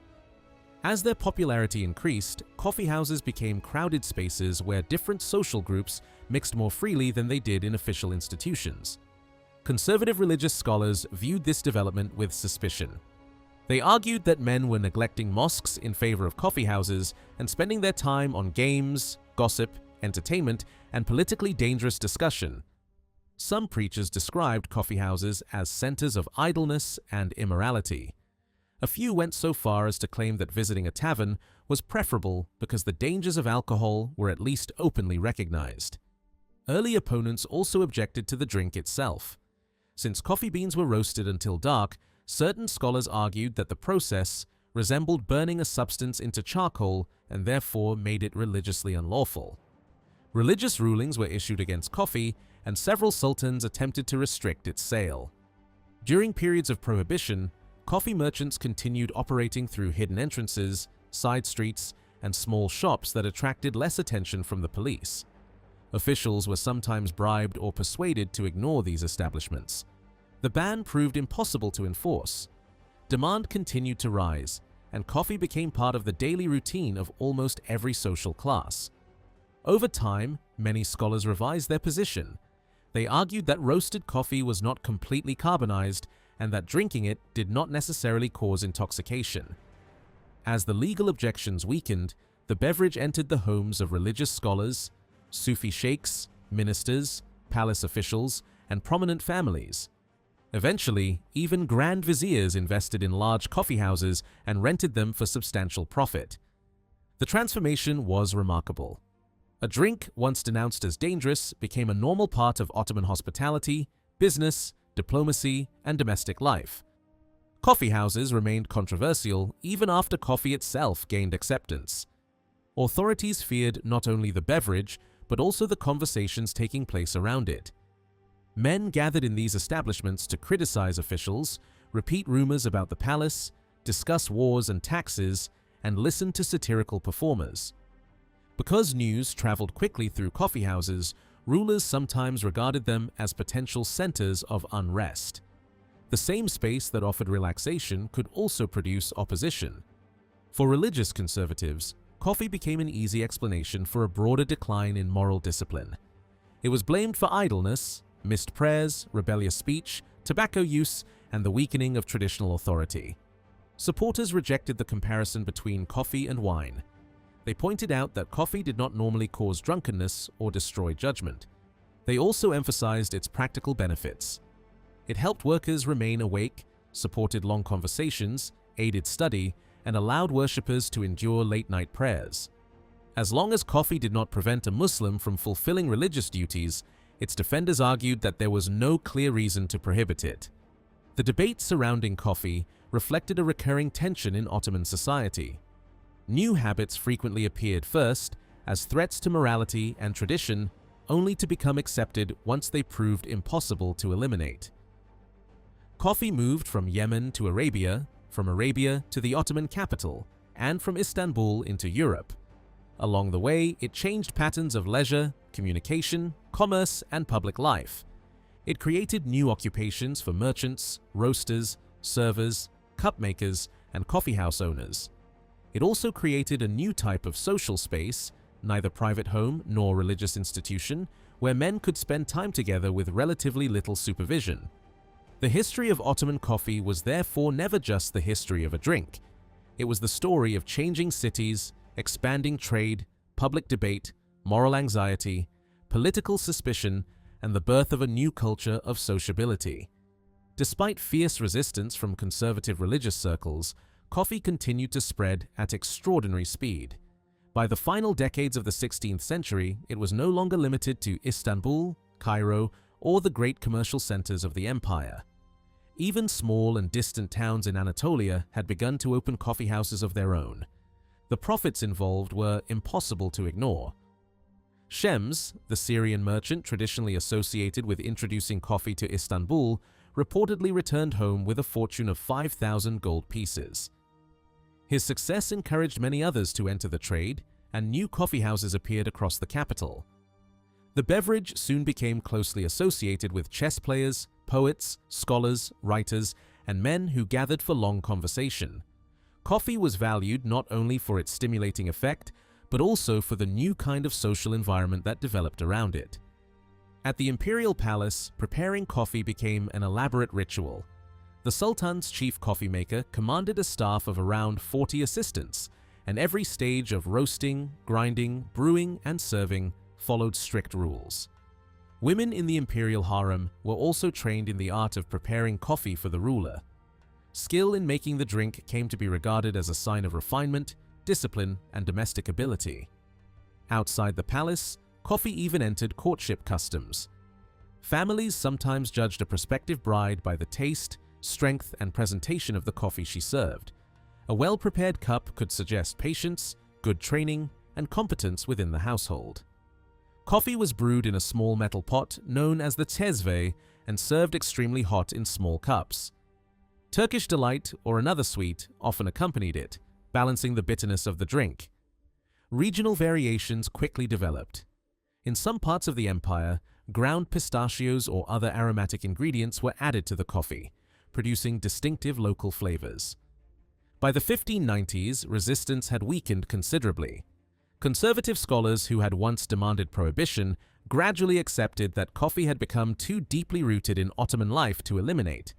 Bostanzade Mehmed Efendi, who served more than once as the empire's chief mufti, eventually issued a legal opinion declaring coffee permissible.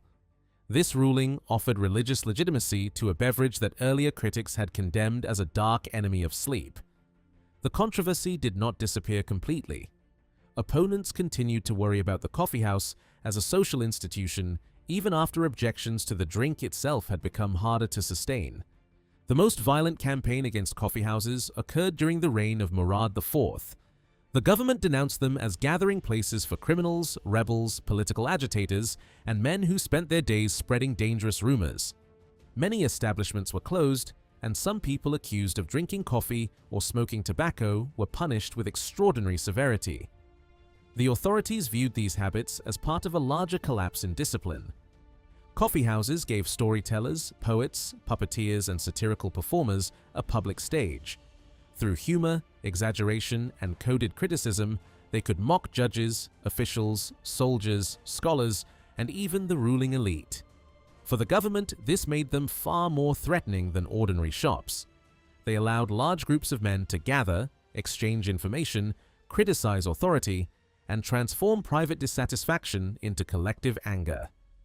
In September 1633, a catastrophic fire destroyed thousands of shops and homes in Istanbul. Murad IV interpreted the disaster as a sign of divine punishment and used it to justify a campaign for moral reform. Coffee and tobacco were outlawed, and coffeehouses were closed on the grounds that they encouraged rebellion, immorality, and social disorder. The prohibition affected small traders most severely. Many lacked the money or connections needed to survive the loss of legal business. Wealthier merchants adapted more easily. Their capital allowed them to participate in secret trade, sell goods through hidden networks, or wait until the political climate changed. In practice, the government never succeeded in eliminating coffee. People continued to drink it in private homes, concealed shops, and back rooms. Officials gradually recognized that a total ban sacrificed a valuable source of revenue. Coffee could be taxed at several stages, from importation and roasting to retail sale. During the reign of Suleiman II, the state imposed formal duties on imported coffee. Additional taxes were later collected when it was sold. The government also auctioned the right to roast coffee to private contractors. Those who paid the highest price received the privilege and then recovered their investment through sales and fees. A product once treated as a threat to religion and public order had become a profitable part of the imperial economy. European visitors encountered coffee during their journeys through Ottoman lands in the second half of the 16th and early 17th centuries. Physicians, merchants, diplomats, and travelers described a black drink served hot in small porcelain cups. They noted that it was refreshing in warm weather, comforting in winter, and normally consumed after meals rather than with food. Coffee drinking was inseparable from conversation. Groups of friends could sit together for many hours, drinking slowly, chewing seeds or eating small snacks, and discussing literature, politics, trade, or daily events. Special attendants remained near the fire, keeping the drink hot and carrying freshly filled cups to the guests. To European observers, the ceremony appeared exotic but highly attractive. Coffee offered both physical stimulation and an excuse to prolong social gatherings. European merchants soon began purchasing Yemeni coffee through Cairo. By the late 17th and early 18th centuries, the trade had become one of the most profitable commercial activities, linking the Red Sea, Egypt, the Mediterranean, and Europe. Large wholesalers in Cairo accumulated impressive fortunes. By around 1700, coffee had replaced some traditional spices as a leading product in long-distance trade. European powers attempted to weaken Muslim control of the market. They had previously used naval force and colonial expansion to dominate the spice trade and hoped to do the same with coffee. Their efforts in the Red Sea were far less successful. Ottoman authority over Aden and the surrounding routes allowed Muslim merchants to retain a strong position in Yemen, Western Arabia, Egypt, Syria, and Anatolia. Unable to control Yemeni production, European colonial powers established plantations elsewhere. Coffee cultivation expanded through the Caribbean and other plantation colonies, often relying on enslaved labor. This new system gradually challenged the commercial dominance of Yemen and Egypt. West Indian coffee reached Mediterranean ports during the 18th century. It was generally cheaper than Yemeni coffee and therefore increasingly attractive to merchants and consumers. By the late 1780s, a substantial share of French colonial coffee was being sold in the eastern Mediterranean at prices well below those of the traditional Yemeni product. Egyptian authorities considered the competition serious enough to restrict or prohibit the importation of cheaper colonial coffee. Coffeehouses continued to evolve. In 18th and 19th century Istanbul, some became elegant buildings decorated in the fashionable Rococo style. Their wooden interiors were carved, painted, and furnished with cushions and low seating. Small fountains helped cool the air during summer. Stoves kept coffee warm, while charcoal fires were prepared for pipes. Rows of water pipes and long-stemmed smoking pipes stood ready for customers. A man could drink coffee, smoke, listen to music, receive a shave, hear a storyteller, meet friends, conduct business, or simply spend several hours resting. Because many of these buildings were constructed largely from wood, they were extremely vulnerable to Istanbul's frequent and destructive fires. Coffee culture was not confined to urban society. It reached provincial towns, villages, and tribal communities across the Arab lands. Among nomadic groups, coffee became one of the strongest symbols of hospitality and personal honor. Daily food among desert tribes could be extremely simple. When no visitors were present, a household might survive on bread, milk, and a few local products. Guests changed everything. Their arrival required generosity, even when the host possessed limited resources. A sheep might be slaughtered, and a large meal of meat, bread, and curds prepared for the occasion. Food was eaten communally with the hands. Desert communities also made careful use of local plants. Leaves, herbs, and wild vegetation were used to flavor butter, prepare salads, or provide medicine. Yet coffee remained at the center of the welcoming ceremony. A fire was lit in the middle of the tent using tamarisk, willow, and other available scrub. The most honored visitor was seated close to the hearth, but near the partition separating the men's space from the women's quarters. The preparation could take an hour. Host and guest sometimes sat in dignified silence while the beans were roasted. The beans were then crushed in a mortar. The rhythmic sound of the pestle striking the bowl became a familiar and admired music of desert life. Coffee pots were placed in the ashes and left to simmer slowly. Among many Arab tribes, allowing a woman to prepare coffee for an honored male guest was considered disrespectful. The task belonged to the host or another important man of the household. The son of a tribal sheikh might personally roast and serve the coffee, demonstrating the visitor's status. The ceremony followed a series of polite phrases and gestures. The empty cup was first offered, returned with a blessing, filled by the host, and handed back to the guest. Additional words of good health and respect were exchanged as the drink passed from hand to hand. Only after 1 or 2 rounds of coffee had been completed could serious business begin.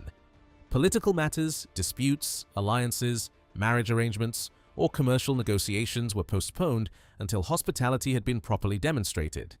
Smoking usually accompanied the coffee, binding the two habits together as part of male sociability. Another important Ottoman drink was boza, a thick fermented beverage with roots in Central Asia. Its ingredients differed according to local agriculture.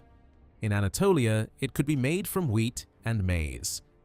In Wallachia, Moldavia, and Bulgaria, millet or wheat were more common.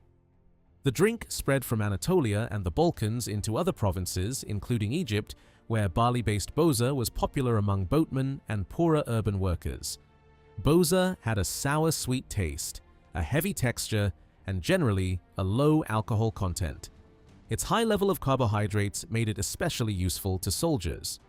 Boza makers often traveled with janissary units and supplied them during campaigns. The production and sale of boza supported many urban workers and became an important part of the food economy. Government suspicion increased when stronger or altered varieties appeared. During the reign of Selim II, one form containing opium attracted official attention.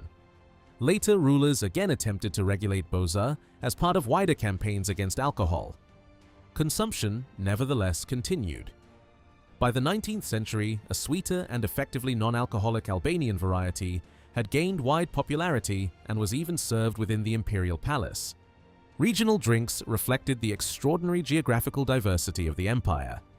In southwestern Albania, fragrant white honey could be mixed with water to create sherbet or a sweet preparation.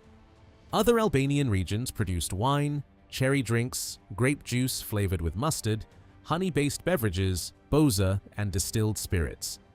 The abundance of grapes, pears, apples, pomegranates, cherries, and chestnuts supported a wide range of local drinks. In eastern Anatolia, communities prepared sherbets from poppies, pomegranates, rice water, rhubarb, apricots, and other regional ingredients. Some beverages contained substances that would now be recognized as dangerous or intoxicating, yet contemporary users often treated them as refreshments, medicines, or stimulants. Wine occupied a particularly complicated place in Ottoman life. Islam prohibited it, but many people continued to drink. European diplomats reported that wine could be consumed openly at private gatherings, and in some places, even in public, without immediate scandal. High officials were more cautious because their reputations depended on appearing morally respectable. Age shaped public judgment. Drinking by a young man might be dismissed as foolishness or youthful excess, while drunkenness in an elderly and respected man could be condemned as disgraceful. Lady Mary Wortley Montagu once expressed surprise when a powerful Ottoman host drank wine freely in her presence. When she questioned how he reconciled this behavior with religion, he offered an aristocratic interpretation. He accepted that prohibition was wise for ordinary people, but claimed that educated and disciplined men could drink moderately without losing control. Such reasoning allowed members of the elite to portray their own conduct as refined rather than sinful. Certain Bektashi dervishes also consumed wine and arak. Some believed that their spiritual understanding freed them from the literal restrictions followed by ordinary believers. A number of Bektashi lodges maintained vineyards and produced their own wine during the 19th century. Arak, a strong, clear drink flavored with anise, was common in regions with significant Christian populations and circulated widely through Anatolia, the Balkans, and the Arab provinces. Travel accounts mention wine drinking in port cities such as Izmir and during Christian festivals on islands such as Chios. Non-Muslim subjects were generally allowed to make and consume wine privately. Public drinking, however, could still be restricted. The government periodically imposed severe measures against alcohol to demonstrate moral authority or respond to pressure from conservative scholars and preachers. Restrictions became especially strong under rulers such as Suleiman the Magnificent and Murad IV. Enforcement varied according to the personality of the sultan, the political situation, and the strength of religious opposition. Another fermented beverage known as Arab sherbet was prepared by soaking crushed raisins in hot water and leaving the mixture in a wooden container. If fermentation developed too slowly, wine sediment could be added. At first, the drink tasted extremely sweet. It then became pleasantly sharp and remained enjoyable for a few days, especially when cooled with ice. After further fermentation, however, it became strongly alcoholic and could produce effects comparable to wine. For this reason, religious authorities eventually included it within wider prohibitions against intoxicating drinks. Tobacco entered Ottoman lands in the early 17th century and spread almost as rapidly as coffee. Its exact route remains uncertain. Some blamed Dutch merchants, others the English, while another possibility is that it crossed from Europe through Italy or the Habsburg frontier. Janissaries serving along the western border may have encountered tobacco there and helped introduce it to other parts of the empire.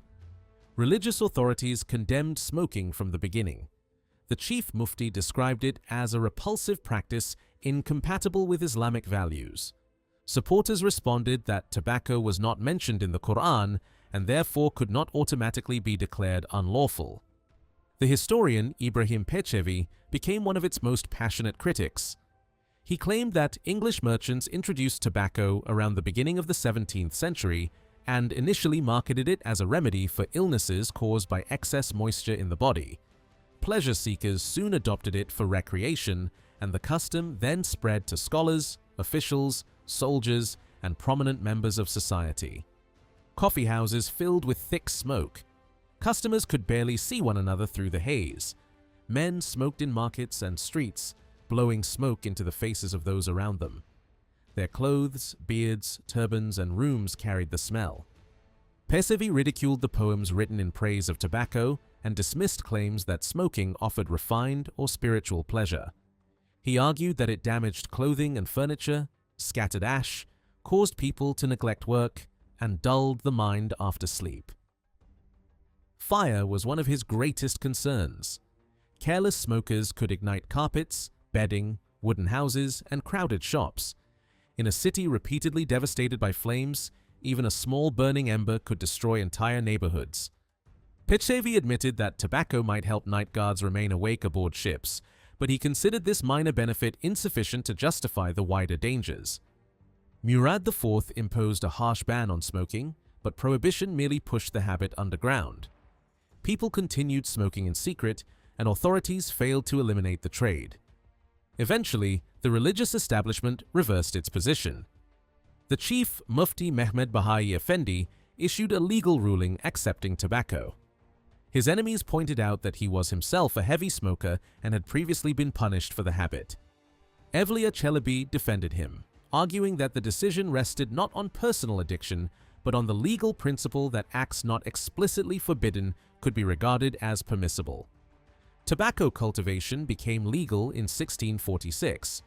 Within a few years, farmers planted it across regions with suitable climates. The crop diversified Ottoman agriculture and strengthened small family farming because tobacco required careful attention and large amounts of manual labor. Unlike wine, tobacco could be openly taxed at the stages of production, sale, and export. Once coffee and tobacco had both gained acceptance, they became almost inseparable. Offering a guest coffee and a pipe came to symbolize hospitality. Together, the two products became among the first commodities consumed on a truly mass scale throughout the Ottoman world. During the 19th century, tobacco exports expanded dramatically. The development of mechanically produced cigarettes created a new international demand for Ottoman leaves, particularly for blending with other varieties.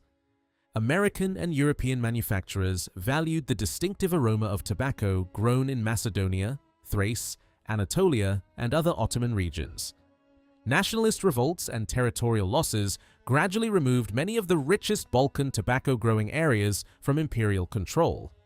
Newly independent states, especially Bulgaria, benefited from the acquisition of these profitable agricultural lands. The Balkan Wars of 1912 and 1913 further reduced the empire's tobacco-producing territory. Even so, by the beginning of the First World War, tobacco had become one of Anatolia's most important export products. The Ottoman attitude toward opium was strikingly more tolerant than its response to coffee, wine, or tobacco. Opium was commonly prepared in pastes or mixtures and was widely available in urban centers. European visitors observed that drug use appeared widespread among some Ottoman communities. A few suggested that narcotics served as a substitute for alcohol because public drunkenness could bring punishment and disgrace. Several sultans reportedly enjoyed opium, and members of certain Sufi orders used it during ceremonies or gatherings. Anatolia and parts of Arabia produced significant quantities, allowing the drug to circulate through Istanbul and other cities. Evliya Çelebi described the town of Afyonkarahisar, whose very name became associated with poppy cultivation. He claimed that many artisans and their wives consumed opium there. In some households, drug use by both men and women created serious conflict. According to Evliya, some husbands preferred to remain for long periods in coffeehouses to avoid arguments at home. In 19th century Egypt, simple opium use may have been less common, but compound preparations containing hemp, medicinal herbs, aromatic substances, and opium were consumed. These mixtures blurred the line between medicine, pleasure, and addiction. By the late 1870s, opium ranked among the empire's major export commodities, alongside grain, dried fruit, silk, wool, and tobacco. The government collected regular revenue from taxes imposed on opium products. Other narcotics were also available. Dried hemp leaves could be ground into a green powder and smoked through water pipes. Such products were sold openly in Istanbul and attracted groups of men who gathered specifically for intoxication. Another substance was tatula, sometimes called Satan's herb. Its yellow seeds were powerful and dangerous. Because of the risk of poisoning, buyers sought it from trusted pharmacists or dealers. The most feared mixture combined opium with tatula. Ottoman observers recognized that smoking the two together could produce extreme intoxication and potentially fatal effects. The history of coffee, tobacco, alcohol, and narcotics reveals a recurring pattern in Ottoman society. New substances arrived, spread quickly, and provoked moral alarm. Religious scholars attempted prohibition, rulers imposed punishments, and merchants found ways to continue trading. When suppression failed, the state often shifted toward taxation and regulation. What began as a forbidden novelty could eventually become a source of revenue, a symbol of hospitality, or even an essential part of Ottoman cultural identity. Games and physical competition occupied an important place in Ottoman life. The Turks had inherited a strong sporting tradition from their Central Asian past, where survival and warfare depended heavily on physical endurance, skill with weapons, and mastery of the horse. When they settled in Anatolia and expanded into the Balkans and the Middle East, they carried these practices with them. Riding, archery, javelin throwing, hunting, and wrestling remained among their most admired activities. Physical education was especially important within the palace and the military. Young palace pages were not trained only in reading, writing, religion, administration, and the sciences. They also learned how to ride, lift heavy weights, wrestle, shoot arrows, use swords, and throw spears. Novices selected for the Janissary Corps received similarly demanding instruction. Their training aimed to develop courage, discipline, balance, speed, and physical strength. One of the most spectacular equestrian games was Sirit, also known as Serid or Jerid. It was a fast-moving contest that resembled a mock cavalry battle. Riders divided into opposing teams and attempted to strike one another with blunt wooden javelins while galloping across an open field. The game was popular in many parts of the empire. In Egypt, where both the Mamluk elite and Ottoman military units practiced it, it was known as Lab al-Jerid. The equipment varied from one region to another. In some places, players used carefully shaped wooden shafts, while in Egypt, a stripped palm branch could serve the same purpose. Two teams of mounted players faced each other across a broad field. A side might consist of 6 or 8 riders, but larger contests could include 20 or 30 men on each team. Their banners flew above them as they waited in formation, dressed in traditional clothing and carrying long wooden javelins. The match often began when the youngest rider charged toward the opposing line. He called out the name of one of his rivals, threw his javelin in that man's direction, and immediately turned back toward his own team. The challenged rider then galloped after him, attempting to strike him before he reached safety.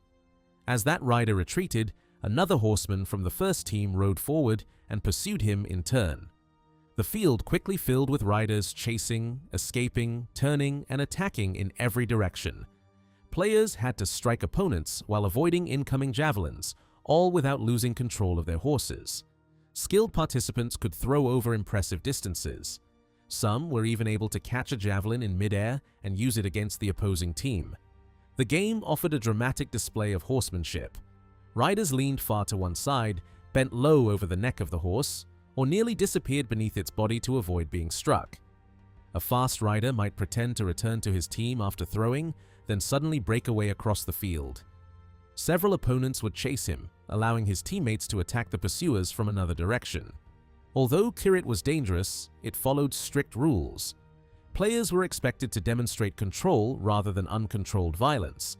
Striking the horse instead of the rider was considered shameful and suggested poor skill. Deliberately endangering an animal could result in penalties. Experienced players rarely wasted a throw. Some struck the same opponent several times before he managed to escape and return to his line. The head was one of the most valued targets, which made the contest extremely hazardous. Serious injuries and occasional deaths could occur despite the use of blunt weapons. The horse was as important as the rider. Animals had to be trained to turn quickly, accelerate suddenly, stop at the right moment, and remain calm while javelins flew past them. Points were awarded for striking an opponent, forcing him out of the field, or catching a javelin in the air.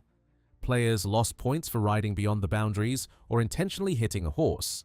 Thin hooked canes were sometimes carried so that riders could collect javelins scattered across the field without dismounting. Music accompanied the action.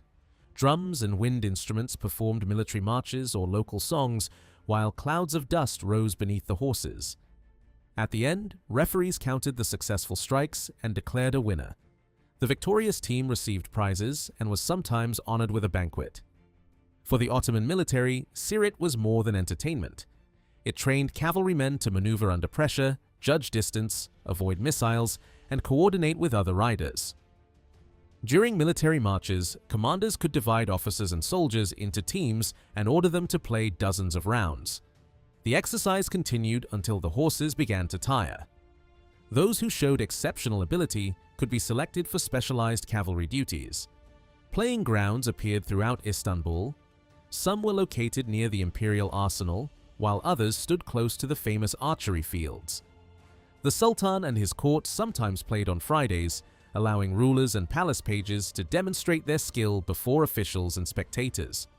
One well-known ground near the Hippodrome attracted horsemen on holidays, Friday afternoons, and throughout the summer. Rival groups also developed within the court. Two famous factions were known by playful names, meaning the Cabbage Men and the Okra Men.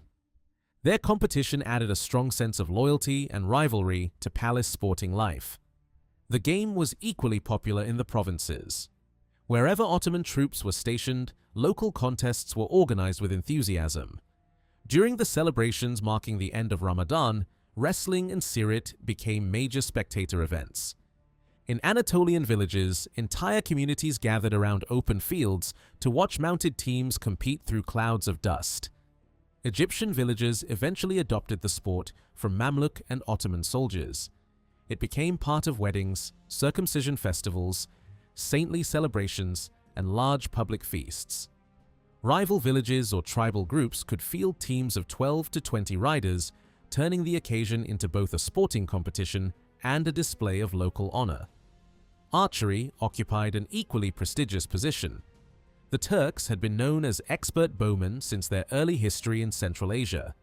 Before firearms transformed warfare, the bow was the principal weapon for striking an enemy from a distance, while the sword dominated close combat.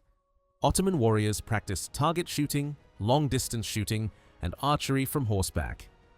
During the reign of Mehmed II, a permanent archery field was established in Istanbul. Bayezid II later expanded it and created additional grounds. Skilled archers received privileges, while craftsmen who produced bows, arrows, strings, and other equipment were given special places in the markets. During the 15th and 16th centuries, hundreds of bowyers and arrow makers worked in Istanbul. Archery contests attracted large crowds, especially during religious festivals. On the hills above Beyoğlu, spectators gathered to watch the empire's most talented marksmen. Before the contest, the archers sat in a long row and recited prayers. Once the shooting began, complete silence was expected. In speed competitions, men used short, powerful bows and specialized arrows to strike a target as quickly as possible. The reward could be surprisingly modest, such as an embroidered towel, but the real prize was public recognition. Distance shooting carried even greater prestige. The place where the farthest arrow landed was marked with a stone. When a record was broken, a marble monument could be erected with the champion's name carved into it, sometimes in golden lettering. The Sultan rewarded record holders with gifts, money, and honors. Archers also demonstrated accuracy by shooting at small objects such as apples, bottles, or hanging lamps. European ambassadors were astonished by the distances Ottoman bows could achieve. Yet some Ottoman archers themselves believed that earlier generations had been even stronger. Old record stones stood farther away than many of the marks reached in later centuries. Famous archers regularly gave free lessons at designated fields. They trained young men and performed before spectators. Several sultans practiced the sport personally. Murad IV was known for his strength and enthusiasm, and his successful shots were commemorated with monuments. Archery targets also appeared in streets and open spaces, showing that the sport was not limited to soldiers or the palace. Enthusiasm continued into the 19th century. Mahmud II practiced regularly and competed with favored officials. After the Sultan released his arrow, palace pages rushed forward to recover it and measure the distance. Officials then took their turn, but they had to be careful. Outshooting the ruler could be politically unwise. The landscape around Istanbul became dotted with carved marble pillars marking the landing places of imperial arrows. Archery and sirit belonged to a wider world of military athletics. Riding, spear throwing, fencing, swordsmanship, hunting, stone lifting, and mace exercises all prepared men for combat. The heavy mace, or gurts, required enormous strength in the arms and shoulders. Throwing heavy stones or boulders also tested raw power and endurance. Wrestling differed from these activities because it was not directly connected to weapons or cavalry, yet it became one of the most widely loved sports in the empire. Turks, Tatars, Greeks, Bulgarians, Armenians, Kurds, Roma communities, and many others developed strong wrestling traditions. Nearly every village and town had a celebrated champion known as a pehlivan. Matches were arranged on Fridays, during religious holidays, or between neighboring communities. Spectators could watch for hours, applauding both the victor and the defeated wrestler. During major festivals in Istanbul, enormous crowds gathered to see famous competitors. The Sultan and members of the court sometimes attended. Suleiman the Magnificent enjoyed wrestling so much that he maintained his own group of professional athletes and paid them regular wages. Many came from distant regions and possessed impressive size and strength, and they wore tight leather trousers reaching below the knee. Before competing, they covered their bodies with oil, making it extremely difficult for an opponent to maintain a grip. After a match, wrestlers wrapped themselves in blue-checked cloths. Away from the field, they dressed in long gowns, silk belts, and distinctive black caps. Some rulers entered the contest personally. Murad IV was famous for wrestling with palace officers and champions. Before a royal match, a formal prayer invoked God, the Prophet Muhammad, Ali, and respected spiritual figures. The competitors then placed hand against hand, chest against chest, and back against back before beginning the struggle. When angered or challenged, Murad IV reportedly dropped to one knee and attempted to lift his opponent from below. His obsession with strength became the subject of many stories. Evliya Çelebi recalled an occasion when the Sultan emerged from the bath covered in sweat and announced that he wished to wrestle. Evliya warned him that he had already exercised too much and should rest. Murad responded by seizing him by the belt, lifting him over his head, and spinning him through the air. Evliya begged not to be dropped and complained that he was becoming dizzy. The Sultan laughed, placed him safely on the ground, and rewarded him with gold for providing amusement. Wrestlers did not train only through physical exercise. Special institutions known as wrestling techies combined athletic practice with spiritual and moral education. These centers resembled the Iranian Zukhaneh, or House of Strength. Athletes built their bodies while studying Sufi ideals such as humility, self-control, compassion, generosity, and purity of heart. They were taught that uncontrolled pleasure weakened both the body and the spirit. A true Pehlevan was expected to possess dignity and ethical discipline, not merely powerful muscles. Victory should never lead to arrogance. When a younger wrestler defeated an older and more experienced man, he often kissed the defeated athlete's hand to show respect. Kirkpınar, near Edirne, became the most famous location associated with Ottoman wrestling. The area also served as a hunting ground for the sultans. Tradition places the first tournament there during the 14th century in the reigns of Orhan and Murad I. Oil wrestling remains one of Turkey's best-known traditional sports. Competitors wear leather trousers and cover their bodies with oil before entering the field. Similar customs appeared in parts of the Balkans and Egypt, where wrestlers stripped down to short garments and oiled themselves before fighting. Matches frequently followed processions, weddings, religious festivals, and public celebrations. Another game was matrak, in which players used rounded wooden clubs covered with leather. The clubs resembled large bowling pins and were employed in movements imitating armed combat. Although played as a lawn game, matrak taught timing, defense, coordination, and controlled striking. Stone throwing remained popular until the final years of the empire. Competitors pushed or hurled large rocks as far as possible, testing strength in the shoulders, back, and legs. The feats of powerful stone throwers also appeared in songs and stories about brigands and folk heroes. Not all Ottoman games required great physical effort. Chess, backgammon, drafts, and cards attracted men who gathered in coffeehouses. These games rewarded patience, calculation, memory, and strategic thought. Chess in particular was associated with scholars and intellectuals, while backgammon became one of the most common forms of everyday recreation. The 19th century introduced new European sports to Ottoman society.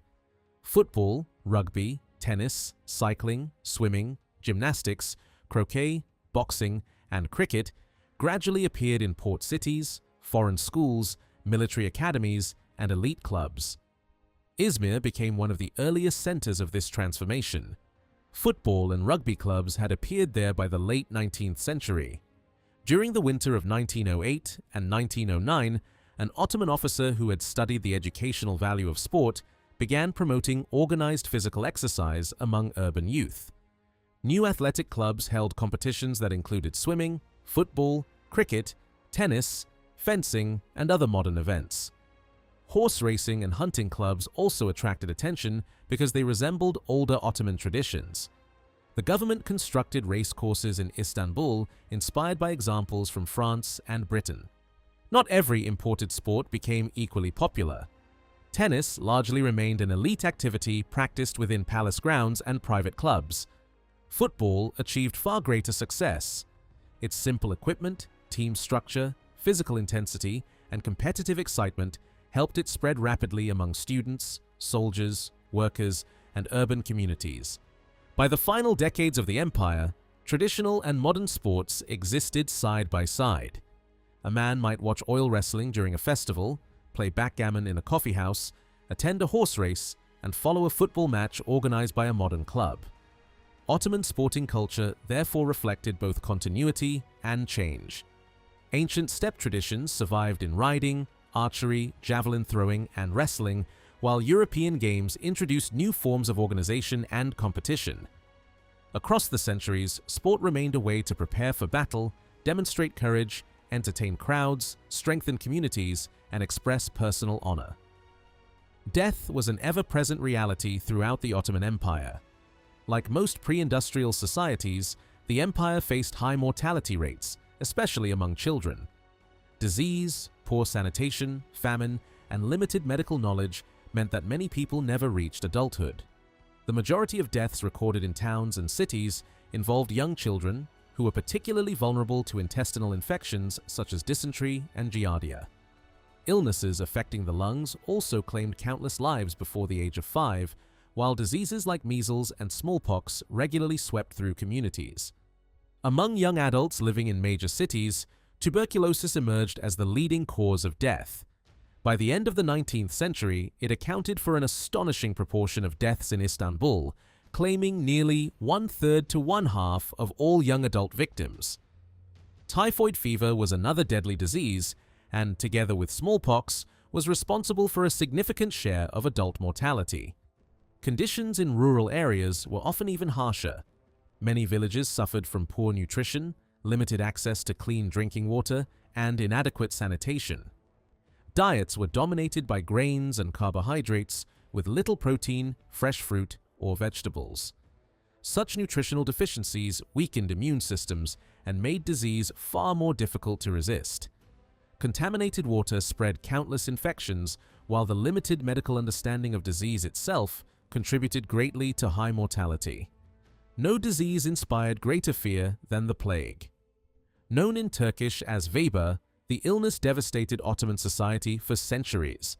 From the early 16th century until well into the 19th, outbreaks of bubonic plague repeatedly struck cities and provinces across the empire. The disease was caused by the bacterium Yersinia pestis and usually spread through fleas carried by infected rodents. Although plague remained permanently present at low levels, periodic epidemics erupted with terrifying force. During the worst outbreaks, mortality among infected individuals could reach 75%. Entire neighborhoods emptied within days, and fear spread almost as quickly as the disease itself. Trade routes and the annual pilgrimage to Mecca became important channels for transmission. Pilgrims traveling from Anatolia, Syria, Egypt, and other provinces unknowingly carried infection across vast distances. As a result, Western Anatolia, northern Syria, and Egypt experienced particularly frequent epidemics. Whenever plague appeared, those who could afford to flee abandoned the cities and escaped into the countryside. Commerce slowed dramatically, harvests were interrupted, workshops closed, and entire local economies suffered. The fear of infection often led to extreme social isolation.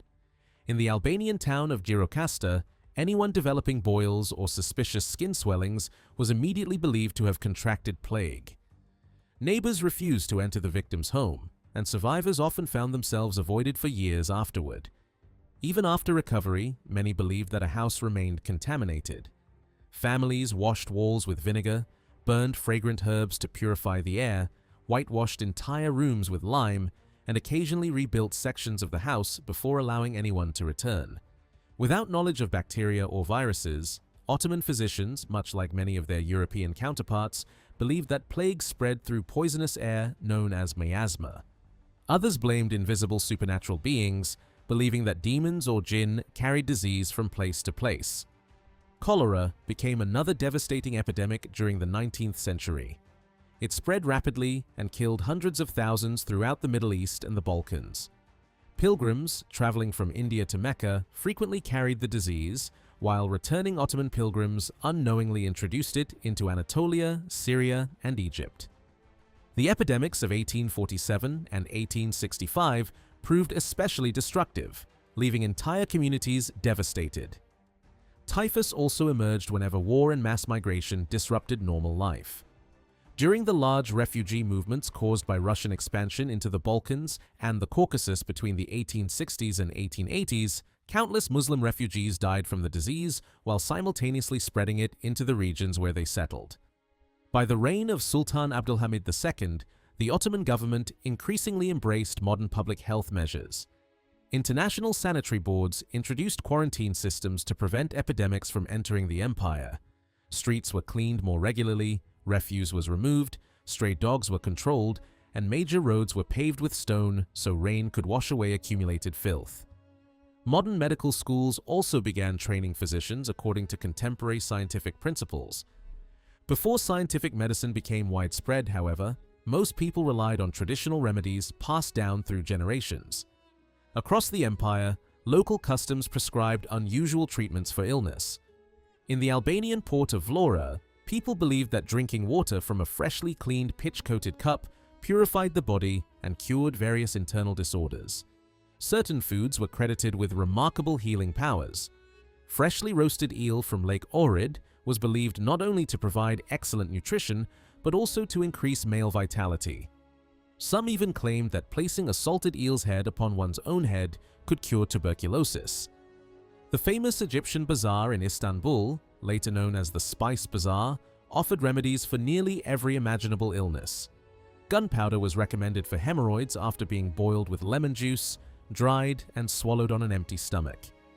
Mixed with crushed garlic, it supposedly cured skin blemishes and pimples. Eventually, these dangerous treatments disappeared, partly because shops storing large quantities of gunpowder frequently exploded. The 17th century traveler Evliya Çelebi described thousands of merchants selling herbs, spices, ointments, syrups, pills, and medicinal pastes around the spice bazaar. Ambergris, produced by sperm whales, was considered especially valuable because it supposedly strengthened the nerves and sharpened the senses. Herbs and spices served two purposes. They flavored Ottoman cuisine while also functioning as medicine. Every social class, from the sultan himself to ordinary laborers, trusted these mixtures as powerful cures. One of the empire's most famous medicinal traditions began during the reign of Suleiman the Magnificent. When his mother, Arshi Hafsa Sultan, became seriously ill after the death of her husband Selim I, the Sultan summoned a respected physician from Manisa. The physician combined 41 herbs and spices into a thick medicinal paste that reportedly restored her health. In gratitude, Arshi Hafsa Sultan ordered that the preparation be distributed freely to the public every year. That tradition survives today in the annual Messiah festival, where Messiah paste is thrown from the mosque to waiting crowds. Many still believe the sweet herbal mixture restores health, strength, and vitality. Medicine was not limited to physical remedies.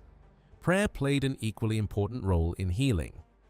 Verses from the Quran were often recited softly over sick patients, while charms and protective prayers written in Arabic or Persian were widely used. Some healers believed their breath possessed healing power.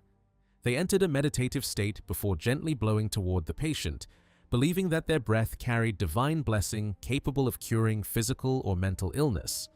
When recovery followed a serious illness, families often sacrificed a sheep in gratitude to God. Wealthy individuals expressed thanks by distributing gifts, feeding the poor, supporting orphans, financing public works, constructing fountains, roads, schools, or charitable foundations, and helping arrange marriages for orphaned girls. If recovery no longer seemed possible, attention shifted toward preparing for death. The dying person gathered family members and trusted witnesses to hear his final wishes. Wealthy officials often summoned religious scholars and important figures to witness the preparation of their testament.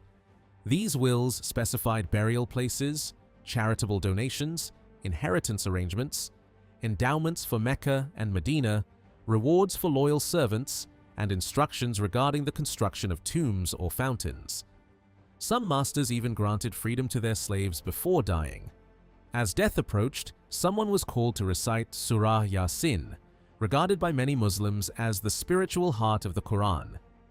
Hearing its verses was believed to calm the departing soul and prepare it for the journey into the next world. Those nearby also encouraged the dying person to pronounce the Islamic declaration of faith. There is no God but Allah, and Muhammad is the messenger of Allah. In some cases, sherbet made from water and sugar was gently poured into the person's mouth. Immediately after death, relatives closed the eyes and mouth of the deceased and tied the big toes together to keep the legs straight. The body was covered with a clean sheet, while fragrant perfumes or incense burned nearby. An imam comforted the grieving family, reminding them that life and death belonged entirely to God and encouraging them to prepare for burial. Islam emphasized rapid burial. Whenever possible, funerals took place on the same day. If death occurred late at night, burial generally followed the next morning. The body was carefully washed with warm water by relatives, close friends, or professional washers. Women were always prepared by female attendants. Special care was taken so that washing water would not spread widely across the ground, since many believed it brought misfortune to walk through it. Toward the end of the washing, water mixed with camphor was poured over the body several times while the declaration of faith was repeated. Martyrs who died defending Islam could be buried in the very clothes they wore at death. After washing, the body was dried and carefully prepared with cotton placed in various parts of the body before being wrapped in a white burial shroud. Men were covered with 3 white cloths, while women received 5. Incense, rosewater, spices, and perfumes were frequently added to the shroud. The body was then placed inside a coffin. Men's coffins displayed a turban, while women's bore a feminine head covering. Wealthy families occasionally decorated the coffins of unmarried daughters with flowers and orange branches. Funeral processions remained solemn and restrained. Only male relatives normally accompanied the coffin to the cemetery, while women mourned privately at home. An imam led the procession, followed by religious officials and mourners walking silently behind the coffin. Public displays of grief, music, loud crying, and dramatic mourning were generally discouraged. Whenever the procession passed a mosque or shrine, the coffin was briefly lowered while prayers were offered. At the cemetery, funeral prayers were performed before the coffin was opened and the body gently lowered into the grave. The deceased was positioned so that, if turned slightly, the face would look toward Mecca. Ottoman cemeteries stood outside towns and cities and were often located in peaceful landscapes shaded by cypress trees and filled with flowers. Many resembled public parks more than places of mourning. People gathered there to rest, eat meals, converse with friends, smoke pipes, or simply enjoy the shade among the graves. Several days after burial, women returned to the cemetery to express their grief and leave food offerings. Men usually wore dark clothing during mourning, although no rigid mourning uniform existed.